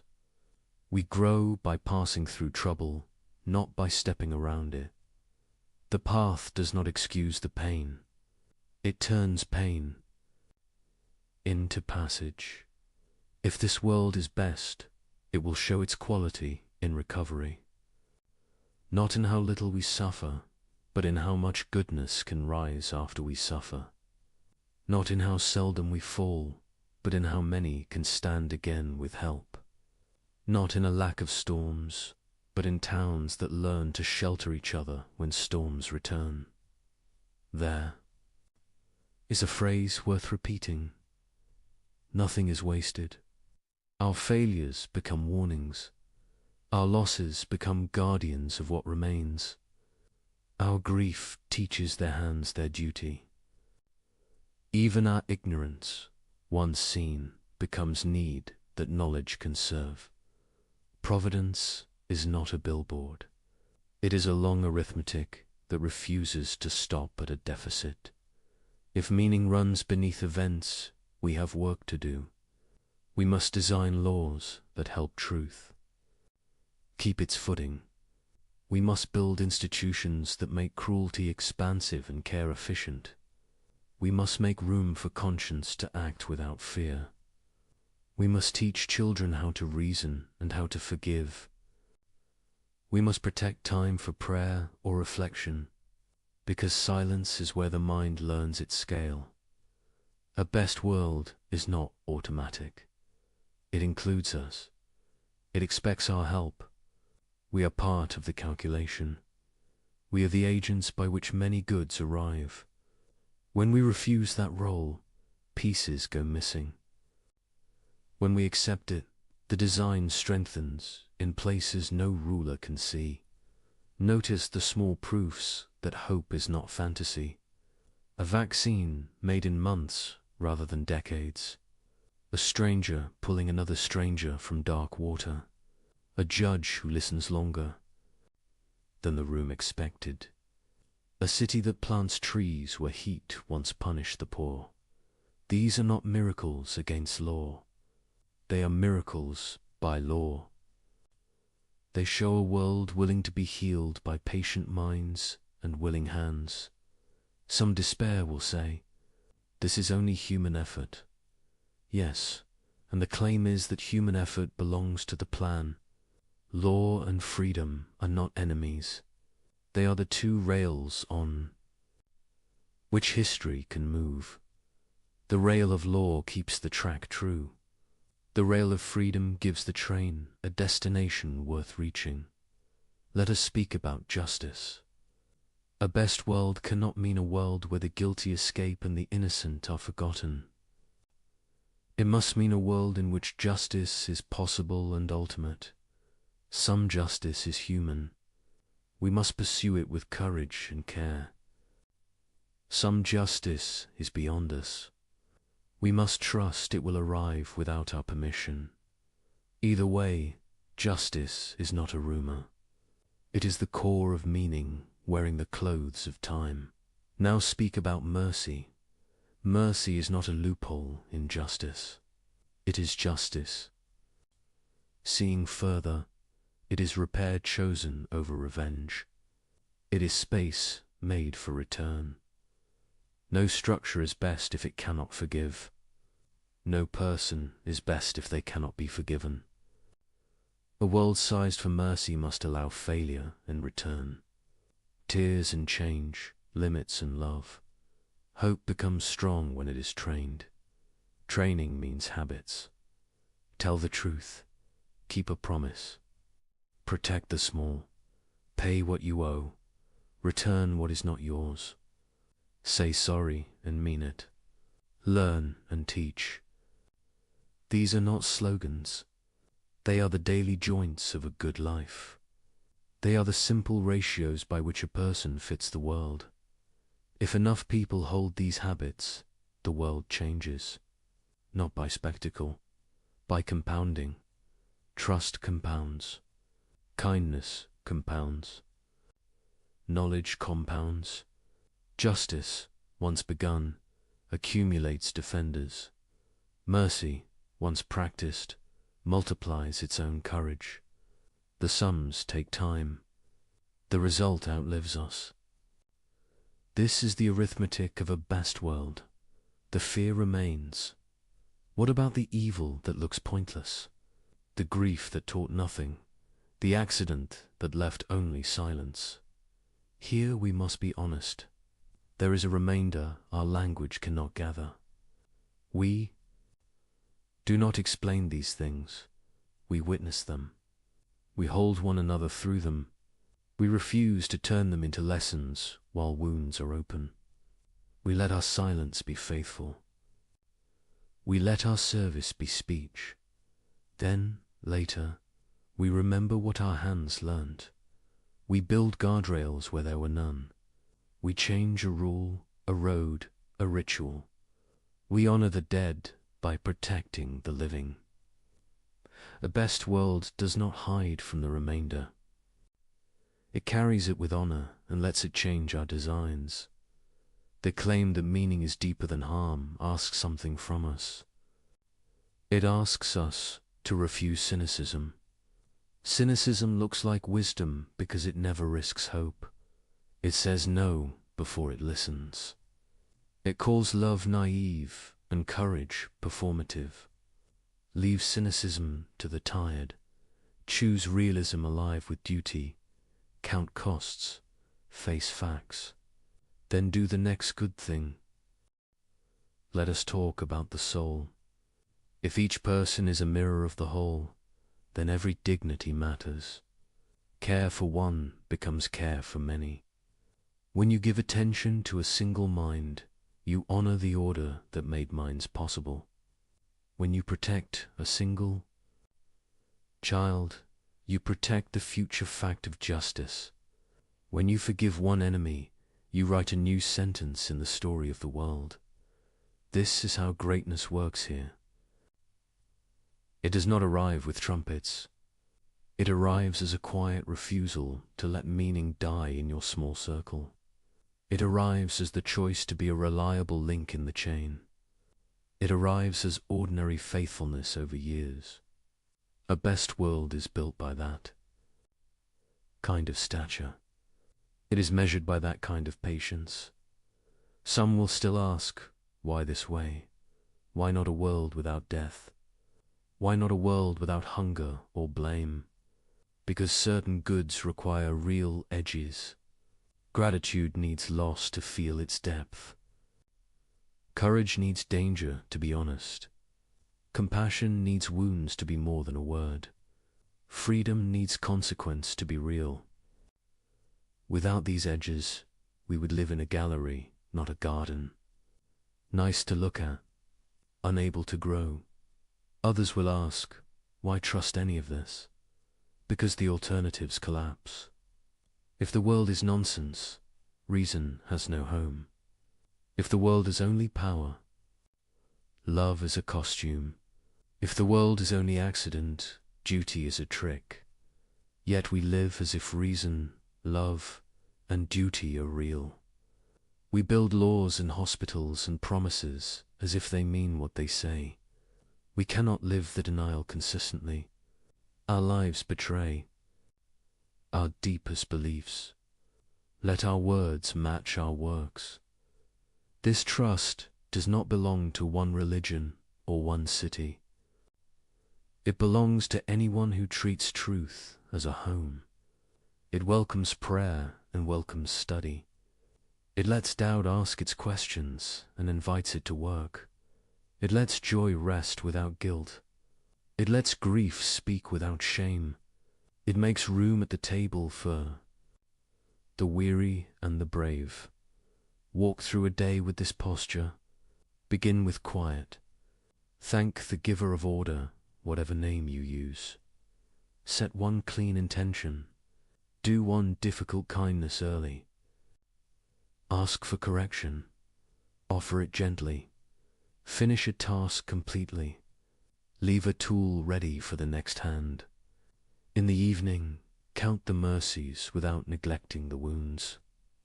Sleep as a steward, not an owner. Repeat now, lift your eyes and widen the scale. Cities can live this way. They can measure what matters and invite truth to shape budgets. They can count the unseen labor that keeps homes alive. They can plan for floods and heat with love for those at the margins. They can make rules simple and serve the spirit, not the lobby. They can be honest about failure and quick to repair. Nations can live this way. They can hold power slowly. They can bind leadership with law on example. They can choose honor over spectacle.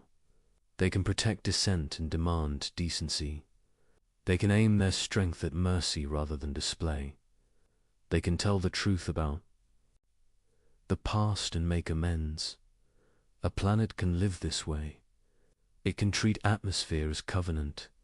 It can treat oceans as inheritance. It can treat species as neighbors. It can build a future worth giving to children whose names we do not yet know. This is not utopia. This is work. Work is how a best world shows itself. What of death? It will take all of us. Even so, it need not take our meaning. If the soul endures, it carries what it learnt further on. If the soul ends, its gifts remain in those it shaped. Either way, love outlasts the body. Either way, goodness continues its calculation. Either way, we are not wasted. Stand for a moment. At the window, watch a late bus stop. Watch someone run to make it. They catch the door. A stranger steadies their step. A small cheer rises inside you, though no one hears it. That is hope, remembering its reasons. That is meaning proving it still knows the route. The phrase best of all possible worlds is easy to mock. Leave the slogan to the careless. Keep the substance. The substance is a way of seeing and a way of living. It is the decision to treat. Reality is intelligible and worthy of fidelity. It is the courage to answer evil with repair. It is the discipline to prefer justice to victory. It is the mercy to forgive without lying. It is the patience to plant trees whose shade will bless people you will never meet. There is a promise humming under all of this. We are not alone. We belong to an order that cannot be broken, only resisted. We can join it in thought and in action. When we do, we feel the world receive our effort. Sometimes with quick fruit, often with slow change. Always with the quiet rightness of a key turning true. The final word is not argument, it is invitation. Build something that lasts. Reconcile where you can. Protect someone who will never know your name. Learn until your pride melts into gratitude. Love until your fear learns to rest. Trust that the goodness under things is not fragile. Trust that your smallest faithful act is part of a vast design. Trust that, beyond our sight, the story closes in joy. If the world is truly best, it is because goodness wanted partners. It is because freedom deserved a worthy stage. It is because love asked for a world that could answer back. Here we are. Answer well. Trust begins small. It begins with a kept promise. It begins with a door held open and a bill paid on time. It begins with honest numbers in a quiet ledger. From there, it grows. It builds the shape of a life that other people can lean on. It turns strangers into neighbors and neighbors into friends. This is how meaning becomes daily. This is how a best world shows its face. The idea sounds large. It must be lived small. The mind that designed galaxies also designed mornings. So begin there. Rise with one clean intention. Decide one task worth doing for the sake of someone. Else, give it your full attention. Finish it without show. When the day closes, test your heart for peace. Then begin again. Repair is the heart of the work. We are not asked to erase history. We are asked to mend. Mending is humble. It respects the shape of what was. It listens for how parts want to meet. It does not force. It persuades. It uses patience. Where power would only tear, Repair starts with truth. Tell the truth about the wound. Name what broke and who broke it. Facts come first. Without them, peace is only a pause. Truth is not cruelty. It is care shaped like a sentence. It says, "Here is what happened. Now let us see what justice asks." Justice is not a slogan. It is a craft. Punishment alone cannot raise a community. Revenge cannot build a bridge. Justice seeks safety, repair, and return. It asks how to stop harm, how to heal victims, and how to shape change in those who caused it. It weighs the whole. It sets a course that allows tomorrow to be kinder than. Today, mercy walks beside justice. Mercy is not weakness, it is vision. It looks beyond the moment and sees what a soul can still become. It leaves a door unlocked when wisdom permits. It gives a chance that pride would not give. It is not blind. It is brave. Build habits that make repair likely. Keep records that tell the truth. Design processes that invite accountability without humiliation. Teach meetings to begin with listening. Write policies that a fair mind can respect. Keep rules short enough to remember and clear enough to apply. Make exceptions rare and transparent. Let people know what will happen before it happens. Predictability is respect in practice, care for time. Calendars decide what matters. If love is always scheduled last, it will never begin. Choose margins, wide enough for thought and for rest. Use them to read, to walk, to hold a child, to write a clean line of code, to cook a meal that warms more than one person. Time given to what is good returns as strength. Guard attention. You are not a furnace for other people's noise. News can inform or consume. Know the difference. Limit the flood. Choose deep sources.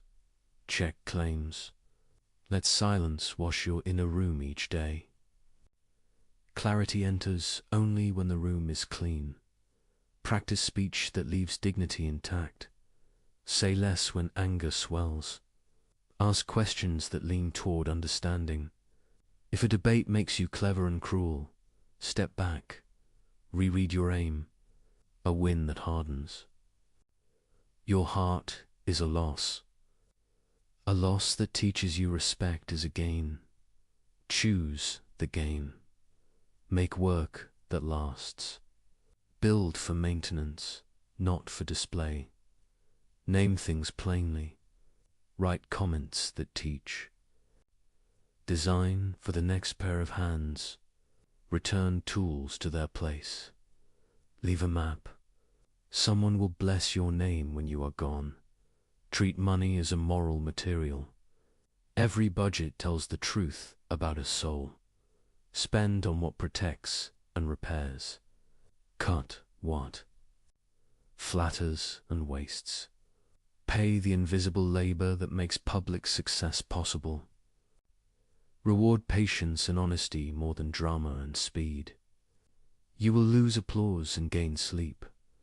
Honor the edgiers. Systems are judged by how they treat those at their margins. Design with the elderly, the child, the stranger, and the poor in mind.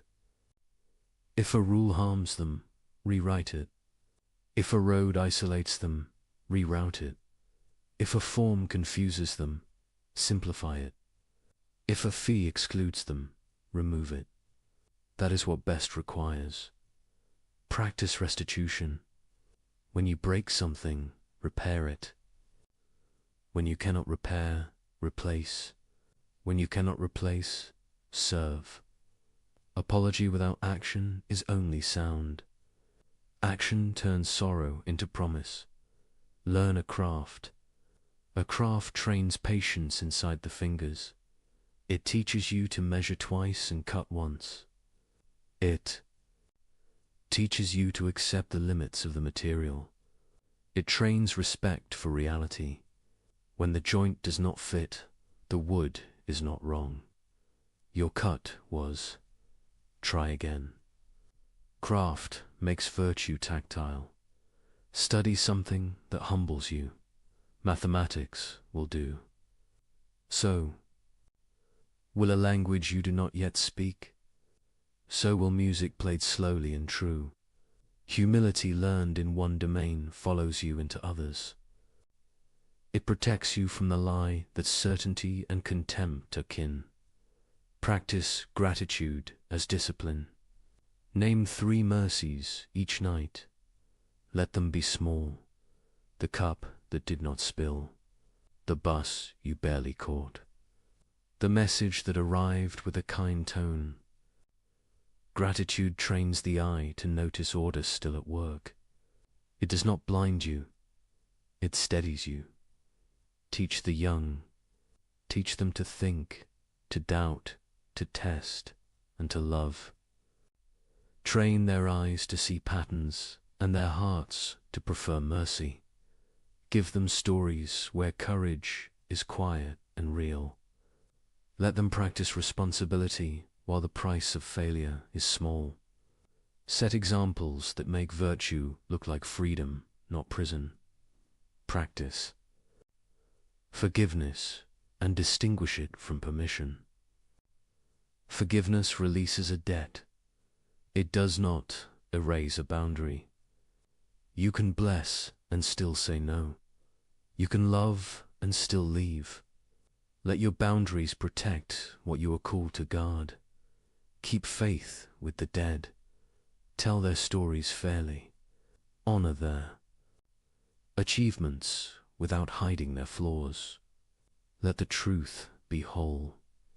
Memory without honesty becomes propaganda. Honesty without memory becomes neglect. Hold both. Walk toward the suffering that is yours to meet. You cannot carry every cry. Carry the ones assigned to your reach. Bring water. Bring bread. Bring a plan. Bring a second plan. Stay until the work is handed safely to another. Practice civic hope. Vote with care. Volunteer where the city leaks dignity. Run for a small office if you can. Study the budget. Attend the meeting. Champion clear laws. Demand fair enforcement. Be patient with the pace of the possible and stubborn against cruelty. Choose clean pleasures. They leave no debt in the soul. A long walk. A page that lights the mind. A song that brings back courage. A table with friends. A well-cooked meal. These make room for conscience to breathe. Welcome correction. Invite it. Make it safe for others to tell you the truth. Reward the person who saves you from a mistake. Say thank you with more than words. Return the favor. Let your work on a scale. Some tasks fit a day. Some require a decade. Know the difference. Do not demand the thrill of the urgent from the patient labor of the important. Protect long projects from the hunger of applause. Quiet custody achieves what noise cannot.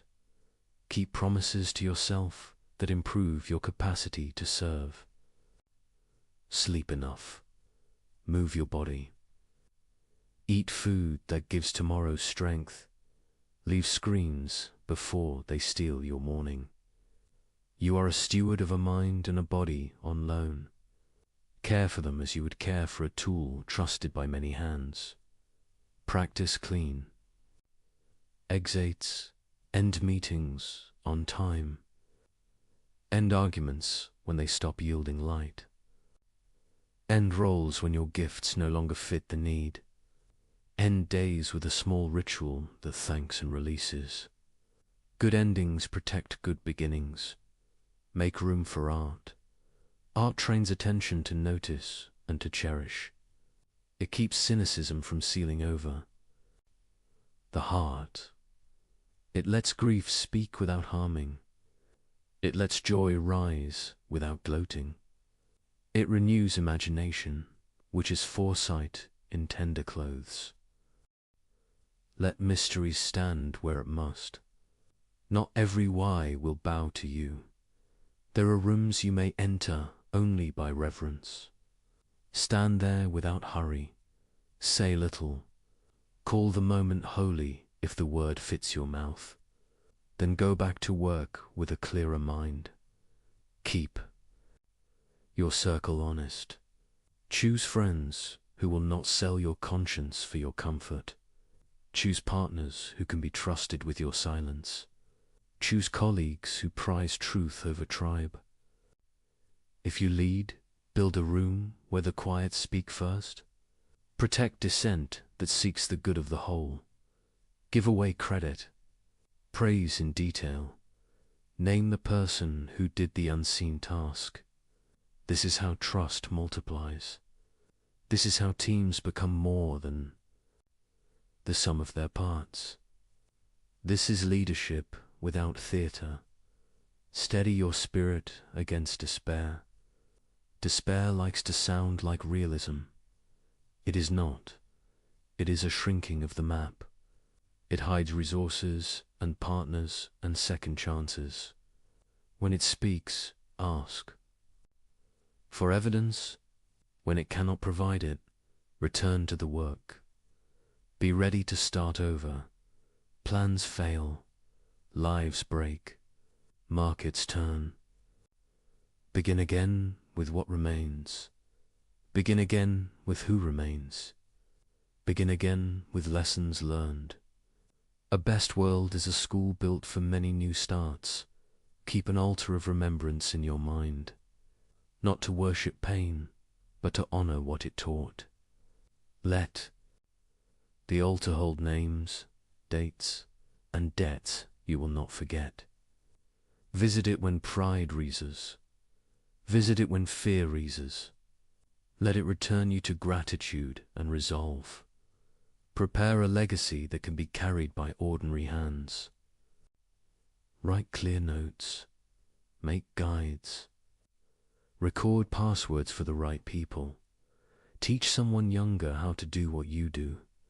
Make yourself replaceable.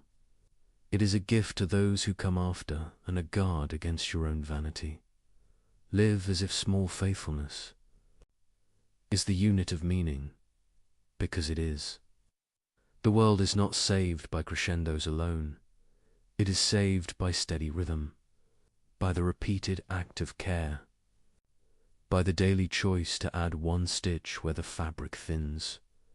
If the world is truly the best possible world, it is not because it saves us from duty. It is because it trusts us with it. It hands us tools and a pattern and says, join. The pattern is large. We will never see it whole, but our section can be clean.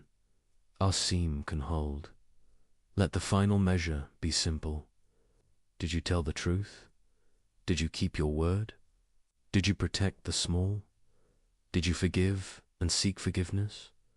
Did you build something that made goodness easier for those after you? If so, you stood with the order under things. You helped the world choose its better name. Go on then, work with hope, rest with gratitude, begin again. This is repair. This is how love becomes structure. This is how structure becomes mercy. This is how mercy becomes a world worth waking to. Night settles over familiar streets. Windows hold small islands of light. Somewhere a train passes, steady as a pulse. Someone washes a single cup and sets it to dry. Someone turns off a lamp and waits for sleep to come. In these plain moments, the question returns without ceremony. Was any of this worth the day it cost? We answer not with thunder, but with choices. We answer by the work our hands remember. We answer by the care that outlived our mood. Meaning reveals itself in the keeping of small promises. It shows itself when no audience is near. It grows in silence and greets us like a friend. Leibniz believed a perfect mind chose this world. He said the choice honored reason and honored love. He said the choice made room for freedom to matter. He trusted that nothing real is finally wasted. He trusted that justice is slow and exact. He trusted that mercy is strong enough to rebuild. We have walked through his vision with open eyes. We have seen war and famine and grief. We have seen laughter used as a blade. We have watched satire mock what it half understood. We have watched faith speak too soon and be rightly rebuked. We have tried to keep what is true in both voices. Now the film grows quiet and returns to one life. Yours, the world will not ask. You for speeches. It will ask for attention and for steadiness. It will ask for honest words and clean work. It will ask for the courage to stay kind when anger is cheap. The best world, if real, is not a luxury. It is a discipline that begins. At the edge of your reach, help where you stand. Repair what you can touch. Protect whoever is within your power to protect. Let that be your prayer in the language of action. You do not need certainty to start. You need a reason strong enough to move your feet. Begin with the person in front of you. Begin with the task that serves without applause. Begin with the truth that refuses to be convenient. Begin again tomorrow when fatigue returns. Remember what this vision asks of the mind. Ask why this and not something else. Test your stories against the world they describe. Let correction be a gift rather than a wound. Let humility be the partner of every claim. Let gratitude be the closing line of every day. Remember what this vision asks of the heart. Hold grief without rushing its lessons. Hold joy without gripping it to death. Hold enemies as people before you hold them as positions. Hold yourself to standards that do not bend for mood. Hold to hope with a grip that respects facts. Remember what this vision asks of our common life. Write laws that fit the vulnerable. First, design systems that explain themselves to the tired. Reward patience and the courage to revise. Punish cruelty with clarity and restraint. Invite dissent that seeks the good of the whole. If this world is chosen for the greatest harmony, then harmony is not a metaphor. It is the work of arranging goods without destroying others. It is the art of balancing present need with future. Right? It is the skill of saying no to what flatters. It is the wisdom of saying yes to what strengthens. You will fail in this work. Everyone does. Failure is not the end of your sentence. Return is allowed and expected. Apologize without performance. Repair without delay. There will be pain that teaches nothing you can name. There will be loss that leaves only quiet. Do not lie about it. Sit beside it until it changes shape. Let compassion be the language you speak when words fail. Let presence be the answer you give to questions without answers. There will be days when despair sounds like a friend. It will call its self-realism and ask you to put down your tools. It will point at history and say, nothing changes for long. Answer with the evidence of your own hands. Answer with the neighbor who is fed, the child who is safe. Answer with the bridge that still stands and the promise still kept. You belong to an order deeper than chaos. You are not equal to it, but you are allied with it. Each time you choose truth over ease, you join it. Each time you forgive a debt with wisdom, you join it. Each time you think clearly in the service of love, you join it. Each time you build what future strangers will trust, you join it. Perhaps this is what it means to live inside a best world. Not to float above sorrow, but to put sorrow to work for good. Not to escape risk, but to spend it well. Not to demand certainty, but to keep faith with reason and with mercy. Not to seek control, but to cultivate consent and care. Not to chase spectacle, but to finish the quiet task. Look again at the ordinary scene. A streetlight burns over an empty corner. A nurse finishes her shift and walks into grey dawn. A janitor locks a school and hums a tired hymn. A coder closes a ticket no one will notice but the next shift. A parent checks on a sleeping child and remembers to breathe. These are not background. They are the foreground of meaning. They are the hinges upon which the large doors turn. They keep decay from calling itself fate. They keep cruelty from deciding the story alone. They are the grammar of hope. Leibniz would smile at such grammar. He would see law and freedom cooperate in small rooms. He would see order write mercy into policy and habit. He would see intelligence choose restraint and design for repair. He would call it reason doing what it was made to do. He would call it love teaching reason its aim. You will not know in this life how your efforts sum. The ledger belongs to a sight you do not have. Do not wait for that sight to begin. Act as if meaning is real because you cannot live the opposite. Act as if love matters because it already has. Act as if tomorrow needs you because it does. If faith fits your mouth, use it. If prayer steadies your hands, pray. If study steadies your mind, study. If service steadies your heart, serve. The tools differ, the work is the same. Bring order, guard, dignity. Leave beauty where you can. Learn to bless without permission. Bless the engineer who built the quiet bridge. Bless the farmer whose field feeds your city. Bless the teacher who answers the stubborn question again. Bless the clerk who knows your name when the line is long. Bless the friend who tells you the truth before you fall. Learn also to resist without hate. Resist the lie that numbers excuse. Harm. Resist the pose that cynicism is wisdom. Resist the habit of turning people into categories. Resist the speed that ruins judgment. Resist the appetite that treats others as scenery. Keep an eye for signs that the world receives your work. Watch for the meeting that ends with understanding.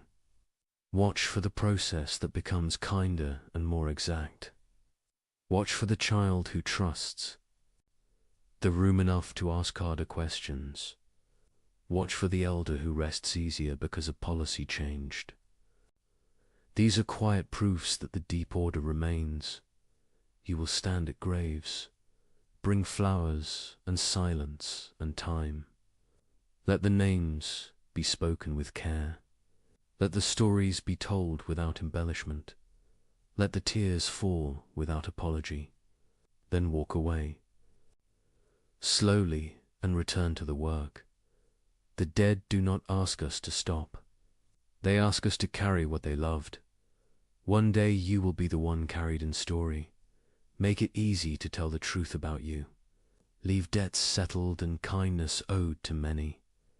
Leave a journal someone can learn from. Leave a room in better order than you found it. Leave a trail of people who became more honest because you were near. If you doubt your place in any grand design, remember the scale of the small. Ants move forests one grain at a time. Rivets hold ships against oceans.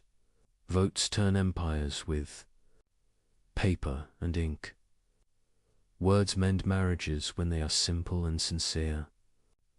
Hands save lives that statistics cannot name. So choose your handful of grains, choose your rivets and your words, choose your vote and your craft and your promise. Choose them like a person who believes the ledger matters. Choose them like a citizen of a world that intends the good. Choose them like a student of a mind that wastes nothing. When morning comes, rise with one sentence ready. Today I will join the order under things. Let that be your vow. Keep it as best you can. Forgive yourself when you fail and begin again. Teach it to others without pride. Receive it back from them when you are tired. This is the quiet proof that Leibniz trusted. Not a theorem written on marble, but a life that answers despair with patient structure. A home put in order for guests. A budget that tells the truth and protects the poor. A law that binds the strong and frees the weak. A habit of attention that notices the person left out. If this is the best world, it is because it invites you. It invites you to think with care and to love with discipline. It invites you to build, forgive, and try again. It invites you to hold both reason and mercy in the same hands. It invites you to be the kind of person for whom the phrase best world is not a boast, but a responsibility gladly assumed. Night deepens. The windows darken one by one. You turn out your light and keep one promise more. You will begin again. Tomorrow, you will keep faith with the living and the dead. You will serve meaning without spectacle. You will honor the order that lets love endure. Sleep now. The world keeps its watch. The harmony does not stop when you rest. It waits for you to join it again. And when you do, it will meet you where you stand, with work enough for your hands and grace enough for your heart. Welcome back, dear friends. Before we begin, let me know where in the world you are watching, and please don't forget to subscribe and like to support the channel. Close your eyes for a moment. In this precise instant, who are you? Not the name your parents gave you, not the job title on your business card, not the accumulation of your past or the projection of your future, but right now, this very second, what is the consciousness experiencing these words? Where does it reside? How did it come to be? And perhaps most mysteriously of all, will it be the same consciousness when you wake tomorrow morning? This question, deceptively simple yet infinitely complex, haunted one man so deeply that his answer would reshape the foundations of civilization itself. His name was John Locke, and tonight, as you settle into the quietness of approaching sleep, we will walk together through the cathedral of thought he constructed, stone by philosophical stone, until we discover something extraordinary. We will find that the questions he asked about consciousness, about identity, about freedom and knowledge, are not merely academic puzzles gathering dust in forgotten books. They are the very questions that pulse beneath every moment of your waking life, and perhaps, as we shall see, even your sleeping one. Picture England in the year 1632. A world balanced on a knife's edge between the old certainties and a dawning age that would question everything. In a small village called Rington in Somerset, a child enters the world who will grow to challenge not just the political order of kingdoms, but the understanding of what it means to be human. This child, John Locke, would become many things in his lifetime. A physician who studied the workings of the human body, a political revolutionary whose ideas were so dangerous he would be forced to flee his homeland, living under an assumed name in foreign exile, an advisor to the powerful who helped shape the course of governments, and above all, a philosopher who asked questions so fundamental that we are still, more than 3 centuries after his death, attempting to answer them. But here is what makes tonight's journey so remarkable. Locke's great insights did not emerge from pure abstraction or ivory tower speculation. They grew from careful observation, from watching patients as a physician and noting how the mind emerged from the fog of fever, from experiencing firsthand the tyranny of absolute power and wondering what made any government legitimate, from studying his own consciousness as it woke each morning and asking what connected yesterday's self to today's, from noticing how children learned and questioning whether we truly arrive in this world with knowledge already inscribed upon our souls. The world into which John Locke was born believed it knew the answers to fundamental questions with absolute certainty. The king ruled by divine right, ordained by God himself, and to question this was to question the very architecture of creation. Knowledge was something innate, planted in the soul before birth, waiting only to be remembered. Your station in life, whether peasant or prince, was determined by providence and immutable law. The structure of reality itself seemed fixed, hierarchical, and ultimately beyond human power to alter. And yet, something was stirring. The year before Locke's birth, Galileo had faced the Inquisition for suggesting the Earth moved around the sun. When Locke was a boy, England descended into a brutal civil war that would see a king beheaded and the entire social order thrown into chaos. His father, a country lawyer, fought in the parliamentary army against royal absolutism. Young John grew up in a house where the divine right of kings was not an unquestionable truth, but a dangerous lie. He witnessed firsthand how certainty could become tyranny, how unquestioned authority could lead to bloodshed in the streets. These experiences planted seeds in fertile soil. As Locke pursued his education at Oxford, studying first philosophy and then medicine, he encountered the emerging scientific method. He befriended the great chemist Robert Boyle, who taught him to trust observation over ancient texts. He studied the human body with Thomas Sydenham, learning to watch patients carefully rather than impose theoretical systems upon them. He absorbed the revolutionary mathematics of Isaac Newton, who would become a close friend. And slowly, a radical idea began to crystallize in his mind. What if everything we had been taught about human nature was fundamentally wrong? What if we did not arrive in this world with our knowledge, our identities, our social roles already determined? What if the mind at birth was not a repository of innate truths, but something else entirely? Something that would make the structure of society, the legitimacy of government, the very nature of the self, far more fluid and far more interesting than anyone had imagined. This idea was not merely philosophically novel, it was politically explosive. Because if Locke was right, if human beings were not born with predetermined natures and divinely ordained stations, then the entire edifice of absolute monarchy, inherited privilege, and rigid social hierarchy rested on nothing more substantial than old habits and brute force. Kings did not rule because God made them superior beings. Nobles were not naturally fitted to command peasants. Knowledge was not the exclusive province of the learned elite who claimed to possess truths ordinary people could never grasp. The implications were breathtaking and terrifying, and they would eventually force Locke into exile, suspected of treason, living under the constant threat of assassination, his books published anonymously lest they trace back to him. But tonight, as you rest, we are safe to explore these dangerous ideas together. We can follow Locke's reasoning wherever it leads, watching as a new understanding of human consciousness, identity, and freedom emerges from his careful observations and bold conclusions.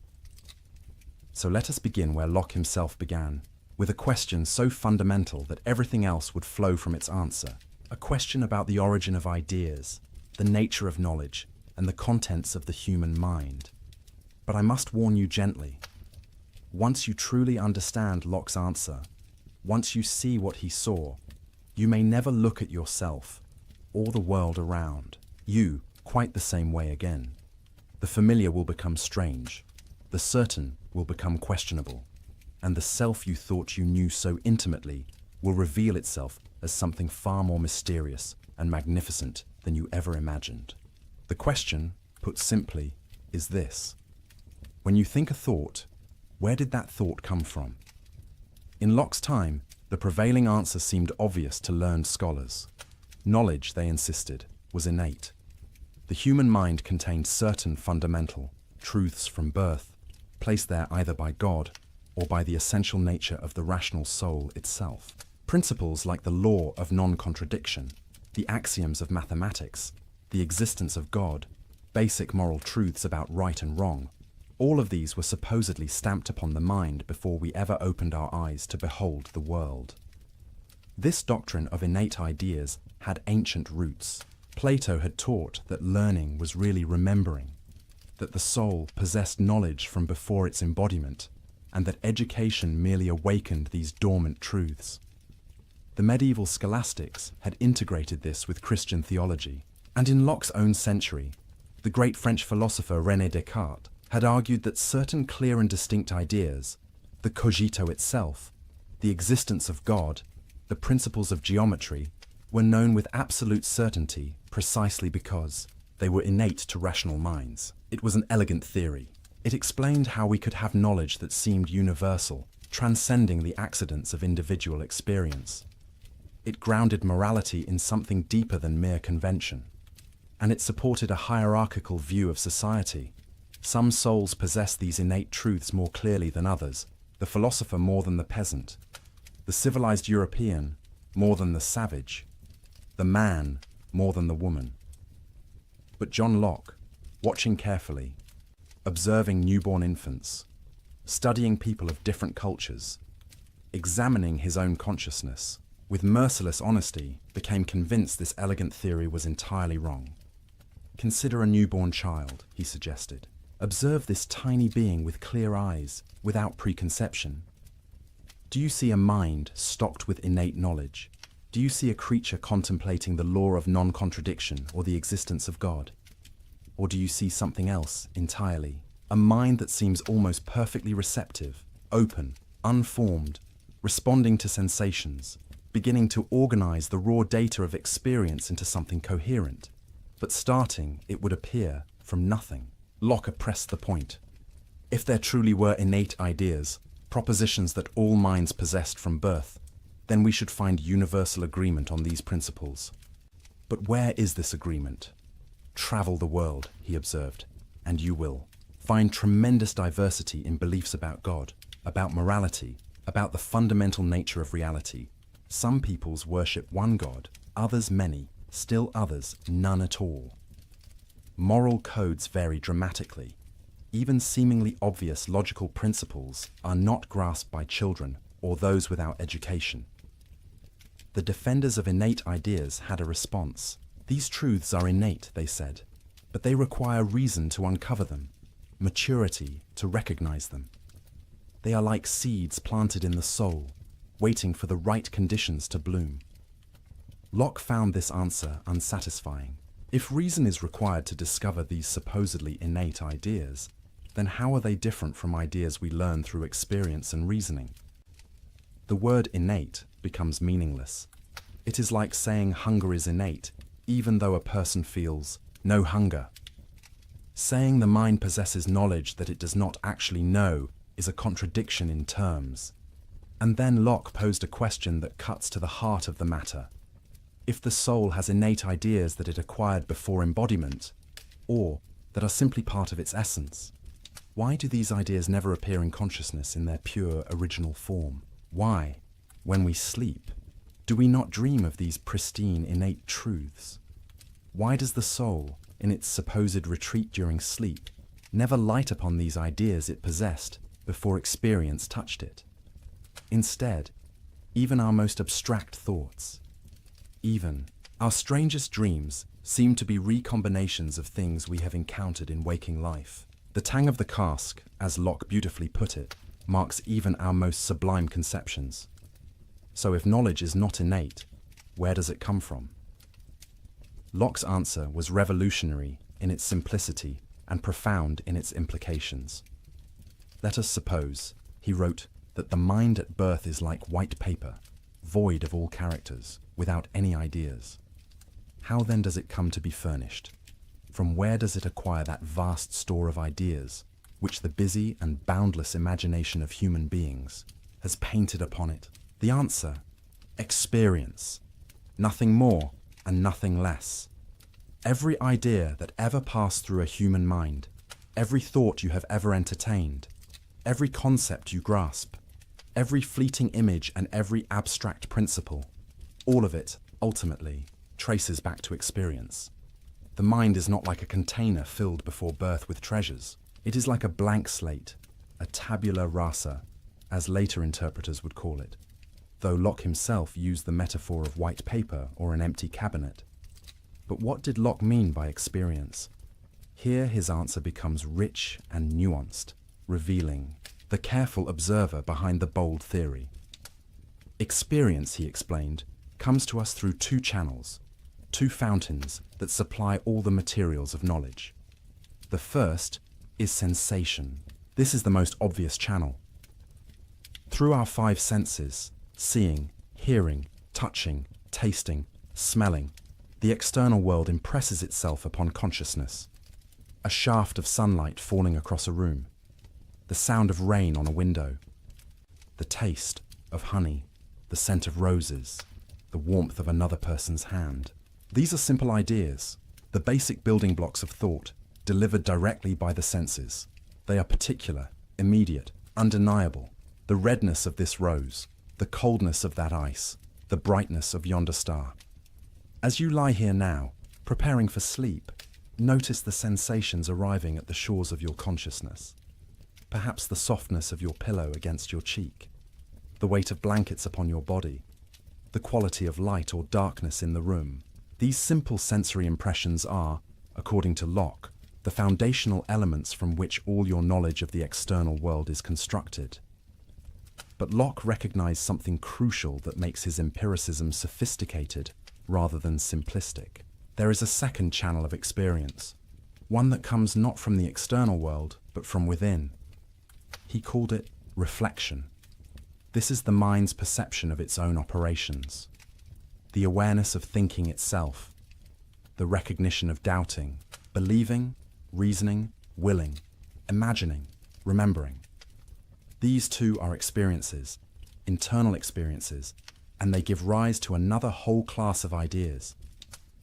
When you are aware that you are thinking about something, that is reflection. When you notice yourself doubting or believing, desiring or fearing, remembering yesterday or imagining tomorrow, these operations of the mind itself become objects of experience. And just as sensation gives us ideas of colors, sounds, and textures, reflection gives us ideas of thought, doubt, belief, and will.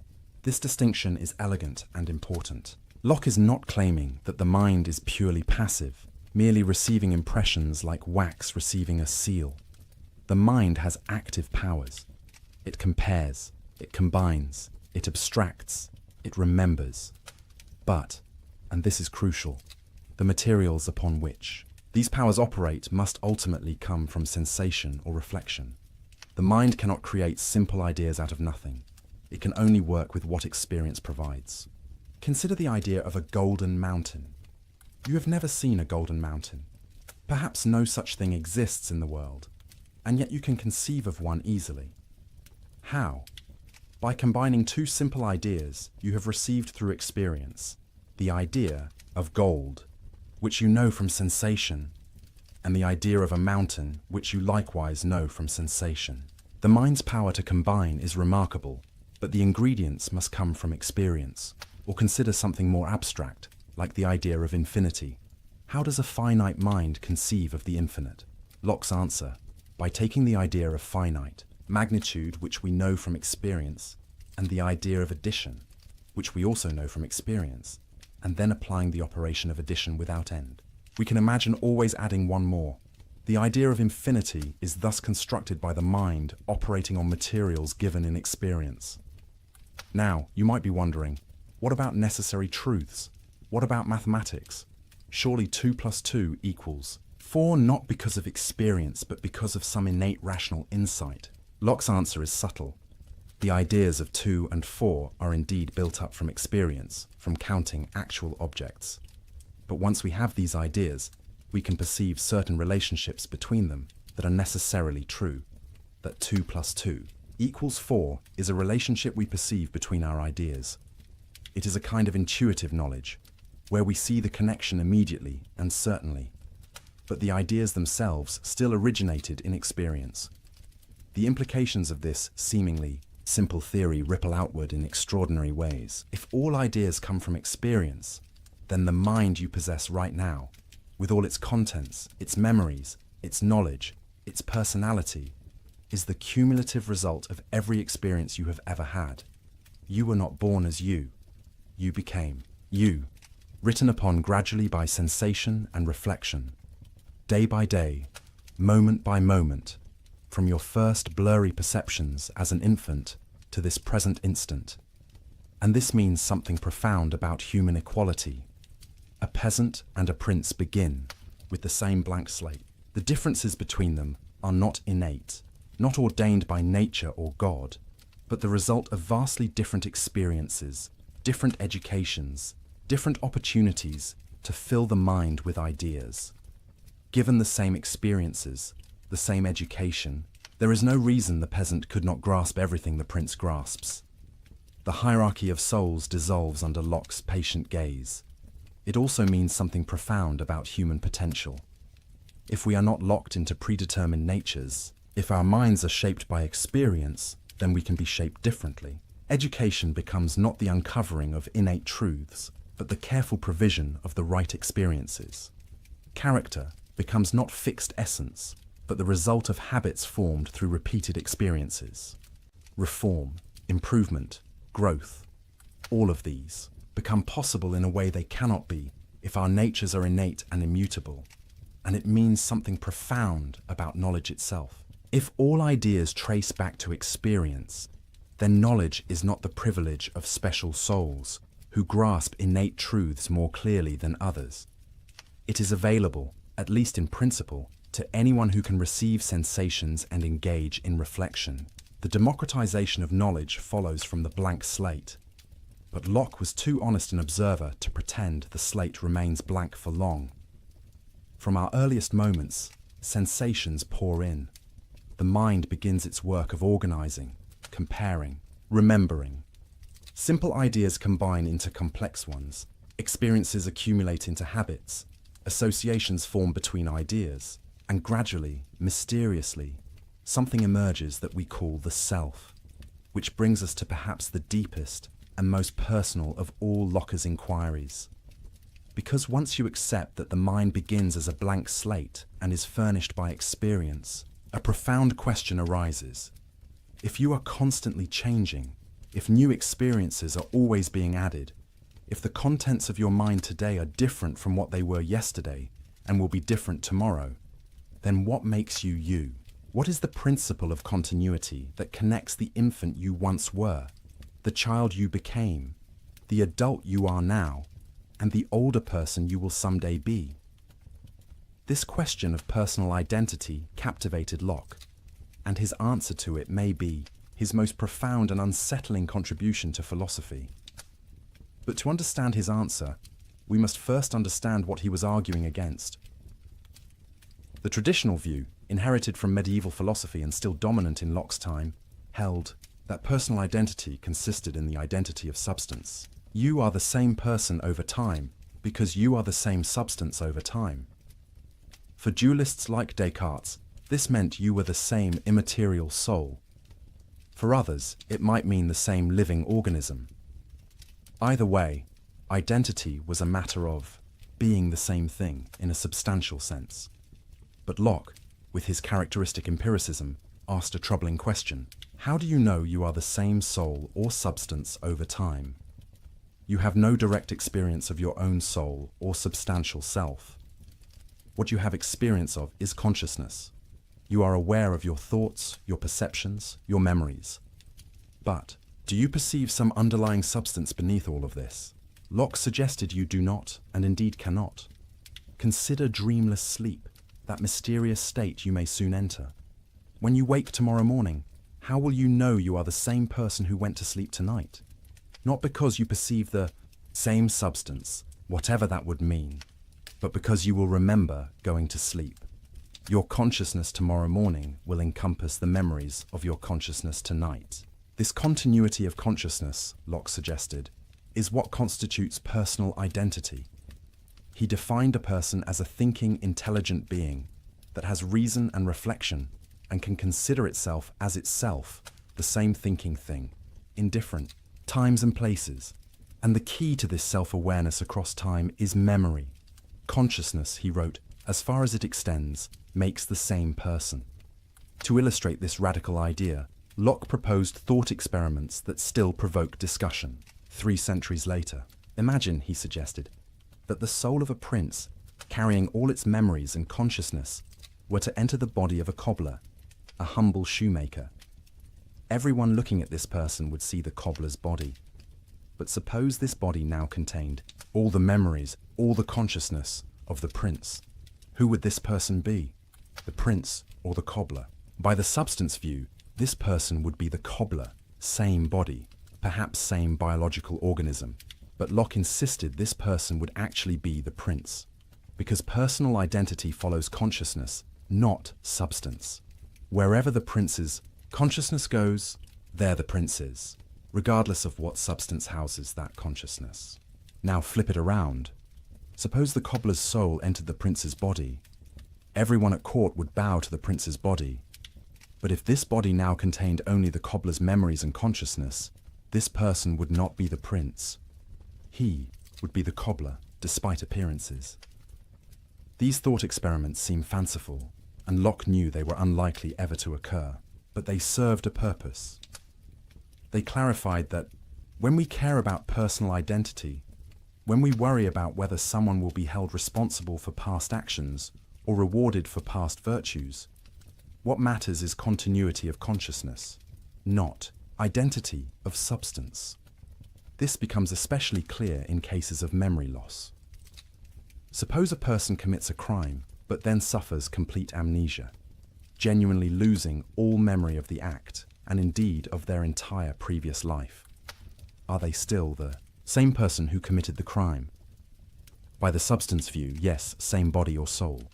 But by Locke's consciousness view, no. This raises difficult questions about justice and responsibility, questions Locke acknowledged but did not fully resolve. The implications are both comforting and unsettling.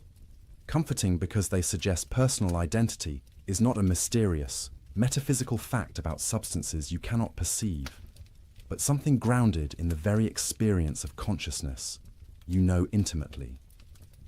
Your identity is constituted by your memories, your sense of continuity, your ability to recognize yourself across time, but unsettling because this makes identity more fragile than we might like. What happens if memories are lost? What happens in cases of divided consciousness, like split-brain patients modern neuroscience has discovered? What about false memories, where you remember something that never actually happened? If identity is constituted by consciousness and memory, then identity can be disrupted, fragmented, even multiplied in ways the substance view never allowed. Locke also made a subtle but important distinction between the identity of a man and the identity of a person. The identity of a man, meaning the human organism, might continue even if personal identity is interrupted. Someone in a permanent coma is still the same living human organism, the same man, but perhaps not the same person if consciousness is utterly gone. And conversely, personal identity might in principle continue even if the underlying substance changed, as in the prince and cobbler example. This distinction has profound implications for questions about the afterlife, a topic of great concern in Locke's religious age. Many of his contemporaries worried, how can there be resurrection of the body if the body decays and its matter disperses? Locke's answer offered a kind of reassurance. What matters for the resurrection is not that the exact same matter be reassembled, but that the same consciousness continue. God could, in principle, provide a new body for the same person, as long as consciousness persists. But the deepest implication of Locke's view is this: you are not a thing that has experiences. You are, in some sense, the experiences themselves. or rather, the unity and continuity of consciousness that binds experiences together into a coherent perspective on the world. This consciousness, this awareness that can say I and recognize itself across time, this is the self, and it is built, moment by moment, from the stream of sensations, reflections, and memories that constitute your lived experience. As you lie here, consciousness beginning to dim as sleep approaches, consider this. The person who wakes tomorrow, morning will be you, not because they occupy the same body, though they will, but because their consciousness will encompass tonight. They will remember lying here, listening to these words, feeling the weight of blankets, breathing in and out. The continuity of memory will bridge the gap of sleep, creating the narrative thread that constitutes your identity. But what about sleep itself? Here, Locke made an observation that troubled some of his readers, but follows logically from his view. During deep, dreamless sleep, where is consciousness? It is not present to itself. You are not aware of being asleep while you are in that state, so in what sense are you a person during dreamless sleep? Locke's answer, carefully worded, is that personal identity is interrupted during such times. The sleeping person is the same man, the same human organism, but perhaps not in the fullest sense, the same person, since consciousness has ceased. This might seem troubling, but there is something rather beautiful about it. It means that sleep is a kind of small death, a genuine discontinuity in personal existence. And waking is a kind of resurrection, a renewal of the self. Every morning, consciousness returns, memory bridges the gap, and you become yourself again. The self is not a permanent, substantial thing, but an ongoing achievement, a continuity created by consciousness rather than a metaphysical given.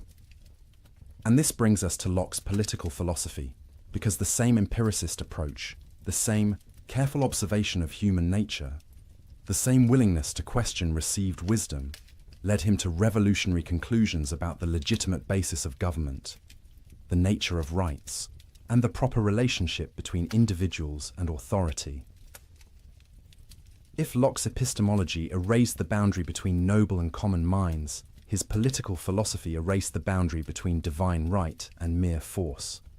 To understand the radical nature of Locke's political thought, we must first understand what he was arguing against.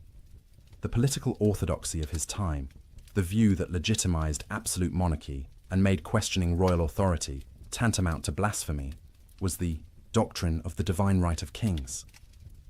This doctrine held that political authority descended from God through an unbroken chain. God had appointed Adam as sovereign over creation. This sovereignty passed to Adam's heirs, and through various genealogical paths descended to the monarchs of Locke's day. The king was God's lieutenant on earth, and obedience to the king was obedience to God. To resist the king was to resist the divine order itself. This was not a fringe view, but the official position of the English monarchy and the established church. A book titled Patriarcha, written by Robert Filmer, laid out this case systematically. Filmer argued that children are born into subjection to their fathers, and fathers hold absolute authority over their children. This paternal authority, originating with Adam, had been inherited by kings. Subjects were literally the children of their monarchs, owing the same absolute obedience children owe fathers. Against this towering edifice of divine right, inherited authority, and paternal power, John Locke proposed a simple, devastating question. Where is the evidence? How do we know, he asked, that political authority descends from Adam? Even if we grant that Adam had some kind of dominion over the earth, a large concession, how do we trace this authority through all the generations to any particular living monarch? The genealogies are lost in the mists of time. Multiple claimants could assert descent from Adam. The whole system collapses into arbitrary assertion backed by nothing more than force. But Locke did not stop with this historical argument. He made a more fundamental point. Even if we could trace unbroken descent from Adam, even if we knew with certainty who Adam's rightful heir was, this would not establish political obligation. Because paternal power is not, and never was, absolute. And even if it were, political authority is not the same as paternal authority. What, then, is the true basis of political obligation? What makes a government legitimate? What gives anyone the right to command another person to obey? Locke's answer began with a thought experiment, a device borrowed from earlier political philosophers, but deployed by Locke with devastating effect. Imagine, he wrote, human beings in a state of nature before any government exists. What would this condition be like? Here, Locke's answer differed dramatically from that of Thomas Hobbes, another English philosopher who had also used the state of nature as a conceptual tool. For Hobbes, writing during the chaos of civil war, the state of nature was a nightmare, a war of all against all, where life was solitary, poor, nasty, brutish, and short. Human beings in their natural condition, Hobbes thought, were so dangerous to one another that any government, even the most absolute and tyrannical, was preferable to the anarchy of nature. But Locke, observing human nature more optimistically, saw things differently. The state of nature, he argued, was not a state of war, but a state of perfect freedom and equality. In this natural condition, all persons are equal in the sense that no one has natural authority over anyone else. No one is born to command, no one born to obey.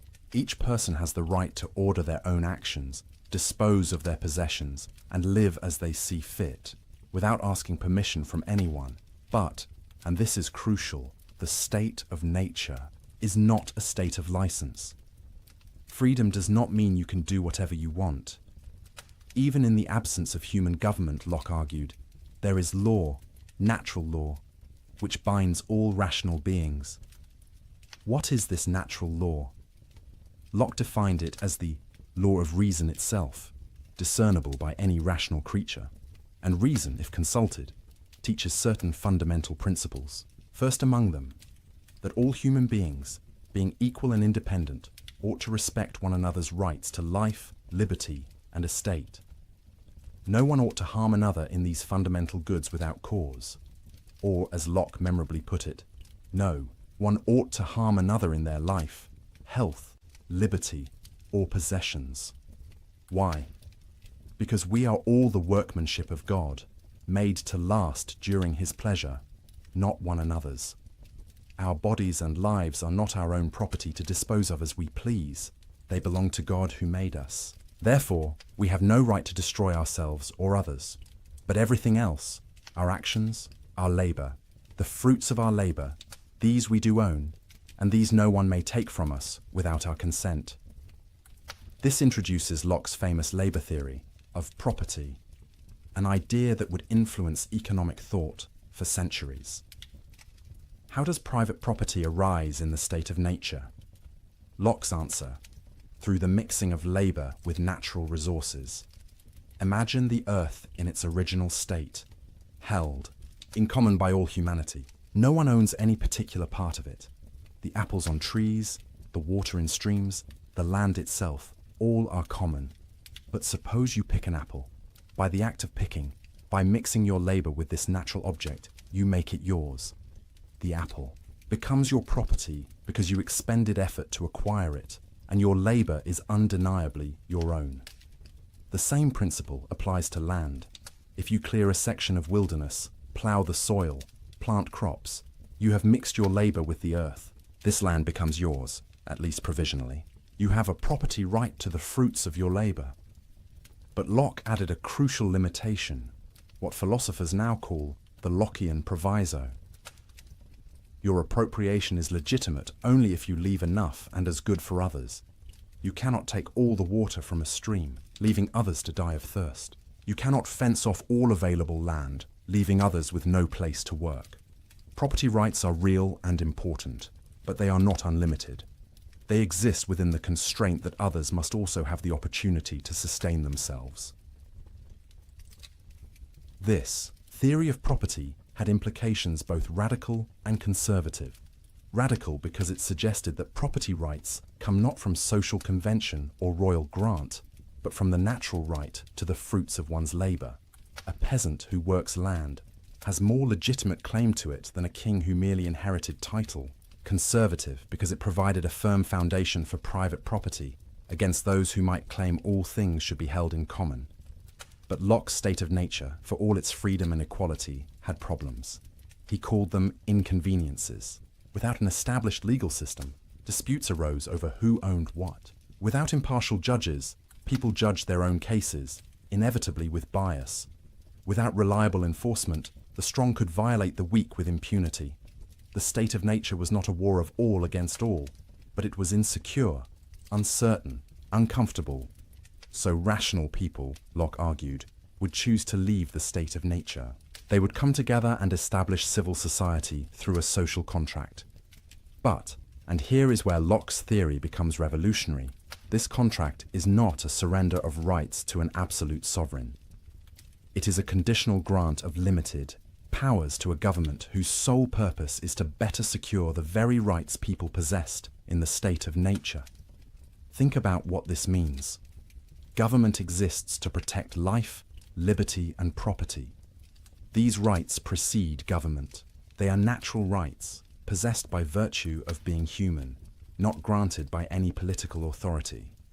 Government is therefore a tool, a mechanism, for securing rights more effectively, and it is legitimate only insofar as it serves this purpose. The authority of government comes from the consent of the governed. This is the heart of the social contract. By consenting, explicitly or tacitly, to be part of a civil society, people agree to abide by the decisions of the majority, to follow established laws, to submit disputes to impartial judges, rather than taking justice into their own hands. But this consent is conditional.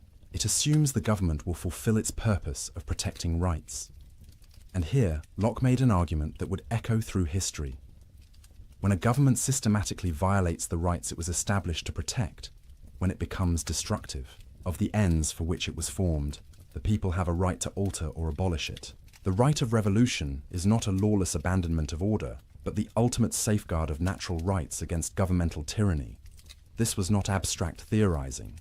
Locke wrote his 2 treatises on government during the crisis that would lead to the overthrow of King James II in 1688, the event known as the Glorious Revolution. His arguments provided intellectual justification for resisting a monarch who had overstepped his legitimate authority, and they would be taken up again, nearly a century later, by American colonists arguing that King George III had violated their natural rights, justifying revolution and the establishment of a new form of government. But Locke's political philosophy was not merely negative, not merely about limiting government and justifying resistance. He had positive things to say about how legitimate government should be structured. First, government should be divided into separate powers. The legislative power, the authority to make laws, should reside in a representative body, ideally elected by the people or at least by property-owning citizens. This legislature should be supreme, the voice of the people themselves establishing the rules under which society operates. But legislative power should be limited. It cannot be arbitrary. Laws must be general, known in advance, applied equally, to all.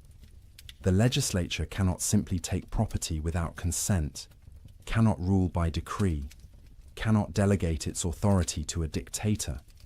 It is bound by natural law and by the trust placed in it by the people. Second, there should be an executive power responsible for enforcing laws and conducting foreign policy. This executive should be strong enough to act decisively, but ultimately subordinate to the legislature, since the legislature represents the people more directly. Third, there should be independent judges to settle disputes according to established law. The rule of law, not the rule of men, should govern society. This separation and balancing of powers, this insistence on rule of law, this recognition that government authority is limited and conditional, these ideas would deeply influence the architects of the American Constitution. When James Madison designed a system of checks and balances, when Thomas Jefferson wrote that governments derive their just powers from the consent of the governed, when the Declaration of Independence asserted the right of revolution against tyranny, they were walking paths John Locke had blazed. But perhaps most revolutionary was Locke's argument for religious toleration. In an age when religious uniformity was enforced by law, when dissenters faced persecution, when wars were fought over questions of faith, Locke argued that government had no business dictating religious belief. Why? Because belief cannot be compelled. The mind cannot be forced to accept something as true merely because government commands it. Faith, if it is genuine, must be free. A coerced belief is no belief at all, merely an external conformity masking inner dissent. Moreover, the purpose of government is to protect life, liberty, and property in this world. The salvation of souls is not within its jurisdiction. Church and state have different domains and different means. The church operates through persuasion and teaching. The state operates through law and force. To mix these is to corrupt both. Therefore, Locke argued, civil authority should tolerate diverse religious beliefs. Let Catholics and Protestants, Anglicans and dissenters, Christians and Jews all worship according to their conscience, so long as they do not threaten civil peace. The state should enforce laws against theft and murder, not laws against heresy. Locke's toleration had limits. He excluded atheists on the grounds that they could not be trusted to keep oaths, and Catholics on the political grounds that they owed allegiance to a foreign power, the Pope. These exclusions seem narrow and inconsistent today, but in Locke's context, even this limited toleration was radical. And the logic of his argument pointed toward ever greater inclusivity, even if Locke himself did not fully embrace that logic. The implications of Locke's political philosophy ripple forward through centuries. They made possible the democratic revolutions that transformed the Western world. They established principles that are now considered foundational to free societies: government by consent, rule of law, protection of individual rights, separation of church and state, the right of revolution against tyranny. But they also contained tensions and contradictions that would take generations to work out, and which we are still navigating today. Locke spoke of universal human equality, but accepted slavery under certain conditions. He argued for natural rights belonging to all human beings, but practically excluded women from political participation. He defended property rights, but owned shares in colonial enterprises that dispossessed indigenous peoples.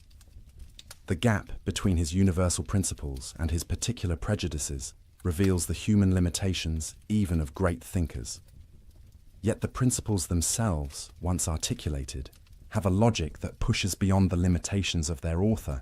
If all human beings possess natural rights to life, liberty, and property by virtue of being human, then this must include enslaved Africans, indigenous Americans, women, the poor, everyone. Later thinkers would deploy Lockean arguments to expand the circle of rights, to challenge slavery, to demand women's suffrage, to fight for civil rights.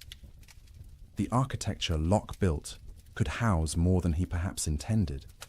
Now, let us return to Locke's epistemology, his theory of knowledge, because there is more depth here than we have yet explored. For Locke was not content simply to say all knowledge comes from experience. He wanted to understand the nature of knowledge itself, its limits and possibilities, with careful precision. Locke distinguished between different kinds of ideas based on their relationship to the world.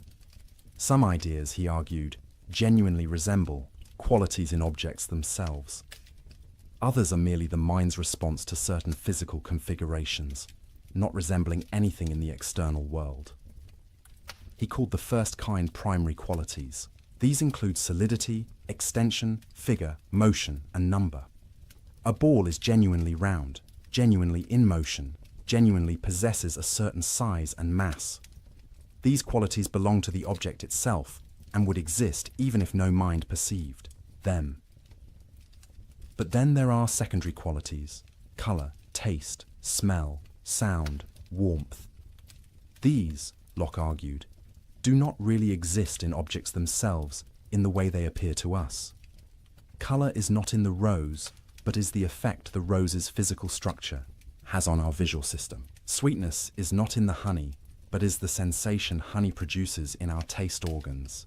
The warmth you feel is not in the fire itself, which is merely rapidly moving particles, but is the effect of those particles on your nervous system. This distinction might seem technical, but it has profound implications. It means the world as it exists independently of perception is quite different from the world as we experience it. The universe of pure physics, Locke suggested, is colorless, soundless, odorless, a realm of particles in motion with various sizes, shapes, and speeds. All the richness of sensory experience, the redness of red, the sweetness of sweet, the warmth of warmth, these are contributions of the perceiving mind. Does this make secondary qualities less real? Not exactly. They are real experiences, real qualities of our perceptual states. But they do not resemble anything in the external world in the way primary qualities do. And this means that our experience, while caused by the external world, is not a perfect mirror of it. This leads to a sobering recognition of the limits of human knowledge. We can know that external objects exist and affect us. We can know their primary qualities through careful observation and measurement. But our access to the ultimate nature of things, to the real essences of substances, is severely limited. Locke distinguished between nominal essences and real essences. The nominal essence of something is the set of observable properties by which we classify it. The nominal essence of gold, for example, might be yellowish metal, heavy, malleable, doesn't rust. These are the properties we use to identify gold and distinguish it from other substances. But the real essence of gold, its ultimate constitution, the internal structure that explains why it has these observable properties, this we do not know. We can study gold carefully, measure its properties precisely, even uncover some aspects of its internal structure with advanced instruments. But Locke believed there would always be a gap between our classificatory schemes and the true essences of things. This epistemological humility was characteristic of Locke. He insisted that we acknowledge the limits of human understanding rather than pretending to certainty we do not possess. And he suggested we should be content with the degree of knowledge we can attain, which, while imperfect, is sufficient for the practical purposes of human life. Locke distinguished 3 degrees of knowledge, ranked by their certainty. The highest is intuitive knowledge, where we perceive the agreement or disagreement between ideas immediately, without need for proof, that you exist, that a circle is not a square, that 3 is more than 2. These you know intuitively, directly, certainly. The second degree is demonstrative knowledge, where we perceive the agreement or disagreement between ideas through intermediate steps of reasoning. Mathematical proofs exemplify this. We do not see immediately that the angles of a triangle equal 2 right angles, but we can demonstrate it through a series of steps, each of which is intuitively certain. The third and lowest degree is sensitive knowledge, knowledge of the existence of particular external objects. That this flower exists here and now, that this sound is occurring, we know through sensation. But this knowledge lacks the complete certainty of intuition or demonstration. We might be deceived by dreams or hallucinations. Still, the evidence is strong enough for practical purposes. We can be reasonably certain of the existence of objects we currently perceive. What about everything else, the vast realm of beliefs about things we do not currently perceive or cannot demonstrate? Here Locke introduced the concept of probability. Most of our beliefs are not knowledge in the strict sense, but probable judgments based on evidence. The sun will rise tomorrow. Paris is the capital of France. Bread nourishes. These are highly probable beliefs, but they lack the absolute certainty of intuition or demonstration. This means we should proportion our assent to the evidence. Where evidence is strong, believe strongly. Where evidence is weak, believe tentatively, and be willing to revise beliefs when new evidence emerges. This scientific attitude, this intellectual humility, combined with confidence in reason and observation, was central to Locke's vision of human knowledge. Locke also devoted considerable attention to language, recognizing that words are essential to thought, but also a frequent source of confusion and error. Words, he argued, stand for ideas in the mind of the person using them. Communication works when my words call up in your mind ideas similar to those in mine. But this process is imperfect. Words can be vague, ambiguous. used inconsistently. Much of human disagreement, Locke thought, stems from linguistic confusion rather than genuine differences of opinion. People use the same words to mean different things, or different words to mean the same thing, and waste time in fruitless debate. If we would only define our terms clearly, many disputes would dissolve. This concern with language led Locke to offer recommendations for clear thinking and communication. Define your terms explicitly. Use words consistently. Distinguish between different senses of the same word. Don't assume others mean by a word exactly what you mean. These may seem like common sense, but Locke observed that people violate these principles constantly, leading to endless confusion. As you settle deeper into rest, consider how Locke's epistemology offers a kind of peace. We need not pretend to certainty we do not possess. We need not claim knowledge of ultimate essences or absolute truths beyond our grasp. It is enough to observe carefully, reason honestly, proportion belief to evidence, and remain open to correction. This is intellectual humility, but it is also intellectual confidence. Confidence that this modest empirical approach can yield genuine knowledge, sufficient for human flourishing. And Locke's own life exemplified this balance of humility and confidence. He had worked as a physician, carefully observing symptoms, trying treatments, noting what worked and what did not, never pretending to complete understanding of the body's mysteries, but accumulating practical knowledge that could heal. He had studied politics, watching governments rise and fall, noting the patterns of tyranny and the conditions of stability, never claiming to know the perfect system, but articulating principles that could guide toward justice. He had examined his own consciousness, noting the flow of sensations and thoughts, the operations of memory and association, never pretending to fathom the ultimate mystery of awareness, but describing accurately what could be observed. This empirical attitude, this willingness to learn from experience while acknowledging the limits of knowledge, was not merely an intellectual position. It was a way of life, a stance toward the world characterized by curiosity, patience, and honesty, and it connected directly to his practical philosophy, his thoughts about how we should live, individually and collectively. Because if the mind is shaped by experience, then we bear responsibility for the experiences we provide, to ourselves, and especially to the next generation. Locke wrote extensively about education, and his recommendations flow naturally from his epistemological principles. If the mind at birth is a blank slate, then education is literally everything. The child becomes what the child experiences. This is an awesome responsibility for parents and teachers. But Locke's educational philosophy was surprisingly humane and progressive for his time. He opposed the harsh physical discipline common in schools, arguing that beating children teaches them only fear and resentment. He recommended gentle guidance, the formation of good habits through positive example, the cultivation of reason rather than mere obedience. Play is important, he argued, because children learn through activity. Curiosity should be encouraged, not stifled. Education should be adapted to the child's individual temperament and abilities, not forced into a rigid mold. The goal is to form character, to develop judgment and self-discipline, to prepare the child for the responsibilities of adult life in a free society. Locke also emphasized physical education and health. A sound mind in a sound body, he believed. Children should spend time outdoors, should develop physical skills and stamina, should learn to endure some discomfort without complaint. But this toughening should be balanced with genuine care and affection. And education should be practical as well as theoretical. Learn useful skills. Study the world around you. Don't just memorize ancient texts. Observe nature directly. This emphasis on practical, experiential learning would influence educational reformers for centuries.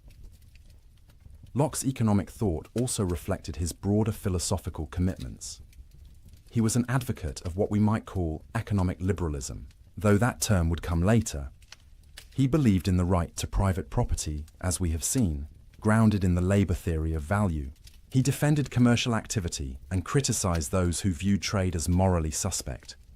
But he also recognized that economic systems could be just or unjust.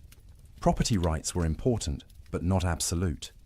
The Lockean proviso, enough and as good left for others, imposed moral constraints on appropriation, and government had legitimate roles in the economy, providing infrastructure, coining money, enforcing contracts, preventing fraud. Locke served for several years on the Board of Trade in England, advising the government on economic policy. He wrote about monetary policy, interest rates, the relationship between trade and national prosperity. His approach was empirical, based on observation of how economies actually functioned rather than abstract theorizing. In all of this, we see the consistent application of Lockean principles. Freedom is valuable, both political and economic. But freedom exists within a framework of natural law, natural rights, and mutual obligation. The individual is important but not isolated. We are separate persons with our own rights, but we are also social beings who flourish only in community with others. Locke's relationship with religion is complex and fascinating, revealing both the depth of his faith and his willingness to subject even religious matters to rational scrutiny. He lived in an age when religious questions were literally matters of life and death, when people were executed for heresy, when nations went to war over theological disputes. Yet Locke sought a middle path between religious fanaticism and irreligious skepticism. He wrote a book titled The Reasonableness of Christianity, arguing that Christian faith was compatible with reason, indeed supported by it. The essential doctrines of Christianity, he claimed, were few and simple. Believe that Jesus is the Messiah. Live a moral life according to his teachings. The elaborate theological systems, the fine distinctions of doctrine, the complicated ceremonies, these were human additions, not part of the original simple message. This was a radical simplification, stripping away much that Catholic and Protestant churches considered essential. And it provoked criticism from Orthodox believers who saw Locke as dangerously heterodox, perhaps a secret Unitarian or Socinian, denying traditional doctrines of the Trinity and original sin. Locke also argued that reason could establish certain religious truths, that God exists could be demonstrated through rational argument. The order and design evident in nature pointed to an intelligent creator. Our own existence, our capacity for reason, suggested a rational source. These were proofs, Locke believed, available to anyone who thought carefully, regardless of scriptural revelation. But reason had limits. It could prove God exists, but could not reveal God's specific plans or purposes for humanity. It could establish moral law in general terms, but needed revelation to know the fullness of divine mercy and judgment. So faith and reason complemented each other. Reason established foundations, revelation built upon them. Most importantly for Locke, religious truth could not be imposed by force. Belief was a matter of inner conviction, not external conformity. The state had no right to dictate religious belief, only to maintain civil peace. And different religious communities should tolerate one another, recognizing that sincere people could interpret Scripture differently, that God alone knew human hearts, that compulsion produced only hypocrisy, never genuine faith. This toleration, argument as we have seen, had limits Locke himself placed on it. But the logic pointed toward ever greater inclusivity, and it helped establish a framework for peaceful religious pluralism that has become essential to modern liberal democracies. Locke's own spiritual life seems to have been serious and sincere, if unconventional by the standards of his time. He read Scripture carefully, took theology seriously, believed in providence and divine judgment. But he rejected claims to special revelation, miracles reported by others, any truth that contradicted reason. His religion was rational, moral, and intensely personal rather than institutional. As sleep draws nearer, consider this aspect of Locke's legacy. He showed that you could question authority, including religious authority, while maintaining faith. You could subject beliefs to rational scrutiny without abandoning the search for meaning and transcendence. You could live in a world of natural law without losing wonder at the mystery of existence. The last years of Locke's life bring our story full circle. After decades of danger, exile, and uncertainty, he finally saw his major works published and acknowledged. The essay concerning human understanding, the two treatises on government, the letter concerning toleration, all appeared in print, some anonymously, others with his name attached. He became a respected figure, sought out by younger thinkers, consulted by government officials. He lived quietly with friends, continuing to read and write despite declining health. He corresponded with Newton about philosophy and theology. He advised on economic policy. He watched as the political principles he had defended became reality in England's constitutional monarchy. But he never sought fame or power for themselves. His goal had always been truth, understanding, the careful examination of human nature and human institutions in hopes of making life better, freer, more reasonable. He had risked everything for these ideals, and he had lived to see them gain a foothold in the world. When Locke died in 1704, at the age of 72, he left behind a body of work that would shape the modern world.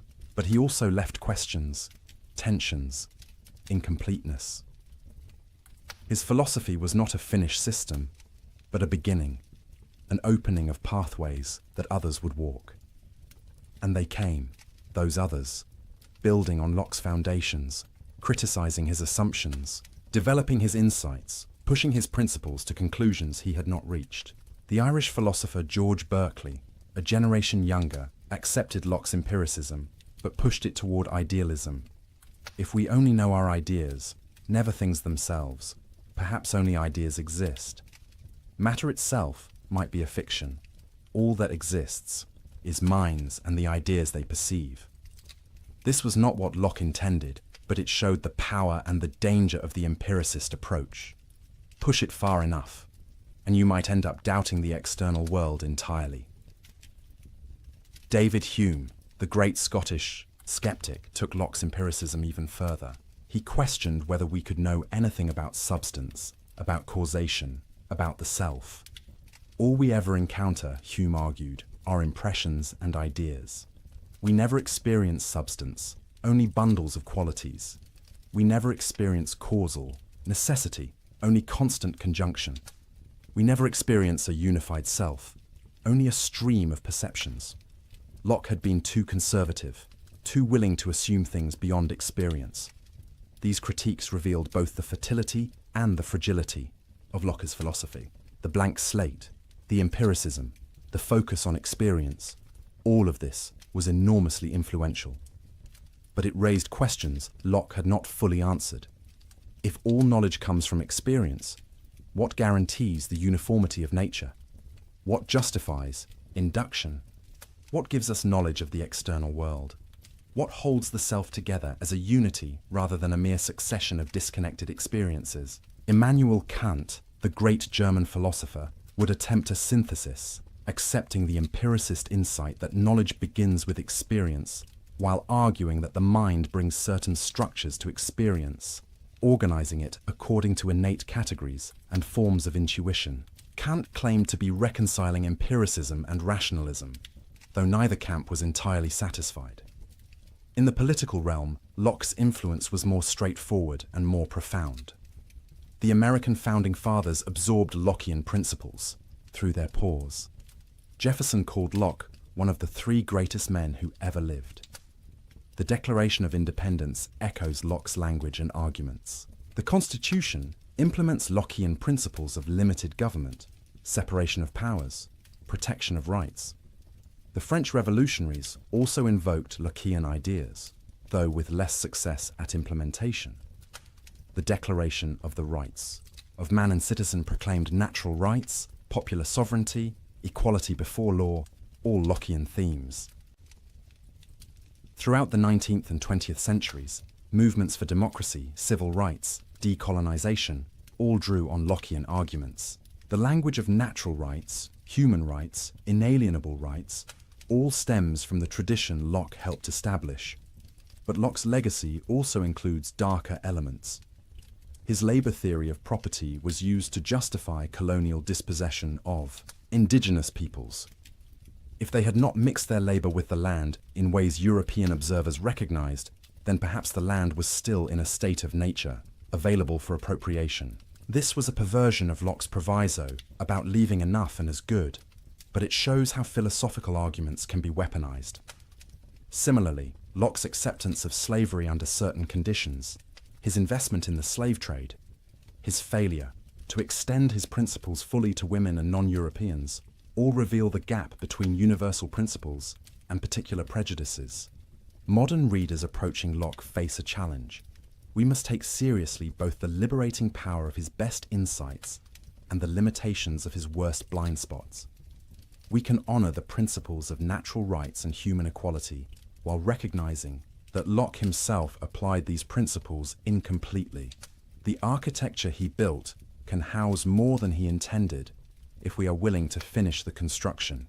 In epistemology, Locke's influence continues in psychology, cognitive science, and educational theory. The idea that the mind is shaped by experience, that nature and nurture both matter, that learning happens through engagement with the environment, all reflect Lockean insights, even if modern understanding is more nuanced than the blank slate. Metaphor suggests, we now know that human infants are not quite blank slates. They have innate capacities, predispositions, even some core knowledge. Language acquisition, for instance, seems to depend on innate structures. Moral intuitions appear very early, but experience still plays an enormous role in shaping these capacities, filling them with specific content, developing them in particular directions.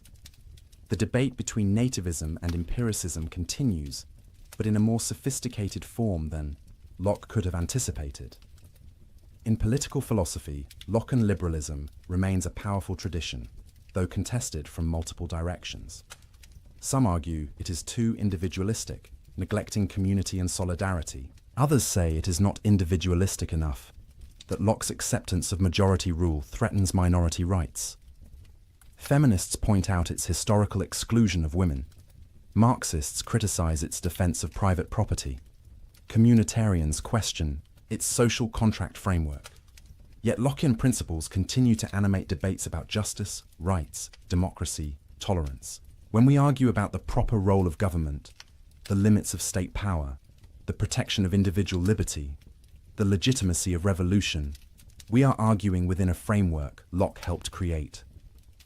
Perhaps most enduringly, Locke gave us a way of thinking about ourselves that combines empirical honesty with respect for human dignity. We are not finished products, not fixed essences, not predetermined by nature or fate. We are ongoing constructions, built from experience, shaped by choices, capable of change.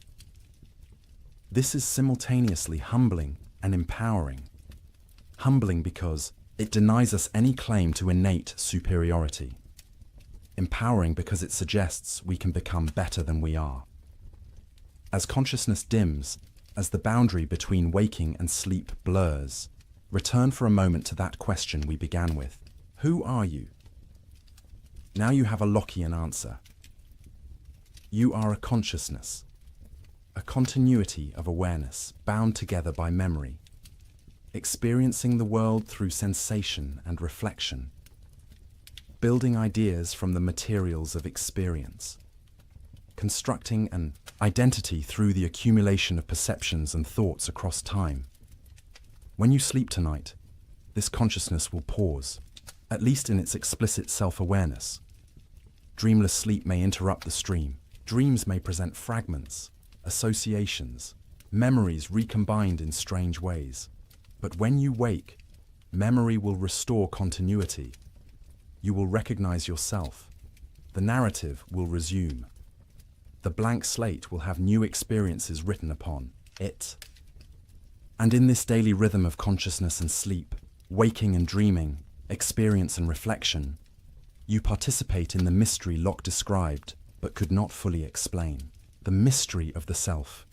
That strange unity of awareness that can say I and know itself across the changes of time. Locke's epistemology and his political philosophy come together here in a vision of human existence as fundamentally open to new experiences that can change us, open to new ideas that can reshape our understanding, open to new social arrangements that can better secure our rights and promote our flourishing.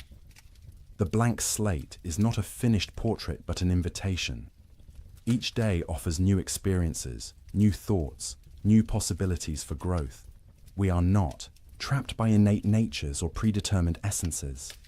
We are free within the limits of our circumstances to shape ourselves, to choose what values we will embrace, what kind of people we will become, what kind of society we will build.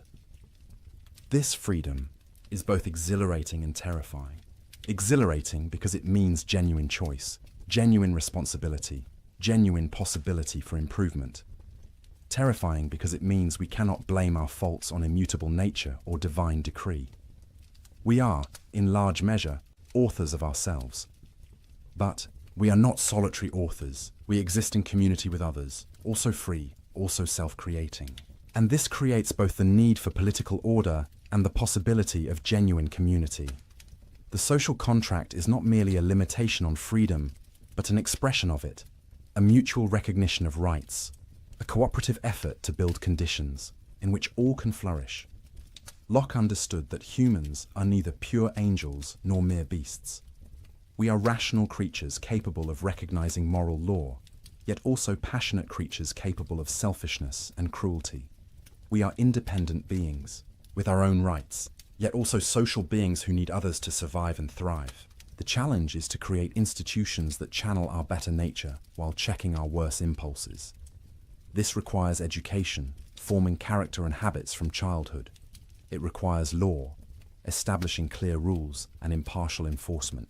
It requires culture, shared values and expectations that shape behavior beyond what law can reach. It requires vigilance, constant attention to whether institutions are serving their proper purposes or drifting toward tyranny. And it requires humility, recognition that we do not have all the answers, that our understanding is partial, that we must be willing to learn from experience and revise our beliefs when evidence demands it. This intellectual humility, this openness to revision, is perhaps Locke's most valuable legacy. In an age of dogmatism, he insisted on questioning. An age of absolute claims, he acknowledged limits. In an age of violent certainty, he counseled tolerance. Not because all beliefs are equally true, Locke was no relativist, but because we are fallible, our knowledge is imperfect, and the path to truth requires freedom to inquire, to debate, to test ideas against experience. As you drift now toward sleep, carry with you this Lockean wisdom. Your identity is not fixed but evolving, shaped by every experience, every choice, every moment of consciousness. Your knowledge, while real, is partial, built from the limited perspective of your particular experience, always open to expansion and correction. Your freedom is real but not unlimited, existing within a framework of natural law and social contract, respected by others to the degree you respect theirs. Tomorrow, you will wake as yourself, consciousness restored, memories intact, ready to receive new experiences that will continue to write upon the slate of your mind. You will face choices about what kind of person you want to become, what values you want to embrace, how you will use your freedom. You will participate in communities that shape you even as you shape them. You will contribute to the ongoing construction of a world in which rights are respected, reason is valued, and humans can flourish. All of this is part of the architecture of the self that Locke helped us understand. Not a finished building, but an ongoing construction. Not a static essence, but a dynamic process. Not a predetermined fate, but an open future. In the blank slate, Locke saw not emptiness, but potential. In experience, he saw not limitation, but opportunity. In consciousness, he saw not a substantial thing, but an active awareness, building itself through engagement with the world. In political order, he saw not oppression, but the possibility of genuine freedom secured through mutual agreement. These insights transformed the world. They made possible new forms of government, new understandings of education, new approaches to knowledge. They challenged inherited privilege and defended individual rights. They promoted tolerance and limited power. They elevated reason without dismissing faith. They honored both individual and community. The questions Locke asked remain our questions.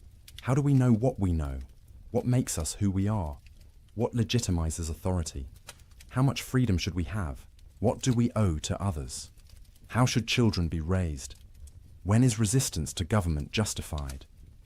We may answer these questions differently than Locke did, informed by 3 more centuries of experience, enlightened about our own era's blind spots in ways Locke could not be about his, but we answer them within a framework of inquiry he helped establish, using methods he pioneered, honoring principles he articulated. The architecture of the self that Locke described is your architecture. The blank slate he hypothesized is, in some measure, your slate, written upon daily by sensation and reflection. The consciousness he analyzed is your consciousness, experiencing these very thoughts at this very moment, creating continuity across time through the binding power of memory. The natural rights he defended are your rights, inherent to your humanity, not granted by government but protected by it. The social contract he envisioned is the implicit agreement under which you live with others, mutual recognition of freedom within law. As consciousness fades, as sleep claims you gently, the self pauses but does not disappear. Tomorrow it will resume, refreshed, ready to receive new impressions, to build new ideas, to make new choices. The ongoing construction continues. The narrative unfolds. The blank slate receives new writing. And in this daily rhythm of consciousness and rest, experience and reflection, freedom and order, you live out the philosophical insights John Locke articulated 3 centuries ago. The architecture he described is the architecture of your own being. The questions he asked are the questions of your own existence. The principles he defended are the principles that make your flourishing possible. Rest now in the knowledge that you are free to become, free to choose, free to grow. That your identity is real, but not rigid, continuous but not static, yours but not isolated. That your consciousness will return tomorrow, carrying forward, creating the thread that binds your life into a meaningful whole. The blank slate awaits new experiences. The self awaits new developments. The story continues, as it has from your first moment of awareness to this present instant, as it will tomorrow and beyond. Each experience adding to the accumulation, each choice shaping the person you are becoming, each moment of consciousness participating in the profound mystery of what it means to be human. And with that gentle assurance, with that recognition of your ongoing construction, with that appreciation for the freedom and responsibility of self-creation, let sleep come, let consciousness rest. Let the architecture of the self stand for the night, solid enough to endure, flexible enough to grow, ready to receive tomorrow's experiences and to build from them something new. Like and subscribe for more journeys through the gentle chambers of philosophical thought, where the great minds of history share their wisdom to guide us toward rest and understanding. Until we meet again in the theatre of consciousness, sleep well, knowing you are part of a grand tradition of human reflection on the deepest questions of existence. Knowing your freedom is real, your potential is vast, and your story is still being written, one experience at a time, on the blank slate of an ever-developing mind. Before we part, let us linger a moment longer with some of Locke's most intimate insights about the human experience. Those observations about memory, association, habit, and will that reveal not just a philosopher, but a careful student of his own consciousness. Locke. Notice something remarkable about how the mind forms connections.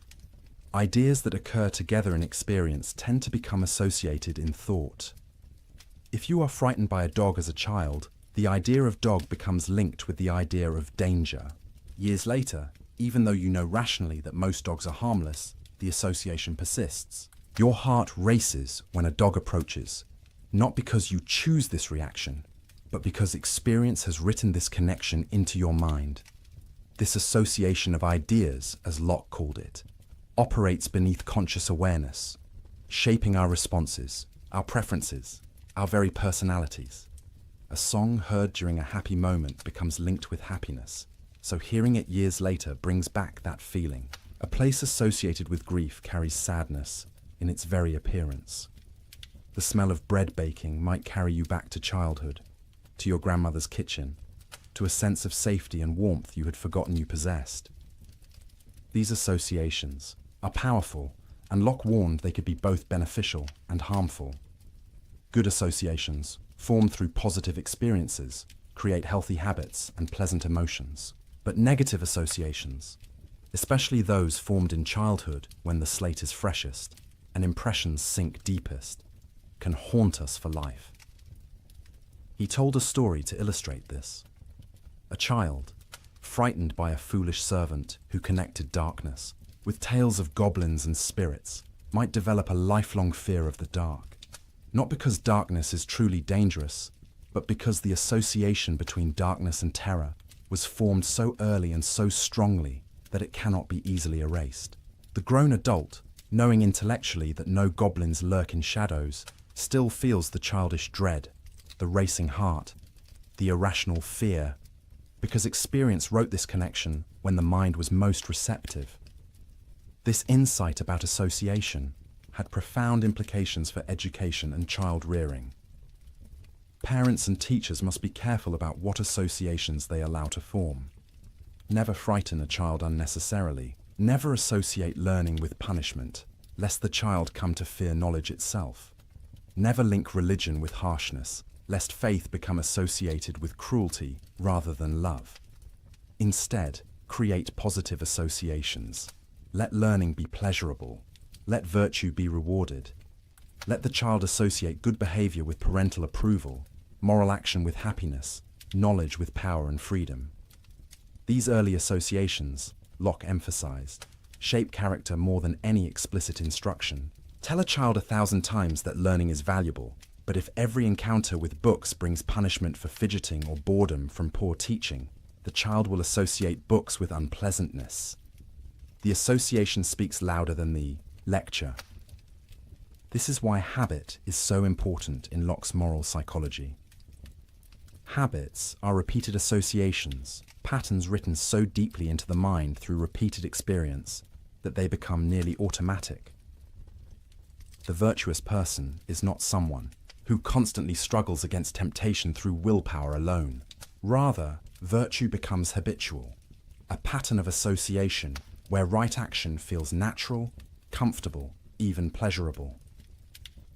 How do we form good habits? Through repeated practice, starting young. A child who learns to control impulses, to delay gratification, to consider others' feelings through countless small experiences, gradually develops self-discipline as a habit. An adult who repeatedly chooses honesty, even when lying would be easier, gradually finds that honesty becomes second nature, the automatic response, the expected behavior. But Locke also recognized that bad habits, once formed, are difficult to break. This is why early education is so crucial. It is far easier to form good habits from the beginning than to replace bad habits later. The associations written on a fresh slate sink deep. Those written over existing associations must compete with what was written before. Yet Locke was not a complete determinist about habit. He believed in the power of reason and will to reshape even deeply ingrained patterns. An adult who recognizes a harmful association can, through conscious effort and repeated contrary experiences, weaken the old connection and form new ones. It is difficult, but possible. The mind that was shaped by experience can be reshaped by new experience, guided by rational reflection. This brings us to Locke's thoughts about freedom and the will, a topic he wrestled with at length and revised multiple times in successive editions of his essay. The question, are we free? And if so, what does freedom mean? Locke argued that the question itself is often poorly formed. People ask, is the will free? But this, Locke suggested, is like asking whether sleep is swift or virtue square. It applies a property to a thing that cannot have that property. Will is not the kind of thing that can be free or unfree. The will is simply the power to choose, to direct action toward or away from something based on desire or aversion. The real question is, are persons free? And here, Locke's answer was nuanced. A person is free when they can do what they will to do, when their actions follow from their choices without external compulsion or internal incapacity. If you want to raise your arm, and you can raise your arm, you are free in that respect. If you want to raise your arm but cannot because someone holds it down, you are not free. If you want to raise your arm but cannot because of paralysis, you are not free. But what about the will itself? Are we free to will what we will? Can we choose our choices? Here, Locke's answer becomes more complex. We do not, he argued directly, choose what we desire. Desires arise from our nature, our experiences, our associations, our current state. You do not decide to be hungry. Hunger arises. You do not choose to desire happiness.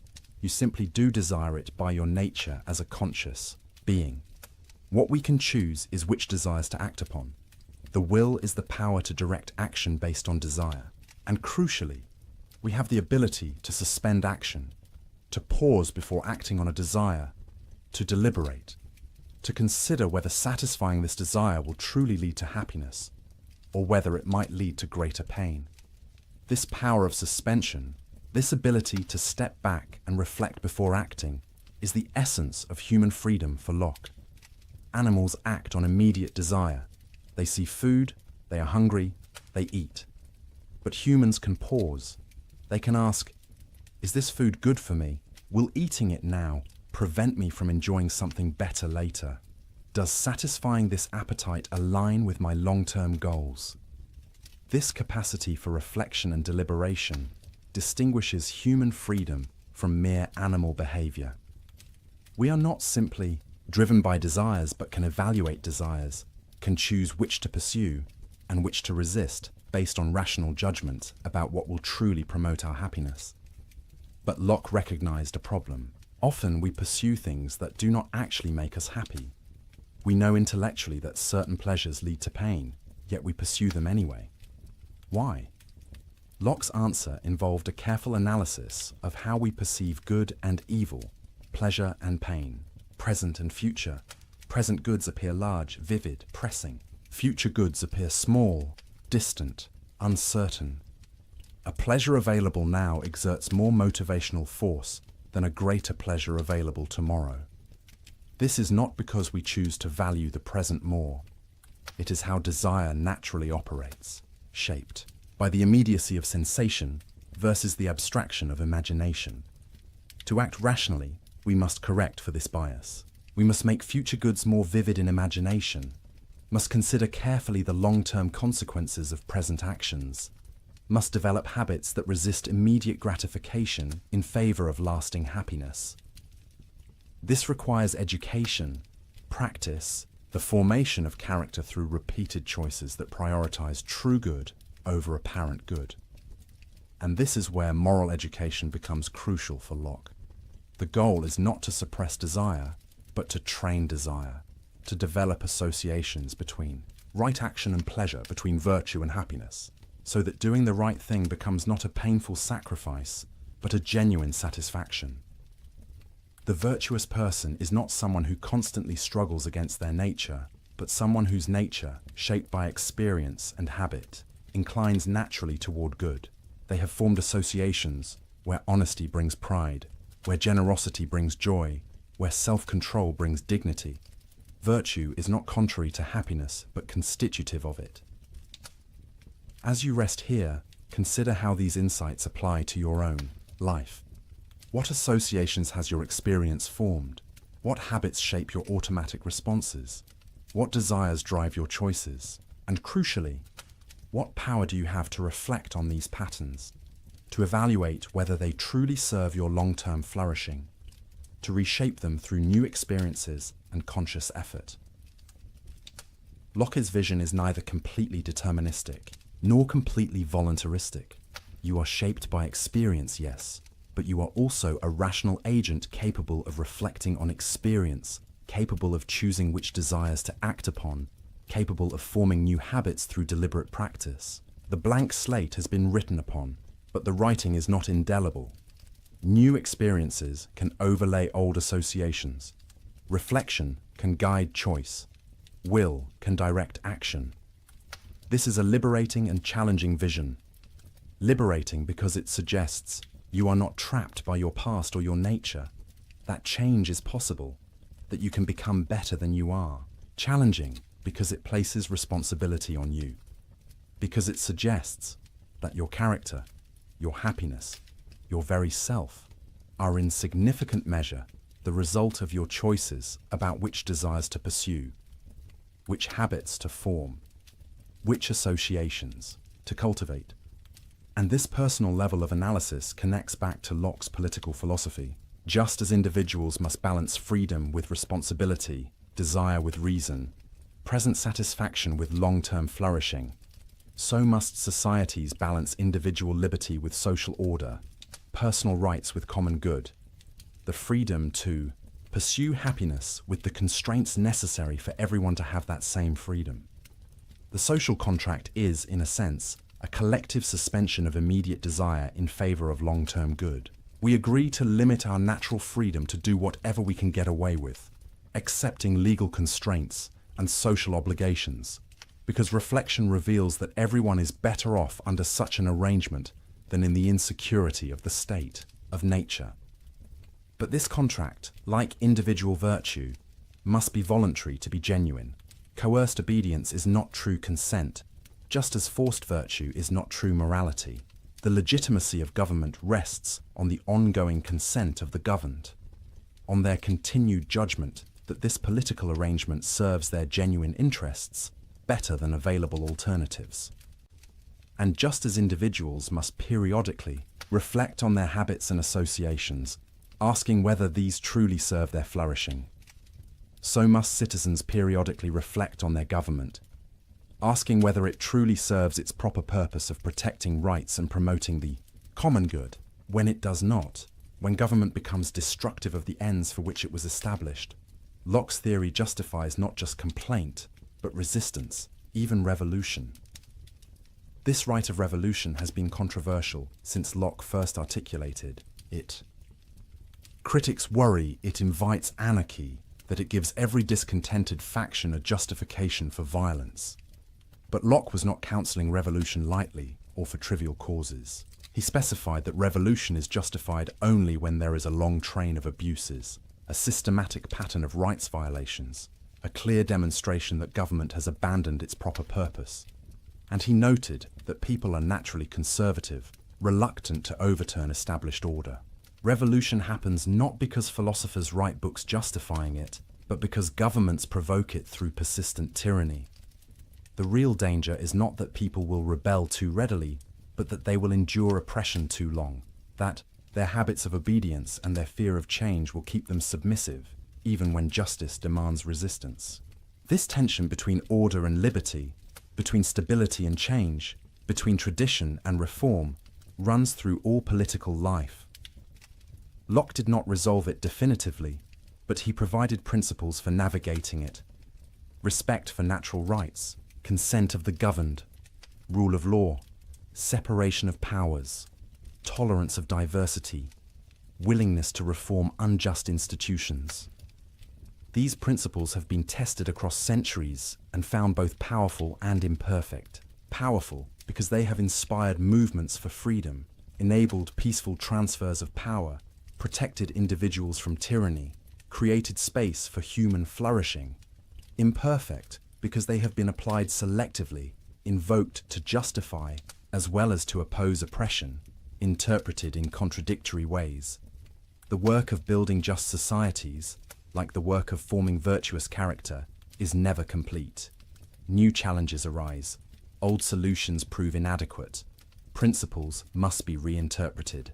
For changed circumstances, the blank slate of each new generation must be written upon with the accumulated wisdom of the past, while remaining open to the new insights of the present. Locke himself, despite his profound contributions, had blind spots we now see clearly. His acceptance of slavery, his limited toleration, his assumptions about property and gender, all reflect the prejudices of his time. Later generations have had to extend his principles beyond where he took them, to include those he excluded, to recognize rights he did not acknowledge, to build the more complete and consistent liberalism his own logic implied, but his own practice failed to achieve. This is not a failure of Locke's philosophy, but rather evidence of its power. The principles are strong enough to be turned against their author's own inconsistencies. The logic of natural rights, once unleashed, pushes toward ever greater inclusivity. The commitment to reason and experience demands ongoing refinement of theory in light of observation. The emphasis on consent requires listening to voices previously silenced.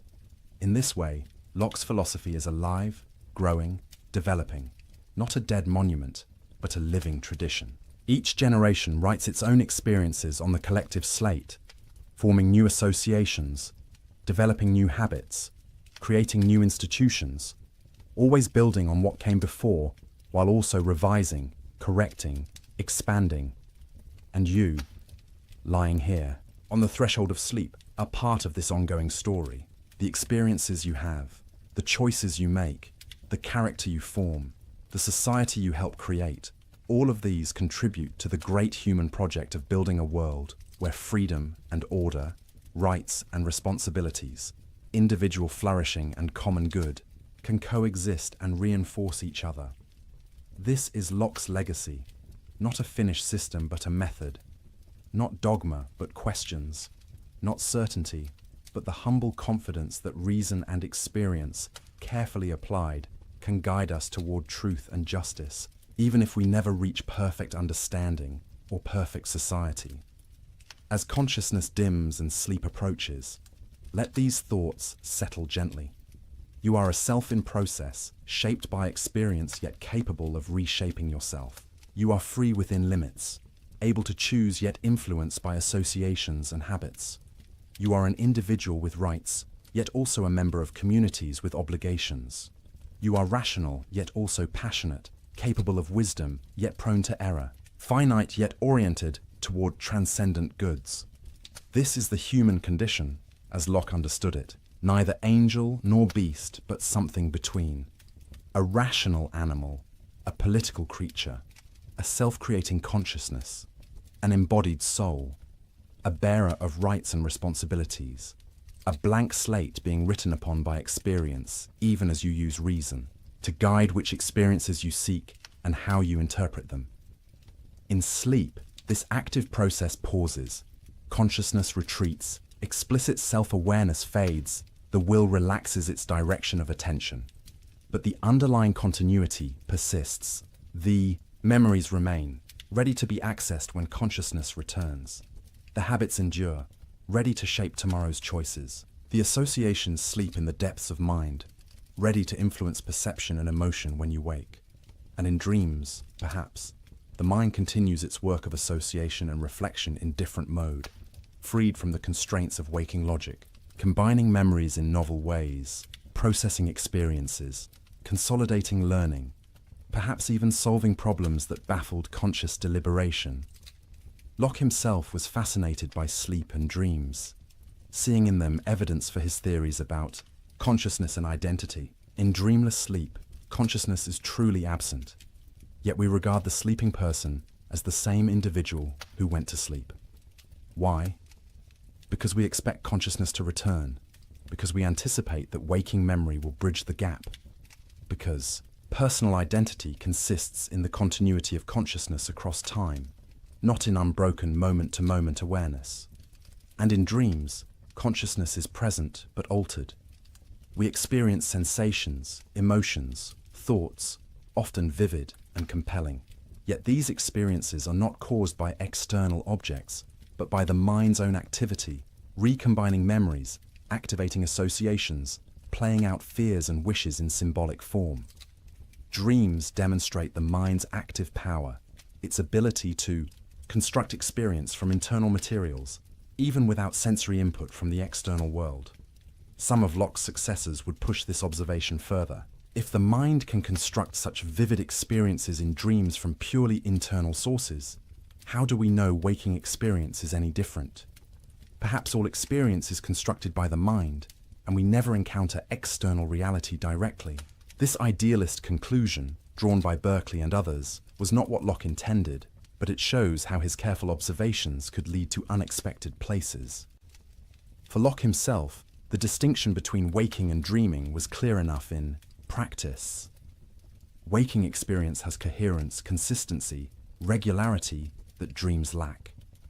The waking world obeys natural laws, responds to our actions in predictable ways, is shared by multiple observers who report similar perceptions. Dreams are fragmentary, illogical, private, unshared.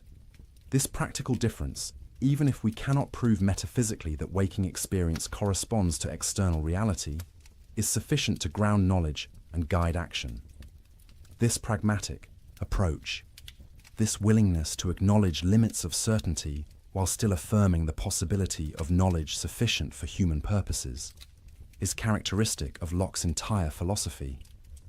We cannot prove we are not dreaming, cannot demonstrate with absolute certainty that matter exists, cannot be infallible in our judgments, but we can observe carefully, reason honestly, test our beliefs against experience, and build up a body of knowledge reliable enough to navigate the world and live well. This is intellectual modesty combined with practical confidence. We admit our limitations while still trusting our capacities. We acknowledge uncertainty while still making judgments. We remain open to correction while still committing to beliefs. This balance, this refusal of both dogmatic certainty and corrosive skepticism, is perhaps Locke's most valuable methodological contribution, and it applies not just to theoretical knowledge but to practical wisdom, to the art of living.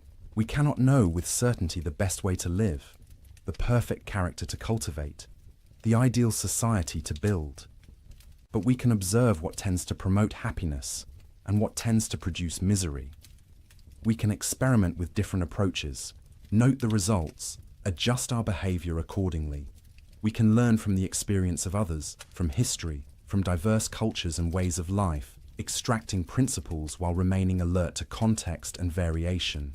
This experimental approach to ethics and politics, this willingness to treat human institutions not as sacred unchangeable structures, but as provisional arrangements subject to evaluation and reform, was radical in Locke's time and remains challenging today. It asks us to hold our convictions with what one modern philosopher called appropriate tentativeness, to be confident enough to act while remaining humble enough to learn.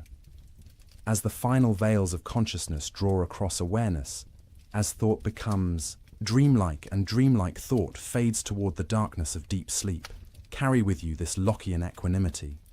You need not have all answers. You need not possess perfect certainty. You need not be finished becoming who you will be. It is enough to observe carefully, reflect honestly, choose consciously, and remain open to tomorrow's lessons. The self you are is not the self you will always be. The knowledge you possess is not all the knowledge available. The society you inhabit is not the only society possible. All is process, development, potential, possibility. The blank slate receives new writing daily. The architecture of the self rises higher, more complex, more beautiful, with each experience thoughtfully integrated, each choice consciously made, each habit deliberately cultivated. And in this process, you participate in something larger than yourself, the great human project of understanding and improvement that has continued across millennia and will continue long after you. Locke is one voice in this conversation, an important voice, a clarifying voice, but one among many. Others came before, building the foundations on which he stood. Others came after, developing his insights and correcting his errors. And still others will come, writing new chapters in the ongoing story of human self-understanding and self-creation. Your contribution to this story may seem small, private, insignificant. You are one person among billions, one consciousness among multitudes, one slate among countless others being written upon by experience. But Locke's philosophy suggests that each person matters, each consciousness is valuable, each bearer of natural rights has inherent dignity regardless of station or circumstance. In the leveling egalitarianism of the blank slate, in the universal accessibility of reason and experience, in the shared possession of natural rights, Locke found grounds for human equality that did not depend on pretending we are all the same or all equally developed. We are different in countless ways, shaped by different experiences, forming different associations, developing different characters. But we all began as blank slates. We all build knowledge from experience. We all possess the capacity for reason and reflection. We all have rights inherent to our humanity. We are all ends in ourselves, not merely means to others' purposes. This recognition of equal dignity combined with acknowledgement of actual differences remains politically and personally challenging. How do we honor both? How do we protect equal rights while also recognizing that people have different needs, different capacities, different contributions? How do we balance individual liberty with social responsibility? How do we preserve diversity while also maintaining shared commitments? Locke's answers to these questions were incomplete, as he acknowledged. He offered principles and methods rather than detailed blueprints. He trusted that rational people, observing carefully and reasoning honestly, would develop appropriate arrangements for their particular circumstances. What works in one context may not work in another. What serves one generation may need revision for the next. This trust in human reason and human learning, this confidence that we can improve our condition through thought and experiment, this refusal of fatalism and fixed hierarchies, all of this flows from the blank slate empiricism that Locke articulated. If we are shaped by experience, then we can be reshaped by new experience. If knowledge comes from observation, then new observations can yield new knowledge. If governments rest on consent, then they can be reformed when they lose that consent. This is the radical hope at the heart of Locke's philosophy.